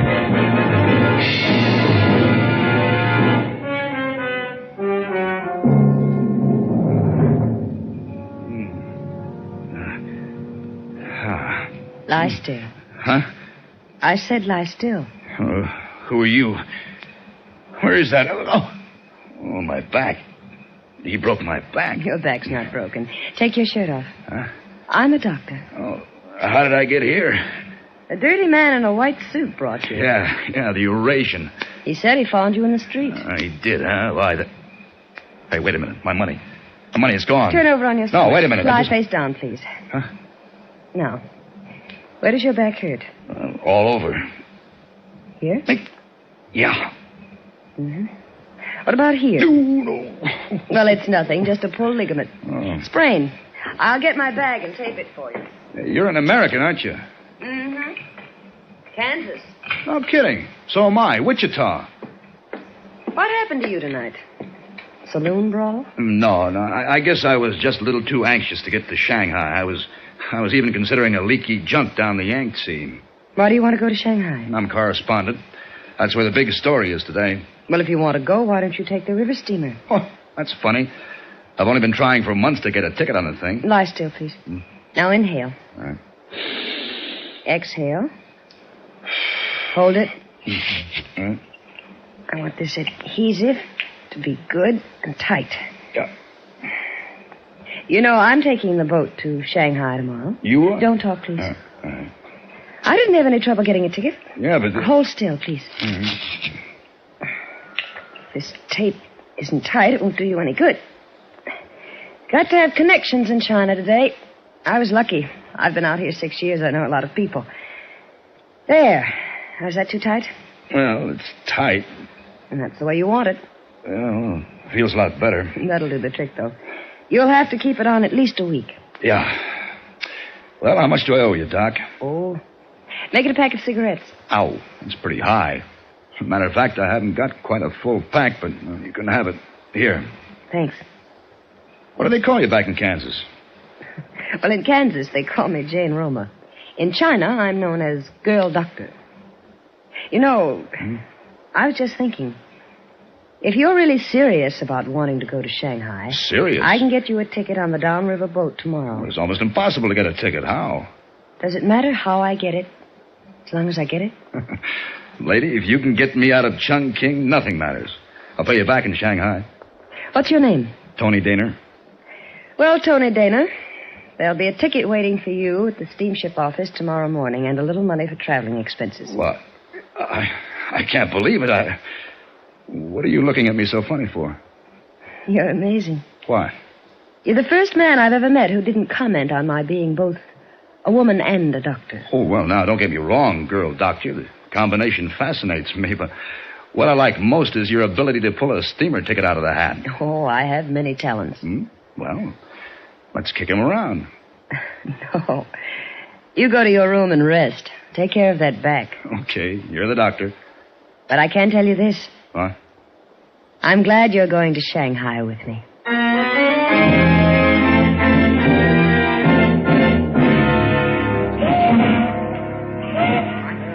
The boat was a squat, ugly, gray thing, as dirty as the river she sat in. Already her decks were crawling with discarded bits of humanity, some asleep, some curled around their meager possessions. But in one way, they were all alike. On their faces was the great patience that is so often worn by the have-nots of this world. At the head of the gangplank, a beefy-looking white man was herding us aboard. Get these people on. How was your ticket? Ticky. Yeah, okay, move along. Okay, you next. Ticket? Yeah, just a minute. I got it here someplace. Hurry up. Get it out. I got a schedule to keep. Come on. Can't you see my hands are full? 2 suitcases. Nobody needs 2 suitcases. Leave one of them behind. But I need them both. I said leave one of them behind. My books are in there. Then leave the other one. I don't care. But there's nothing on the ticket that says how much you can carry. Who are you to be pushing me around? I'm skipper of the scow. Radigan, that's the name. Keep it in mind. It's just a suitcase. Listen, I'm on this river to make money. If I can pick up one paying fare in place of your precious suitcase, I'm for it, see? You got your choice, mister. Either put one suitcase off or I put you off. Gee, you got a crummy racket. So I'm a crummy guy. Well, which is it? I'm in a hurry. Okay. This one. That's better. Now let's see your ticket. And your passport. All right, here. Yeah. Anthony Dana, American. Okay, move along. If this river wasn't so lousy loaded up with foreigners who don't have any business being here, maybe we could move some Chinese. And that was my introduction to Captain Radigan, skipper of the scow, as obnoxious a personality as I've run into. He considered every Occidental a foreigner except himself. Well, I picked my way across the littered deck, climbing over soldiers and whining children. I was one of the lucky passengers. Mine was a first-class ticket, entitling me to a stateroom, or should I say, to half a stateroom. And I was on my way to it when the Chinese officer stopped me. See your papers, please. Well, look, I just showed my papers to the captain. See your papers, your passport, everything. What is this? Everybody wants to look at my papers. Who are you, anyway? I am Lieutenant Chen. Will you show me your papers, or shall we create unfortunate incident for you? Oh, for Pete's sake. All right, here you are. That is better. It says here your name is Anthony Dene. You are American citizen. Your occupation is correspondent. Yeah, look, I know what it says. You don't have to read it to me. Papers are in order. I could have told you that. The matter is closed. Paper in order. You may proceed to your stateroom. Thanks. Hello there. Hello. I guess we're roommates. I'm Daner. Oh, I am? I mean you are? Oh, yeah, well, I'm Vickers. Come in. Welcome, my friend. Thanks. Yes. You know, I've just been wondering what sort of a chap I'd draw to bunk with. Oh, of course, I don't mind, you understand, when I'm out in the field, a missionary gets conditioned, if you know what I mean. I mean conditioned, what? Yeah, stable, a bit of straw, bare ground. But indoors, I remember, I'm an Englishman. I like comfort, you know, pleasant company. Well, I hope you like cockroaches, because they've got us outnumbered. Oh, yeah. Oh, yes, well, cockroaches and I are old friends. I say, look here. Why don't you stow your gear and come up on deck? You know, it's quite something to see when Ratigan starts his old steamer downriver. You would think it was the Queen Mary. You would really. All the ceremony he puts into it. I wouldn't watch Ratigan launch a rocket to the moon. Well, that's not likely, you know. I mean, what happened? The old sea dog get your back up or something? Well, he made me leave a suitcase behind. It was full of books I've been years collecting. Well, that sounds like him. Are you coming? No, you go ahead, Vickers. I'll see you later. Yeah, right, you are. As I unpacked what I needed for the trip, I could feel the old boat gather all her strength together and move, groaning into the deep water channel, and I forgot about my lost books. I was on the Yangtze, on my way at last to Shanghai. On my way to the big story, and I felt a curious kind of thrill. I was part of China on the move. The cabin was close and stuffy. I went up on deck to get some air. I was kind of hoping to run into Girl Doctor. Then I saw her standing at the prow of the boat, talking animatedly with my roommate, the missionary. There you are, Dana. Glad you came up. Come on over and meet a charming fellow passenger. Dr. Roma. May I present Mr. Dana? How do you do? Dana, did you say? It's an odd name. Have you been in China long? Well, wait a minute. He's an American, you know. One of your countrymen, Dr. Roma. Oh, really? Yeah. Kansas. Oh, is that so? I say, we're lucky, aren't we, Dana? Having such a beautiful doctor aboard, huh? It might make it worth a man's while to be ill or something, eh? Well, I hope that won't happen. And now, if you'll excuse me, I have some unpacking to do. Awfully nice to have met you, Mr. Daner. Oh, yes. I'll see you later, Mr. Vickers. She smiled at me like you smile at a stranger you've just met. There was no sign at all of recognition. And from then on, she avoided me. Well, at first, it made me a little sore. My male ego was wounded, I guess.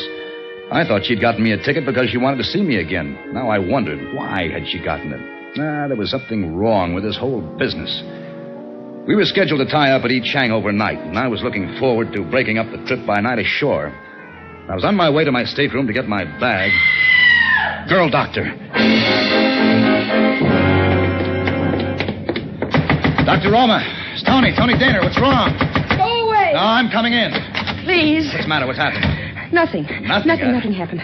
You always wear your hair mussed like that, your blouse ripped, and your luggage. That's the way you like it, I suppose. Dumped, sprawled all over the room. It's none of your affair, Tony. Keep out of it. Look, you're going to tell me what's going on Please, anyway. keep out of it. No, you're scared. You need help. Just get out and leave me alone. All right, maybe Captain Radigan knows the answer. No, wait a minute, Tony.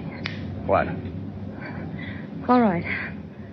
I came into my stateroom. It was dark, but I could tell there was somebody in here. Then he grabbed me. I tried to fight away from him. I screamed, but he got out. I turned on the light. Well, who was it? I don't know. A soldier, I think. A Chinese soldier. Well, what was he looking for? What are you carrying? The crown jewel? It isn't funny, Tony.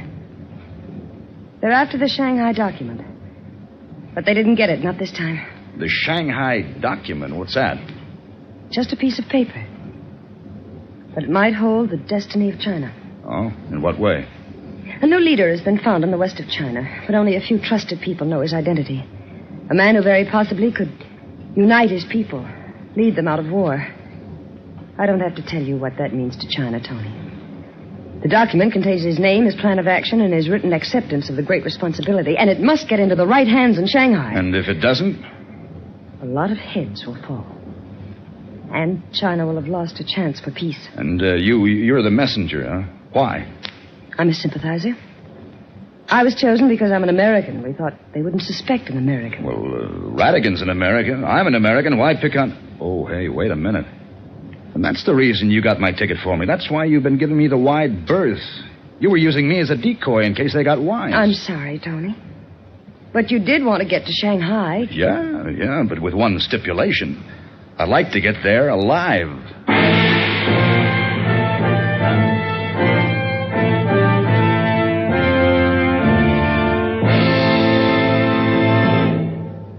Attention, motorists. Petroleum chemists have discovered new super-octane gasoline components of great importance to you. And one of the highest octane components ever discovered is xylene. Now listen to this. Today, every gallon of Richfield gasoline contains xylene. Xylene helps give Richfield gasoline that high Antonox performance, that eager response in traffic, that smooth, surging power that turns mountains into molehills. What's more, there's a Richfield gasoline to fit the power requirements of your motor. Select Richfield Ethyl for best results in the highest compression motors, or Richfield High Octane at regular price for the average motor. Each Richfield brand is tops in its class. Don't waste gasoline, don't waste money. Let the Richfield dealer help you select the right Richfield gasoline for your car. And remember, every gallon of Richfield gasoline contains xylene, one of the highest octane components ever discovered. And now, we return you to Escape.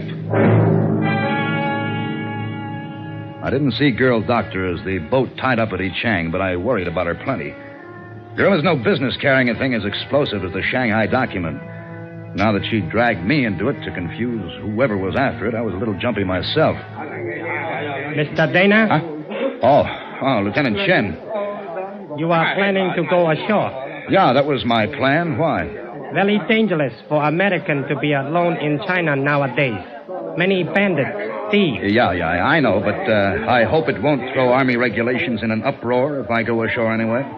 Sorry, your business, merely suggestion. Yeah, well, thanks. See you around, Chen. Hey, Dana! Where do you think you're going? Sure, do you mind? Matter of fact, I do. When I start out with a boatload of people, I like to deliver them. I don't like no trouble, and your going ashore is just asking for it. You trying to tell me I can't go ashore, Captain Radigan? Look, sweetheart, the only thing I'm trying to tell you is watch your step. So you've told me. I've been warned. Now I'd like to get going. Okay, bilgehead. It's your neck. Oh, I say Dana. Oh, Dana. Here we go again. Are you going ashore? And what's your objection, Vickers? Objection? Yeah. Well, I don't get it, old boy. I was going ashore myself, and I thought we might make a party of it. You know I speak the dialect, and I thought it might come in handy. Well, I thought for a minute... You thought what? Oh, never mind. Come on. The last time I was in Yichang, there was a very nice hotel. Let's try it. That is, of course, if it hasn't been bombed. What? The proprietor, Chinese, very good friend of mine, serves the Vickers, wait a minute. What's that? What's what? Where? There at the foot of the gangplank, a whole platoon of soldiers. They're probably on the lookout for a deserter. Yeah. Well, come on, let's get off the boat. Yes. I say, look, they're going to stop us. Your passport, please. Certainly. Right here. Oh, passport in order. Proceed. Oh, thanks awfully. Can I see your passport? Look, I've been checked and double-checked. You better do as he says, old boy. Yeah, okay. Here. It's messy, this red tape. Necessary, I suppose, but sometimes I do think they overdo it. Oh, your passport not in order. Not in order? No, please, better you come with me. Well, wait a minute. Where to? What for? Impossible. Proceed to Shanghai. Papers not clarified. What are you talking about? But I say, who can't take him off the boat like this? Oh, you know. Passport not in order. Complete.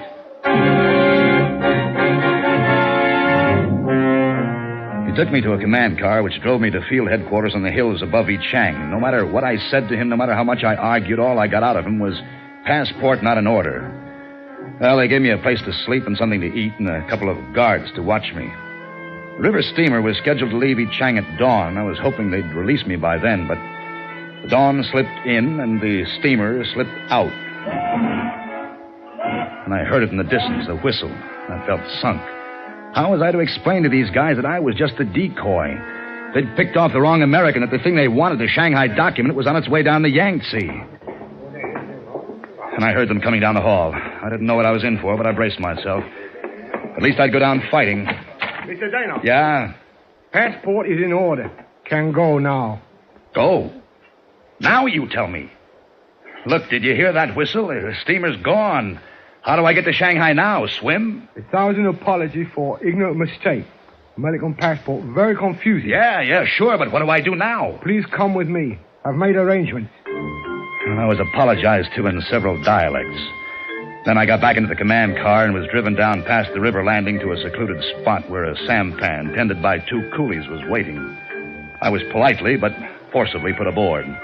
I turned around to protest, but it was too late. The coolies had pulled the sampan away from shore into the center of the river, and back on shore, the Chinese officer was smiling broadly. Well, anyway, I was on my way to Shanghai again. And I sat back to smoke a cigarette, but I was out of matches, and I nudged the coolie in front of me. Hey, you, Ketchum, Matchy, you know? Certainly, Mr. Dana. Huh? Here you are. May I light it for you? Lieutenant Chen, what are you doing on this sampan? I also have missed the boat. Yeah, but, well, why the coolie outfit? It's not safe for lone soldier to travel by himself. I am, as you Americans say, coming along for the ride. You know what I think, Chen? I think I'm the one that's being taken for a ride. I couldn't understand it. If they had thought I had the document, why hadn't they searched me? Why'd they let me go? Why was Chen on my tail? I decided to find out just how much of a watchdog Chen was. We'd been on the river all day, and it was just getting dark when we pulled up at a rickety bamboo landing. Chen was singing as he helped the coolie repair a sail. They weren't paying any attention to me. I crawled silently off the boat onto the dock. Mr. Dana, I should regret to have to kill you before we reach Shanghai. Come back in boat, please. Well, you can't blame a guy for trying. If you are wise, you will not try again.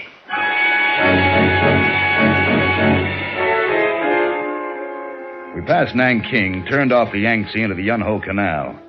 Chen never seemed to sleep. He watched me constantly. But as he and the other coolie maneuvered the sampan into Suchow Creek on the Shanghai waterfront, I realized that I had one final chance. It was dusk. The creek was filled with a floating city, thousands of sampans, each with their family washings flying aloft, their babies, their suppers cooking. They were on either side of us, within scraping distance. And suddenly I leaped across the one on the left. Mr. Dana, stop! He wouldn't dare shoot in such a crowded place. He couldn't hope to hit me, but he jumped across, and I was already on the next sampan, and jumping from sampan to sampan, I zigzagged my way to the bank and plunged into the crowded, filthy waterfront of Shanghai. I looked back once. I couldn't see Lieutenant Chen anywhere. I'd lost him. I took a deep breath. I felt free, safe from the crowd. And then I saw him. Not 10 feet away, Captain Radigan, and with him 2 huge Mongolians. Dana! Don't try to get away, Dana! Come back! I moved fast, elbowing my way through the matted humanity, and ran down the bunt like the devil himself was after me.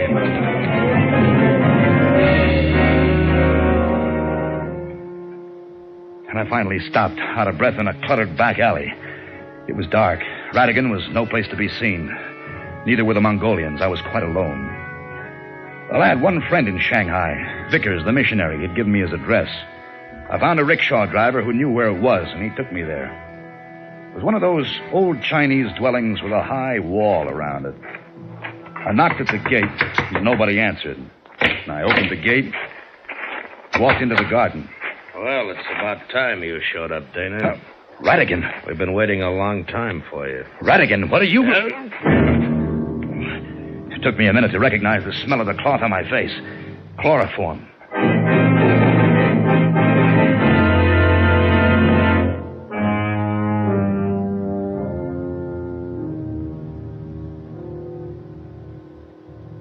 How do you feel? Huh?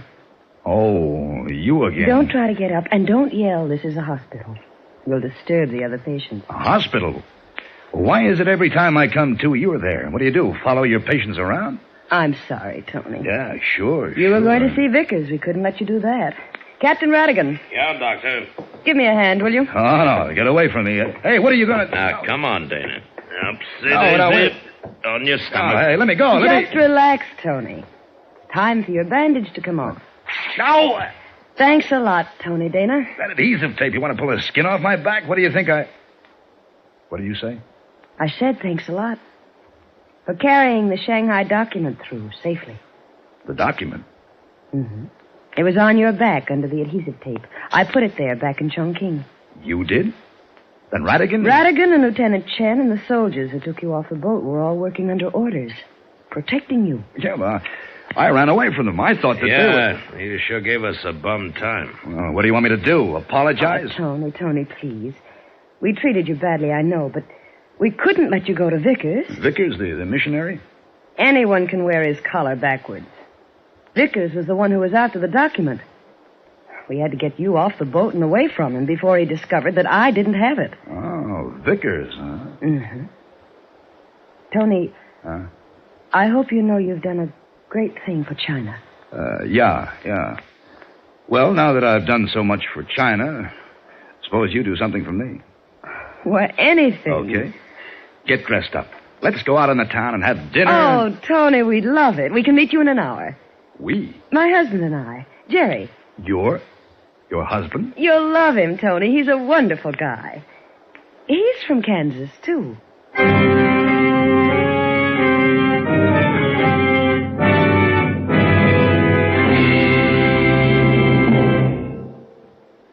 This is the age of science, an age in which science has made vast strides in medicine, in nuclear energy, and in the field of petroleum chemistry. For example, petroleum chemists have discovered new superoctane gasoline components of great importance to every motorist. And one of the highest octane components ever discovered is xylene. Now, listen to this. Today, every gallon of Richfield gasoline contains xylene.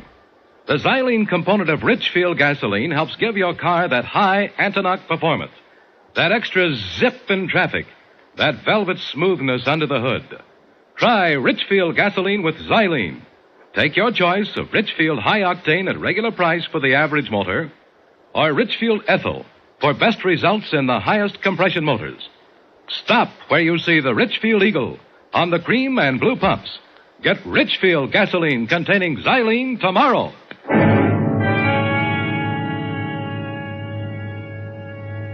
Escape is produced and directed by William N. Robeson and has tonight presented Shanghai Document by John and Gwen Bagney. Featured in the cast were John Dana as Tony, Joan Banks as Dr. Jane Roma, Ben Wright as Vickers and the Eurasian, Bill Conrad as Ratigan, Benson Fong as Lieutenant Chen, Charles Lung as the officer, and Paul Frees as the voice of Escape. Special music was arranged and played by Ivan Ditmars. Next week. You were on a small launch off the California coast, about to dive 20 feet below the surface to reach a man's body. and to recover an object identifying his murderer, who's standing at your side and from whom there is no escape.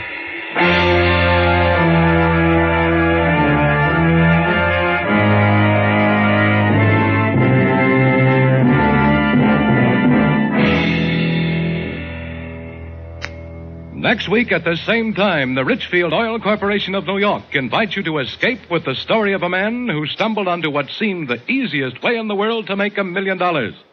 As H.V. Dixon tells it in his exciting new book, Something for Nothing.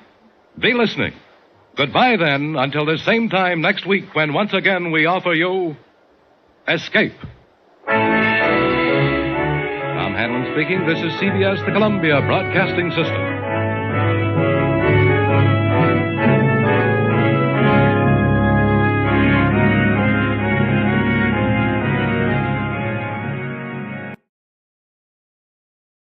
Tired of the everyday routine?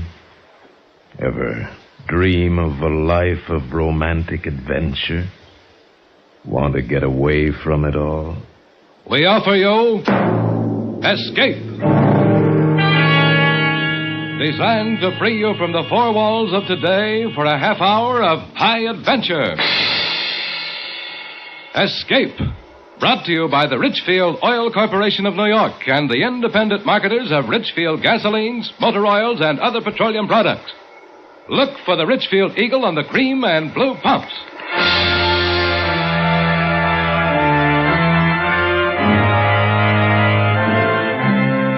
Tonight, we escape to a small town on the California coast, behind whose scenes exists a world of terror, blackmail, and death.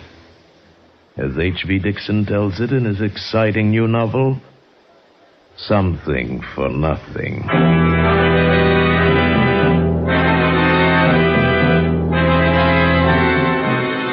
The moon wasn't up yet. It was after 9 and as dark as my pocket, and I was still 100 miles below San Francisco. The coast route is tricky driving, too. The road dips and curves like a squirming snake, smack up against the mountains on one side, and on the other, a sheer long drop to the sea. But I was driving north, and I had the inside lane, which wasn't so bad. And I kept bowling right along.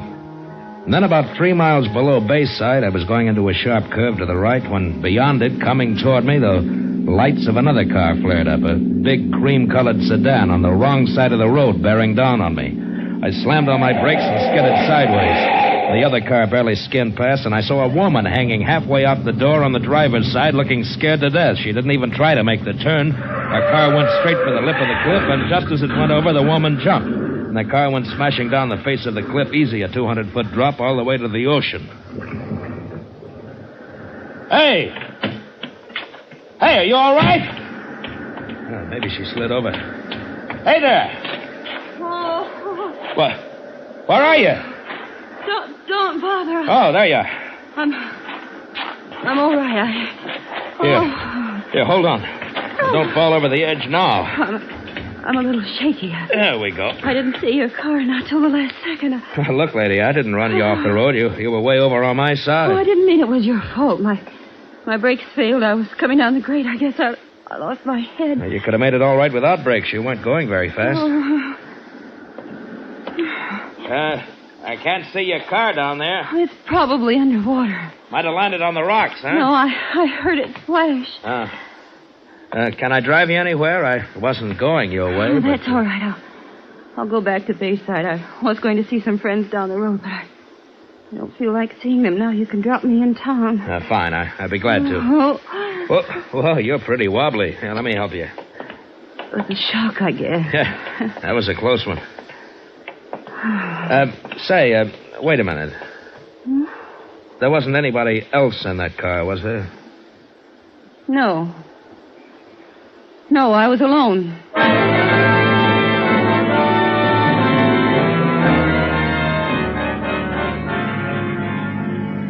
You live in Bayside? Yes. I might stop off there tonight, overnight. Well, you couldn't possibly find a room tonight. The tourist season started. Well, I might find something in a motel. Oh, I'm sure everything's full up, and It's easy driving beyond Bayside. No more mountains if you're going to San Francisco. Yeah, that's where I'm going. Do you live in San Francisco? Oh, I did when I was a kid. Lately, I've been living in L.A. I've been working in pictures. Oh. For a while, I thought I'd be another Clark Gable or a Robert Taylor or something. Every agent in town was after me, but you know how it is. It didn't pan out. Why not? You're handsome. Oh, sure. Too handsome. I photographed too slick. I saw I'd never be anything but third rate, so I got out. Yes, I suppose that's sensible. Well, welcome Bayside city limits. Now, where do I take you? Straight ahead. Huh? This is Surf Avenue. It'll take you through to the main highway. Well, where do you live? Oh, you don't have to take me there. Stop here. Well, why here? I'm going to the police station to report the accident. Well, don't you want me to go along and be a witness? Oh, no, I'm sure that isn't necessary. Have a nice trip to San Francisco. Thanks. You are going right through, aren't you? Well, I guess so. Well, you'll be there in 2 hours. Yes, I know. Yes, well, thanks again, and goodbye. There was something funny about that dame. Something was worrying her besides that accident. The way she acted toward me, for instance. All she cared about was getting me out of town fast. So, naturally, I decided to stay a while to find out why. I found a room without any trouble at all, and then I walked around Bayside. I liked what I saw. The cars, the stores, the way the women were dressed. Yeah, Bayside was loaded with money. And then sometime after midnight, I dropped into a bar. One of the customers was yawking away to the bartender. I ordered scotch over ice and listened in.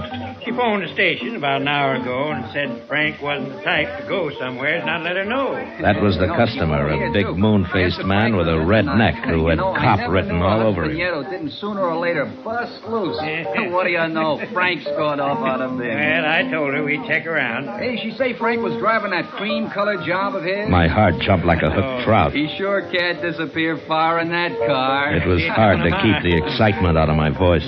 Pardon me, but what color car did you say? Huh? Well, I just drove in from L.A., and I passed a cream-colored sedan a few miles back. You couldn't miss this one. Darndest color you ever saw. Huh? The ornament on the hood is a big pair of dice. Well, the one I saw, a woman was driving. No, Frank never lets anyone drive his car. Well, Gassner doesn't know how to drive, does she? Oh, sure she does, Chief. She just got a new convertible, only, she doesn't go out much. She doesn't drink, doesn't wear makeup, doesn't do anything much, and she sure is a mousy woman. She went to bed tonight at 9 o'clock on a Saturday night. Tell me, who is this Gassner? Well, he owns this bar, a couple of restaurants, and he owns a Domino Cottage. He calls it a dude ranch, but it's really a gambling house. Oh, an important man, huh? Yeah, he is. And he isn't. He's got money, but a gambler doesn't rate with the local snobs. Oh, Bayside's one of those towns. Cream de la cream, mister. Some of the oldest families in California live here. So money doesn't count. Not without a pedigree, mister. It sure don't. But money counts with me, especially easy money. To get something for nothing, that's the sweetest thing in life. Well, I finished my drink and went to the phone booth. First, I looked up Frank Gassner's address, 16 Yucca Drive, and I wrote it down. Then I put through a long-distance call to my pal Danny in San Francisco. He said he'd meet me in Bayside in a couple of days. When I left the phone booth, the redneck cop had left, and the bartender was getting ready to close up. I decided not to wait till morning to drop in at 16 Yucca Drive, so I paid the bartender and was halfway through the door when... Mr. Devon! It jarred me having somebody know my name in that town that particular night. I turned around fast. Gil Devon. What? Oh, what's your hurry, Gil? Don't you want to buy me a drink? I don't know you from Adam, baby. Well, I know you. I know your name, rank, and serial number. Oh, I dropped that identification bracelet again, huh? In the phone booth. I went in right after you. Here you are. Thank you. The catch keeps coming open all the time. You ought to have it fixed. Yeah, I guess so. But every time I lose it, it gets back to me somehow. Well, how about my reward? Oh? Like what? We could start with a drink. Well, I'm sorry. I'd love to, but I've got a date. That hardly comes as a surprise with shoulders like yours. Now, What does she have that I don't have? Only one thing, sweetheart, and it's not beauty. But what she has, there's no substitute for.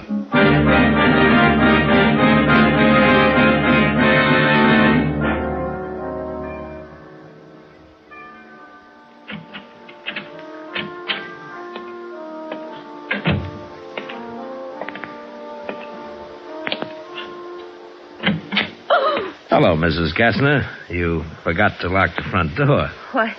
Why didn't you go to San Francisco? Well, when I get a feeling I'm not wanted, that's when I stick around to find out why. There was no reason for you to feel that way. Yeah, maybe. I don't know. Is there anybody else in the house? No, I sent the maid home for the night. Oh, that's good. That's real good. I just heard a couple of chatty men in a bar talking about a husband who hadn't come home and a wife who'd gone to bed at 9 o'clock. I don't see why you've come here to tell me that. Stop stalling. The husband's name was Frank Gassner, and you're the wife. And at 9:30, you were out on the highway driving his car over the cliff. I saw it go over, remember? If I give you $2,000, will you leave town? You don't think I'd let a thing like this go for $2,000? But I shouldn't pay you anything at all. I haven't done anything. So you'll pay me $2,000 for nothing? Well, these circumstances are peculiar. Yeah, I'll say they are. Your husband was in that car. You murdered him. Oh. Well, how much money do you want? No, later. First, tell me about it. Everything. Well, come on, give. How did you kill him? I heard him drive into the garage, but he didn't come into the house. I found him asleep in the car. He'd been drinking. Passed out cold? Yes, he often did that. I'd been waiting for a chance to kill him. So I started the car and closed all the windows and ran a hose from the exhaust pipe in close to his face. When I went out later, he was dead. Oh, carbon monoxide. I knew it might not look like an accident because he was too drunk to have closed the garage doors. So I drove down the highway and... Well, you know the rest. Ah, you had it all figured out, didn't you? You'd wait for a truck driver, a woman in distress. He'd pick you up, drop you off near home. Truck drivers always stick to their schedule, so he'd keep right on going, fast, no time for questions. But instead of one of those knights of the road, I came along. Yes, you came along. How much money do you want? Oh, you can't pay me off. Not with cash. I'll give you $10,000 and not a cent more. You'll what? Don't tell me what you'll do or what you won't do. From now on, you'll do what I say. But you can't prove anything. Shall I phone the police? You saw the car go over the cliff, but you can't prove I was there. It's your word against mine. And you think they'll take yours?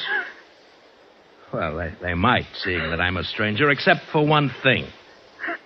You didn't have a purse when I picked you up on the road. No. No, it's in the car. I forgot. It has my initials on it. Oh, please, I must get it back. Can you get it, please, please? The car's probably underwater. No, please. Well, I'll rent a plane and fly down there, and look, probably have to use a boat to get to the car. Try. As soon as you can. Tomorrow? That's a little too soon. No, please, before someone sees the car. Just a minute, Mrs. Gassner. First, you and I have to come to a little understanding. Oh, anything. I'll give you anything. You mean everything, don't you, Belle?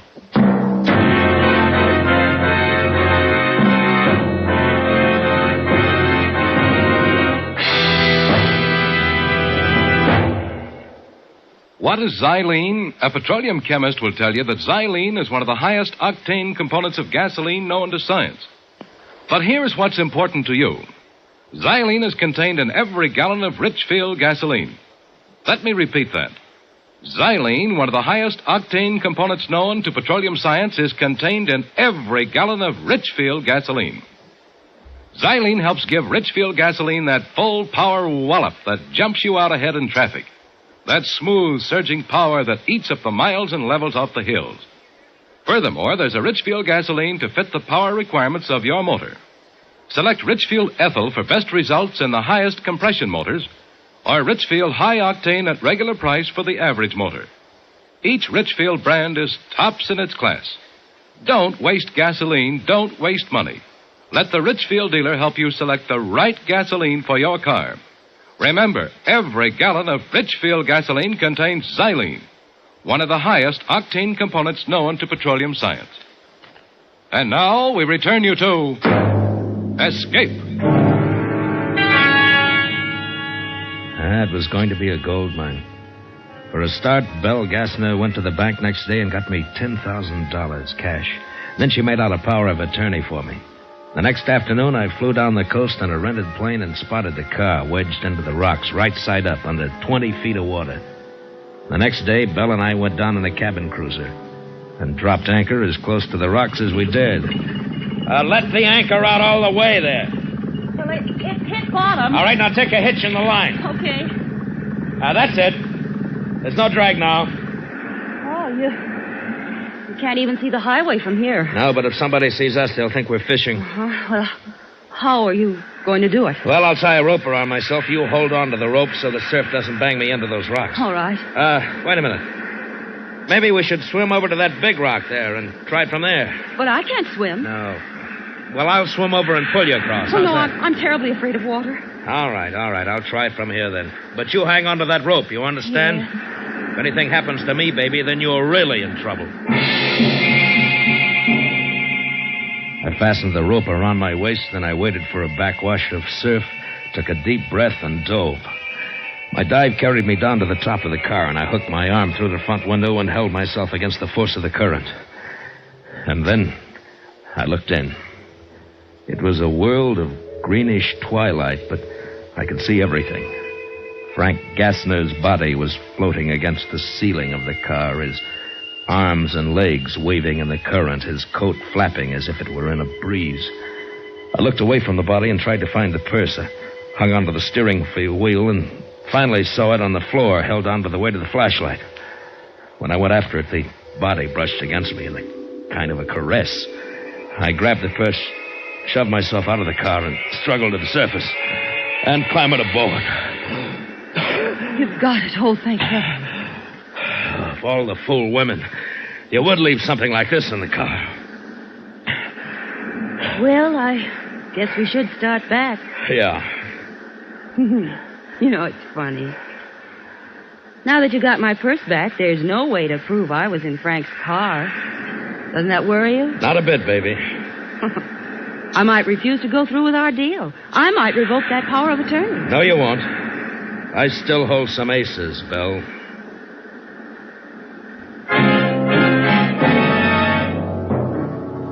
That night I started playing those aces. Belle Gassner had never known a man like me, only a husband that she'd hated. All I had to do was make one move, and she fell as hard as any of the rest of them. And having her crazy about me was the best way to keep her in line. Better than any threats. I didn't have to worry about Belle Gassner. Not anymore. And now I had the world by the tail on a downhill pull. When I got back to the Bayview Lodge later that night, Danny was waiting for me. So? What's the pitch, Gil? Ever hear of a character named Frank Gassner? Yeah, sure. Had a place in Reno once. Last I heard, he had a gambling joint here. Why, you working for him? No, his wife. Huh? Gassner's missing. He took a powder, met with an accident nobody knows yet. So she's appointed me manager of the whole works with power of attorney. I want you to front for me, Danny. Why do you want to front? Well, I don't want to be known as a gambler. This is my big chance to live first class. I want everything that goes with it.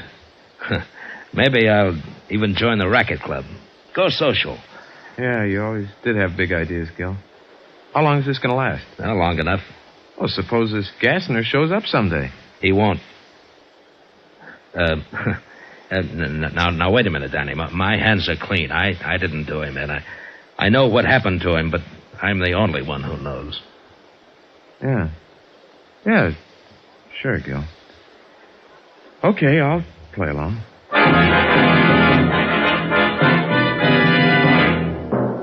A week later, Belle introduced me around, and I took over.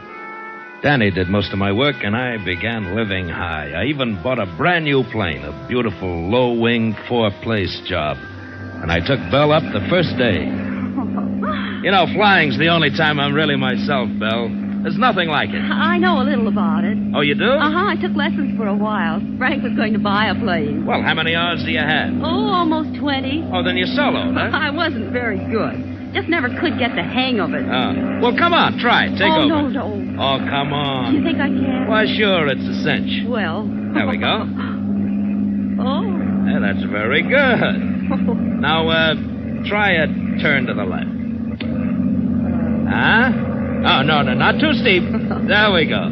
You got the feel of it? Oh, it's fine. Why, it's wonderful. Yeah, sure it is. You must have had a bad instructor. But now, baby, you've got me.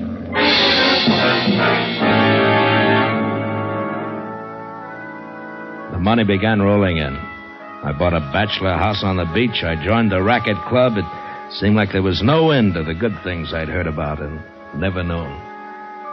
Yet, slowly, little by little, a sour note crept in. Belle began to get on my nerves. She was so possessive, I began to hate the sight of her.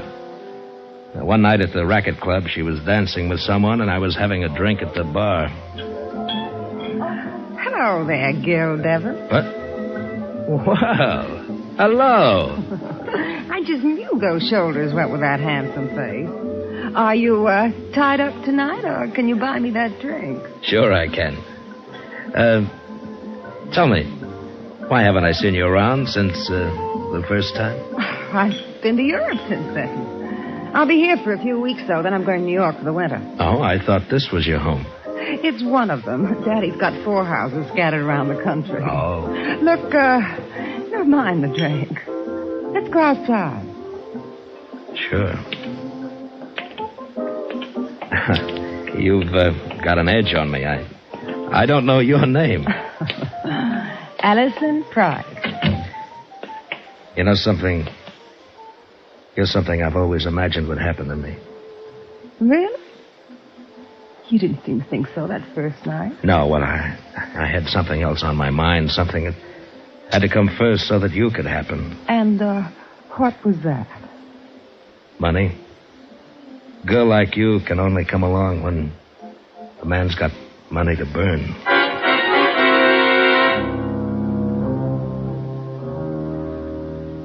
And on the way home that night, I was in real trouble. Where were you? I saw you leave with Allison Price. I told you, Belle, we were outside talking. I warn you, Gil.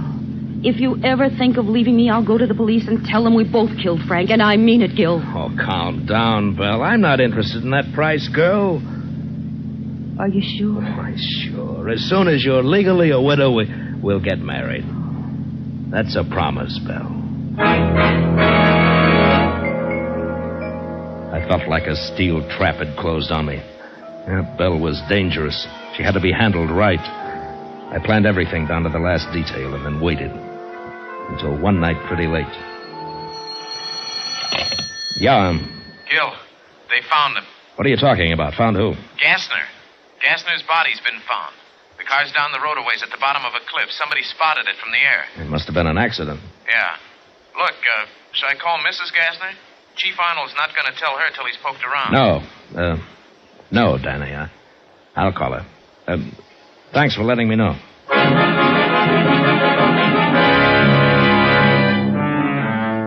Hello, Belle. I'm so glad you called, darling. I was just going to bed. Well, you're not going to bed now. You're going to leave town. Why, Gil? I can't tell you why over the telephone. I'll pick you up in 10 minutes. All right, darling. No. Wait a minute. You better take your car. Pack a bag and drive out to the airport. Don't let anyone see you. I'll meet you there.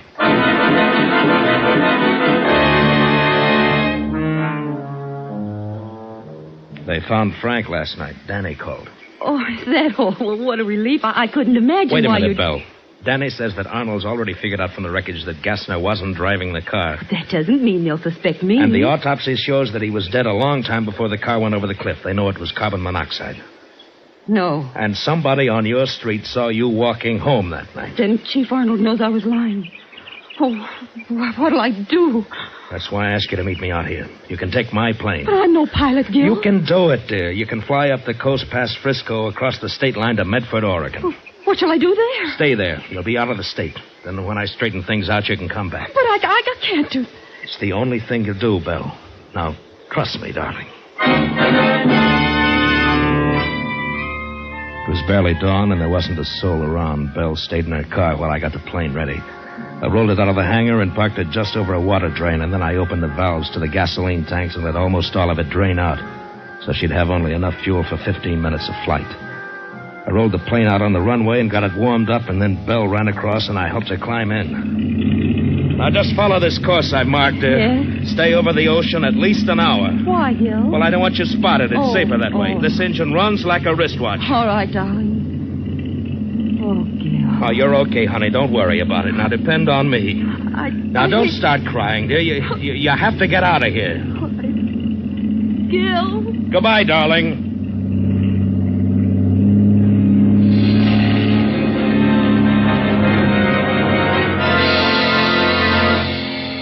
She took off to the west and then flew northwest over the ocean.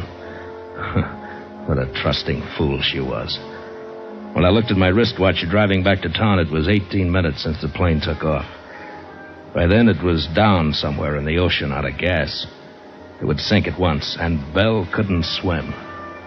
Well, it wasn't such a terrible way to die. And Chief Arnold would figure it this way. Belle had heard that Frank's body was found. She lost her head and ran because she had murdered him. Case closed.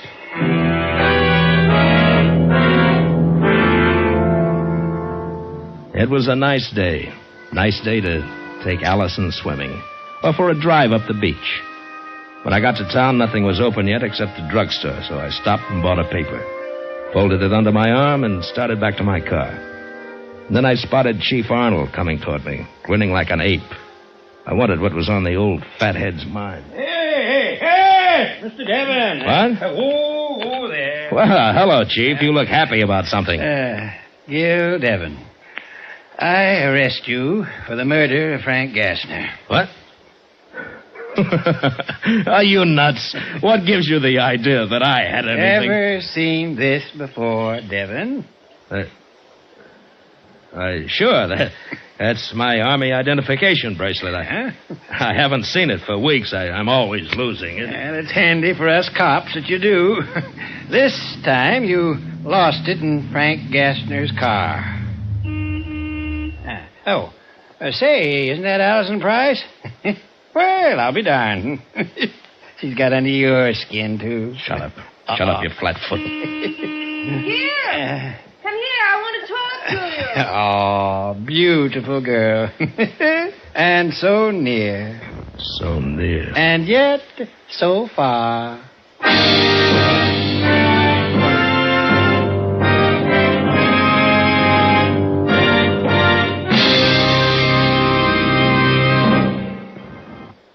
Say, here's a real spring tonic for baseball fans. A new 32-page baseball book just off the press. Packed full of tips and information on America's favorite sport. Where can you get it? At the Richfield Gasoline Dealer Station. And this new Richfield baseball book is absolutely free. It contains Major League and many minor league schedules, World Series box scores, and Major League standings, baseball questions and answers, seating diagrams of 16 baseball stadiums. This new, colorful Richfield baseball book is a goldmine of baseball lore you won't want to miss. A storehouse of fascinating information that fits right in your pocket. And remember, it's absolutely free. Ask your Richfield gasoline dealer for your copy tomorrow. And while you're about it, ask him about Richfield All-Point Safety Service, the complete scientific lubrication service and safety checkup that prepares your car for the warm weather ahead. Stop where you see the Richfield Eagle on the cream and blue pumps.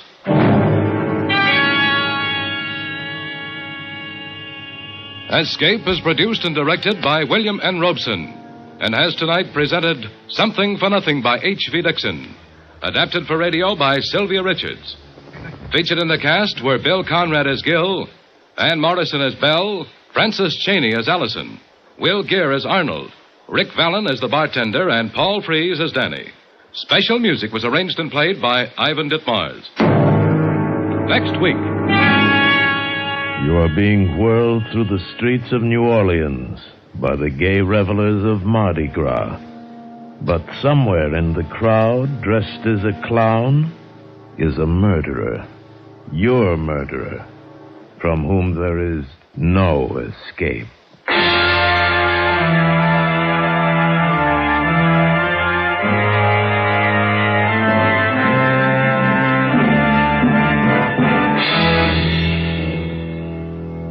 Next week at this time, the Richfield Oil Corporation of New York invites you to escape with the story of a man caught up in the night of terror through his complete innocence, as John and Gwen Bagney tell it in their exciting story, The Man Who Stole the Bible.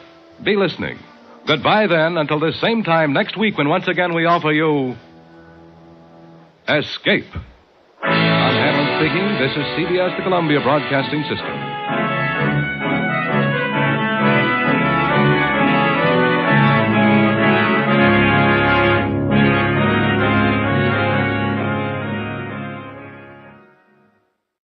Tired of the everyday routine? Ever dream of a life of romantic adventure? Want to get away from it all? We offer you Escape. Escape, designed to free you from the four walls of today for a half hour of high adventure. Escape, brought to you by the Richfield Oil Corporation of New York and the independent marketers of Richfield gasolines, motor oils, and other petroleum products. Look for the Richfield Eagle on the cream and blue pumps.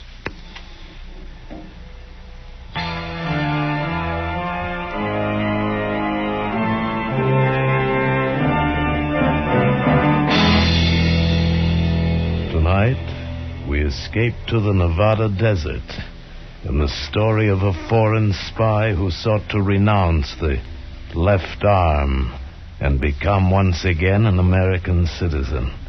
As Hildegard Thielhet tells it in her exciting new novel, The Rim of Terror, starring Miss Nancy Kelly.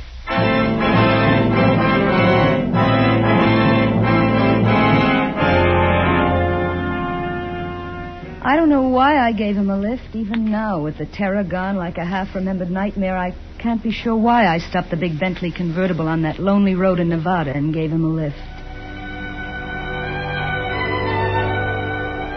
Maybe because he looked so bedraggled standing there hatless in the rain by the side of the road. Maybe because he smiled grimly, almost with a sneer that was a challenge. I don't know. Anyway, I slammed on the brakes and he walked slowly up to the car.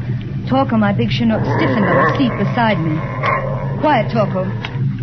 So you've decided I don't look like too much of a risk? Not at all. Please get in. You look very wet. As a matter of fact, I am very wet. Backseat, Torkel. Torkel, is it, huh? How are you, Torkel? He's quite a dog. I bet he could easily kill a man. Oh, he's really quite well behaved, and he wouldn't attack without orders. You have made yourself quite clear.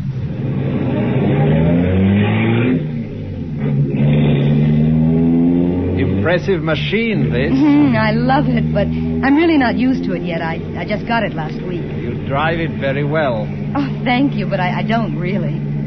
Where are we now? I'd say about 25 miles east of Winnemucca. You're new to this part of the country? Yes and no. I've never seen that view before. It's breathtaking.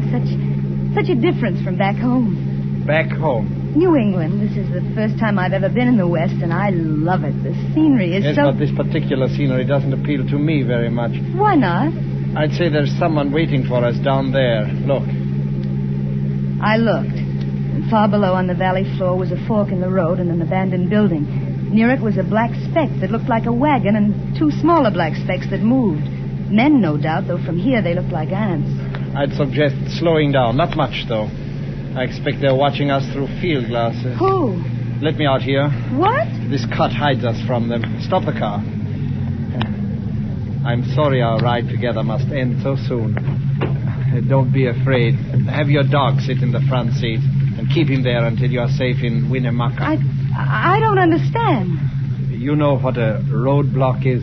A roadblock? Are the police after you? Not the police of this country. Just tell them you have not seen me, and they'll pass you on all right. Goodbye. Thank you.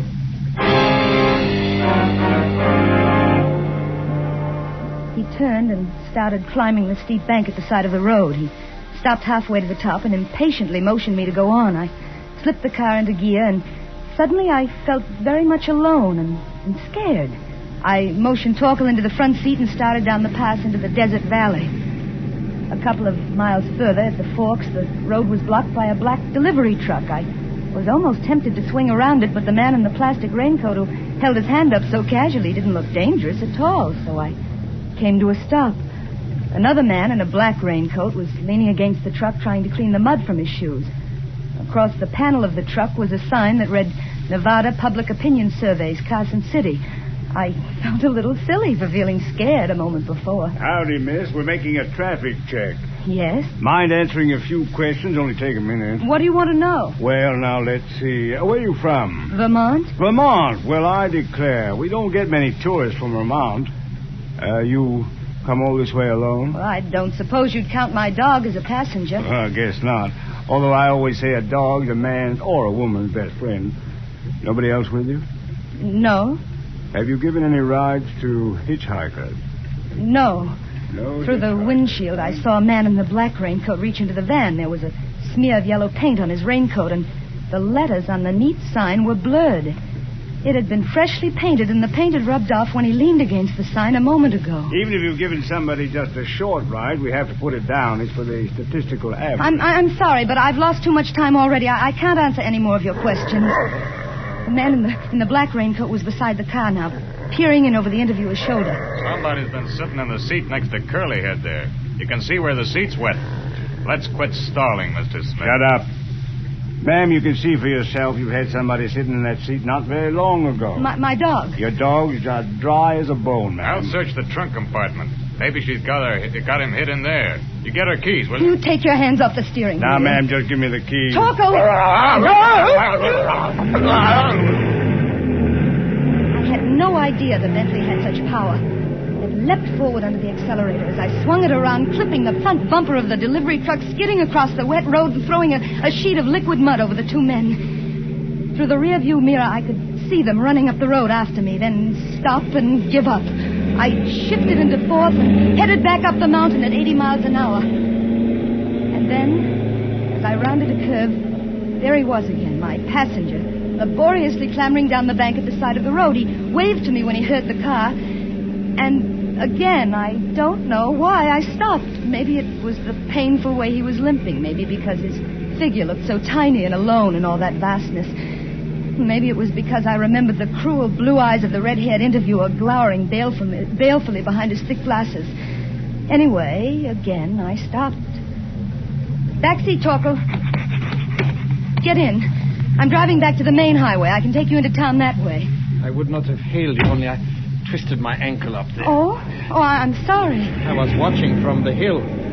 What happened down there? Lose your nerve? I'm afraid I did. After they saw the damp mark your suit had made and the man reached for the ignition keys, I guess I lost my nerve. Where was the third man? There wasn't one. He must have been hiding. Was one of them red-headed with glasses? Yes. The other one called him Mr. Smith. What's this all about? Who are they? Who are you? I suppose I do owe you some kind of an explanation. My driver's license and army discharge say I am Peter Whittlesey of Elko, Nevada. But they're very excellent forgeries. Forgeries? Oh, yes. You see, I am, or rather, was a spy. What? Yes, I landed in San Francisco 3 days ago in the crew of a little Greek freighter. Mr. Smith met me. His assignment was to get me from my ship to my new job. Where? Los Alamos, New Mexico? Naturally. I ducked him last night. Why are you stopping? Get out. How far can I walk on this foot? Please, just get out. When you picked me up, I was on my way to the police to give myself up. It's my only way to get away from them. You must believe me. It sounds like a bad movie. Now get out. What about that bullet hole? What bullet hole? In the windshield. Oh, I didn't see it before. My friend, Mr. Smith, of course. I suppose I didn't hear the gun go off over the sound of the motor. Do you believe me now? Maybe I do. When you have been sent on a mission into a country by the left arm, you're not supposed to change your mind and go over to the other side. They don't like it. The left arm? What's that, a fifth column? Well, I suppose you could call it that. How do you speak English so well if you're a foreigner sent over here by the left arm? Foreigner?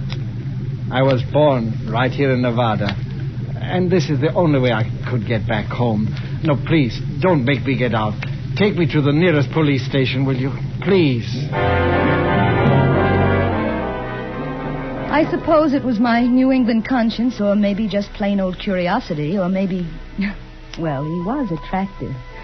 And on the twisting downgrade into Winnemucca, I learned his story, how he'd been born in Nevada of Central European immigrant parents, how he'd been taken back to their homeland when he was 11, how he'd fought the Germans with the partisans, and after the war had been educated as an undercover agent by the left arm, how he'd passed every test and resisted every temptation his teachers offered in his one desire to return home to America. And believe me, America is home. I was born here, and I want to work here and to die here. Do you think the police will believe you? I don't know. Do you? I want to, but it's a pretty wild yarn. It's true. Every word of it. I know it is. I feel it is. Thank you. And now, tell me a little bit about you, a poor little rich girl. Well, don't let this beautiful car fool you. It's the only extravagance I've ever indulged in my life. Well, I must say, when you decide to be extravagant, you don't do it by halves. Oh, there's the city hall. Police station must be there. You can drop me here on the corner. You won't waste any time getting through town then. I don't even know your name to thank you. It's Elizabeth Whitehill. I shall never forget it, nor your face. You're forgetting your coat. Huh? Oh, thank you. My name is really Alex Peck. I hope I shall see you again someday. Until then, wish me luck. I do, Alex. Goodbye, and thank you. He turned and was gone, limping across the courthouse square, and I suddenly felt very much alone. I headed west once more for Highway 45 and the straight road across Idaho and Oregon for Seattle. And then a few miles further, Torkel nudged my arm. No, Torkel, no, we don't play when I'm driving, no. I glanced at him and slowed down. He had a wallet in his mouth. Alex's wallet. It must have been dropped out of his coat as he left the car. He'd need it. It was part of the proof of his story. I swung the big Bentley into a side road, whipped it into reverse, and straightened out on the road back to Winnemucca. I let the car out. 80, 90, 100, 105 on one straight stretch, and then down to a cautious 55 as I entered the town limits until I pulled up before the police station in the basement of the courthouse. Stay, Torkel.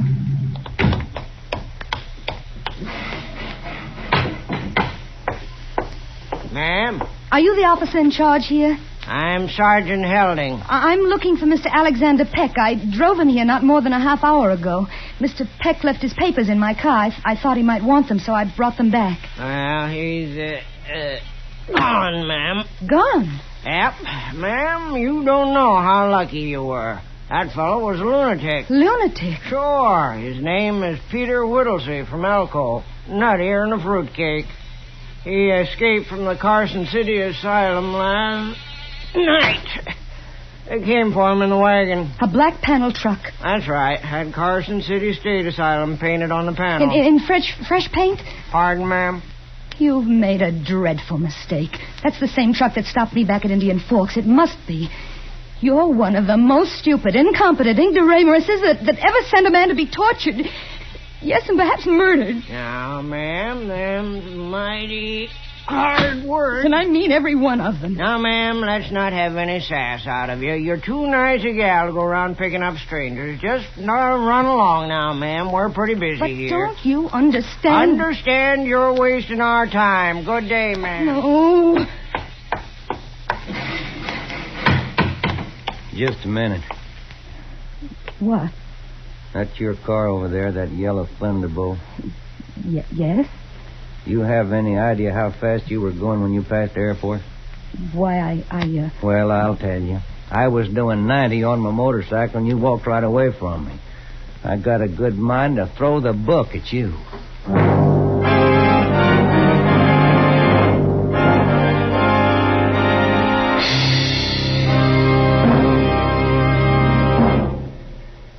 here's a free offer you won't want to miss. A free offer by your Richfield gasoline dealer. Just for the asking, you can get a new 32-page baseball book that's a hit in any league. This new Richfield baseball book is the most interesting book of its kind ever published. It contains all the major league schedules and many minor league schedules. It shows the World Series box scores, and it has a special baseball quiz you can try on your friends. In the free Richfield baseball book, you'll also find seating diagrams of leading stadiums and dozens of other interesting facts on America's #1 sport. But the supply is limited, so be sure to get your free copy tomorrow from your Richfield gasoline dealer. Stop where you see the Richfield Eagle on the cream and blue pumps. Ask for your free copy of the new Richfield baseball book tomorrow. And now we return you to Escape, starring Miss Nancy Kelly. He was tall and capable looking, this state trooper. He had a kind face, even if he was threatening to throw the book at me. I told him the whole story, every bit of it, and he believed me. And you will help me, won't you? That van can't go much faster than 50, 55 miles an hour, and my motorcycle can do close to 100. We didn't run into the van coming into town from the north, so I guess it's traveling along the highway south to Reno, maybe to California. I can catch it and stop it, sure, so what? How do I know the guy isn't a lunatic and the van isn't on the level? I got to have an identification. You'd like me to drive behind you? If you can identify those guys as the same guys who stopped you and tried to shoot you, I got a case. I'll make them wish they were never born. Let's go.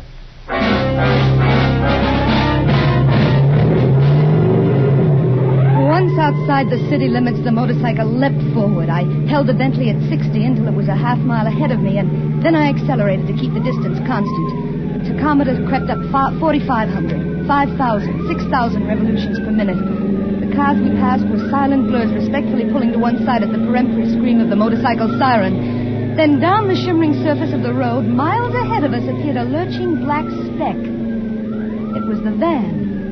The trooper waved his arm for me to slow down and swung alongside the truck. It was like watching a jerky movie from a great distance. And suddenly, the motorcycle swerved away, and the trooper was firing his gun. The van lurched into the ditch. The motorcycle slithered across the road, through the officer onto the pavement. The man in the black raincoat stepped down from the van and walked toward the fallen trooper, stopped and fired his gun. And then the trooper raised his arm and fired. The man in the black coat fell forward and caught his balance and then slumped to the ground like a puppet with a broken string. I slipped into gear and drove up to the truck. The man in the black raincoat was lying on his back, staring sightlessly at the sky, a little red hole in his forehead. The trooper was sprawled out on the shoulder of the road, a trickle of blood from his chest soaking into the sand. Another man was slumped against the wheel of the van. They were all dead. And neither of the two men from the truck was Mr. Smith. Neither had pinkish red hair. Mr. Smith wasn't there. Mr. Smith still lived to avenge and pursue. But somebody else in this silent scene of death was alive. Somebody inside the truck, scratching at the bolted door. I unlocked the black doors of the van. And there he was. There, strapped in a straitjacket, was Alex. It was not until I'd untied him and had him safely out of the truck that I became faint. It is all over. In this part, at least. There's no reason to shiver and shake. I can't stop. Well, it's shock. Now, let us pick up the pieces. How did you get here? I found your wallet. Go on. Make yourself talk. You dropped it in my car. I thought you'd need it at the police station. Are you well enough to drive that machine of yours? I think so. Where? Well, that depends on what happened to Mr. Smith. Where is he? I thought he was in the truck. No. Have you seen him? And since he stopped the car this morning at Indian Forks? Where do you think he is? I have not the slightest idea, but he's looking for us, you may be sure. We've got to get away from here. All right, I'm ready. Come on. Now, wait a minute. What happened to you? He pointed to my jacket. It was splotched with a deep red stain. Blood. No, I don't think so. Oh, the cans of paint in the back of the truck. When you untied me, you must have spilled one. Take it off. Why? Do you want people to ask questions? Here, get in. Start the motor. Give me that jacket. What are you going to do? Ditch it. Oh, there's a car coming. Let's go. Good. It's in a dip a couple of miles back. They did not see us. My mother knit that jacket for me. Good. Then you know where you can have it replaced. Where are you headed? We'll drive straight through to Seattle. Oh, Seattle's too far. No, now listen. My friend in Seattle, Charles Matthews, he'll know what to do. He has connections, even in Washington. He may not be too willing to help me. Under the circumstances, I could hardly blame him. Charles is bigger than that. I wonder. 2 hours later, we were 120 miles nearer Seattle and filling the gas tank at a lonely motor court set in a clump of scraggly pines. Sure is a thirsty bus. Took 22 gallons. Yes, it was nearly empty. That'll be $5.28. Will you cash a traveler's check? Oh, sure. All right, just a minute. Alec. What? My traveler's checks, they were pinned inside my jacket. The jacket you threw away. We'll have to go back. Do you have any idea what that piece of road will be like now? Half the population of Winnemucca driving out to see where the gun battle occurred? But, Alec, that's all the money I have in the world. You can stop payment on them. You can get your money back. But now, right now, I've only got $1.75. Let me see what I have in my pocket. 2 silver dollars, a lot of chicken feed. Yes, we can make it with $50 to spare. Here you are, madam. Thank you. Come again. But how are we going to get to Seattle on 50 cents? The moment I have not got the slightest idea. Well, this tank full of gasoline won't take us half the way. You could phone your boyfriend, collect, and tell him we are strapped and ask him to wire you some money. I couldn't ask Charles for money. Why not? You wouldn't understand. If you don't want to ask him for money, don't. I'll figure something out. Yeah, like robbing a bank. Maybe. Oh, with your training, that shouldn't be too difficult. Perhaps. I'm sorry. That was unkind of me. Why do you suppose we're bickering like this? I haven't the slightest idea. Haven't you? No. Neither have I.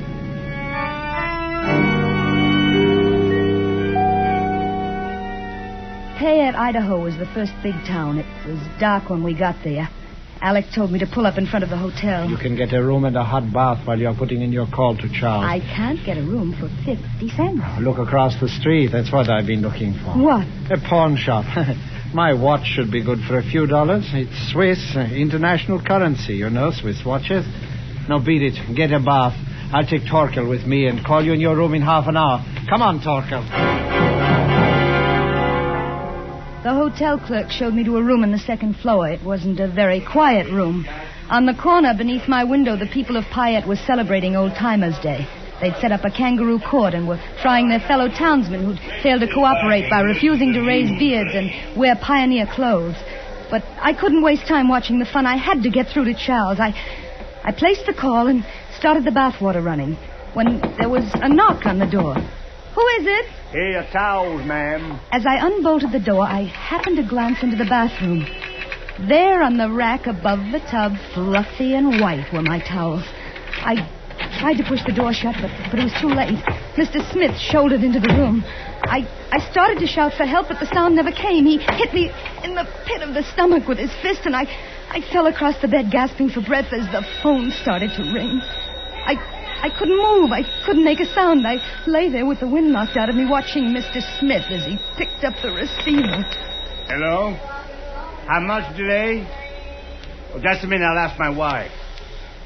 She says to cancel the call. We'll try later. Thank you. Now, young lady, no monkey business. You try to yell, and I'll cut off your wind for good. You two, you and Peck, have caused me a good deal of trouble. I had a lot of trouble finding you. You should not have done that. How did you find us? The left arm never fails. Where's Peck? I don't know. You are lying. But I have plenty of time. I'll wait for him here. He is sure to return for you. I had to get to Alex. I had to warn him. The bathroom door was open. Smith was holding my arm, but for a moment he relaxed his grip. I swung away from him and threw myself into the bathroom, pulling the door shut and locking it. I expected him to shoot through the door, and I ran to the window ready to jump, but it wasn't necessary. There was a rickety fire escape. I crawled through and ran down the shaky steel stairs, dropped 6 feet to the mud, and ran around the corner of the building toward the old-timers kangaroo court on the corner, and there was Smith coming toward me through the crowd. He reached out his hand for me. I whirled around and shouldered my way through the crowd to the table where the man was sitting with the microphone. Please help me. Oh, hello there, miss. Now, give me your microphone. Now, just a minute, miss. You can't interrupt this. Please, it's a matter of life or death. Alec! Stay where you are. They found me. And then Smith came for me. He and a big man with a beard. And then a tawny streak tore through the crowd. Torkel. He'd heard my voice. He ripped the big man's leg. He jumped for Smith's throat. But before he reached it, the man with the beard pulled out a revolver. And Torkel lay there quiet. Mad dog. That dog was mad. I tried to bend over him, but I knew it was no use. He was dead, and Smith had me now, holding me. I told her that dog was sick. Your dog? Yes. To see her, you think my wife cared more for the dog than she did for me. I told her a dozen times that dog was Let sick. me go. I'm not your wife. Now listen to me. Listen to me, please. You people, this man, he's a spy. He's a monster. He's trying to kill me. Listen to her. Go on, folks. Listen to her. Drunk. That's what she is, drunk. Such a thing to say about your own husband, well, I declare. Now, I'm going to take you on home to the ranch and put you to bed. You ought to be ashamed of yourself. Wait a minute there, now, just a minute.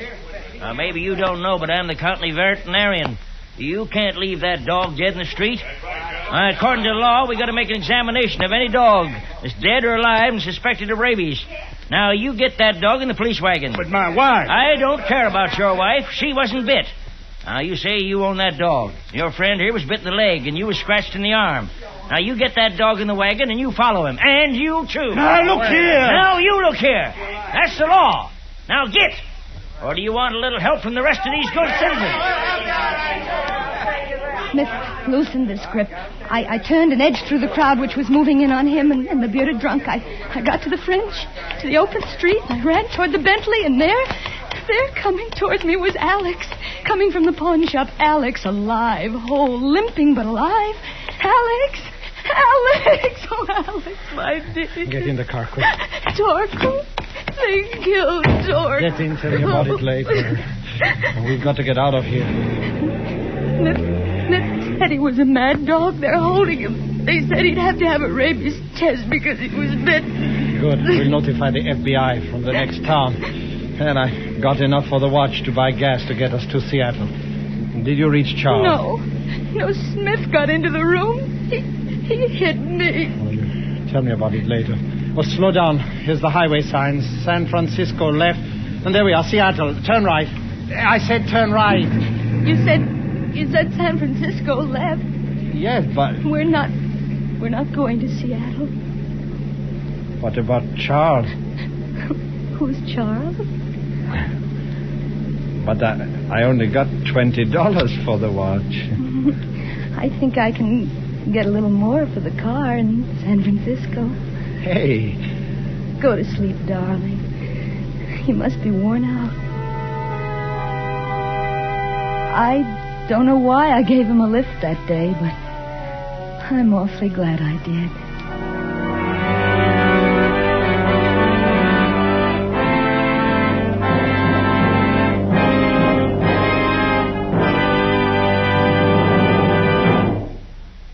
From the magic of modern chemistry comes xylene, one of the highest octane gasoline components ever discovered. Xylene means new power for your car, new high Antonoc. And listen, today every gallon of Richfield gasoline contains xylene. Xylene in Richfield gasoline means surging power for the toughest hills and quick pickup in traffic. It means smooth, knockless power along the highway mile after mile. Moreover, your Richfield dealer offers you a choice of 2 great Richfield gasolines, both with xylene.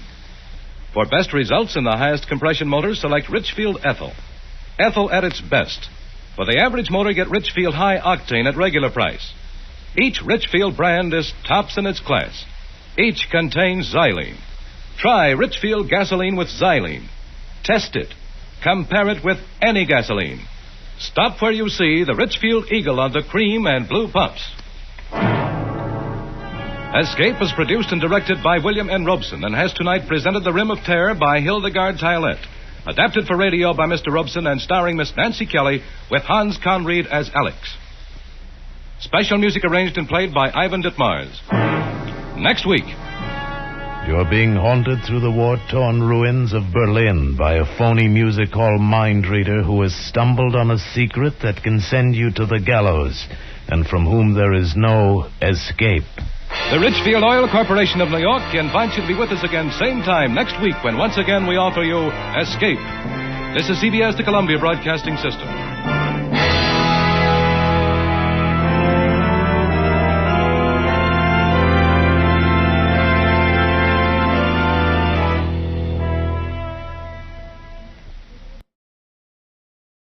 Tired of the everyday routine?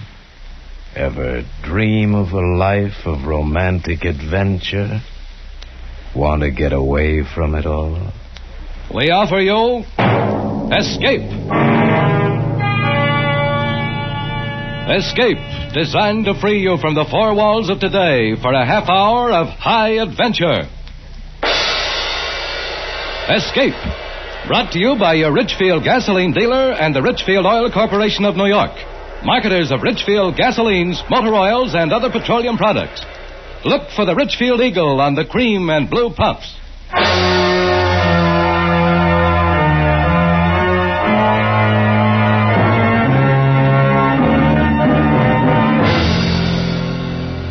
Tonight, we escape to Berlin and the story of an occupation GI trying desperately to break through a web of death that is being spun around him, as Morton Fine and David Friedkin tell it in their exciting story, Pass to Berlin.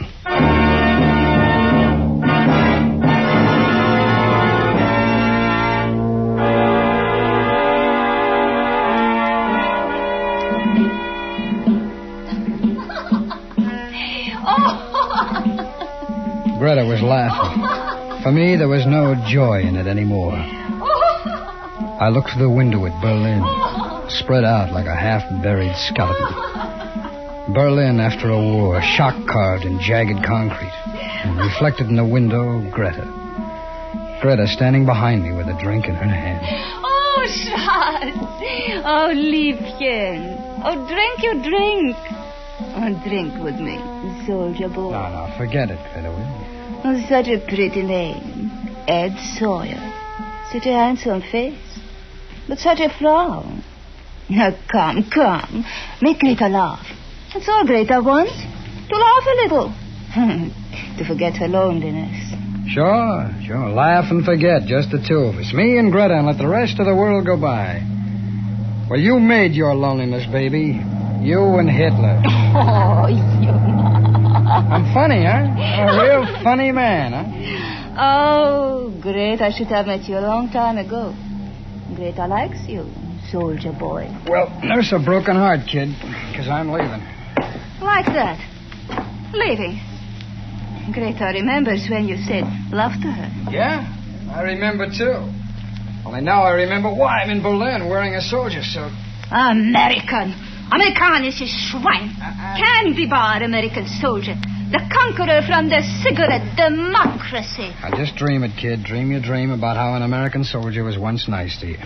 Right now, that's all. Wait. What? Oh, wait a minute. Come on, Greta. Get out of my way, will you? Oh, Greta is sorry. See? Look, Greta is sorry. She's sorry. Please, don't go. Well, the mood moves you real fast, kid. All right, so now you're sorry. Oh, kiss me, big soldier boy. Handsome soldier boy. I said out of my way. Dirty American, you Dreckschwein, Saukerlschweinehund, you murderer of my country, you democracy weekly king. Hey, I could kill you. Kill you. Listen, I said get out of my way. Take you Get out of my... Take this out. No, don't.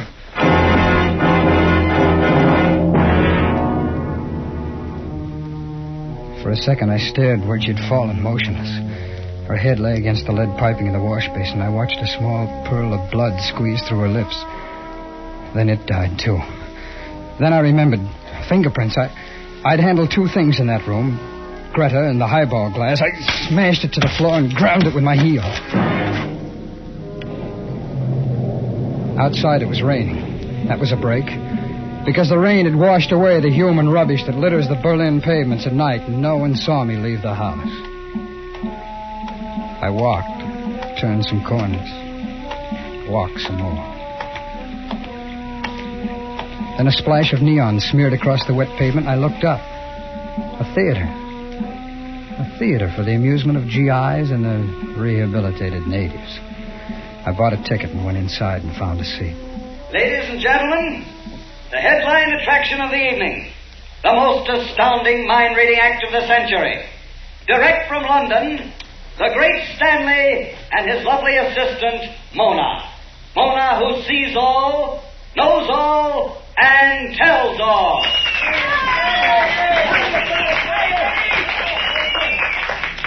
Ladies and gentlemen, there are those among you who will disbelieve what you are about to witness. To these I say only, wait.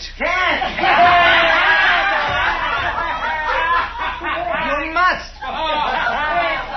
I will descend among you, walk down the aisle, and here I ask one of the audience for some small object whose description is known only to himself. Do you have such an object, sir? Yeah, I got something. You call that something? Well, that's your barracks value, you guys. Yeah. Here, give me a reading. Thank you. Mona? I listen, Stanley. What is it that I hold in my hand? It is something that has come from far away. An envelope. Postmarked Vincennes, Indiana. Yes, correct. An envelope postmarked Vincennes, Indiana. Mona? I listen, Stanley. What precious thing do I hold in my hand now, Mona? Stanley. Reach into the spaces beyond space and tell me, what do I hold in my hand? A locket. Ja, das ist right, ein Locket. A golden locket, and inside there is a strand of golden hair. A child. Ja, das ist das Haar von meinem Kind. Na, also sowas!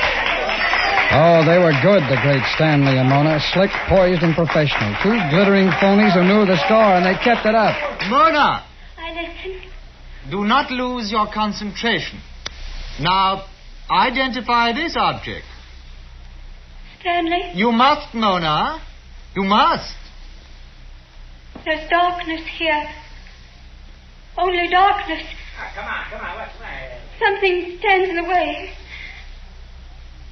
There's a murderer here. A murderer.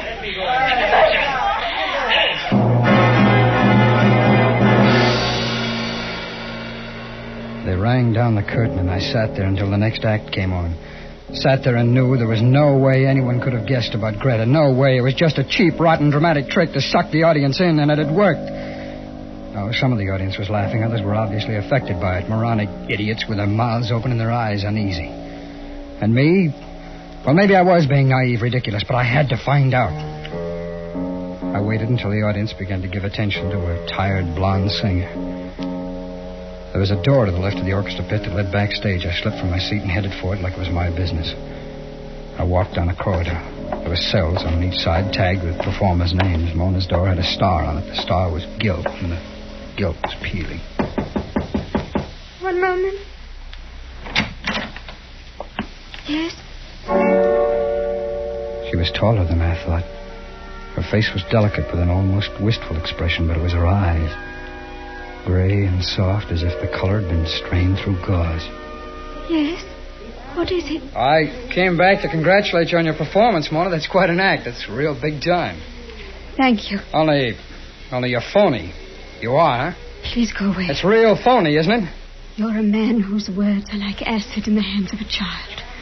If you do not scar yourself, you will scar others. I do not wish to speak with you. You're not even English. Oh, no, don't close the door on me. Please. Yeah, that's better. You're not English, huh? Are you American? Come on, where you from, honey? You know, you got a fair act there. That guy who calls himself the Great Stanley. It was not an act. Oh, then why did you say there was a murderer in the audience? I don't know why. Well, then you were kidding. I felt his presence. There was a murderer. You still feel it? Yes. Mona, there's a cab waiting to take us to the hotel. Hi, Stanley. Good evening, Sergeant. This gentleman knocked on my door. Well, I'm glad he did. It's always a pleasure to meet a soldier. A medical corps man by your shoulder patch, I see. Welcome. Oh, thanks. Will you wait for me in the cab, Mona? I'll only be a moment. Do not be long. I need you with me. You saw the extraordinary performance, Sergeant... Sawyer, Ed Sawyer. Oh, I consider it an honor that you should take time to come backstage and express your appreciation. That a hard-bitten GI should become a convert to Myrna's miraculous powers. Are you kidding me, or am I kidding you? No. We don't have to kid each other, do we? We fellow sophisticates, However, the others out there, well, perhaps they were fooled. It's amusing to kid them, and also one lives this way. Well, you and Mona should check on each other. She tried to make me believe your act was on the level. Well, Mona is my wife, and she's loyal to the illusions that I create about her. Ah. Well, then that murderer bit was phony. Oh, naturally, but effective, don't you think? Yeah.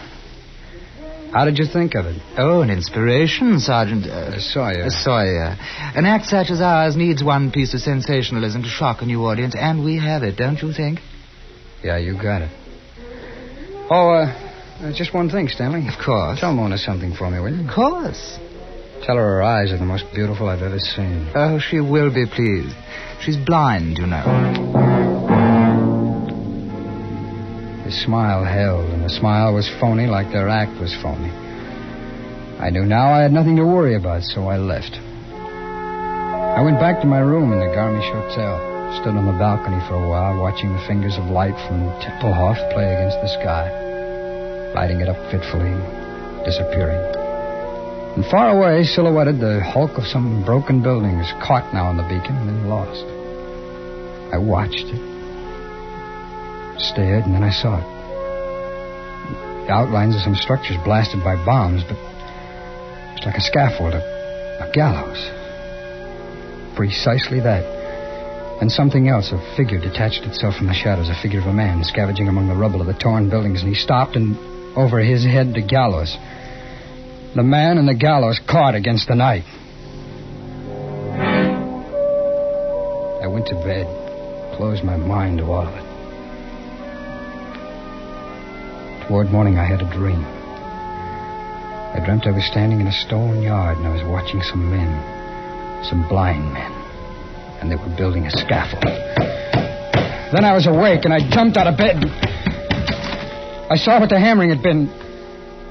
Nailed to my door was a shroud for a dead man, and pinned to it under a single white carnation, a small white envelope.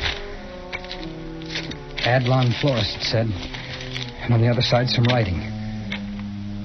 In memory of Ed Sawyer, it said, "Thou art cursed because thou hast killed."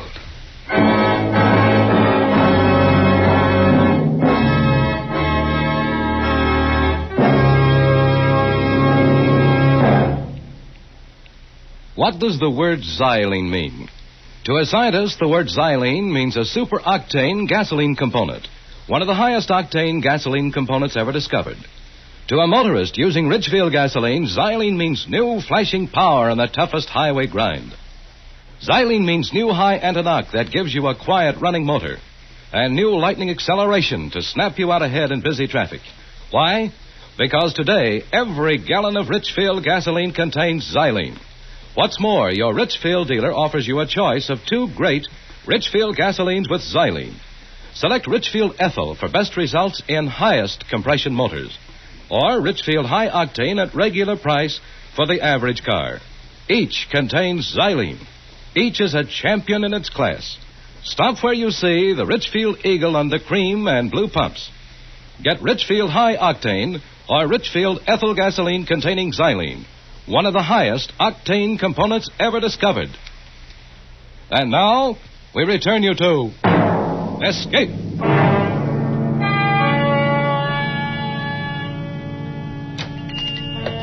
Guten Morgen. I may do something for you, Sergeant? Yes, you can. You're fortunate, Sergeant. Just arrived this morning, fresh-cut camellias, flown in from Italy. No flowers. A shroud. Talk to me about a shroud. A shroud? My heartfelt condolences, Sergeant. A shroud, of course. If you will come this way... A shroud that was delivered to the Garmisch Hotel, room 312, this morning from your shop. Yeah, natürlich. I remember such an order.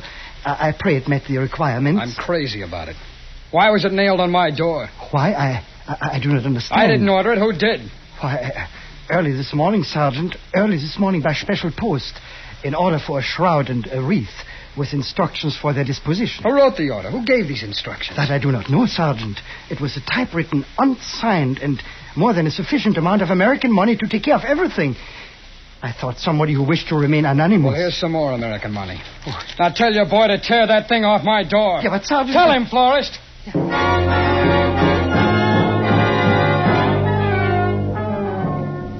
I left him there. Nobody knew I'd killed her. Nobody. I went back to the hotel to think about it some more, to try and think it away. I made myself to home, kid. I knew you wanted to see me.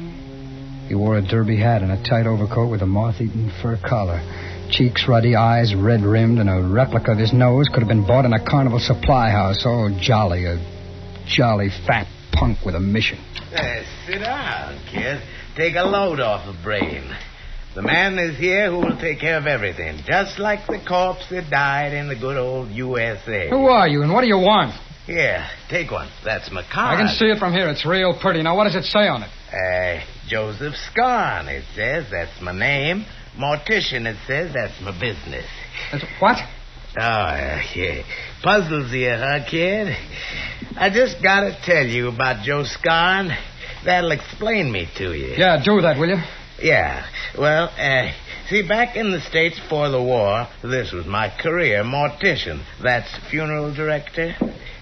Then they demobilized me right here in Berlin. Now, this is the break I've been waiting for all my life. Where better to pursue the career mortician than right here in good old Berlin? Come on, get up. Come on, now, get out of here, will you? Don't Come on, rush get me, out. kid. I'm going to make the final arrangements for the funeral. Funeral? What funeral? Nobody's dead. Nobody's even feeling bad. Well, this overjoys me tremendously, son, but look, about the casket. Look, this is a joke, isn't it? A gag? Isn't it what it is? Something the boys who came on past with me cooked up? That's it, isn't it? Come on! They send you here. That's it, isn't it? Come on, will you talk to me? Take your hands off me, soldier boy. You got the hysteria. Come on, who sent you here? Come on! A letter. A letter this morning with money and instructions. Typewritten, no signature? Oh, you peak. Come on, tell me. Yes, that's right. It said to come to this hotel room and make arrangements to receive the body. Whose body? Well, the letter said the body of Ed Sawyer, Sergeant, Army of the United States. Said Ed Sawyer was about to die. It said he was going to be executed for murder.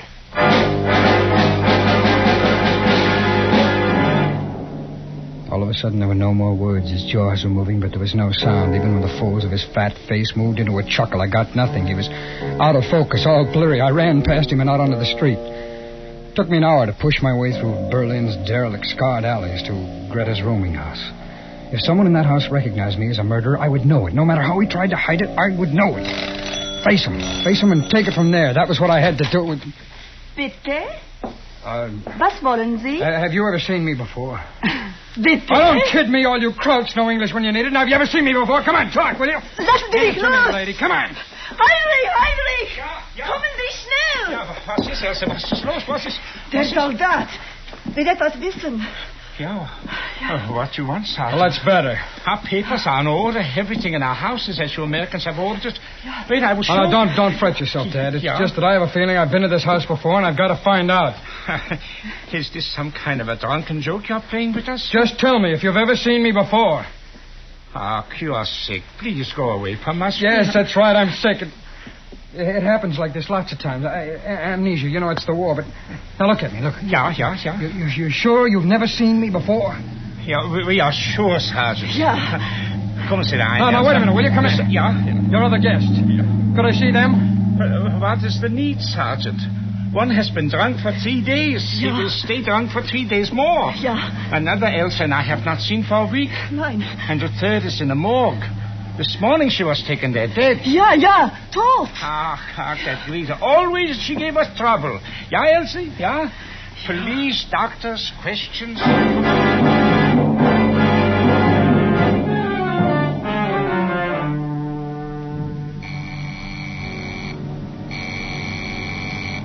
All right, I'm coming. Yeah. Sergeant Sawyer. Sergeant Edward Sawyer? Yeah? This is Stanley speaking. The great Stanley. Oh. Will you do me the honor to meet me at 11:30 tonight in the Tiergarten in the Seekers Alley? The statue of Frederick the Great will be a charming spot. Or charm me over the phone, Stanley. I don't like the cold night air. It can be helpful. Bring penicillin with you. Bring what? Penicillin. They're so desperate for it here in Berlin, they pay fabulous wads of money for it on the black market. Bring all you can. And later, as I ask you for it, you'll bring more. Oh, look, we've... For an American soldier in the medical corps, it's so easy. You going crazy, Stanley? Oh, my dear Sergeant, a murderer. A murderer does not question another's sanity. To him, all other beings are insane. Haven't you found it so? How would I know about murderers? Ask Greater. Greater? How did you find out about her? You told me, my dear boy, when you were so curious about a murder after the performance. You told me when you permitted the grisly humors of the shroud and casket to force you to revisit the scene of death. You followed me. Yes, of course I followed you. Each of your flights of terror was more and more promising. And when you went to the rooming house, I made inquiries. They told me of the lonely girl who had been murdered, and they were very accommodating.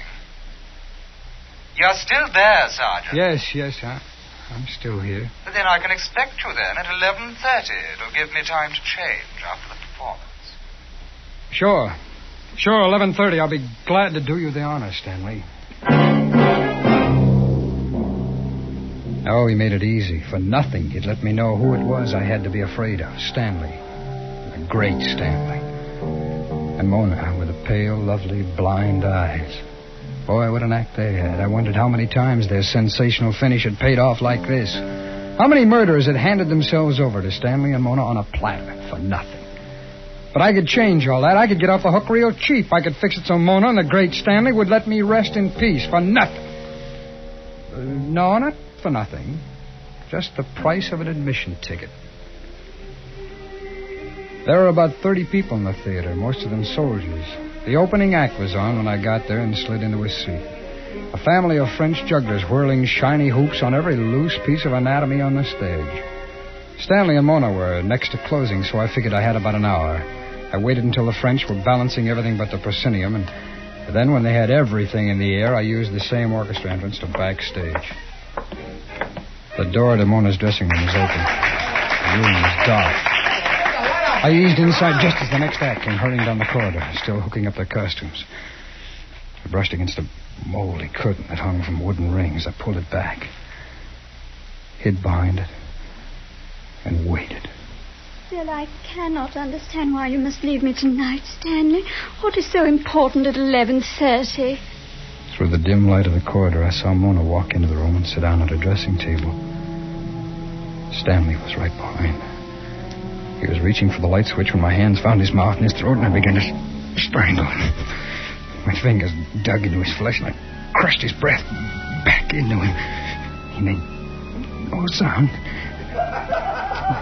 There was only the soft laughter that seeped through the theater, and his soft throat in my hands. And then Mona's soft voice. Why do you not answer, Stanley? Is it a rendezvous? Stanley? Stanley, what is it? Why are you so silent? Stanley? Stanley! Suddenly her fingers were on my face, frightened and quick, like the wings of a wounded bird. Then slowly they began to search the empty air for the dead Stanley. She turned and her blind eyes stared right at me, and I brushed her aside and ran down the corridor.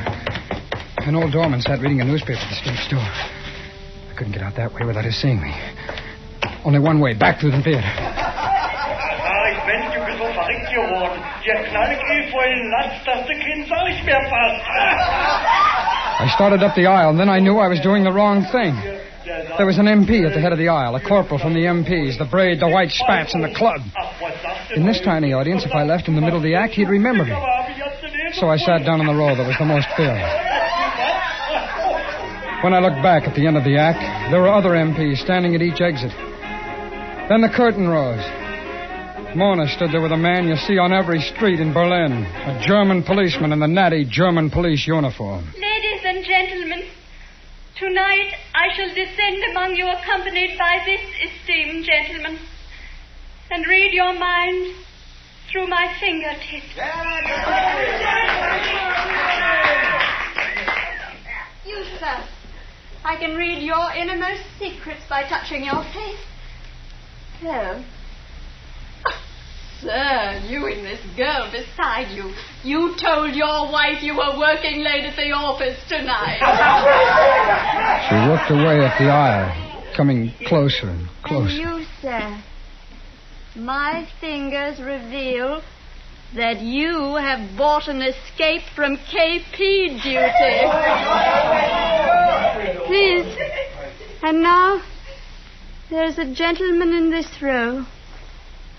My fingers reveal he has a medical corps shoulder patch. Come on, take your hands off of me, will you? What's the matter, soldier? You afraid Mona will give away your secret? Come on, one side, will you? Let me go. Come on, soldier, move it, will you? Go on, John, go on. Come on, let me out of here, will you? Come on, guy, move. He's got secrets. Have you got Hey, secrets? Mona, what are you waiting for? Tell us the soldier secret. Come on, move, will you? Everybody, we got a right to the sky secret. Oh, shut up, will you? Shut up! Hurry up, be careful. They held me there, laughing. The others all turned in their seats to stare. The German cop pinned me back in the seat. And then Mona's fingers reached out and trailed across my face. Lingered. They were the fingers of death. They were cool and gentle. Almost a caress. This is the man. This is the murderer.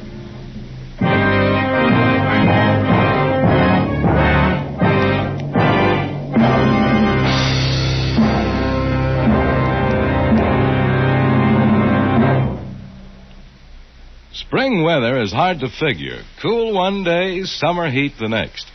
Those quick temperature changes are tough on you. And they can be tough on your car, too, unless it is properly protected. Don't take chances. Get Richfield All-Point Safety Service now before damage is done. Get the protection that a careful All-Point lubrication job from chassis to motor can give your car. In addition, Richfield All-Point Service includes a safety check and proper care of all likely trouble spots, such as the battery, spark plugs, tires, and radiator. Drive into the Richfield gasoline dealer station tomorrow. Save yourself time and trouble by having all the necessary spring servicing done at the same time by a man who knows how to do it right. And while you're there, ask for Richfield's informative new 32-page baseball book. It's free. Ask for your copy while the supply lasts. Escape is produced and directed by William N. Robeson, and tonight has presented Past to Berlin by Morton Fine and David Friedkin. Featured in the cast were Stacey Harris as Sergeant Sawyer, Peggy Weber as Mona, and Ben Wright as Stanley.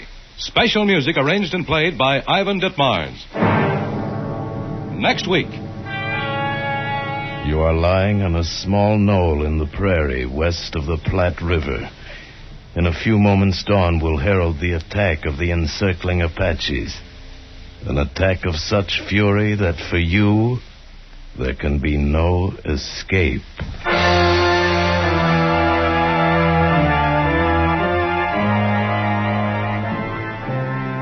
Next week at this time, the Richfield Oil Corporation of New York invites you to escape with an exciting tale of the Old West. As James Warner Bella tells it in his thrilling story, Command. Be listening. Goodbye, then, until this same time next week when once again we offer you Escape. Tom Hanlon speaking. This is CBS, the Columbia Broadcasting System.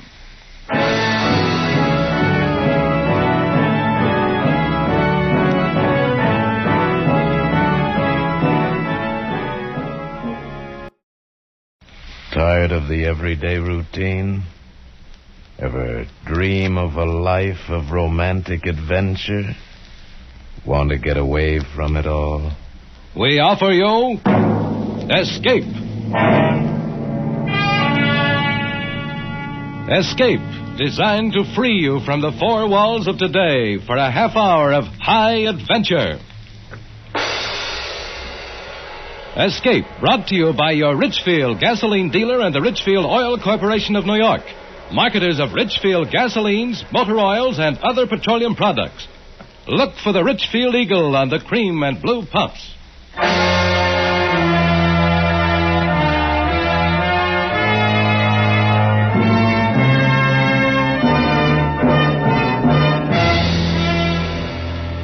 Tonight, we escape to the prairie west of the Platte River and to the Indian fighting U.S. cavalry of the Old West, as James Warner Bella describes it in his exciting tale, Command.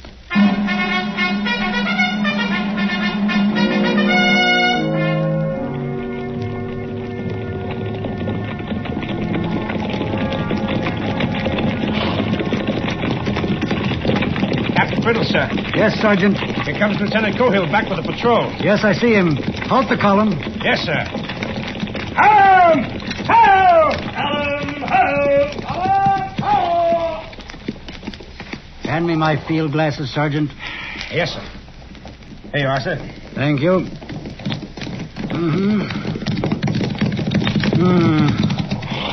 Captain Brittles. Well, Mr. Cohill. Here's the best body of grass, sir. This slope with the small run below for water. This is the best bivouac for tonight. Mr. Cohill, do you see the rise there to the left behind you across the valley? Yes, sir. What are those shapes lying on that slope? A small herd of buffalo. Sleeping, it seems. We didn't go that far, sir. We turned back when we saw them. The wind has shifted a bit. Take a deep breath, Mr. Cohill. Yes, sir. Smell anything? No, sir. Take another deep breath, Mr. Cohill. Get it in your nostrils and tell me if what you smell is sleeping buffalo. No, sir. It smells like dead men. And not freshly killed. Lieutenant Gresham and his squad, sir? I imagine so. The men we've come to find. We'll make sure after nightfall. Mr. Cohill, there are several fairly obvious differences between the Great Plains and a classroom at West Point. There you can fail and try again. Here you may not have that chance. There they taught you, I am sure, that accuracy in observation is a military virtue. I suggest that you cultivate it here. Sergeant Utterback. Yes, sir. This is the bivouac. Dismount and unsaddle.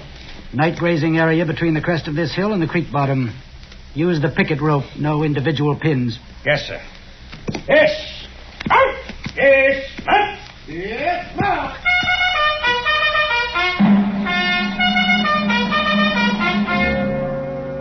Yes, sir, Captain Brittles. No, sir, Captain Brittles.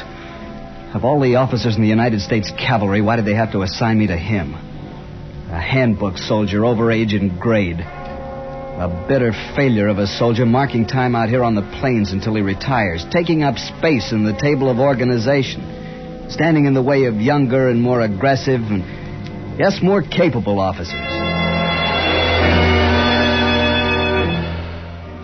My father wouldn't be guessing. Father would be over yonder right now to see if those corpses are really Gresham and his men. Father would have made sure instead of losing time making camp. The broken rattle Sergeant Utterback had found at noon showed clearly. Sir, that broken rattle the sergeant found. Yes, Mr. Cohill? What, we crossed the trace of that Sioux war party at noon today? That could have been the trail of a Cheyenne war party. Or Comanches or Apaches. They all make rattles like that from the ends of buffalo toes. But if they were Sioux, they couldn't be more than 30 miles to the north in the Deadlands. They're afraid of ambush, so they'd be camping away from timber and near water. 2 hours rest and we can be at the upper reaches of the river by dawn, sir, ahead of them. Mr. Cohill, I have no orders to be anywhere by dawn or any other time. My orders are to find Mr. Gresham's patrol and, having found it, return to Fort Stark and report it. I think I've found him. I'll know as soon as the moon rises and I go over and take a look. Water the mounts in half an hour. Yes, sir. Mr. Cohill. Sir? Reading minds is an uncomfortable habit, but one I have never been able to lose. Yes, sir. Look at the other side of it. Suppose that war party was Cheyenne, which they might be instead of Sioux. They wouldn't be in the Deadlands. Cheyennes would head for timber along the lower Mesa Roja. So would Arapahoes, Kiowas, or Comanches. They'd all bivouac in the open timber. And, Mr. Cohill, they all make rattles. To Sergeant Utterback, the dinner will be at 6:30, but the bugler will not sound calls. Yes, sir. And, Mr. Cohill. Yes, sir. There is no shortcut to the top of the glory heap. So we'll not run all over the West tonight looking for one.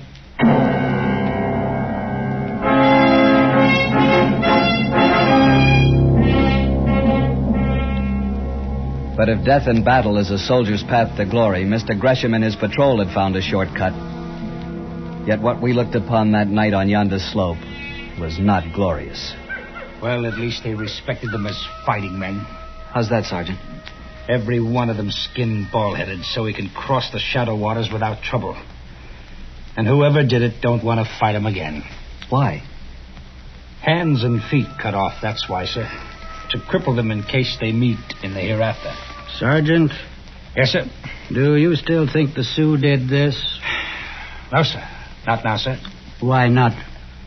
Sir, I made the march from Bent's Fort to Santa Fe with Steve Carney. And I know an Apache arrow when I see one, sir. Even 1,000 miles from where they're made. Yes, but that Sioux trail we crossed this morning, that war party could have brushed with an Apache war party and come by Apache arrows that way. No, sir. No, sir, this job is 2 days old, sir. It wasn't that Sioux war party. This is Apache work.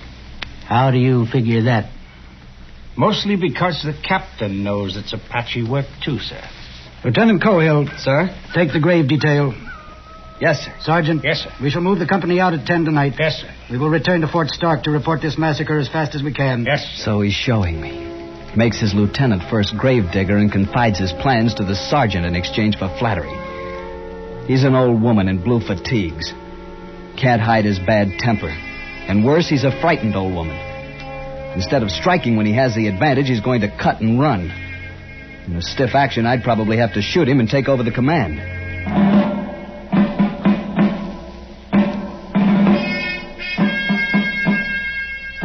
A grave doesn't take long to dig in the soft black earth of the plains. And the rocks were nearby to pile upon the still mounds against the hungry muzzles of wolves and coyotes. And after, the air was sweeter in the cold moonlight. And the job done in plenty of time for Captain Brittle's scheduled retreat. The commander's prepared to mount, sir. Very good, Sergeant. Captain Brittles. Yes, Mr. Cohill. Excuse me, sir, but can't we go after the Indians who did this? Can't we try to... Mr. Cohill, the United States Cavalry is not out here to fight Indians. We're here to watch them and report on them for the Indian Bureau. We fight only if they attack us.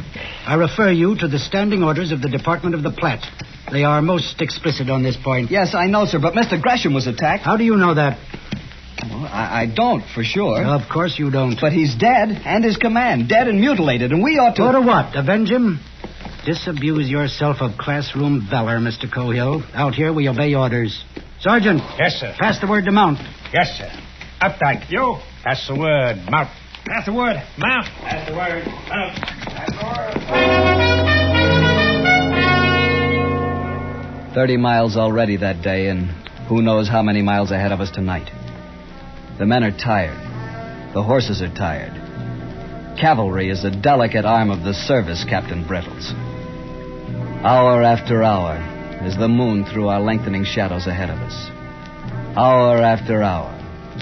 Walk 30 minutes, trot 5 minutes, dismount and lead 10 minutes, unbit and graze 15 minutes, every hour.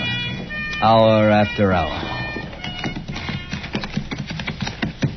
Got a chaw eating tobacco, Middendorf? Ain't got much. Well, give me a loan of some. You can get some more at the fort tomorrow. Yeah. Why don't you ever have any of your own? Don't approve of chawing tobacco. My ma don't, that is. Thanks. God free mighty. Mexico wasn't like this. Do tell. No, sir. When I was with Winfield Scott the time we took Chapultepec... Hey, Middendorf. Chavez back in the Mexican campaign again. Pity he didn't stay there. Yeah. Just the same, the army was the army in them days. You slept in tents, and when you took a town, there was girls, senoritas, not squaws. So if you like us so darn much, why don't you go back with those girls? 'Cause I was gold brick. You was what? Gold brick. Oh. I joined up again 'cause they said there'd be fighting out here. Only fighting I'd seen west of the Missouris on Saturday nights in the barracks. Boy, sure ain't like the old Sergeant Utterback. Yes, sir. I'd like to ask you a question. Yes, sir. How did you know the captain thought they were Apaches that killed Mr. Gresham's detail? Well, I've been his first sergeant for a long time, sir. You get to know. I see. Do I get to know?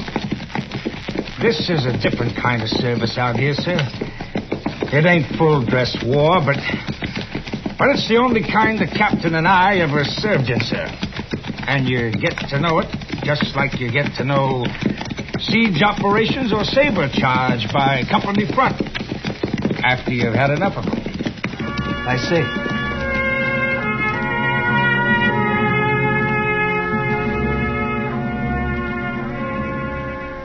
"5 hours on the way now. Less than 3 hours till dawn. And we're at the North Fork of the Platte, and a full 25 minutes for watering call. Some of the men lie sleeping where they've dismounted. Others huddled together in the moon shadow of the high bank, quietly talking. She left me standing there like a bound boy at a husking. What'd you do then? Wasn't nothing to do, except join the army. That little senorita in Mexico City. Time I was with Scott when we took Mexico.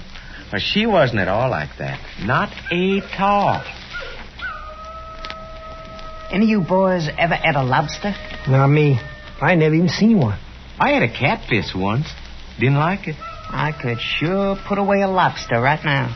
Fresh out of the lobster pot and into the cooking pot. Alive? Sure. That's the only way to cook a lobster. Sure wish I was back in Wiscasset. Get you back in the state of Maine, you'll be pining away for buffalo meat. Truer word was never spoken. Some people ain't never satisfied. I ain't never satisfied for a fact. That's how you get someplace in this world. Never be satisfied. Sure got you a long way, didn't it? Looks like you can plan on getting even further, Saba. Captain's getting fidgety again. Oh, yeah. Another day, another dollar. All right, men. All right, fall in and be quiet.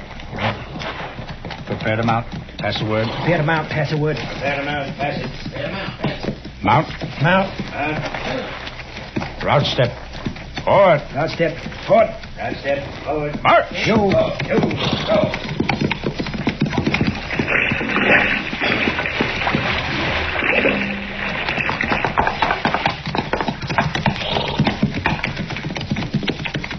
He's heading north.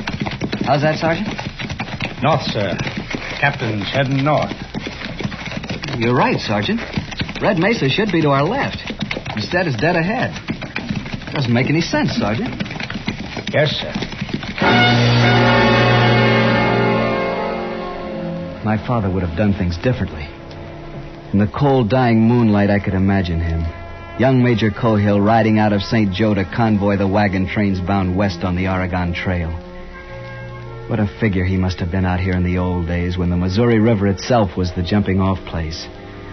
Killer Cohill, his men had called him. But the wide-roaming Arapahoes had another name for him. Blue Devil with eyes in the back of his head. By this time, Father would have cut those Apaches into coyote meat as they lay sleeping around their smoldering campfire. Mr. Cohill. Mr. Cohill, sir. Yes, Sergeant? Were you dozing, sir? No, of course not. I was just thinking. Captain Brittles wants you at the head of the column, sir. Thank you, Sergeant.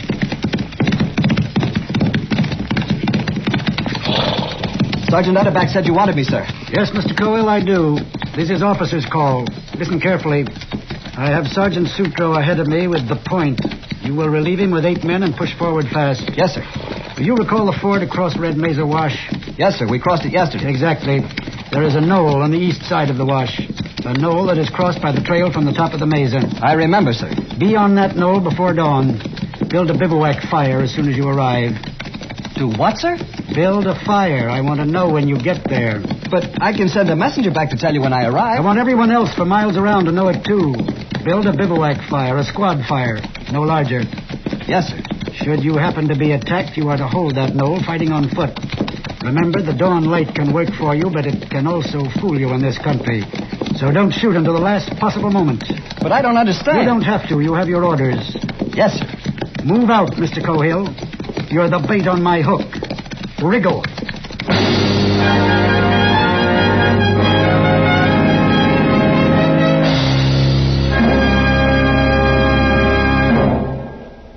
It's new. It's free. Don't miss it. Don't miss this free offer by your Richfield gasoline dealer. It's the new Richfield baseball book. 32 pages jammed with fascinating facts about America's #1 sport. and it's yours for the asking at your Richfield gasoline dealer station. This new Richfield baseball book is the most interesting book of its kind ever published. Listen to this. The Richfield baseball book shows you seating diagrams of leading stadiums. It has a special baseball quiz you can try on your friends. It has a special page on which you can try your skill at picking pennant winners. It has a spring and summer calendar. That's right. The Richfield baseball book has all that, plus Major League schedules, many minor league schedules, and World Series box scores. So be sure to get your free copy tomorrow while the supply lasts. Drive in where you see the Richfield Eagle on the cream and blue pumps. Ask your Richfield dealer for your free copy of the new Richfield baseball book. And now we return you to Escape. You knew Red Mesa was there only because the stars stopped where it stood. The moon was a honey ladle spilling blackness over the edge of the plains. Then the jagged teeth of the Rockies broke it into ragged potsherds. And it was gone. It was dark. Black dark. Cold dark. The squad fire sputtered and took and pushed the night back a little. This was different. This was command. This was the final moment of the soldier's heritage. To stand ready to fire and be fired upon. To kill and be killed. And it wasn't at all like you expected. It just plumb scared you. Don't stand still, Mittendorf. Keep moving a little all the time. And slap those mounts. Keep them moving, too. Yes, sir. Lieutenant, sir? How come the captain sent us up here to sashay around on the top of this little old hill? He said we're the bait of his hook. Huh? The decoy. If there's an Indian war party, we're to draw them out. Better put some bacon on to fry, Lusk. Make it look natural. Yes, sir. Meaning we uns may end up like Mr. Gresham in his patrol? There's always that possibility. Oh, it ain't a prospect that pleases, sir. That's what a soldier lives for, Sarver. To die. He does? Yes, sir. It was a good performance. To any watching Sioux or Apache, here was a small white soldier war party like the two yesterday's party they'd left lying scalpless in the buffalo grass 30 miles down the valley. Fire lighted, bacon cooking. Horses unsaddled and warriors sleeping from a long night march. Soft for the kill. Only the warriors weren't sleeping. Beyond the yellow carpet of firelight, they lay fanned out behind their saddles waiting. Sorting the night sounds with straining ears, pushing at the soft wall of darkness with widened eyes. Wish them dead, burned coyotes didn't sound so much like human beings. Well, you can be sure of one thing. No Indian is running around in the middle of the night yelling like a coyote. Yeah, but it sure makes me nervous. Sound like hooty owls back home in Maine. What's that? Behind you. Don't get in a fret, boys. It's only me. General Scott's chief of staff. Oh, something. You're lucky I didn't put a bullet through you. Nah, you wouldn't do that. Lieutenant said not to fire until commanded. Any of you fellas ever had Injun pudding? No. I ate a sort of bean pudding when I was with old Rough and Ready Zach Taylor at the Battle of Buena Vista, but I didn't like it much. Was you with Napoleon at Waterloo? No, but I've been talking to the lieutenant. Naturally. What's the word from headquarters? It's made of cornmeal and molasses. What? Injun pudding. Seen any savages yet? No, and don't expect to yet. Why? There ain't an Indian west of the Missouri who'll come out and fight at night if he can help it. Yeah, that's right. They're afraid of taking a chance of being killed at night. They believe if a warrior's killed at night, he'll be blind when he gets to the happy hunting grounds. Well, then what are we worrying about? Who's worrying? Not me. Oh. And you can start worrying. Huh? Dawn's coming. Can make out the mesa plainer. Sure would like some Injun pudding for breakfast.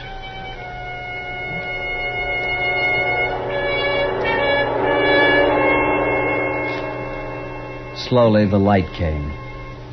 First, you could see the outline of the mesa. Then down below, the silver of the water in the wash. Then the shapes of the men. And out across the plain, the feathers of mist in the draws. If it was to come, it would come now.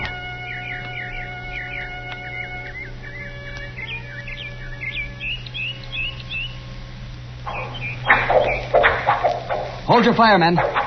Arrows. They're shooting arrows. What you expect? They're engines. What was that? Hit one of the horses. Here they come. Oh, my leg. Hold your fire. Hold it. Fire! Cease firing! They are Apaches. I got one of the heathen. I got two. Look at them lying yonder. One of them's still wriggling. I'll fix that. Hold your fire. But I was They'll just... be back. That was only the beginning. Yes, sir. You all right, Coffin? My legs, sir. Bone shattered. Hurt much? A little, sir. Those arrows are sure wicked. Go right through a man if they don't hit bone. Do tell. No action in the new army, huh, Sava? Well, it ain't exactly like your pull a peck. Here they come again. Hold fire. Light's better this time. Makes no difference. Hold your fire. They're the ones that did Mr. Gresham in. Look, that one's wearing a corporal's chevrons, and there's one with a U.S. cavalry saber. Where's Captain Brittles? That's how I want to know. Most likely having breakfast at the fort. Decoy. We're just... Lord Almighty.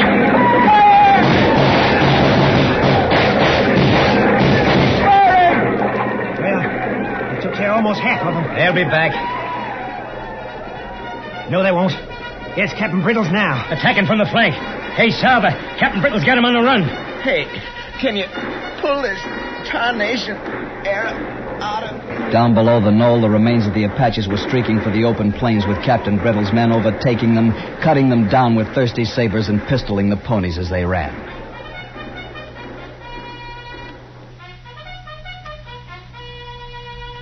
And then it was quiet. And not an Indian or his pony was left alive.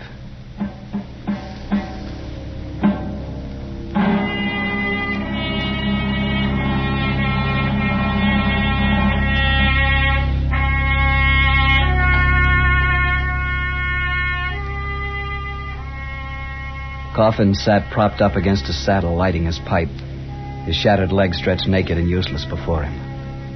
And Sarva lay where he'd fallen, eyes closed, face blue, his hands around the shaft sunk deep in his left side below the ribs, the feathered tip waving idly with each shallow breath.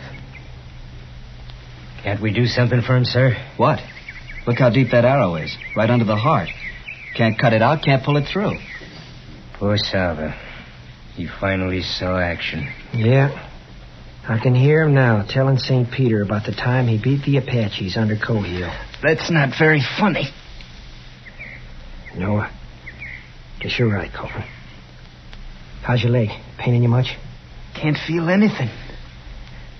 Lieutenant? Yes, Coffin? Do you think they'll send me back home to get this fixed? You think maybe I'll get to see the state of Maine right soon? I hope so, Coffin. Land of Goshen, no, you won't get further than the hospital at Council Bluffs. They'll wire you together, slap a plaster on you, and send you right back to fight Indians. It was a strange feeling. A mixture of pride and guilt.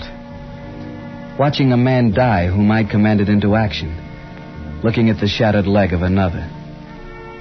And a feeling of helplessness, too. For the moment, we could only sit there and wait. Our horses were dead or stampeded by the action. We were alone on our little hilltop in the hot red glare of the rising sun. And then the company rode back in triumph, and I was reporting to Captain Brittles. And it seemed like months instead of hours since I'd last looked at his tired gray face. Mr. Cohill, you did that well. You may do in time. Captain, you knew there were Apaches yesterday at sundown. And you knew they were camped on top of the mesa, didn't you, sir? Mr. Cohill, accuracy in observation is a military virtue. Had you pushed forward to that slope yesterday afternoon, you would have found Mr. Gresham, not Sleeping Buffalo. Had your eyes been sharp, you would have found this between the slope and last night's bivouac. An Apache headband. That's right, and blood-stained. And had you been a plainsman and suspected Apaches, you would have looked at once for smoke at sundown from the highest ground, in this case, Red Mesa. You had me fooled, sir. I even thought... The facts for the record are these. My patrol, temporarily bivouacked at dawn today, came under a sudden enemy attack. Fortunately, it was able to hold until I arrived with the main body. I understand perfectly, sir. I'm familiar with departmental orders which allow defensive actions only and expressly forbid attack. And yet they are in direct violation of cavalry tactics. For cavalry is extremely weak on the defensive and can only defend well by attacking. I believe that is also taught at West Point. And I thought you were avoiding an engagement. Captain, I'm terribly sorry. Mr. Cohill, never apologize. It is a mark of weakness. There is a captain out here who tried it once to escape an inquiry board. He escaped it, but he will die a captain in spite of his apology. The officer who saw to that could have worked with him and made a soldier of him if his humanity had been large enough. Mr. Cohill, I'm going to make a soldier out of you. You may present my respects to General Cohill when next you write your father. Mr. Cohill, take morning stables.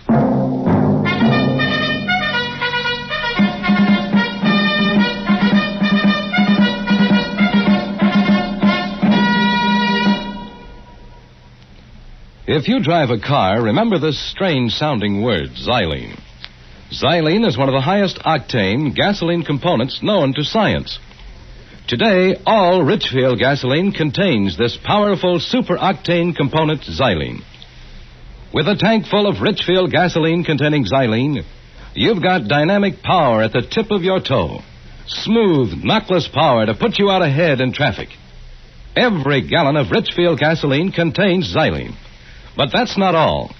There is a Richfield gasoline especially refined to fit the power requirements of your particular car. Buy Richfield Ethyl. Ethyl at its best for best results in highest compression motors. Buy Richfield High Octane at regular price for the average motor. Both of these famous Richfield gasolines contain xylene. Get the best out of your car. Get the most for your money. Get Richfield gasoline with xylene. Look for the Richfield Eagle on the cream and blue pumps. Escape is produced and directed by William N. Robson, and tonight has presented Command by James Warner Bella. Adapted for radio by Mr. Robson. Featured in the cast were Harry Bartell as Lieutenant Cohill, John Hoyt as Captain Brittles, Wally Mayer as Sergeant Utterback, David Ellis as Updike, Paul Frees as Sarver, Walter Burke as Mittendorf, and Hugh Thomas as Coffin. Special music was arranged and played by Ivan Ditmars. Next week. You're standing in the observation turret of a gigantic rocket ship about to be shot into space on man's first voyage to Mars. In the heavens above you lie the magnificence of the universe, and also terrible dangers from which there is no escape. Next week at this time, the Richfield Oil Corporation of New York invites you to escape with one of the most unusual of all stories about man's attempt to conquer space, as Ray Bradbury tells it in his exciting tale, Mars is Heaven. Be listening. Goodbye, then, until the same time next week, when once again we offer you Escape. Tom Hanlon speaking. This is CBS, the Columbia Broadcasting System.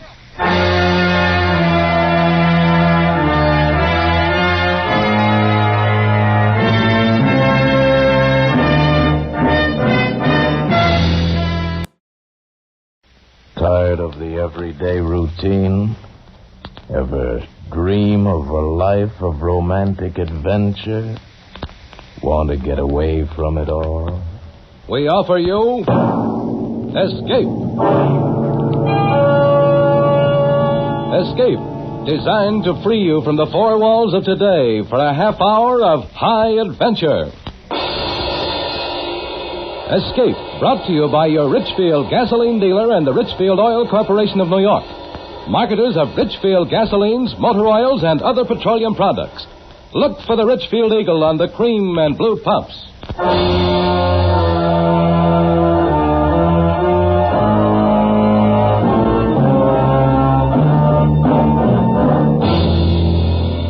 Tonight, we escape to a gigantic rocket ship about to be shocked into space on man's first voyage to Mars. As Ray Bradbury tells it in his famous science fiction story, Mars is heaven.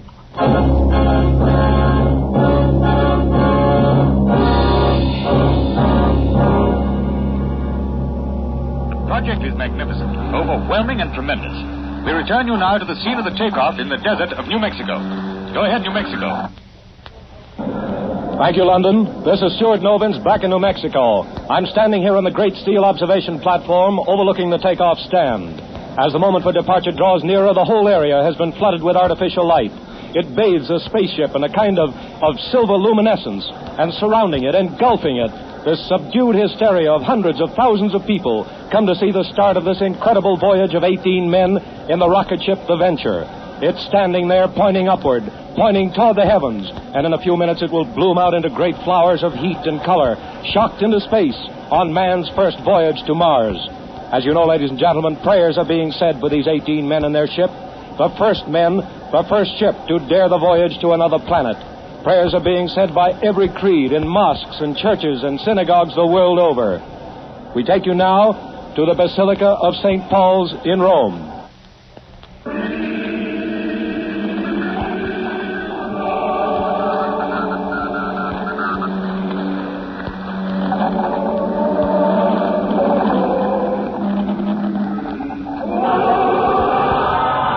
This is New Mexico again. We're sorry to cut in, but that roar you're hearing, the roar of the crowd, it's the moment we've been waiting for. I can see the crew of the Venture walking up the catwalk that leads to the spaceship.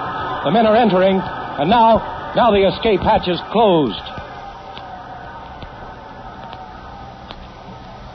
Now the men are in the ship.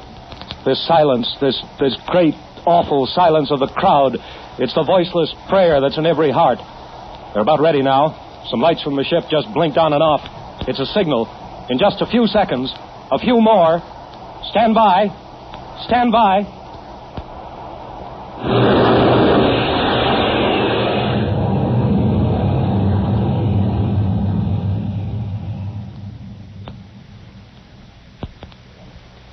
They're gone. The Venture. It's out of sight.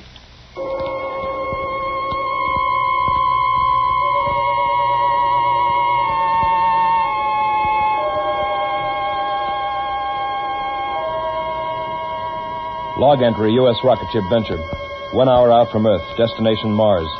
Past Keneally Heaviside layer without incident. Rate of speed, 450,000 miles per hour. With planet Mars at its closest point to Earth, 35 million miles. Calculate duration of voyage to be roughly 3.5 days. Captain John Black, Master.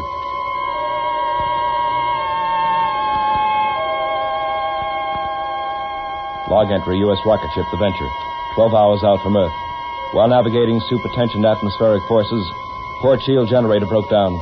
Replaced by booster. Yes? Lieutenant Lustig reporting, sir. Come in, Pete. Have a report on the trajectory, sir? I'll put it on my desk. Pete? Yes, sir. How do you feel? Feel? Why, just wonderful, sir. Sitting up there in the observation turret, I don't know just how to say it. The sights, I mean. Moon so close and Earth looking like... And Mars, sir. Sir?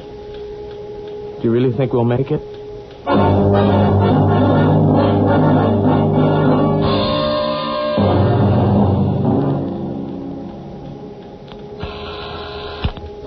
Who is it? Dr. Higston, Captain. May I come in? Sure, Sam. You weren't asleep, were you, John? Oh, no, Sam. Just sitting here thinking. Well, don't think about it too much. Sleep instead. You need all the sleep you can get. Who sleeps? Who sleeps and has no way of knowing what's waiting for him? Look at it through the porthole, Sam. Mars. How would you describe it, that glittering blob of red? That's good enough. Will it consume us? Spew out, dust out into space? Maybe it's the Elysian fields, all charm and sweetness and moonlight shining on the restless dead. Which will it be, Sam? I don't know. All I know is that they told me I was an expert in space medicine. At Randolph Field on a plot of ground called Texas, they told me that. That's all I know. What are you doing up? You're supposed to be in the sack. Well, I'll tell you, Captain. Sometimes a man can't sleep. That happens to me sometimes. So I just wander through the ship, check on the boys, see that they're tucked in properly. That's what you were doing with me, huh? No. I just... What made them do it, Sam? What made them volunteer? Man keeps looking for something. There are no new frontiers now, only new worlds. And there'll always be men who want to conquer them.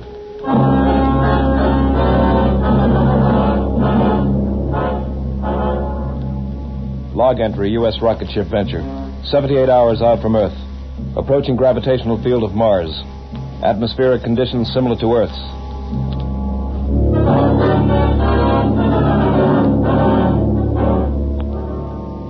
Log entry, U.S. rocket ship Venture. 79 hours out from Earth. Have this moment landed on Mars at 1700 hours. We made it. Chemical analysis indicated on ship's instruments shows air to be breathable and will sustain human life. Gravity comparable with that of Earth's. Ready, John? Yes. How the men in sick bay, Sam? Happy? They're all right, John.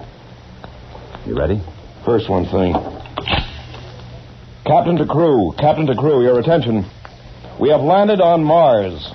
No man is to leave this ship under penalty of court-martial. Dr. Hingston and I will make a brief reconnaissance. Crew will proceed with repair of ship's hull. As you know, our ship is armed against any possible aggression. I can't impress it upon you too strongly.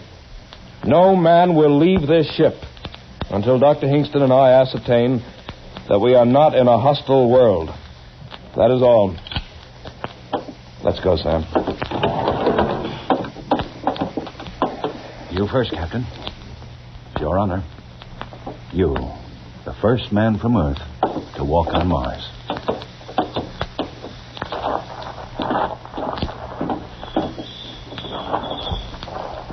This grass, it's a well-kept lawn. John, look over there. A house. A Victorian house. Colored glass and scrolls and everything. I don't believe it. Come on. Sam, look at these.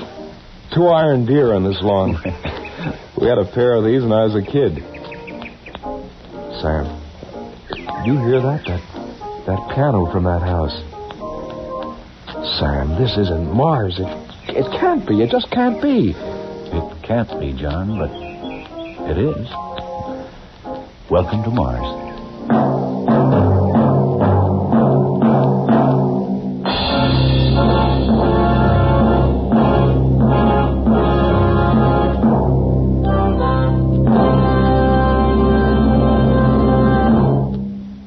Perhaps you know that skilled research scientists have worked for many years to develop new high-octane components for gasoline.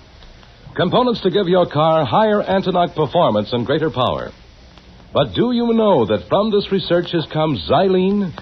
Xylene, one of the highest octane components in gasoline history. Now, listen. Today, every gallon of the famous Richfield gasoline contains xylene. Xylene in Richfield gasoline helps give your car new, lively pickup, new high anti-knock power, and new gasoline economy. Furthermore, there are 2 great Richfield gasolines with xylene. That means you can select the right Richfield gasoline to give your particular car the finest performance at lowest cost per mile. Richfield high-octane gasoline at regular price is specially refined for the average motor. Richfield Ethyl. Ethyl at its best meets the requirements of the newest motors of the highest compression. And remember, both Richfield gasolines contain xylene. Stop where you see the Richfield Eagle on the cream and blue pumps. Get famous Richfield gasoline with xylene. And now we return you to Escape.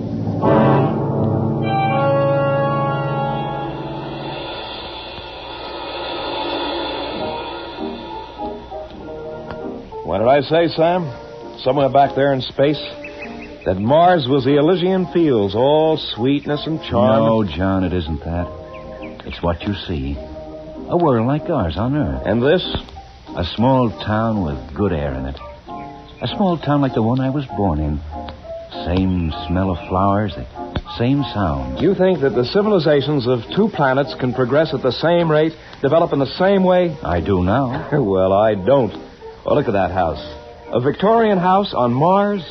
You expect me to believe that? A house with lace-curtained windows, with porch swings, with something that sounds like a piano and probably is a piano, playing beautiful Ohio. You believe all that? I believe it. I admit it's strange, but I believe it. Strange nuts. It's impossible. We're going back to the ship. Wait, John. It could be. It could be that there are similar patterns of thought, movement, civilization on every planet in our system. Maybe we're on the threshold of the great psychological and metaphysical discovery of our time. Maybe we... Well, go on, Sam. Maybe this proves the existence of God. Not everyone needs proof. I don't. But how else can you explain all this? John, it fills me with terror and joy. I don't know whether to laugh or cry. I admit it looks peaceful and cool. Pretty much like Council Bluffs, where I was born. That was a good, quiet place, Council Bluffs, Iowa. Do you see that, Sam? Do you hear it? I see it and hear it. It's there. A horse and carriage going down the street. Just suppose that by accident or something, we landed on a planet in space in another time. Suppose that this is Earth, 30 or 50 years ago. Maybe we got lost in the dimensions. What do you think, Sam? So much like my hometown. That house. That room up there with the beaded lamp near the window. When I was a kid, I used to sleep and do my lessons in a room just like that. I'd lie there in the night, and I'd be awake, and I could hear the freight trains across the river, and... John, do you hear that? I hear it. Let's go. Where? We're going up to that house and ask questions. Where else? Come on.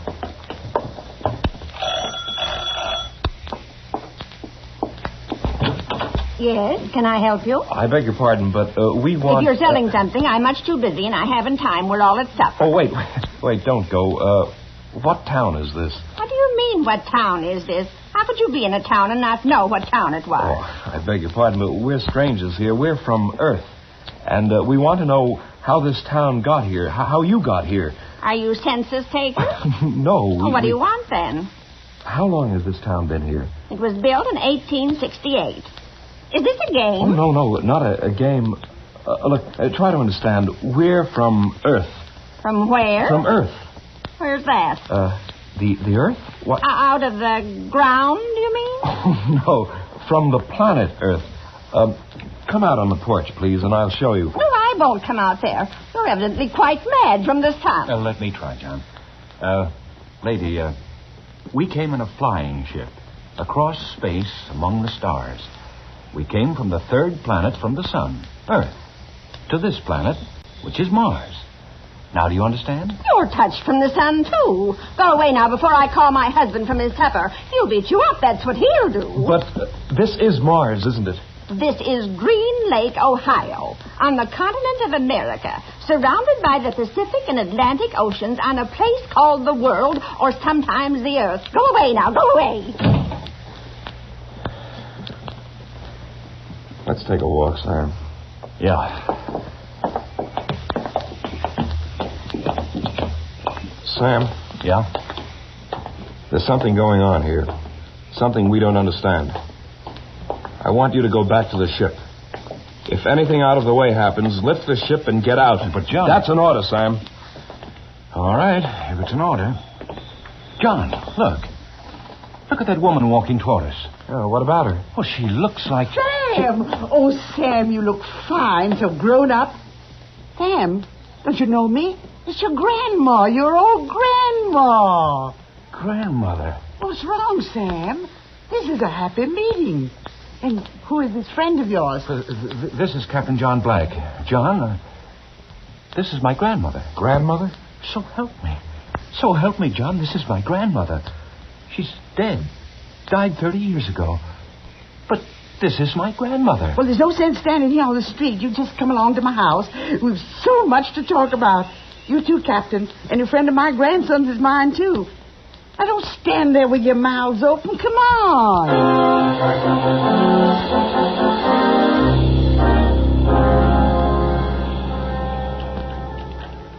Here, Sam, have some more iced tea. Would you like some more, too, Captain? Oh, thank you. I would. Well, here's to our health. Well, how long have you been here, Grandmother? Ever since I died. What? Don't look like that. I said ever since I died. 30 years ago. Sam. Who are we to question what happens? What's living, anyway? All I know is I'm alive again and no questions asked. Here, Captain, feel. Go ahead, feel my arm. Solid, isn't it? You hear my voice, don't you? You hear it, don't you, Captain? Yes, I hear it. Grandmother. Well, then why go around questioning? Well, it's just that we... Well, I never thought I'd see you again, Grandmother. Mrs. Hingston. Yes, some more iced tea, Captain. Oh, no. I just want to ask you a question.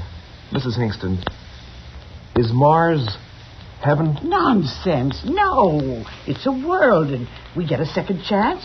It's like another Earth. How do we know there wasn't one before Earth? That's a good question, John. Well, maybe we better get back to the ship, Sam. It's been nice, Mrs. Hingston. Thanks for the drink. You'll be back, of course. For supper, I mean. We're having fried chicken Wait a and minute. mashed potatoes. Wait a minute. What's that? Excuse me, Mrs. Hingston. Sam, come here.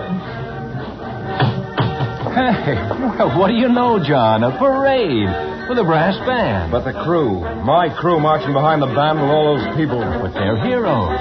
These people are Wilkinson's heroes. They abandoned ship. They had orders. I'll court-martial every one of them. John, listen to me.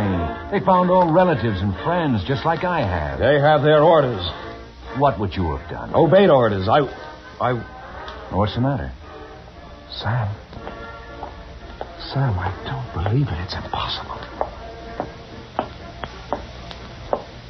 John, they said I would find you here. Phyllis. Of course, darling. Phyllis. Of course. Who did you think it was? This is Phyllis, Sam. My 10 years ago. After that, I never got married. We're waiting for you. Your mother and father. They're alive? Waiting for you. At your old house. On Maple Avenue. You heard that, Sam, didn't you? This is Phyllis talking. And she said Mother and Dad and the house... You understand it now. The crew. Same thing has happened to them. Yes. When I open my eyes, it'll all be gone. Phyllis will be gone. Open them, John. Phyllis. Oh, my darling. My darling.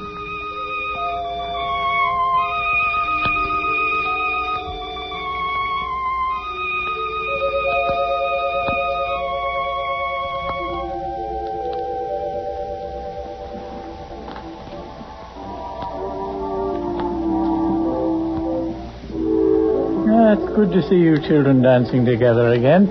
Your mother would have enjoyed it so much, John. I must have worn her out with all my questions. Don't worry about it, son.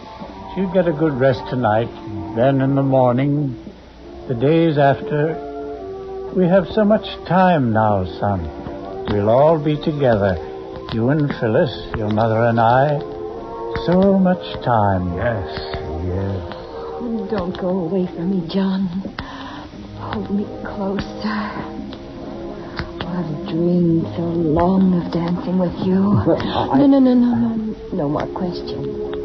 Just accept it. That your mother and father were once dead and are now alive. That I was killed. 10 years ago, I was killed in a horrible accident.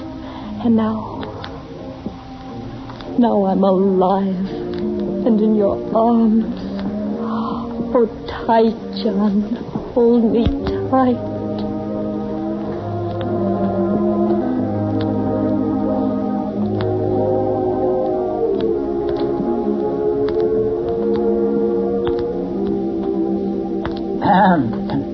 Well, I think I'll run along to bed now. You children won't forget to turn out the lights. Well, you know what to do. Good night, Phyllis. Good night, Father Black. Good night, son. Good night, Dad.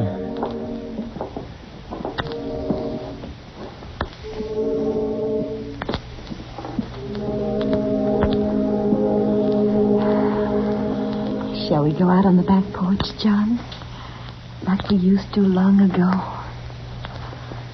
Come with me, John.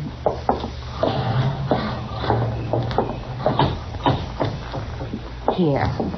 Let's sit here on the steps. Remember that grape arbor? You built it. I remember you hit your thumb with a hammer, and I cried. You're very silent, John. Is anything wrong? Phyllis, I just had a crazy notion. Suppose this were Mars.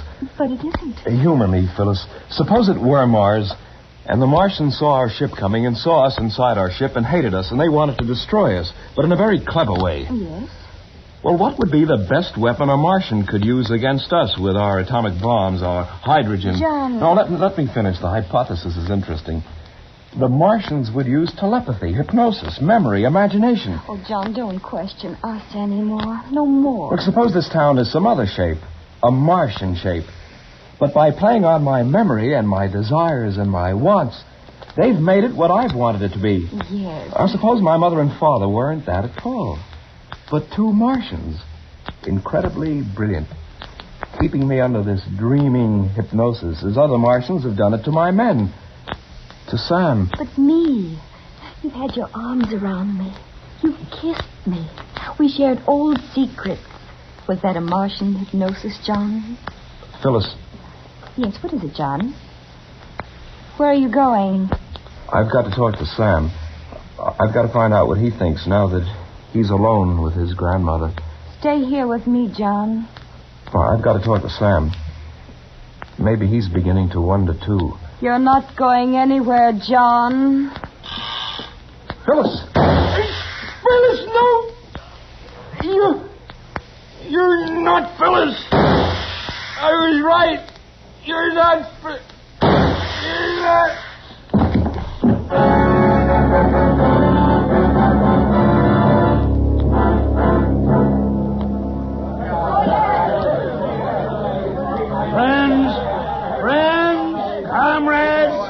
Fellow Martians, this is a great day for Mars, a day of great rejoicing. As number one of Quadrant 327B of Sector Q, it is my proud privilege to read to you this message from the planetary All-High. It says, congratulations on your splendid work in meeting the barbarian invaders and atomizing them. You have proven the complete efficiency of Plan A, and hereafter, mass hypnosis will become standard operating procedure in repelling any further invasion from outer space, be they submartian, from Earth, or any other creature from any other planet. Well done.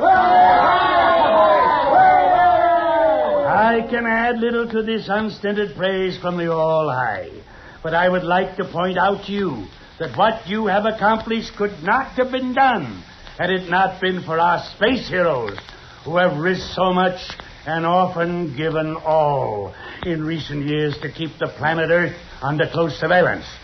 This surveillance, as you know, has been accomplished by our space patrols, known to Earthmen as flying saucers. They were courageous, these Earth creatures, to brave space in that crude ship. But they were inferior beings, and therefore they had to be atomized. Their extinction was necessary to ensure our way of life. Yet perhaps, since this has been your first encounter with creatures from outer space, you whose glorious victory this has been, may want to say something. Is there anyone who wants to say something? You? Yes. It was a very interesting experience. He said his name was John Black. He was a nice young being. Nice. He thought I was his father, whatever that is.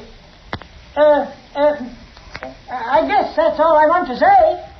And you? No, I don't think so. Well, I thought of something, but I forgot. I see. And you? One of them asked me if Mars was heaven. What's heaven? I don't know. Now for the business at hand. The ship they came in. The destruction of it. Disintegrator squad. Ready. Proceed. Compress charge. 16 atmospheres. Charges compressed. Low velocity. Trajectory 2. Low velocity. Trajectory 2. Release. Charge.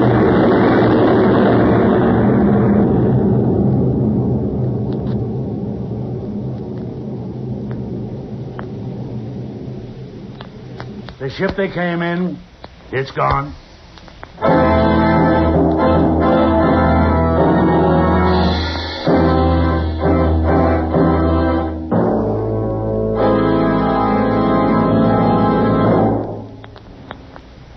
Motorists, did you ever consider that taking care of a car is something like caring for a baby? It's easier when you've got a system. And in caring for your car, the Richfield gasoline dealer has a system. It's called Richfield All-Point Safety Service. Have the Richfield dealer service your car tomorrow, because hot weather is hard on lubricants. Wear and sudden breakdown can occur before you realize there's anything wrong. With All-Point service, the Richfield dealer will change your oil to fresh, Rich Lube all-weather motor oil and give your car a careful all-point lubrication job. Chassis, differential, front wheels, and transmission. And that includes service of automatic transmissions with the new Richfield automatic transmission fluid.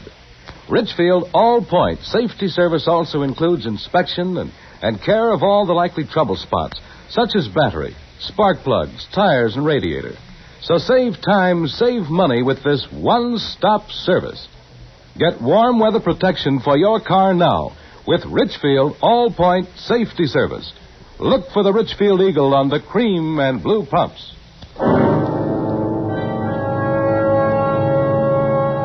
Escape is produced and directed by William N. Robeson. And tonight has presented Mars is Heaven by Ray Bradbury. Adapted for radio by Morton Fine and David Friedkin. Featured in the cast were Jeff Corey as Captain Black, Florence Bates as the grandmother, Bill Johnstone as Dr. Hingston, Walter Catlett as number 1 of Mars, Elizabeth Root as Phyllis, Paul Frees as Peter Lustig, Ian Wolfe as the father, and Stuart Novins, who played himself. Also heard were Ruth Parrott and Ben Wright. Special music arranged and played by Ivan Ditmars. Next week. You're standing on the floor of the ocean, pronging up a fortune in sponges. But moving closer and closer to you, his huge sponge hook raised to rip open your diving suit, is a man from whom there is no escape. Next week at this time, the Richfield Oil Corporation of New York invites you to escape with an exciting story about sponge fishers in the Gulf of Mexico, as John and Gwen Bagney tell it in The Big Sponge. Be listening. Goodbye then until the same time next week when once again we offer you Escape. This is CBS, the Columbia Broadcasting System.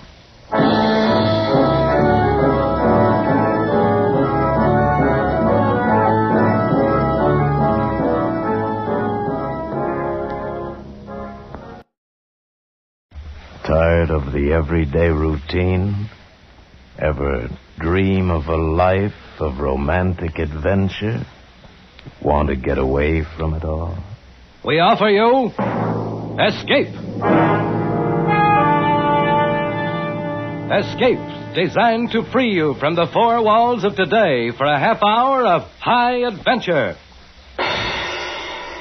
Escape, brought to you by your Richfield gasoline dealer and the Richfield Oil Corporation of New York. Marketers of Richfield gasolines, motor oils, and other petroleum products. Look for the Richfield Eagle on the cream and blue pumps.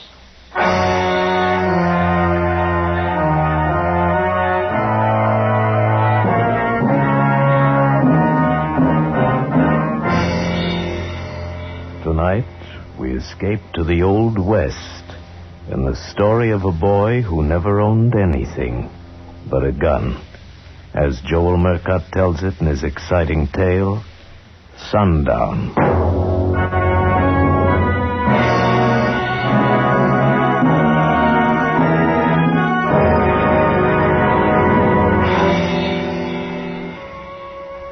The sun is kissing the top of the mountains, and in a minute the shadows will start to sneak along the street. It's sundown, and you can't do nothing to stop it. Everybody knows that. That's why the town looks like a ghost town. Not a horse nor a rider in sight, not even a tumbleweed. Oh, there's folks around, all right, looking out from door cracks and windows. And now the street ain't empty no more. Here's what they've been waiting for. There's Kirby Hunsaker coming out of the saloon at one end of the town, And there's Ben Ford coming from a liver stable at the other end. Both of them walking towards each other slow, right hands hanging like claws, an inch from the gun holsters. In a minute, one of them will be dead. Kirby Hunsaker or Ben Ford. Little Ben. Nothing but a baby when I picked him up off of the desert 15 years ago. Hold up a minute, Sam. What is it? Over there, a dried out hole, see ya? Yeah, looks like a man. Let's have a look. Yeah, it's a man right enough. Or what's left of him. Oh, he's come a long way for water. Come to the wrong place. Give me a hand with him. You alive? I don't know. Yeah, he's alive. Can't he? Here, friend. Swig this. You better hold it to him. Huh? Son's got his eyes. He's blind. Oh. Drink you. Drink just a little bit of it. It ain't gonna help him much. Burn clean through. Yeah. That better? Thanks. My wife and my kid. Yeah, where they at? Back there. Where I left the wagon. Animals died. I came for water. Better give me some more, Dan. No, he don't need it no more. All we can do is find his wife and kid, if there's anything left to find.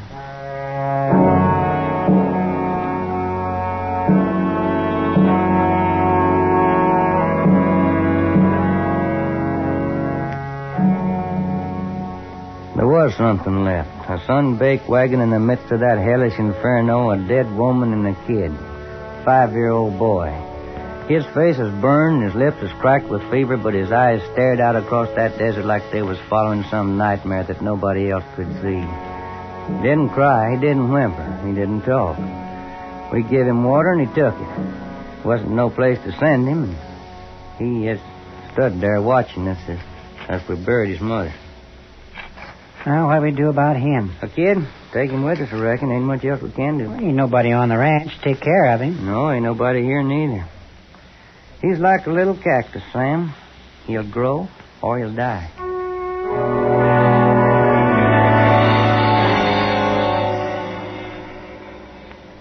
He grew. Big, raw-boned kid, and by the time he was 12, he could handle a man's work. And I had a feeling for him, a feeling like he was my own. A feeling that could make me hurt when I looked at him. Dan? Yeah, Ben? Do I have any money? Well, yeah, I reckon you have. You work for your keep. How much do I have, Dan? Well, now, I don't know. It takes some figuring. But this is your home, boy. Everything that's here is yours. Do I have enough to buy a horse? Why, I reckon so. Then I want my own horse. See. All right, boy. Take your pick. That 3-year-old black with a star in his face. I want him. All right. You just bought yourself a horse.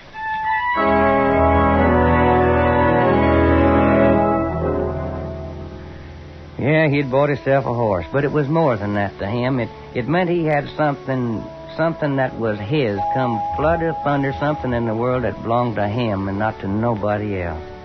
It gave him a reason for being alive, and he started to build his life around that black horse. No horse ever got care like that.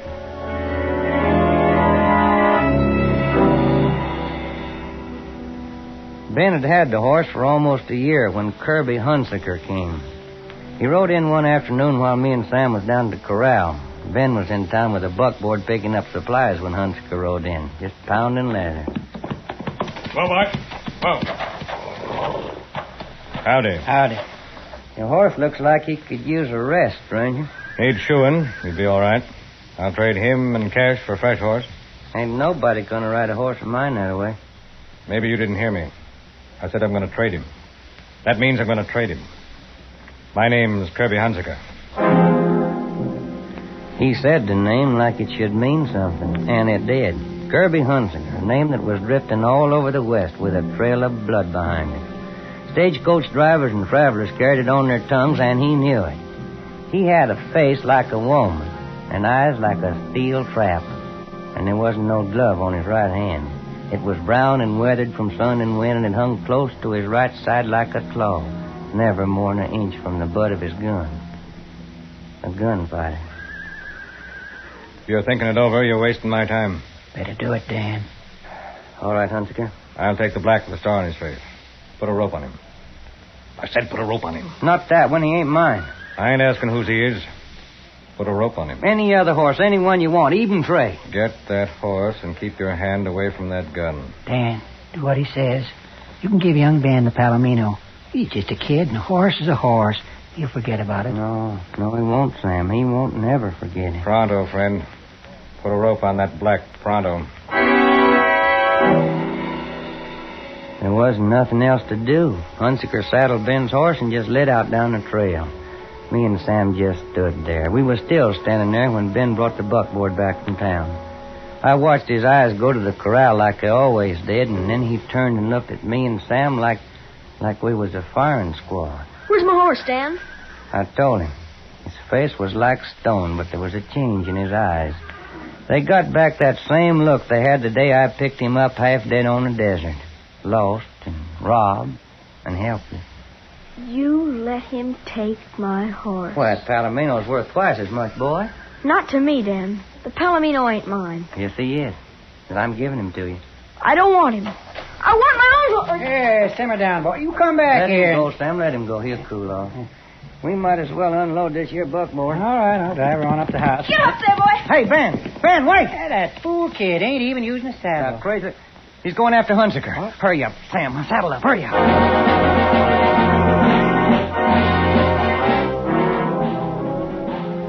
He was riding hard and light, and we was distant before we even got started. But we followed the cloud of dust that trailed after him.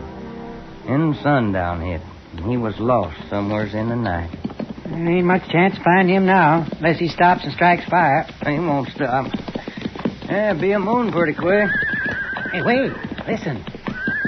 Yeah, it's a horse. Oh. Must be over at the edge of that rig. Hey, let's take a look. It's a horse, all right. Looks like the roan the kid was riding. There's something else there, too, on the ground. We rode up. There was another horse on the ground. And in the light of the moon, I could see the white star on its black face. Ben was sitting on the ground beside it. A few feet away was the body of a man. I rolled it over face up. It was an Indian. There was a bullet hole in his head. What happened, Ben? I don't know. This is the way I found him. What's wrong with Star, Ben? His leg's broken. Oh, I must have stepped in a chuck hole. Yeah. Then the Indian come by and Hunziker gave him a bullet in exchange for his horse. Huh? Tracks in the dirt there. It's a good thing the boy didn't catch up with him. Yeah, it did. That's a bad break he's got there, boy. I know.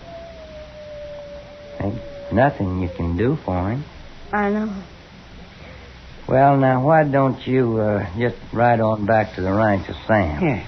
I'll stay here for a while and catch up with you later. You don't have to do that. Lend me your gun. Oh, now, look, boy, let's ride off, you and me. No. He's my horse, Dan, and I've got the right to shoot him. Yeah, Ben, I reckon you have. Here's my gun.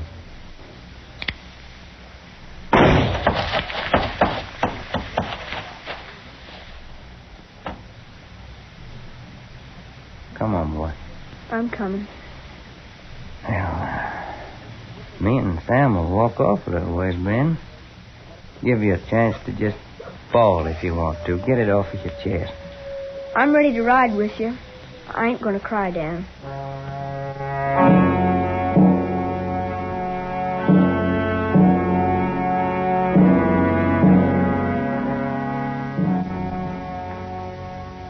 He didn't cry. He hadn't cried when I picked him up off of the desert, and he didn't cry then. But the tears was inside of him someplace where they couldn't get out. Never showed in his eyes, though. Something else showed there instead. It was hate. A hate like a pure white flame. I could see it burning there when we got back to the ranch that night. What'd you say his name was, Dan? Who's that? Whose name? The man who took Star. Hannigan, I think. Yeah, Jim Hannigan. That isn't what you said before, Dan. I want to know. Hunziker. Kirby Hunziker. You better go in and get some sleep, boy. Ben, you can have your pick of anything in the corral. I don't want another horse. Well, when you see something that you do want, you just holler it's yours. That's a promise. Anything, Dan? Anything. All right, then. I'll take your gun. My gun? You promised, Dan. I promise. Here. It's yours. Good night, Dan. Good night, Ben.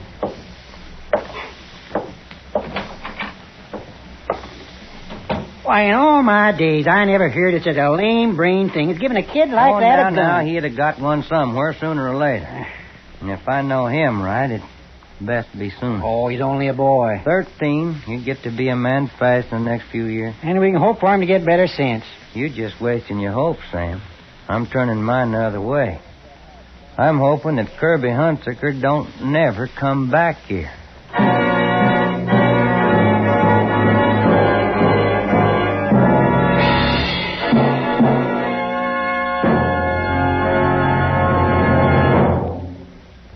Sometimes, after years of scientific research, there comes a discovery that benefits everyone. Xylene is that kind of discovery.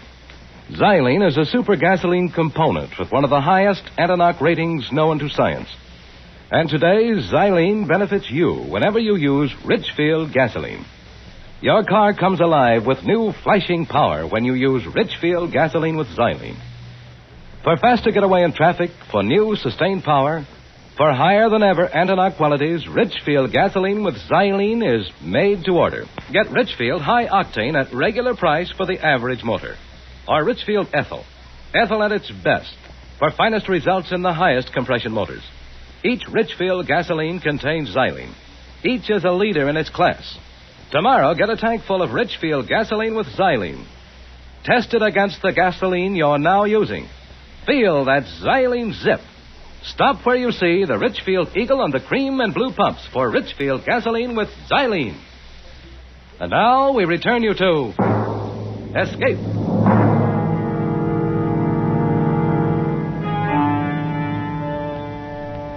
A boy and a gun. They were together night and day. Ben kept it with him in his sleep, not under the pillow, but next to his cheek, and you could see the red marks of the barrel on the side of his face when he'd get up in the morning.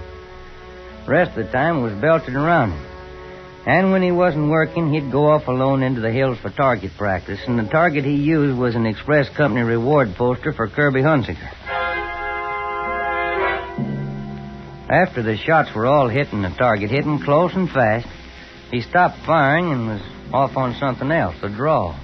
I'd catch him at it in the house or in the barn, wherever he thought he was alone.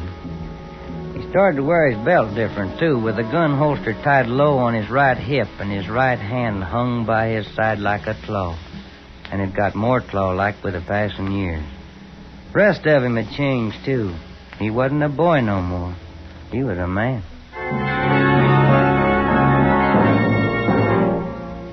We heard about Kirby Hunsaker. More and more we heard about him. His name had gotten big since he took a kid's horse. Got to be one of the three names mentioned most when the talk in the saloons turned to gunslingers. Jim Dunn, Boaz Watson, and Kirby Hunsaker. Killers for hire for any dirty job outside of the law. But all jealous of each other, all bound to meet someday and find out who'd be just a flick faster on the draw. And Ben had to be there the night a stray cowpuncher stopped in to rest his horse. More coffee, stranger? Thanks, sir. Reckon I will. Watered your horse. Sure needed it. You must have come a long way. Well, from Goldfield. Been riding lucky, though. I come through Flagstaff just in time to see the fight. What fight? You mean you ain't heard about it? I must have been riding faster than I thought. You ought to have seen it. Never was a gunfight like it. Who was in it? Two of the best.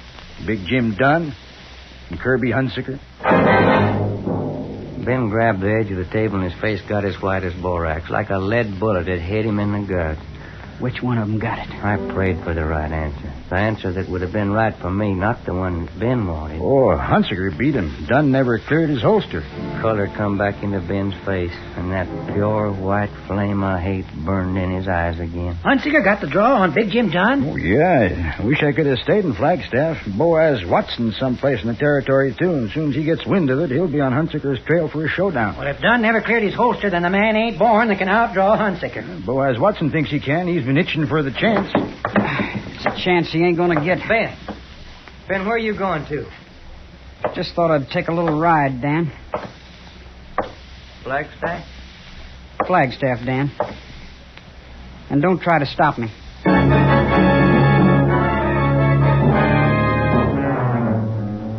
Trying to stop him would have been like trying to stop an avalanche, but he couldn't stop me from following neither. He rode day and night, trading mounts on the way, and I was an hour behind him when he reached Flagstaff on the third morning of his ride and started his hunt.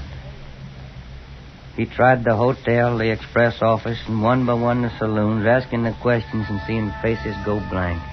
He was easy to find when I got to town. He left a trail of questions behind him, and I found him in the last saloon on the street, still asking. Did you hear what I asked you, bartender? Yeah, I heard. How should I know? Does he ever come in here? Well, I just serve drinks. I don't watch who comes and goes. I'm tired of walking and I'm tired of talking. I want an answer. Well, I reckon he comes in sometimes. When? Usually about an hour from now. Good. I'll wait. Gonna buy me a drink, Ben? If that's what you came for, Dan. Been rough trailing you, boy. Men and horses ain't meant to be pushed that hard. I was in a hurry. Well, maybe we can take it easier going back. Maybe if we left right now, we could camp out someplace tonight like we used to. Ask me later, Dan. This is something I gotta do first. He wouldn't drink and he wouldn't leave. He just stood there waiting, looking at nothing. He might have been carved out of rock. There wasn't a nerve in him. And then I heard the door swing the way it had a couple of times before, only this time it was different. The talk around the table's cut out. The bartender's hands tightened around the glass he'd been wiping. Every head in the place turned towards the door. It was Kirby Hunsaker. I knew that face. It'd grown heavier and crueler, but I knew it. He stood there in the doorway while them bear-trap eyes of his searched the room, moving first from gun belt to gun belt, flicking an extra beat on the ones that hung low, looking for the hands without gloves. Then his glance come up to face level, like a assayer examining ore. Well, him and Ben hadn't never seen each other before, but somehow they knew each other. Their eyes caught and held, like two longhorns locked together. I hear somebody's looking for me. In case anybody don't know me, name's Kirby Hunsaker. I'm looking for you. Speak your piece. A long time ago, when I couldn't do anything about it, you stole a horse from me. You calling me a horse thief? You ran him into a chuck hole and you left him with a broken leg. I had to shoot him. You got nerve. Name your price. I might pay it. You'll pay it.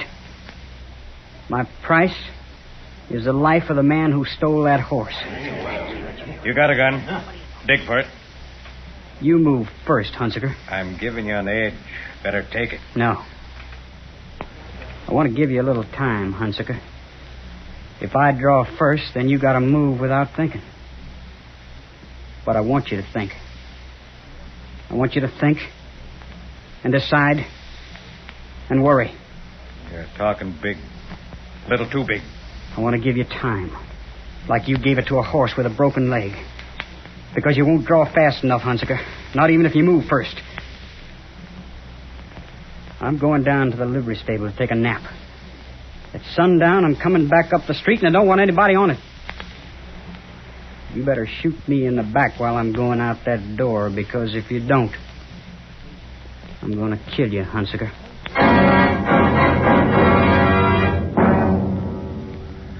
The flame was in Hunsaker's eyes, too. But it was a man's hate, not pure and white, but diluted with the memory of the way Ben's gun hung, and diluted with just a shadow of fear. Ben went back and slept like he said. I sat beside him for the best part of an hour. Then I shook him, kind of gentle. Sun's hanging pretty low, Ben. Just about time to get up and wash. Why don't you start for home, Dan? I'll catch up to you later. Well, I thought that I'd wait up at the hotel. All right, Dan. See you later. Yeah, Ben. I'll see you later.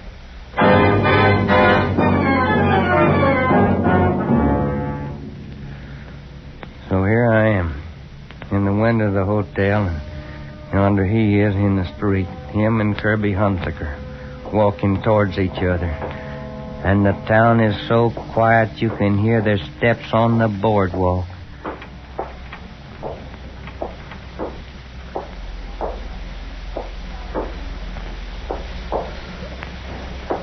The fingers of the right hand is clawed like hooks, almost touching the gun butts. Don't even seem like the sun is moving anymore. Like even the shadows is glued there on the ground waiting for one of them hands to move. 'Cause when it comes, it'll come fast.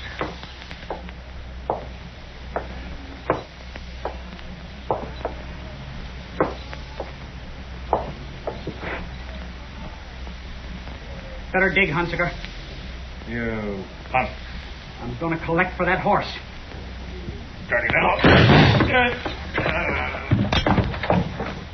That's your receipt, Hunsaker. Ben, are you all right, boy?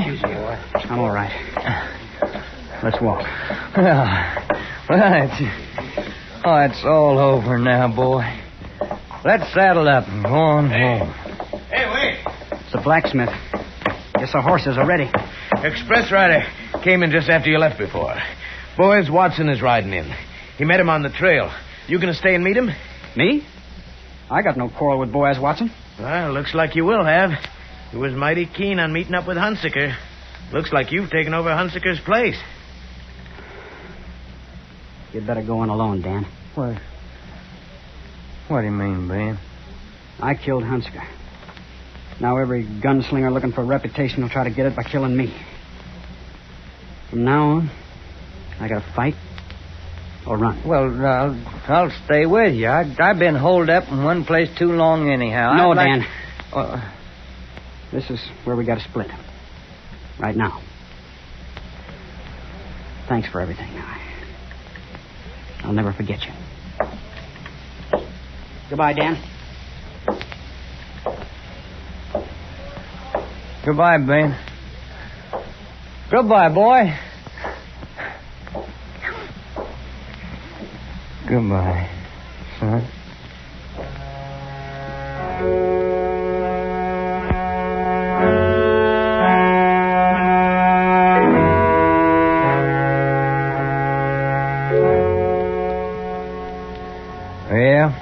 Yeah, he's a gunfighter now. A gunslinging madman will see to that. But he won't never be an outlaw like Kirby Hunsaker or Boaz Watson or Jim Dunn. He kill if they force him to it. But ain't nobody never gonna buy his gun for killing. 'Cause he's got to own something. Desert took his family. I couldn't make up for him. Kirby Hunsaker took his horse, and he'll never really own another one. But there's one thing he's got in this world. That gun. That gun is his. He owns it.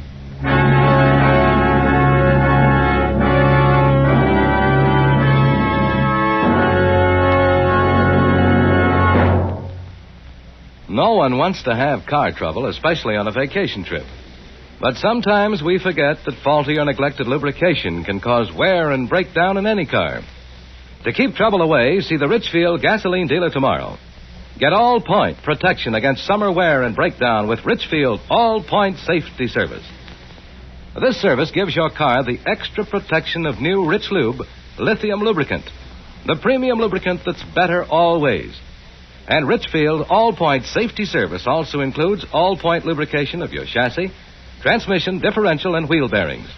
And to protect your motor in hot summer driving, the Richfield dealer puts in fresh, clean, Rich Lube all-weather motor oil. The Pennsylvania Premium grade oil that cleans as it lubricates. But that's not all. As a final precaution, the Richfield dealer makes a safety check of your battery, tires, spark plugs, and radiator. So tomorrow, stop where you see the Richfield Eagle and the cream and blue pumps. Protect your car with Richfield All-Point Safety Service. Escape is produced and directed by William N. Robeson. And tonight has presented Sundown by Joel Murcott. Featured in the cast were Barton Yarbrough as Dan, Sam Edwards as Ben, Will Gear as Sam, Ted Osborne as Hunsaker, John Ramsey Hill as young Ben, and also heard were Paul Freese and John Daner. Special music arranged and played by Ivan Ditmars. Next week. You are trapped on a dwindling sandbar amid the rushing waters of a South American jungle river. Night is coming, and with it hordes of Amazonian vampire bats. The river surrounding you teems with ferocious piranha, the cannibal fish, from whom there is no escape.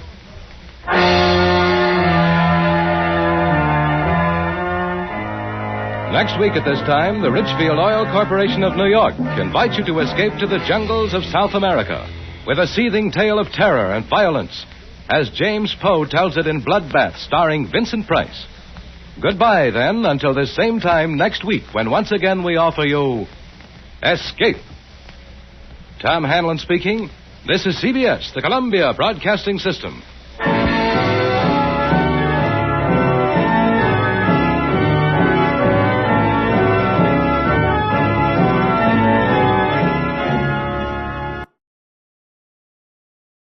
Tired of the everyday routine? Ever dream of a life of romantic adventure? Want to get away from it all? We offer you Escape.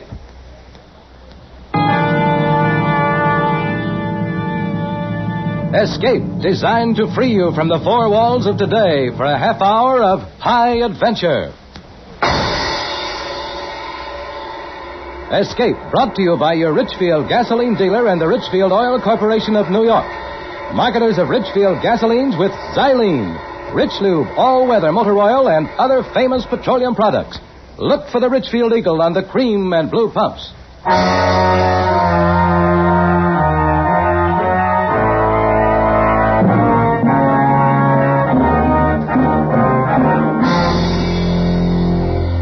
Tonight, we escape to the jungles of South America and a seething tale of terror and violence as told by James Poe in Bloodbath, starring Mr. Vincent Price.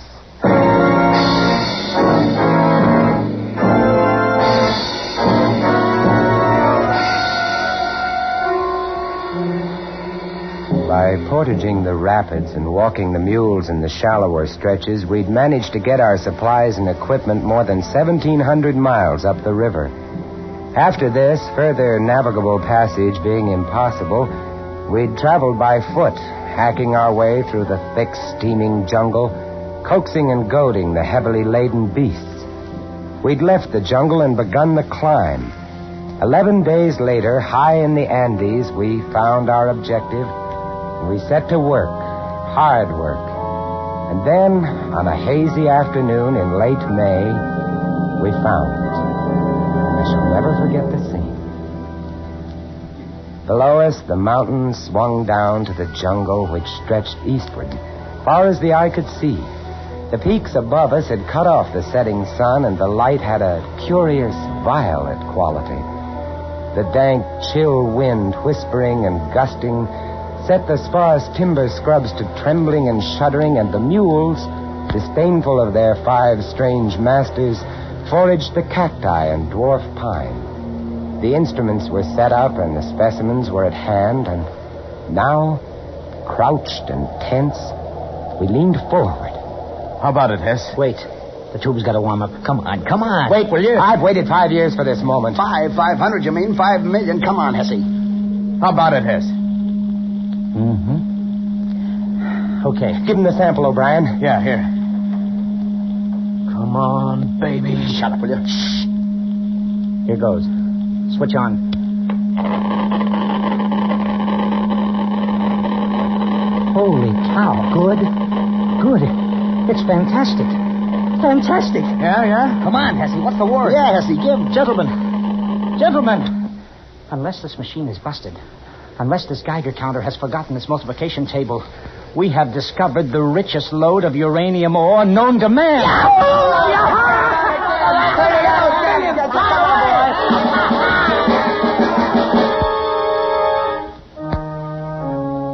I won't go into the details of how we'd come to locate the ore because that's a story in itself. Suffice it to say that late in the afternoon of that hazy May day, the 5 of us, gamblers all, came to the end of our rainbow, found our pot of gold.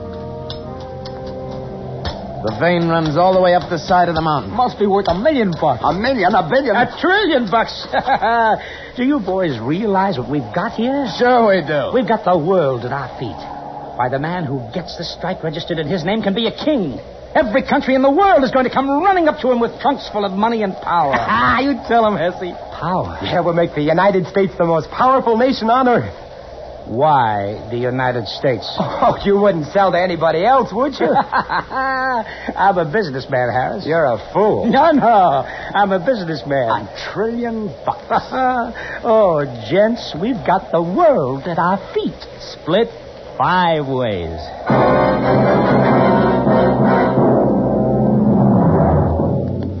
The world at our feet, split 5 ways. That night, as I lay huddled under my thin blanket, I wondered what it would be like, being a wealthy man. Wondered if it were really true.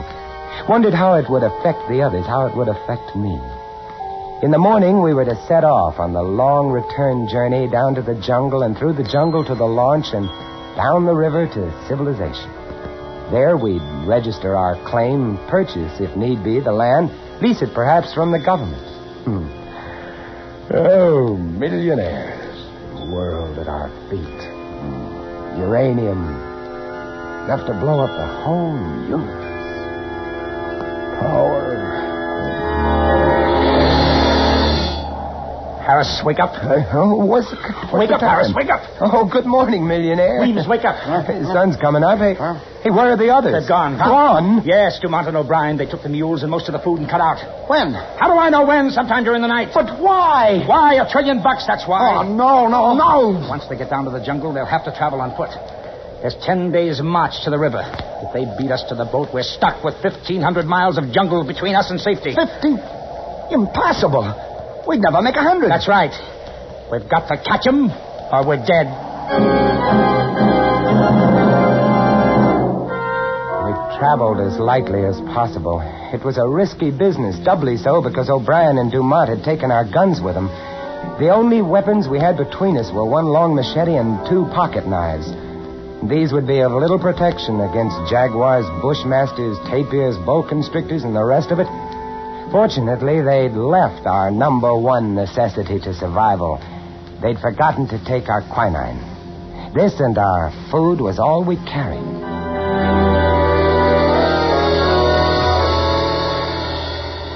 The long descent to the jungle was slow going on foot.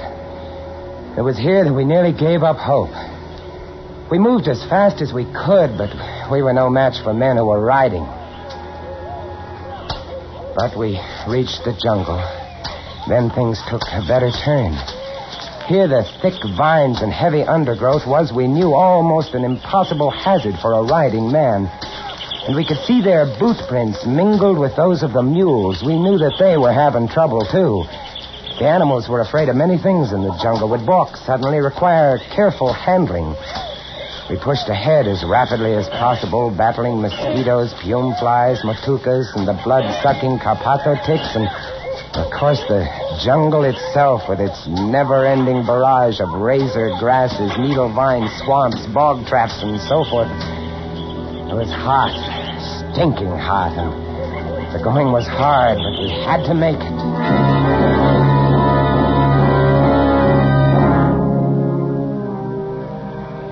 We couldn't travel at night. They'd taken our flashlights. We'd bundle up as best we could, protecting ourselves not from the cold. It was hot and muggy even at dawn, but from the mosquitoes.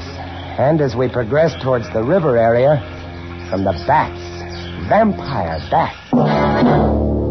Ever seen them? They're small, rather fragile-looking little things. By day, they hang heads down from the trees, wings folded like clusters of rotten fruit. By night, they hunt. They have razor-sharp teeth, bite like the finest steel scalpels. Their object is to break the skin very delicately, start the blood to coming, and then they simply hang on and sip. Without mosquito netting, we had a rough time of it, a sleepless time. But we managed to keep on going. And on the third day... It's no use, fellas. We can't make it to the river before them. We've got to, Luigi. We've got to make it right, Wayne. And even if we do catch up, they got the guns. Huh? What are you stopping? Quiet. I heard something. What did you hear? Gunfire. Yeah. Come on. They can't be more than a mile or two ahead. Come on. We ran through the jungle, following the fresh marks of the animals and the two men. And a half an hour or so later, we broke into a little clearing, and there was Dumont. Dumont. He's dead. Shot in the back. Good old Obie. Sweet guy, that Obie. Here, come on. Let's turn him over. He's really been sweating, huh? Yeah, it's malaria. You see his face? Good old Obie. And Dumont came down with malaria, probably started to slow him down. Sweet guy, that Obie. Come on, let's go. Hey, they should have remembered the quinine. I got no sympathy for Dumont. You know what'd be nice? What? If that Obie should get malaria now. Yeah. He'd be helpless. He'd ask me for quinine. And I'd throw him a stone. On we went. Now there were no boot marks with the mule tracks. Apparently O'Brien was riding one of the animals. From time to time, we'd see a flurry of tracks turned up as though he had to dismount to tug one of the beasts back onto the trail.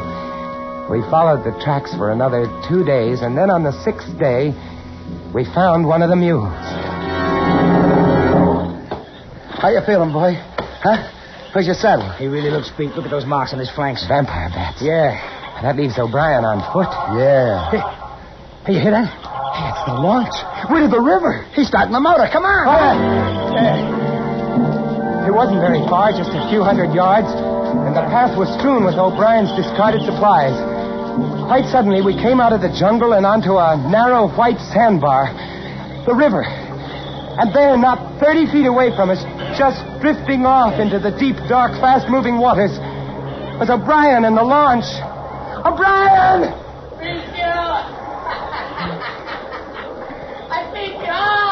Look at him. He's like a skeleton. Obie! Wait for us, Obie! The launch lurched dizzily as it floated downstream.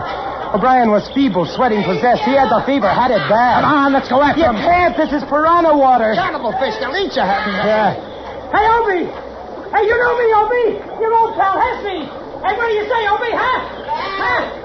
He staggered dizzily about the cockpit, trying to start the engine. He was laughing, and he was so weak that he could barely spin the flywheel to the kicker. Obie! He slipped! Good Lord, he's in the water. The fish, the piranhas. They got it. I ain't gonna look at this. One moment we saw him swimming weakly, his large, fever-ridden eyes turned imploringly toward us, and the next moment he was gone, leaving only a large red churning patch on the water. The piranhas are small, rarely more than 12 or 14 inches long, small fish with large, powerful jaws, teeth like broken glass, and an insatiable, maniacal appetite for flesh.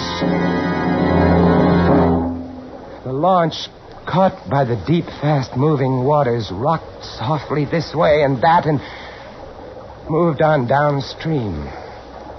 Away.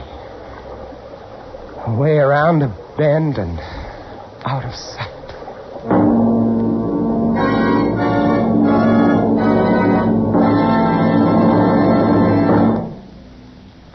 The march of science over the years has produced better than ever gasoline for your car. But now science adds one of the greatest gasoline components of all. It's called xylene. Xylene, a super gasoline component, adds two great qualities to gasoline. Xylene gives higher than ever Antonox performance. Xylene means power. Today, every gallon of Richfield gasoline contains xylene. If you want a motor that runs quiet as a whisper, if you want pickup and power to spare, try Richfield gasoline with xylene. Your Richfield dealer offers a choice of two great Richfield gasolines with xylene. Richfield High Octane at regular price for the average motor.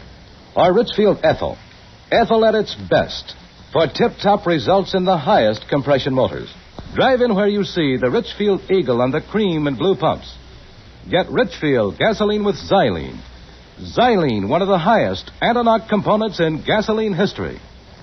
And now we return you to Escape, starring Vincent Price.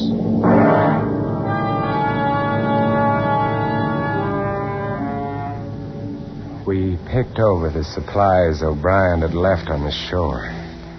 There wasn't much we wanted. A gun without ammunition, a few tins of food, a tent and some bedding, cooking equipment, a coil of rope. We loaded these things onto the mule and set off through the jungle, downstream along the river's course. 1,500 miles to civilization.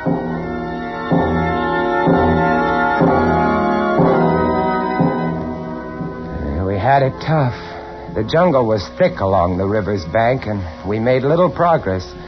Not more than 5 miles that day, but the next day, we rounded a bend, keeping close to the shore, and there, about a quarter mile below us and nuzzling the opposite shore, grounded on the sand, lay the launch.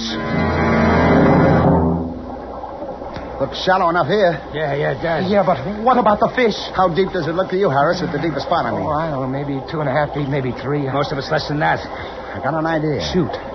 We got to get across the launch, see? So here's what we do. We throw away everything. There'll be food and water on the launch, see? Yeah. Now, you see that little patch of sand in the middle of the river where the bar shows? Yeah. We go that way. That's bound to be the shallowest way, see? How do we go? On the mule, the three of us. Ah, you're nuts. This mule ain't in such bad condition it can't get the three of us across 70 feet of shallow water. What do you say, Harris? Why not? All right. I'll get aboard first. Come on. Get farther up, Weemsy. You're the lightest. Yeah. Harris, you get on next. Hang on to Weemsy. Here. Carry this coil of rope around your neck. We may need it. I've got the machete strapped to my back. You set, Weems? Yeah. Now hold tight to me, Hess. Don't worry. If I go, you go too. Yeah. And if he goes, I go. So let's hang on, gents. Yeah. Let's really hang on. As long as he's moving fast, he can't get at his legs. Ain't that right? He's not showing anything to him but hoofs and hair. Hold his head up, Weems. Don't let him look down. Now, you all set? Yeah, all set. All right, here we go. All right, get along. Come on, you. Come on, baby. I felt the mule lurch when he stepped into the water. The sand was softer here than on the shore. Sand, huh? Ahead, not 40 feet away, lay the little spit of land. The mule refused to run, couldn't run, and before he'd taken 10 steps, I knew he was too weak to support the three of us. From every direction in the swirling water about us came small, shadowy, dark shapes. Come on. The piranhas. Don't stop. Come on, baby. Keep moving, baby. Come on. Move along, baby. He can't do it. You gotta do it, baby. Come on. Three, mother. What are those? The piranhas were churning the water about us, and coming in from beyond them were 4 or 5 long, dark shapes, 6 and 7 feet long, thick and wriggling eels, electric eels. They'll sting them. Get along to the bar. Get into the sandbar. Faster. Come on. Made it. It's true about electric eels. They can throw a jolt that'll kill a jaguar. They got jaws like a vice. So, here we are, gentlemen, stuck. Just 30 feet of water between us and the shore. Get across it, and we can get to the launch and to civilization and all the rest. Oh, the three of us are too much for that mule. Only 30 feet. Why, you could run it in seconds. You see those little shadows around us in the water? I see those little shadows around us. You don't have to draw pictures. Hey, Oh, here's another bright idea coming up. as a matter of fact, yeah. Yeah, hold on to your hat, Harris. We got that curl of rope. Yes. The mule could carry one of us. That mule's not in such bad shape, you know. Yes. Tie the rope over his bridle. Then one of us pulls him over with him fast. You see, one rides, and then the other two pull him back. Yeah? And the next one gets on. Yeah. What do you say? Oh, he can't stay here. It's a natural. Who goes first? Me, on account I'm the lightest. I won't tire him so much. How about it, Harris? All right. Well, get going then. Okay. Tie that rope to his bridle. I'm doing it. All right, give me the machete. What do you want the machete for? I want it, that's all. Give me. Okay. All right, Here. now you two get at the end of the spit. So as when you pay out the line, you don't get it caught in his legs. Well, you think of everything. That's right. I'm a smart boy. Ready with the line. You sure it's tied fast to the bridle? Yeah, I'm sure. No funny business, Weems. All we gotta do is jerk this rope once while you're over that water and you're done for. You're a sharp article. Yeah, that's right. But not sharp enough. Hey, Weems, you cut the rope! So long, sucker! The rope. Our only salvation was cut. And now Weems, grinning and riding, was out into the stream, heading for the shore and safe. He went not 15 feet when one of the long, dark, wriggling shapes made for the mule and got his leg. The mule reared up on his hind legs, the eel clinging to his foot, pumping paralyzing shocks into him. Weems clutched his neck with one hand and slapped him on the flank with the flat of the machete with the other. The mule came down and more eels went for his legs. He began to lurch sideways. Weems swung the long steel blade in an arc, barely missing the mule's leg, and connected with one of the eels. Hair seemed to stand on end. His other arm released the mule's neck. The arm holding the blade was extended stiffly, still caught in the thick, muscular back of the electric eel.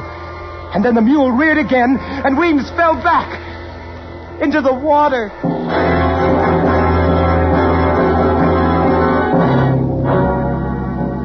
The mule, freed of Weems, made the shore and vanished into the jungle. We turned away. No man could watch what was happening to Weems and retain his sanity. And so, there we were. Hess and I on that sand spit which the river was slowly washing away. Night coming, the vampire bats coming, and all about us, the electric eels and the little cannibal fish waiting.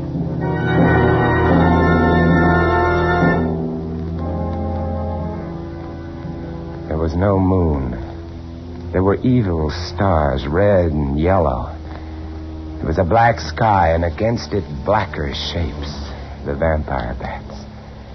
We waved our arms and kept them off, but again and again during that long and terrible night, they brushed against us, squealing and squeaking, trying to get us. Dark, evil, thirsting bats.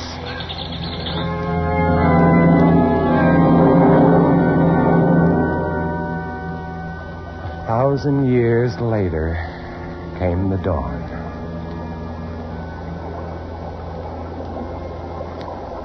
That water's taken a lot of sand away.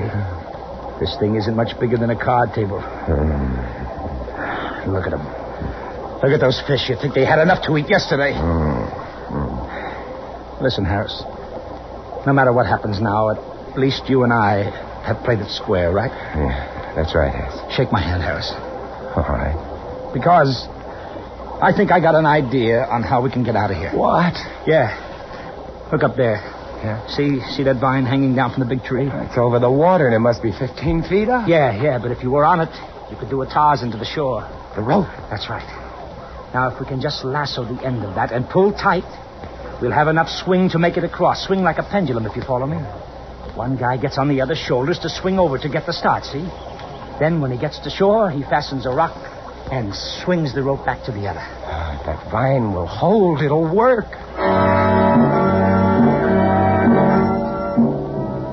It took us 2 hours before we managed to lasso the end of that vine. And then we tested it again and again until we were positive it would hold a man's weight. And then we were ready. Stand good and steady now, pal. I'm going to go easy on you, but don't shake. Because if you spill me in that water, I'm a gone guy. I'm ready.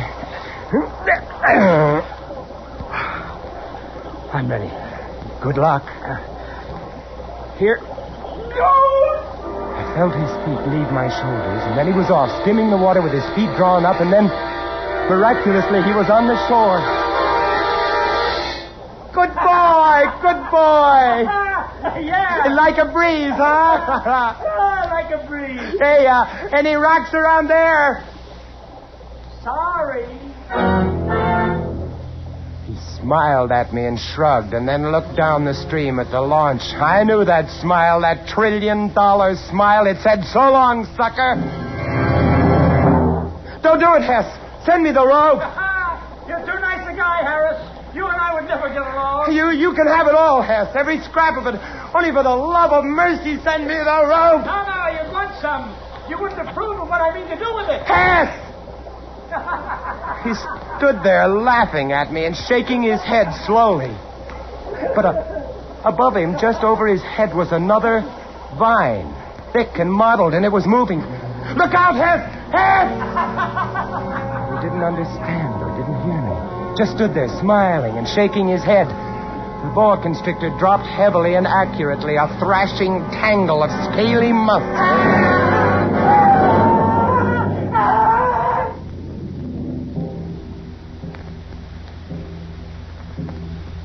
The sun was hot, blistering hot.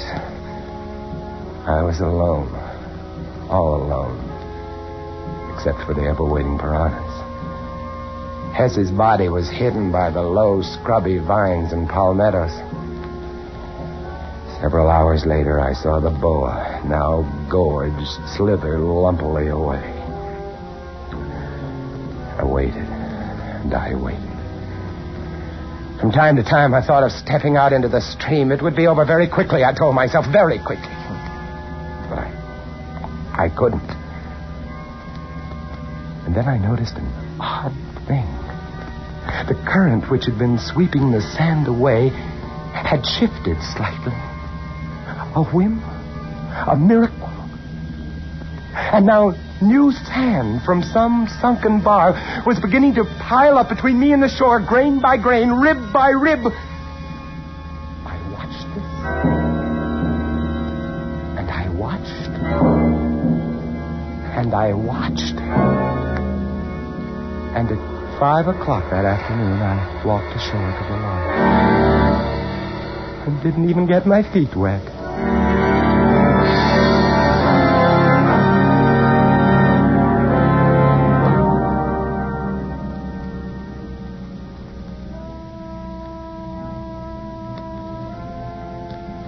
It's nice where I live. Quiet little streets, nice people, nice kids, nice country. Peaceful. Nice peace. I know where there's enough uranium to blow it all to hell. Want it? Just go up the river. Up the river, it's for the taking. Ask Dumont and Obie and Weems and Hess. $1 trillion worth. Enough to give the whole world a bloodbath. Yourself included.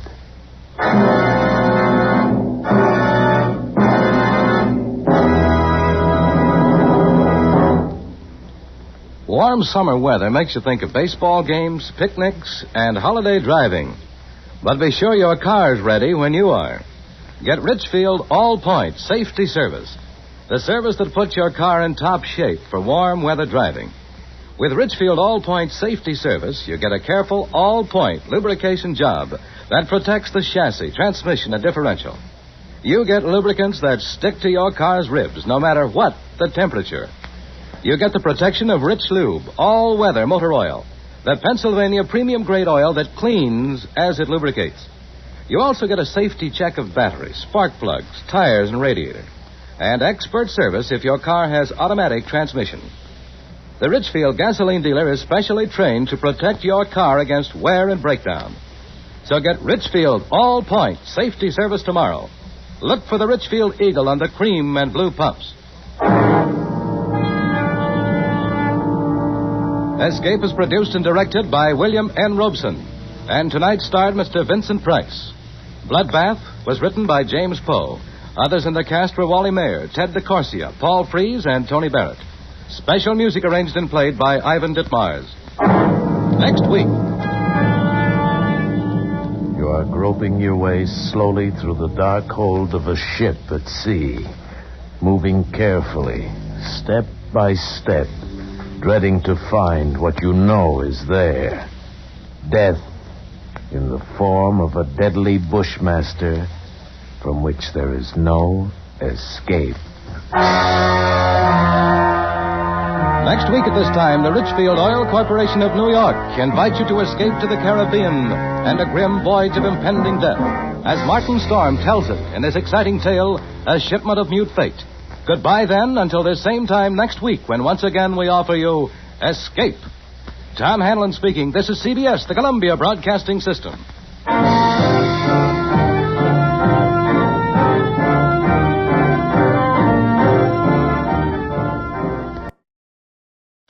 Tired of the everyday routine? Ever dream of a life of romantic adventure? Want to get away from it all? We offer you Escape. Escape, designed to free you from the four walls of today for a half hour of high adventure. Escape, brought to you by your Richfield gasoline dealer and the Richfield Oil Corporation of New York. Marketers of Richfield gasolines with xylene, Rich Lube all-weather motor oil, and other famous petroleum products. Look for the Richfield Eagle on the cream and blue pumps.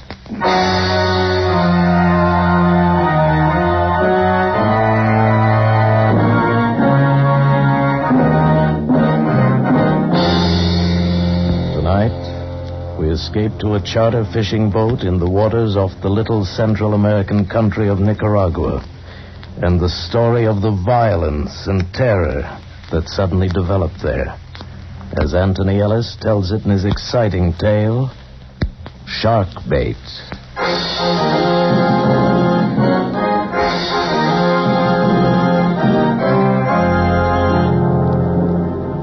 I just come out of the hole they call El Splendido.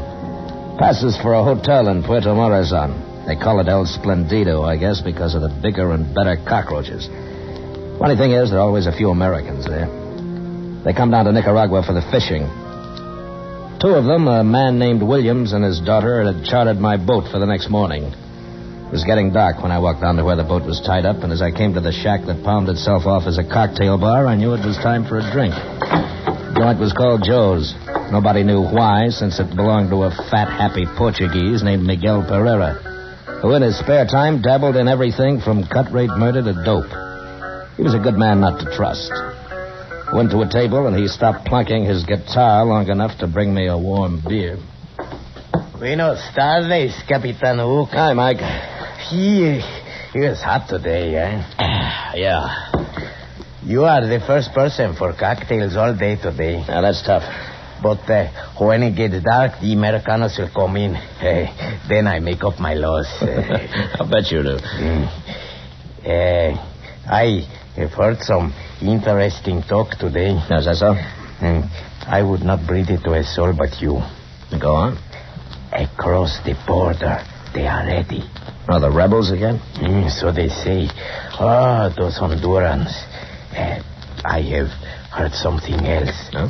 They are bringing guns in for the attempt. No kidding. See. They pick them up from a Honduras fishing trawler off the coast tomorrow night. Then take them to Point Maria here in Nicaragua. Well, that's the point, a couple of miles below Puerto Morazan, is it? See, from there they carry the guns across the border to Honduras. Well, that's pretty slick. These things I have heard, amigo. You're a true conspirator, Miguelito. There is something more. And believe me, dear friend, I will tell it to no one but you. The guns arrive at Point Maria at 30 minutes past 10 tomorrow night. Well, that's valuable information, Mike. You'd better not tell anybody else. You know, you might get yourself into trouble. Oh, but of course I would not. You I tell because I can trust you as you can trust me, Capitan Hook? Yeah. Come, I bring you another beer, And Joe's Cocktail Bar, free.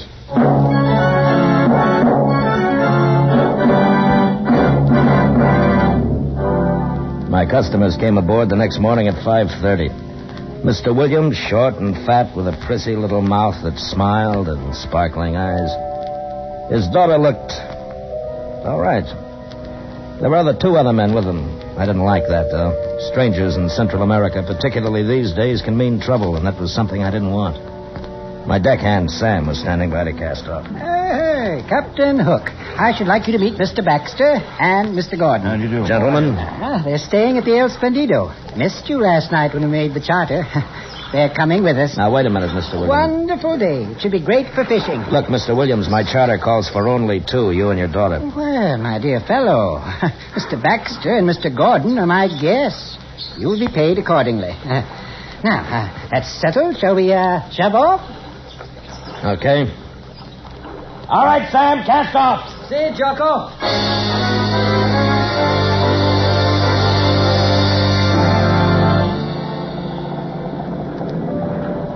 It's beautiful, isn't it, Captain? It's all right, Miss Williams. It's because you're used to it. I've never seen water like this before. Huh? Your deckhand, you call him Sam. What about him? Sam. He is Spanish, isn't he? Part. Rest is Nicaragua. Why do you call him Sam? Is that really his name? No, but it's easier. The other one's too long. He calls you Jocko? It's Jonathan, but he can't pronounce it. Strange to find a man like you down here running a charter fishing boat, and with a name like Captain Hook. It's very romantic. I'm glad you like it. Oh. Am I annoying you? No, of course not, Miss Williams. It's my job to answer questions. I see. Captain, that dark patch of water over there. You see? Yeah. It seems to be moving. It is. Manta raya. Manta raya? A giant manta ray. We stay away from him. It's healthy. Oh, my camera. I must get a shot. Can you get closer? I can, but I won't. Well, now, look here. There's no need to use that tone with me. I'm hiring you. I want to get a picture of the beast. I'm sorry. I'm chartered for fishing. This is a 46-footer. Your beast is about 35 feet across, and he's bad-tempered, too. Nothing doing. Oh, very well. Jocko! What? Albacore! Where? On the port bow. I see him. Forget your manta ray, Mr. Williams. Look, Albacore. Tell your friends to get ready. Better let me try for the first one. If we lose him, the rest will get away. Watch those outriggers, Sam. Mr. Williams, break out your gear. This is it.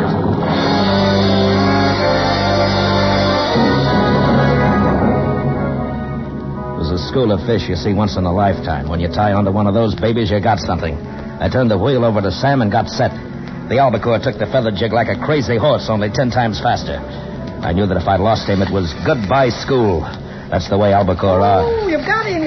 Come on, get those lines wet. Yeah. Over on the other side of me, Baxter. Right. No, Baxter, look out. You're crossing my line. I'm sorry. No, get around me. Here, not that way, you fool. You're fouling me. Under me. That did it. There goes the line. I'm sorry, Captain. Forget it.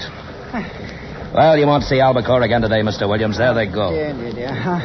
Too bad. Oh, well, that's luck. Come along, Baxter. We'd better have a beer. Good idea. After all that excitement, I could almost feel the fight in them. It's really too bad, but accidents will happen. All right, Sammy, I'll take the wheel. See you, Jocko. Perhaps we catch something else later. Yeah. You're angry, aren't you, Captain? What? No. Oh, yes, you are. Mr. Baxter hadn't been so clumsy, we would have caught albacore. That's right. And I'll tell you something else. What? I don't think that either Baxter or his friend Gordon are fishermen. They are. The hotel last night, they said so. Don't kid yourself. Not the way Baxter handles a rod. But they and said... another thing, he's carrying 2 guns and shoulder holsters. Oh? Yeah. Well, I guess it's their business. Mine's to find fish. You're not afraid of very much, are you? Listen, why don't you go and sit up forward? Are you afraid of me? Look, I've taken too many spoiled dames on these trips. Like smallpox, I'm immune. And I'm bored. You talk like a bad movie. Now go cut up mullet or something. I'm not expendable. We cruised for another couple of hours. Sighted one marlin, tied into another. That is, Mr. Williams did, but he lost it. Baxter and his quiet friend didn't fish much. They watched. I didn't like that any better. We landed a few barracuda. Big, nasty devils that could rip the meat off your arm in a second. And it was hot. Sun bounced back from the glassy water and made you wish you were somewhere else. And then it was afternoon. Those 2 guys just sat. They were making me nervous. Williams drank beer and perspired while his daughter kept casing me. I figured she was getting ready for another try when we saw the boat. It was a fisherman flying the Honduran flag. Oh, not very good sport today, eh, Captain? It may get better. It's too bad I missed that marlin. There'll be another. I hope so. First the albacore and then marlin. Hey, on your right. Huh? What sort of craft is that? That's commercial fishermen. Oh, quite large, isn't she? They take a lot of fish. Of course. I'd like to get a picture, if I may. I thought you wanted fish. I do? Right, then I'm headed down the coast. Well, would it take long to get close enough for a picture? No, it wouldn't be worth it. Huh? She's Honduran. I don't want trouble. Trouble, Captain? In case you haven't heard, Honduras is ripe for another revolution. What? We're under the Nicaraguan flag. I'm not taking any chances. I don't understand. It depends whose side the fishermen are on. If they're Honduras government, it's all right. If they're not, they might like to have my boat. What? It's happened before. Incredible. Yeah. Revolution. Well. That ship, she seems to be signaling. No, what about it? Mr. Gordon knows a little about signal pennants. Does he? Like he knows how to fish? I think it's a distress signal. Yes, you ought to find out. Distress. Is that so, Captain Hook? Could be. Could be a trick. Well, I don't understand. If they're in distress, it's our duty to When go... we first sighted her, there wasn't any signal. Now she very conveniently runs one up. I don't like it. We're putting back to Puerto Morazan. We better take a look. Not on my boat. Sam! Hi, Jocko. We're through for the day. Take in the outriggers. I'm sorry, Mr. Williams, but I don't like this charter. You'll get your money back. But you can't do that. Stay on the course. Nuts. I insist, Captain. Oh, Mr. Baxter, what are you doing with a gun? Are you crazy? Walk over here slowly, Hook. Come on. I mean it. Well... All right, Gordon, take over. Right.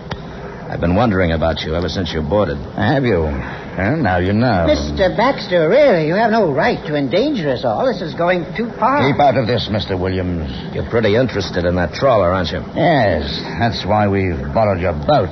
If you give us any trouble, I'll shoot you in the leg and throw you overboard. I imagine you would make excellent sport for the shark and barracuda. They have an extraordinary scent for blood, Captain Hook.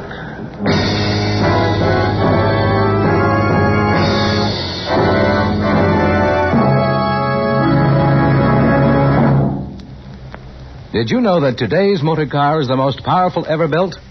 But it needs gasoline to match. It needs gasoline containing xylene.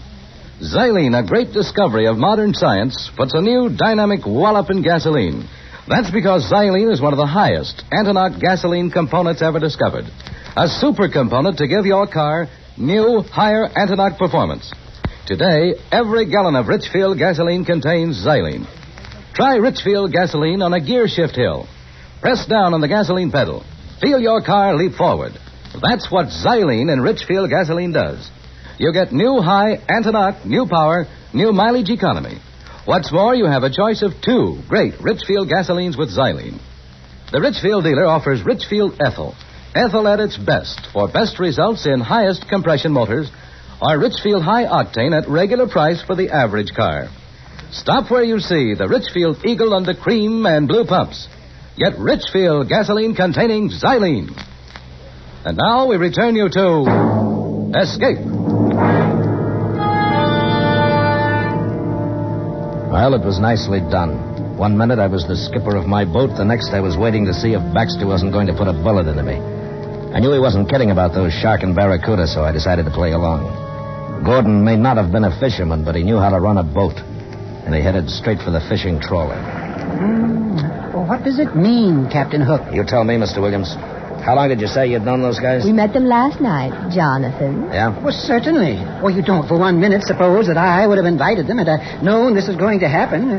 Well, whatever are they up to? I've never heard of such a thing. It's rather exciting. Dana. I've got an idea. Oh? I told you they're ripe for a revolution in Honduras. Yes? That trawler might be carrying guns. Guns? Mm-hmm. But why? I mean, what's the point of taking over your boat? Unload guns, put them aboard us for the revolutionists. What? But Baxter couldn't have known we were coming out here. Oh, I don't believe it. Sure he could. How? You could have told him? I? That's right. Last night I told you I'd run out from Puerto Morazan for about 2 hours, you remember? Even told you the direction, south-southwest. Yes. You said we'd have a chance at Marlin and possibly Tarpon. Yes. I guess I did mention it to them. Okay. That's why Baxter didn't want us to stop for those albacore. He and his pal made a deal with the skipper of that boat to meet him somewhere around here and at about this time. Oh? It's only a guess, but it'll do for now. And it was a good guess. 10 minutes later, we tied up alongside the trawler. She was filthy enough, but she wasn't fishing, and she wasn't in distress. The crew was right out of a Sabatini novel. They didn't have cutlasses, but they had plenty of guns, and not the government kind either. The skipper had a few words with Baxter while Gordon covered us. Then a package changed hands, and they began to put the boxes on our deck. A couple of the deckhands stowed them below and in the cabin. We had quite an arsenal aboard when we pushed off. Well, Captain Hook, you wanted to put back into Puerto Morazan, so we shall. Are you kidding? Not at all. If those are guns, how do you think you're going to get them into Nicaragua? Nobody said anything about guns. I shouldn't worry about the contents of the boxes. We shall wait until night, then put into Point Maria. We'll put the cargo ashore there. Just like that? Just like that. You get paid off, and somebody else worries about getting them over the border into Honduras, huh? Yeah, that sounds familiar. If that is my plan, you have described it perfectly. And, Captain, remember, it's pointless for you to attempt any heroics. Our stakes are rather high, and we should prefer not to kill you. You won't kill me, don't worry. Your boat will be returned to you, and there'll be a bonus for your rather unusual charter. Oh, thanks a lot. Well, I'm going to join Gordon at the wheel now, and keep in sight, Captain Hook. Jocko. Sammy. Stay down. They can't see you. Jocko, they think I am below. I behave very scared. They did not trouble to search me carefully. I have my knife. Good boy. Not now, though. Stay out of the way. If we get a chance, I'll... Duck, here comes the dame. Well, where's your father, Miss Williams? In the cabin, worrying. Who were you talking to just now? Me? Talking? Oh. Yes, you were. I know. It's your deckhand, Sam, isn't it? Keep your voice down. Sorry. Haven't they missed him? Probably not. Sam can look like a real scared Indian when he wants to. He isn't scared, is he? No. You've got a plan. Maybe? I could help. No, just stay out of the way. But I want to help. What can I do? What's your first name? Dana. That's no name for a girl. Well, it doesn't matter. I am a girl. Yeah, I can see that. What do you want me to do? Go over to the wheel. Gordon hasn't got a gun in his hand. Baxter's the one to watch. Get him talking, and if you can move him in front of me, cut him off for about 5 seconds, right? But you haven't got a gun. What can you do? Not me, Sam. They forgot his knife. He can do tricks with one. Just give him time to get a good throw, that's all. When I yell, duck. Where is he? Inside the bait tank behind me. All right. I'll take care of Gordon. You still game? Of course. All right, go on. Sam.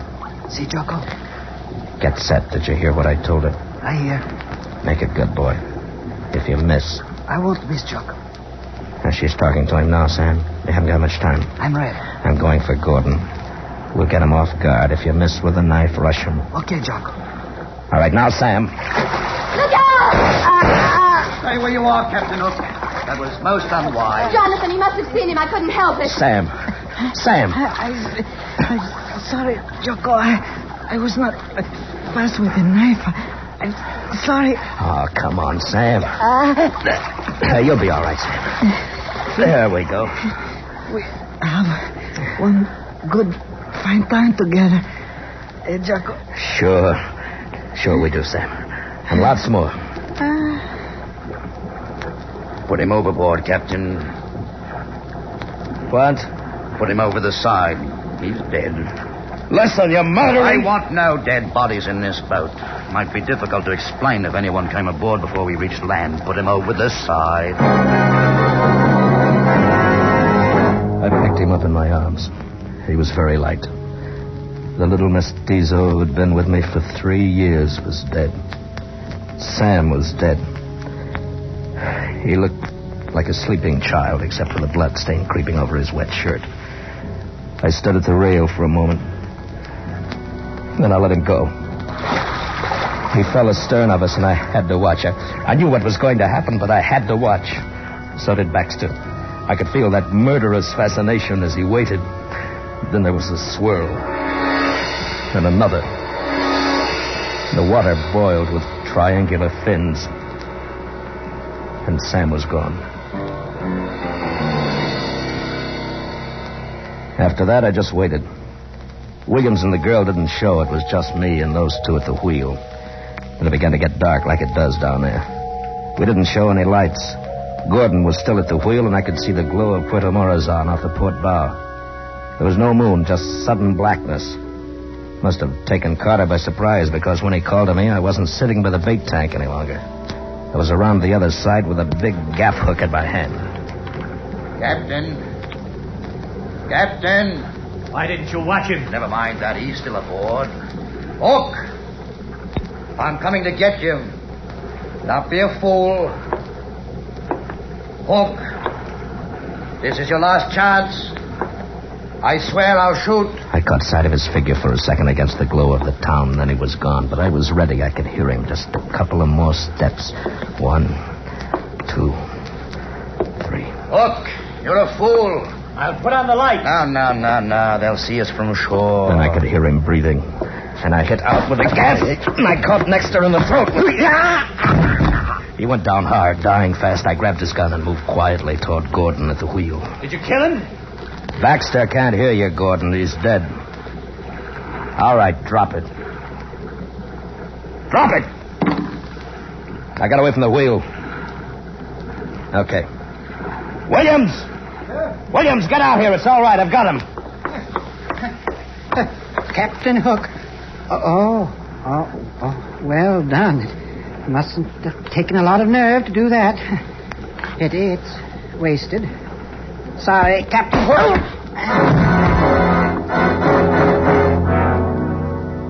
It was dark again when I came around.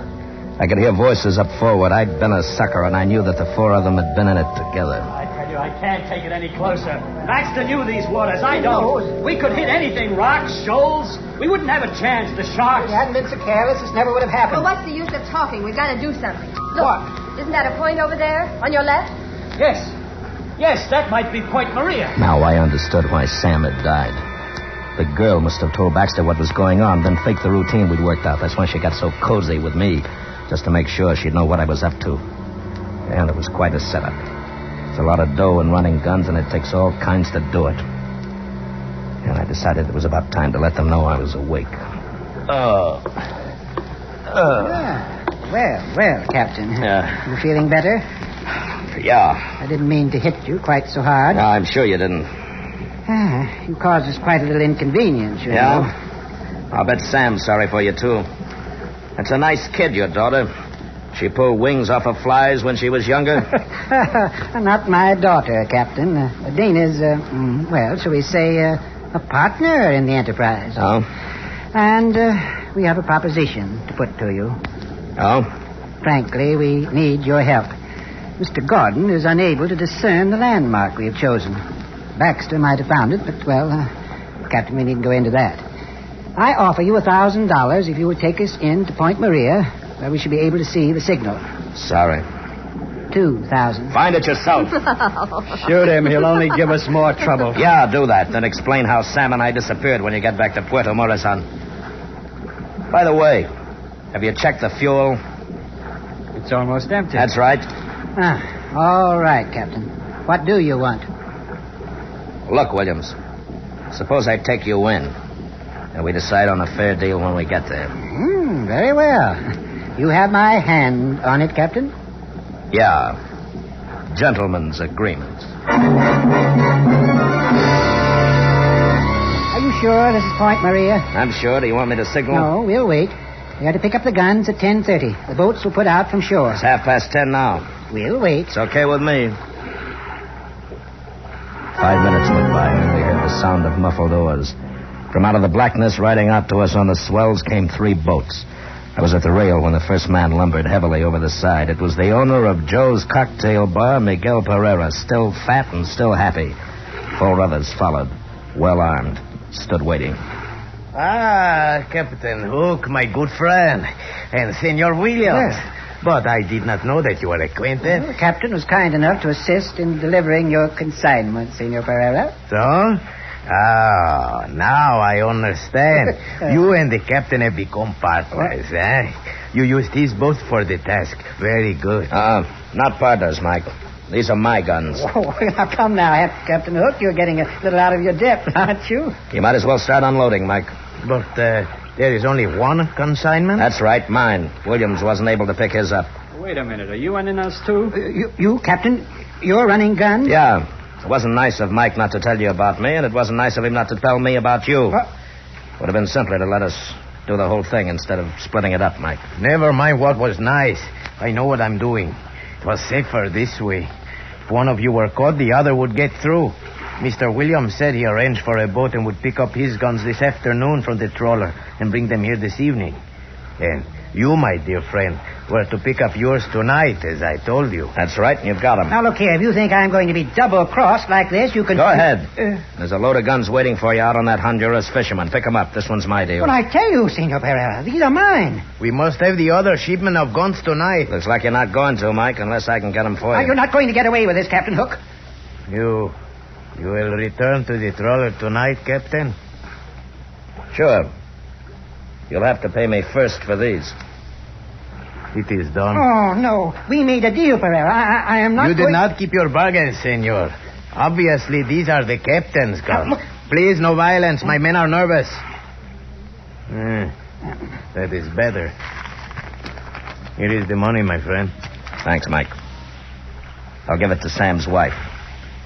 It won't make her feel any better about Sammy, but it may help a bit. Well, Captain Hook, you've done quite well, haven't you? Where does all this leave us? Out, Mr. Williams. And if you're smart, right out of Central America. And if I were you, I'd do my fishing in a lake from here on. It's healthier.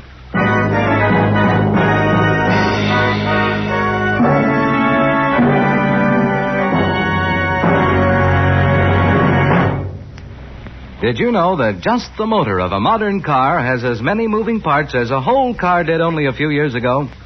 That means your motor oil has a bigger than ever job to do. That's why it's more important than ever to use Rich Lube all-weather motor oil. Rich Lube is refined 100% from the costliest Pennsylvania crude. It protects moving engine parts with a tough elastic oil film that stands up under the hardest driving conditions. Rich Lube keeps your motor cool by carrying excess heat away from vital engine parts. In addition, it cleans your motor of harmful deposits as you drive. Rich Lube, the Pennsylvania premium motor oil, saves you money by protecting your motor under all-weather, all-driving conditions. Yes, it's much cheaper to use Rich Lube than to pay the cost of motor repairs. Change to Rich Lube all-weather motor oil tomorrow. Keep your motor clean. Keep your motor young. Escape is produced and directed by William N. Robeson. And tonight has presented Sharkbait by Anthony Ellis. Featured in tonight's cast were Bill Conrad as Captain Hook, Mary Shipp as Dana, Will Gear as Williams, John Daner as Baxter, Steve Roberts as Gordon, Harry Bartell as Sam, and Paul Frees as Miguel. Special music was arranged and played by Ivan Ditmars. Next week. You are standing on the deck of a whaling ship, about to put out from San Francisco, when a stranger suddenly appears to inform you that he has just murdered your first mate. A stranger from whom you realize there can be no escape. Next week at this time, the Richfield Oil Corporation of New York invites you to escape with the story of intrigue and violence aboard a whaling ship of 100 years ago, as Bud Nelson tells it in his exciting tale, Yellow Wake. Be listening. Goodbye then until this same time next week, when once again we offer you Escape. Tom Hanlon speaking. This is CBS, the Columbia Broadcasting System.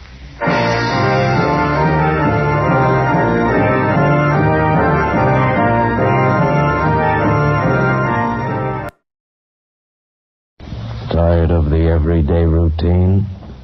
Ever dream of a life of romantic adventure? Want to get away from it all? We offer you Escape.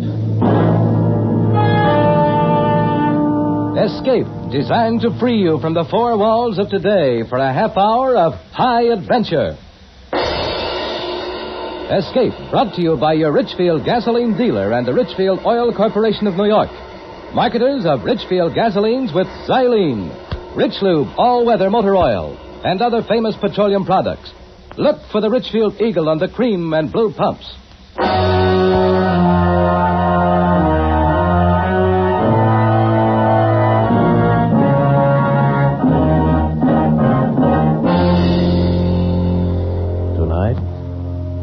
escape to an old-time whaling ship in the Pacific, and the story of the desperation and murderous violence of the men who sailed her, as Bud Nelson tells it in his exciting tale, Yellow Wake.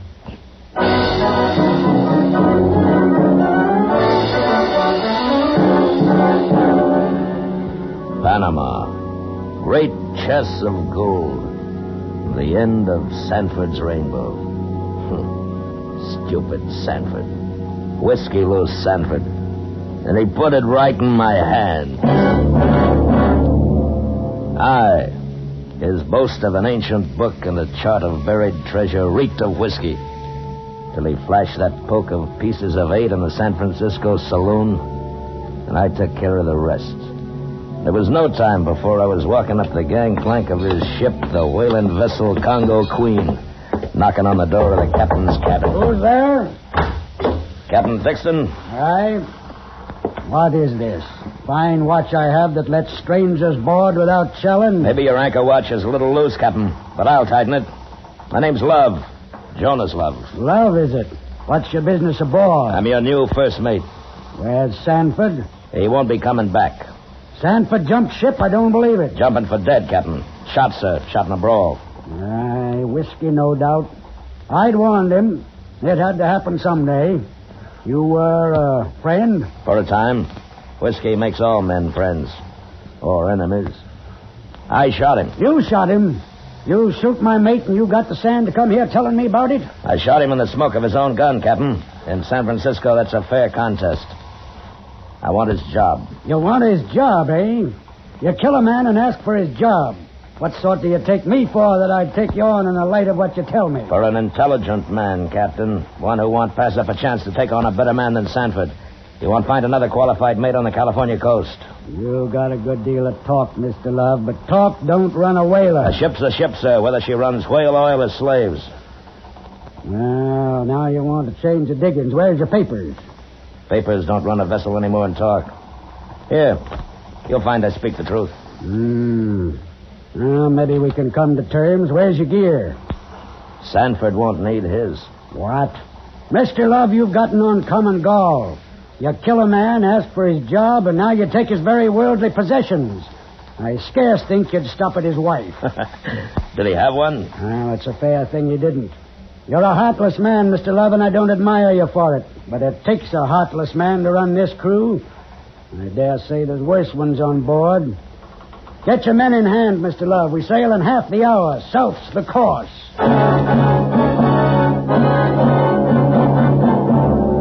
All hands on deck. Bear a hand below there.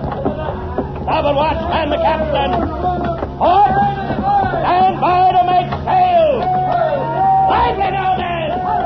Make sail!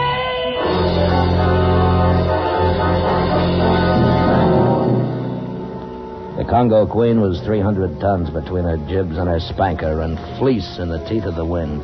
A 3-masted ship with canvas 5 high and the smell of her trade and her wood. I beat her to windward, cleared the bay, turned her south, and took a fresh wind over her stern, trimmed and sailing free for the end of Sanford's rainbow. Sanford. His berth was mine, the key to his sea chest hung from my neck. Secure inside his iron-bound chest was the proof of his drunken boast. Notes, more coins green with age, a leather-bound book, and a parchment chart of Spanish legend.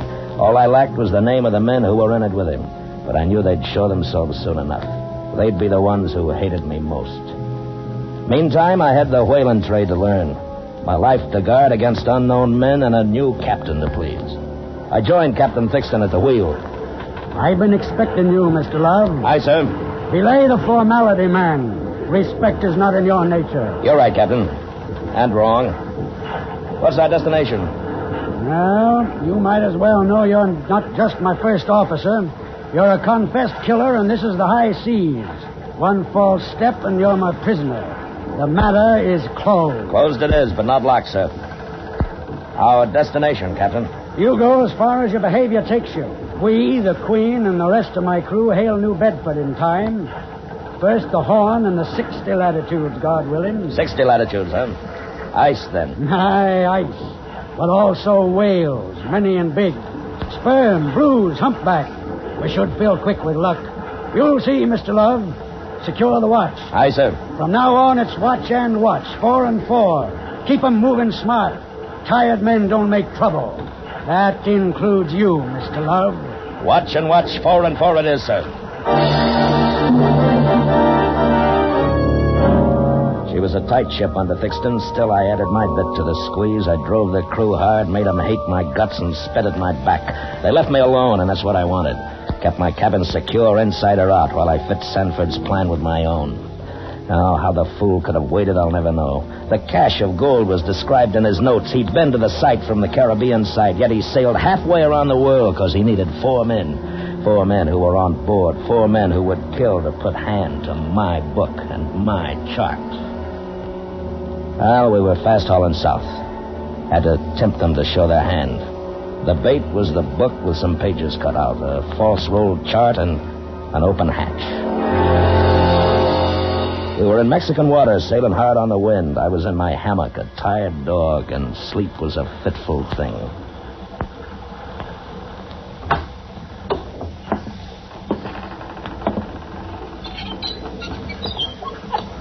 Hold there. Hold in your tracks, you thieving ape. I groped like a fool for my pistol, and my man got away in the night. He'd come to open Sanford's chest. Next time, he'd come to kill. Another week passed while I studied the crew. 4 men and 30, all keeping their thoughts in their beards. Some were mean, some were meek, some mutinous, some too willing in their work. Under 4 of those beards were Sanford's men. Another 2 days, and Lady Luck sent me to my quarters in the middle of the day. I needed to fill my pipe. Johnson, what brings you to my quarters? Mr. Love, sir. I was just putting things in order. I see. Now, come on. Get up on your feet and talk. Come on up. Now, what are you looking for, Johnson? Well, like I say, What are you hiding in your shirt? Oh, it's just a book, sir. Just a book it is, huh? Give it to me. Just a book for certain. And what else? What else in your shirt? A land chart of Panama, is it? You read maps, too, huh, Johnson? I was just... Save the lies, Johnson. You're looking for Sanford's secret. No. You might as well know that it's mine now.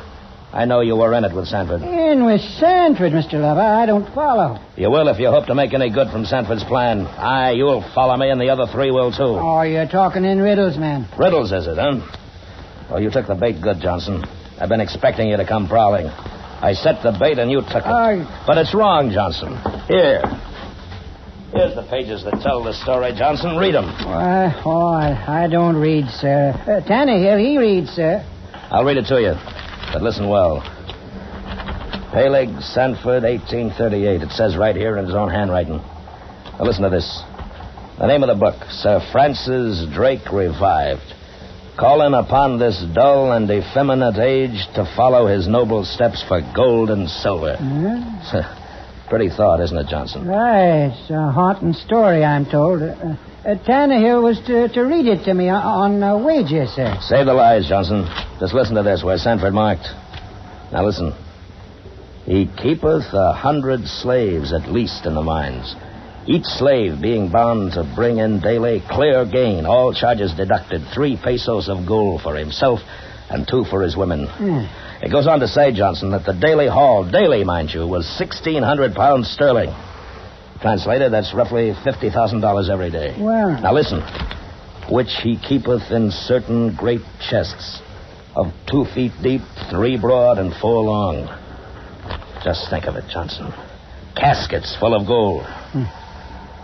Now, you were in with Sanford, Johnson. What does this mean to us? Oh, to us, I don't understand, sir. Oh, it's just a tale to amuse. That's all I wanted, sir. The hours are long in the forecastle, sir. That's enough of your simpering, Johnson. Now, who are the others?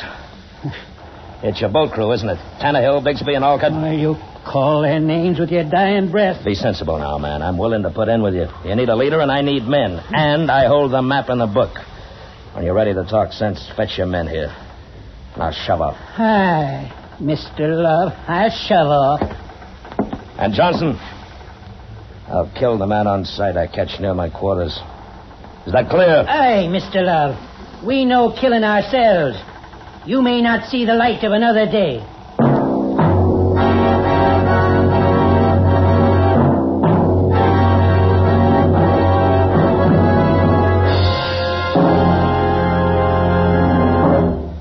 Motorists, do you realize how many practical improvements science has given you for your car? For example, you get better gasoline because scientific research discovered xylene. Xylene is one of the highest antinought components in gasoline history. Xylene gives new high antinought qualities, new flashing power to gasoline. But here's the big news. Today, every gallon of Richfield gasoline contains xylene. Let me repeat that. Every gallon of Richfield gasoline contains xylene. Xylene for split-second pickup in traffic. For smooth, knockless power all the time. Moreover, your Richfield dealer offers you a choice of 2 great Richfield gasolines, both containing xylene. Get Richfield High Octane at regular price for the average motor, or Richfield Ethyl for best results in the highest compression motors. Each is a champion in its class. Stop where you see the Richfield Eagle on the cream and blue pumps. Get Richfield gasoline with xylene. And now we return you to Escape. I let Johnson go because I needed him. I needed his men to be my crew, to sail a ship, to fight a jungle, to move a mine. I thought I could wait till they came to me, but the devil's bait is a gilded hook. When it catches your flesh, you can't shake it loose. So I read and reread and traced and retraced in my mind, and it grew and it grew and it grew, and it said gold. Well, we were south of Mexico, and time was growing short. I went to Johnson on deck and took a desperate move. Johnson? Aye, sir. This is your last chance. Show up tonight with your men, or I pick my own and leave you out. Now, don't be a fool. You'll kill it for all of us. All but me, Johnson. Well, I'll take you in if it's all right with my crew, my men. Your crew, huh? Your boat crew. Just as I thought. Do I use yours or get my own? We'll talk it out. I'm losing my patience, Johnson. Bring your men to my cabin at 8 bells, or I get my own. If the men agree, we'll be there at 8 bells. It was a long chance, but it worked. And at 8 bells, they came to my cabin. Johnson, Tannehill, Bigsby, and Alcott. Here we are, Mr. Love. Come in. Keep quiet. All right, belay the talk. Now gather around the charts. Now, there's one point I want clear. I'm giving orders, and they're not going to be mislaid. I understand, nobody else. Any man who doesn't like it can talk up now. Mr. Love, we're taking you in. You're wrong, Johnson. As Sanford's, legal heir, I've got 9 points of the law right here on this table, this map, and this book, and the know-how. He's right. Stow the gripes, Johnson. We need a man with learning. How about it, men? All right, that's settled. Understand, Johnson? All right, close in on this chart. I'll show you where Sanford was wrong. Now, here, right here, was our position to the noon sight. We're approximately 12 degrees, 30 minutes north by 82 degrees, 40 minutes west. See where that puts us? Not over 4 degrees off the coast of Panama, you see? All right, man, but you've still got to round the horn. The map's from the other side. Sure, the Spanish chart shows a bearing from the Caribbean side, but look, carry that bearing on across Panama into the Pacific. Now look where we are. Oh, we ain't a day away. We don't have to round the horn. Sanford never thought of that. No, we don't have to go through with any whaling. Look, between these 2 mountains is a saddle. That's the mine. The bulk of the treasure is shown on the Spaniards' map right here, at the highest point in this defile. Boy, that ain't a day's march overland. Right. We can forget whaling. We don't have to round the horn, and this side fits my plan much better. What is your plan about the boats and all? Boats be hanged. I say, take the ship. What are you talking about, man? Mutiny? Call it what you want. This half of the world won't be a healthy place for any of us. I say, take the ship, get the gold, and head southeast. Lands, big lands, new lands, and gold talks in any of them. You got a good opinion of yourself, Love. We're 5 against 25. 26, counting the captain. We can't take ship. You're wrong, Johnson. You forget we're whalesmen. We've seen whales every day lately. The order was given, 5 boats out after whales would take care of 25 men. The captain won't take whale till we're south of the Horn. He'll never give the order. That's the first time you've been right, Johnson. He won't give the order, but I will. 5 boats out, take care of 25 men, and I'll see that it's none of us. 5 boats with salt in their water breakers. And no ship to come home to. Do you follow me? The current will take them to sea. From there on, it's Davy Jones' worry. We get the gold, head south, scuttle the Queen, and as far as everybody knows, all hands are lost. Then it's every man to his own pleasure, with plenty of gold to buy it. I say we got the right man to lead us. My all's in with it. He is a smart one. Before another night falls, men will have us a ship. In a week, we'll have gold for ballast, enough to buy us a kingdom. Now, break it up quiet and mind your actions. As far as Thixton's concerned, there's nothing changed. And I'll still flog the man that fouls an order. Now, lay down to quarters, sharp and quiet. I'll pass the word when the time comes. All we need is a whale, men. One whale and the ship is ours.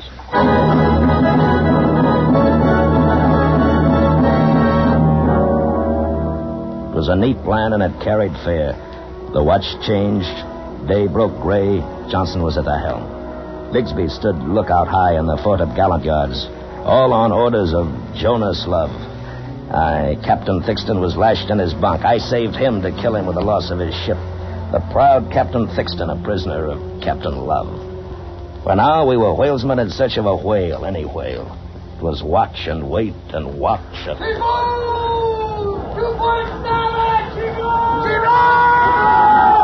Lay to the helm! Aye, sir. Bring her up. Up! Helm up on! Right me now! Bear ahead! Clear on the port side! Roar away! Have it clear, roar away!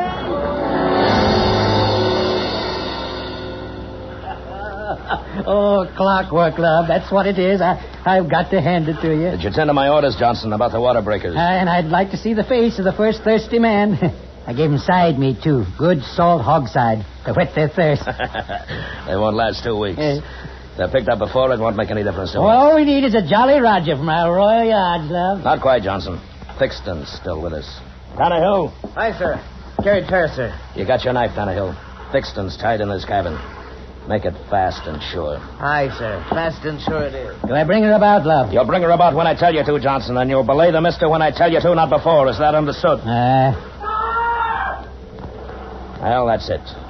Bring her about, Johnson. East for south, steady as you go. Our next step is Panama, man. Golden Panama. It'll pay you to know, love. Now all our stations is equal. It's 4-1 against you. And all of us views the same. Johnson, it'll pay you to know that the man who crosses me cuts those odds by 1. Now, fill out on your course. The wind took us east and the current went west, carrying before it the crew of the Queen. 5 drifting whaleboats of hopeless men lay at our stern. Our bow, like a finger, points to fortune's door, Panama. A land green-black with tropic growth and our treasure cradled in a mountain nest on our backbone. I put into fair anchorage in the lee of a point, paid out the hook and called my men. We ride out tonight here in this bay, men. Well, there she is, right up the mountain. The low point between those two peaks. We've still some daylight, love. I say move now. You'll do no saying, Johnson. We move now right enough, but we'll do it on board. We provision the whaleboat for 10 days. 10 days?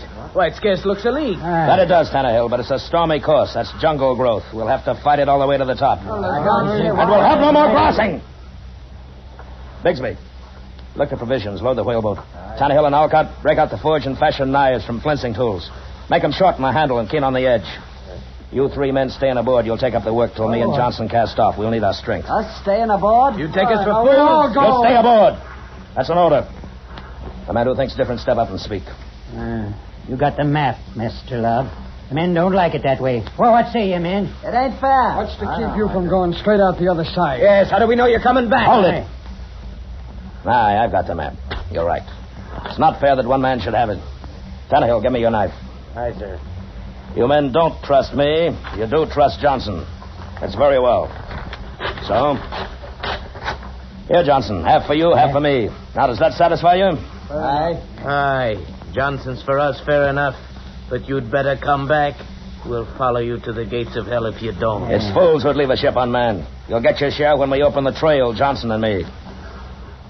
All right, now, turn to. Bear a hand. There's a fortune waiting the dawn.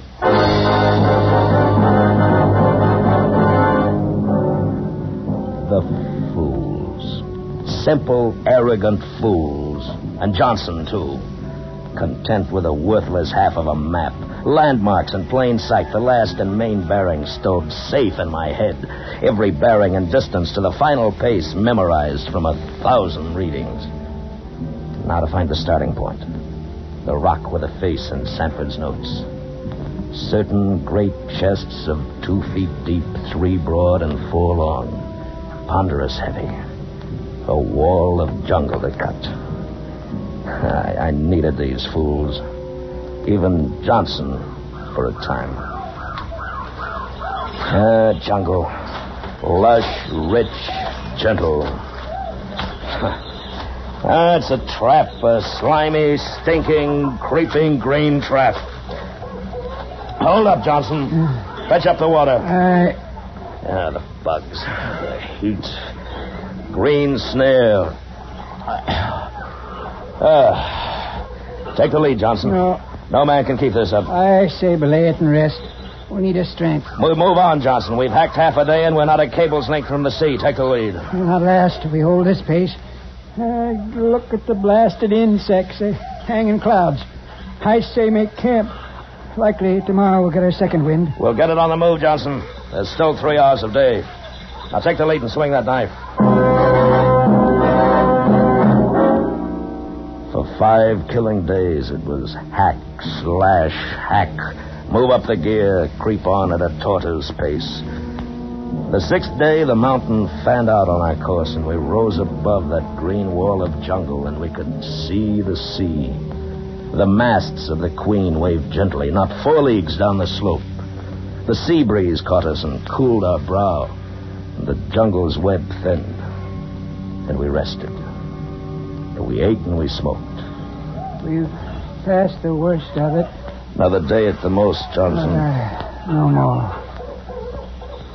You look bad, Johnson. Too much for you? There's a powerful gripe in my back. Don't be feeling sorry for yourself. I don't feel schooner rig myself. Now take up your gear. No. We're moving on. I can't move on. You want gold, don't you, Johnson? Fall and you rot in your tracks. There's more for the rest of us. Now move out. No. Nothing's stopping me now. The great bearded Johnson with the strength of 2 men. He spent his strength with harboring hate, and he fell to blithering. His big, bloody eyes cast up the trail. Useless he was. Weak and out of his mind. Chop the lines. She's sounding. What is it, Johnson? You're drooling black. She'll get 1,000 barrels if it drops, sir. Sperm whale. I've seen it with my own 2 eyes. Johnson, do you know me, man? Aye, Captain Thixton. You're through, Johnson. I'm moving on. The rock's in sight. I've no time for you now. That's due south 50 paces to such a point as... But... There! It's the cave! Johnson's the cave. Sanford's cave, Johnson. My cave. I found it. It's here. Great chests of gold. Johnson, we found it. Chests of it, Johnson. Look, Johnson. I brought back a handful. Gold. Johnson, look. Lord of mercy. Dead he is. Dead of the fever. And yellow as gold. His face, his hands, all yellow like gold. Oh, my hands. No, it's not the blight like Johnson. It's just gold dust. It'll wash off. It's not the blight.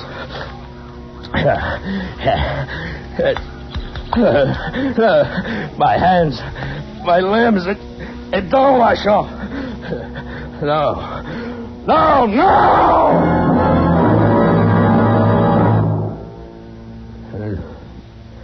It's the devil's bait on a gilded hook. This fever's the devil's breath. I can feel it now. Boiling out my bile, painting me gold. It'll cook out my soul and leave me poor.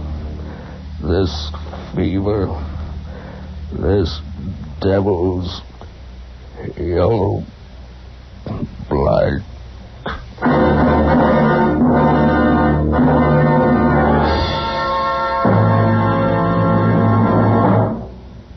The good old summertime may be fun for you, but it's no picnic for your car.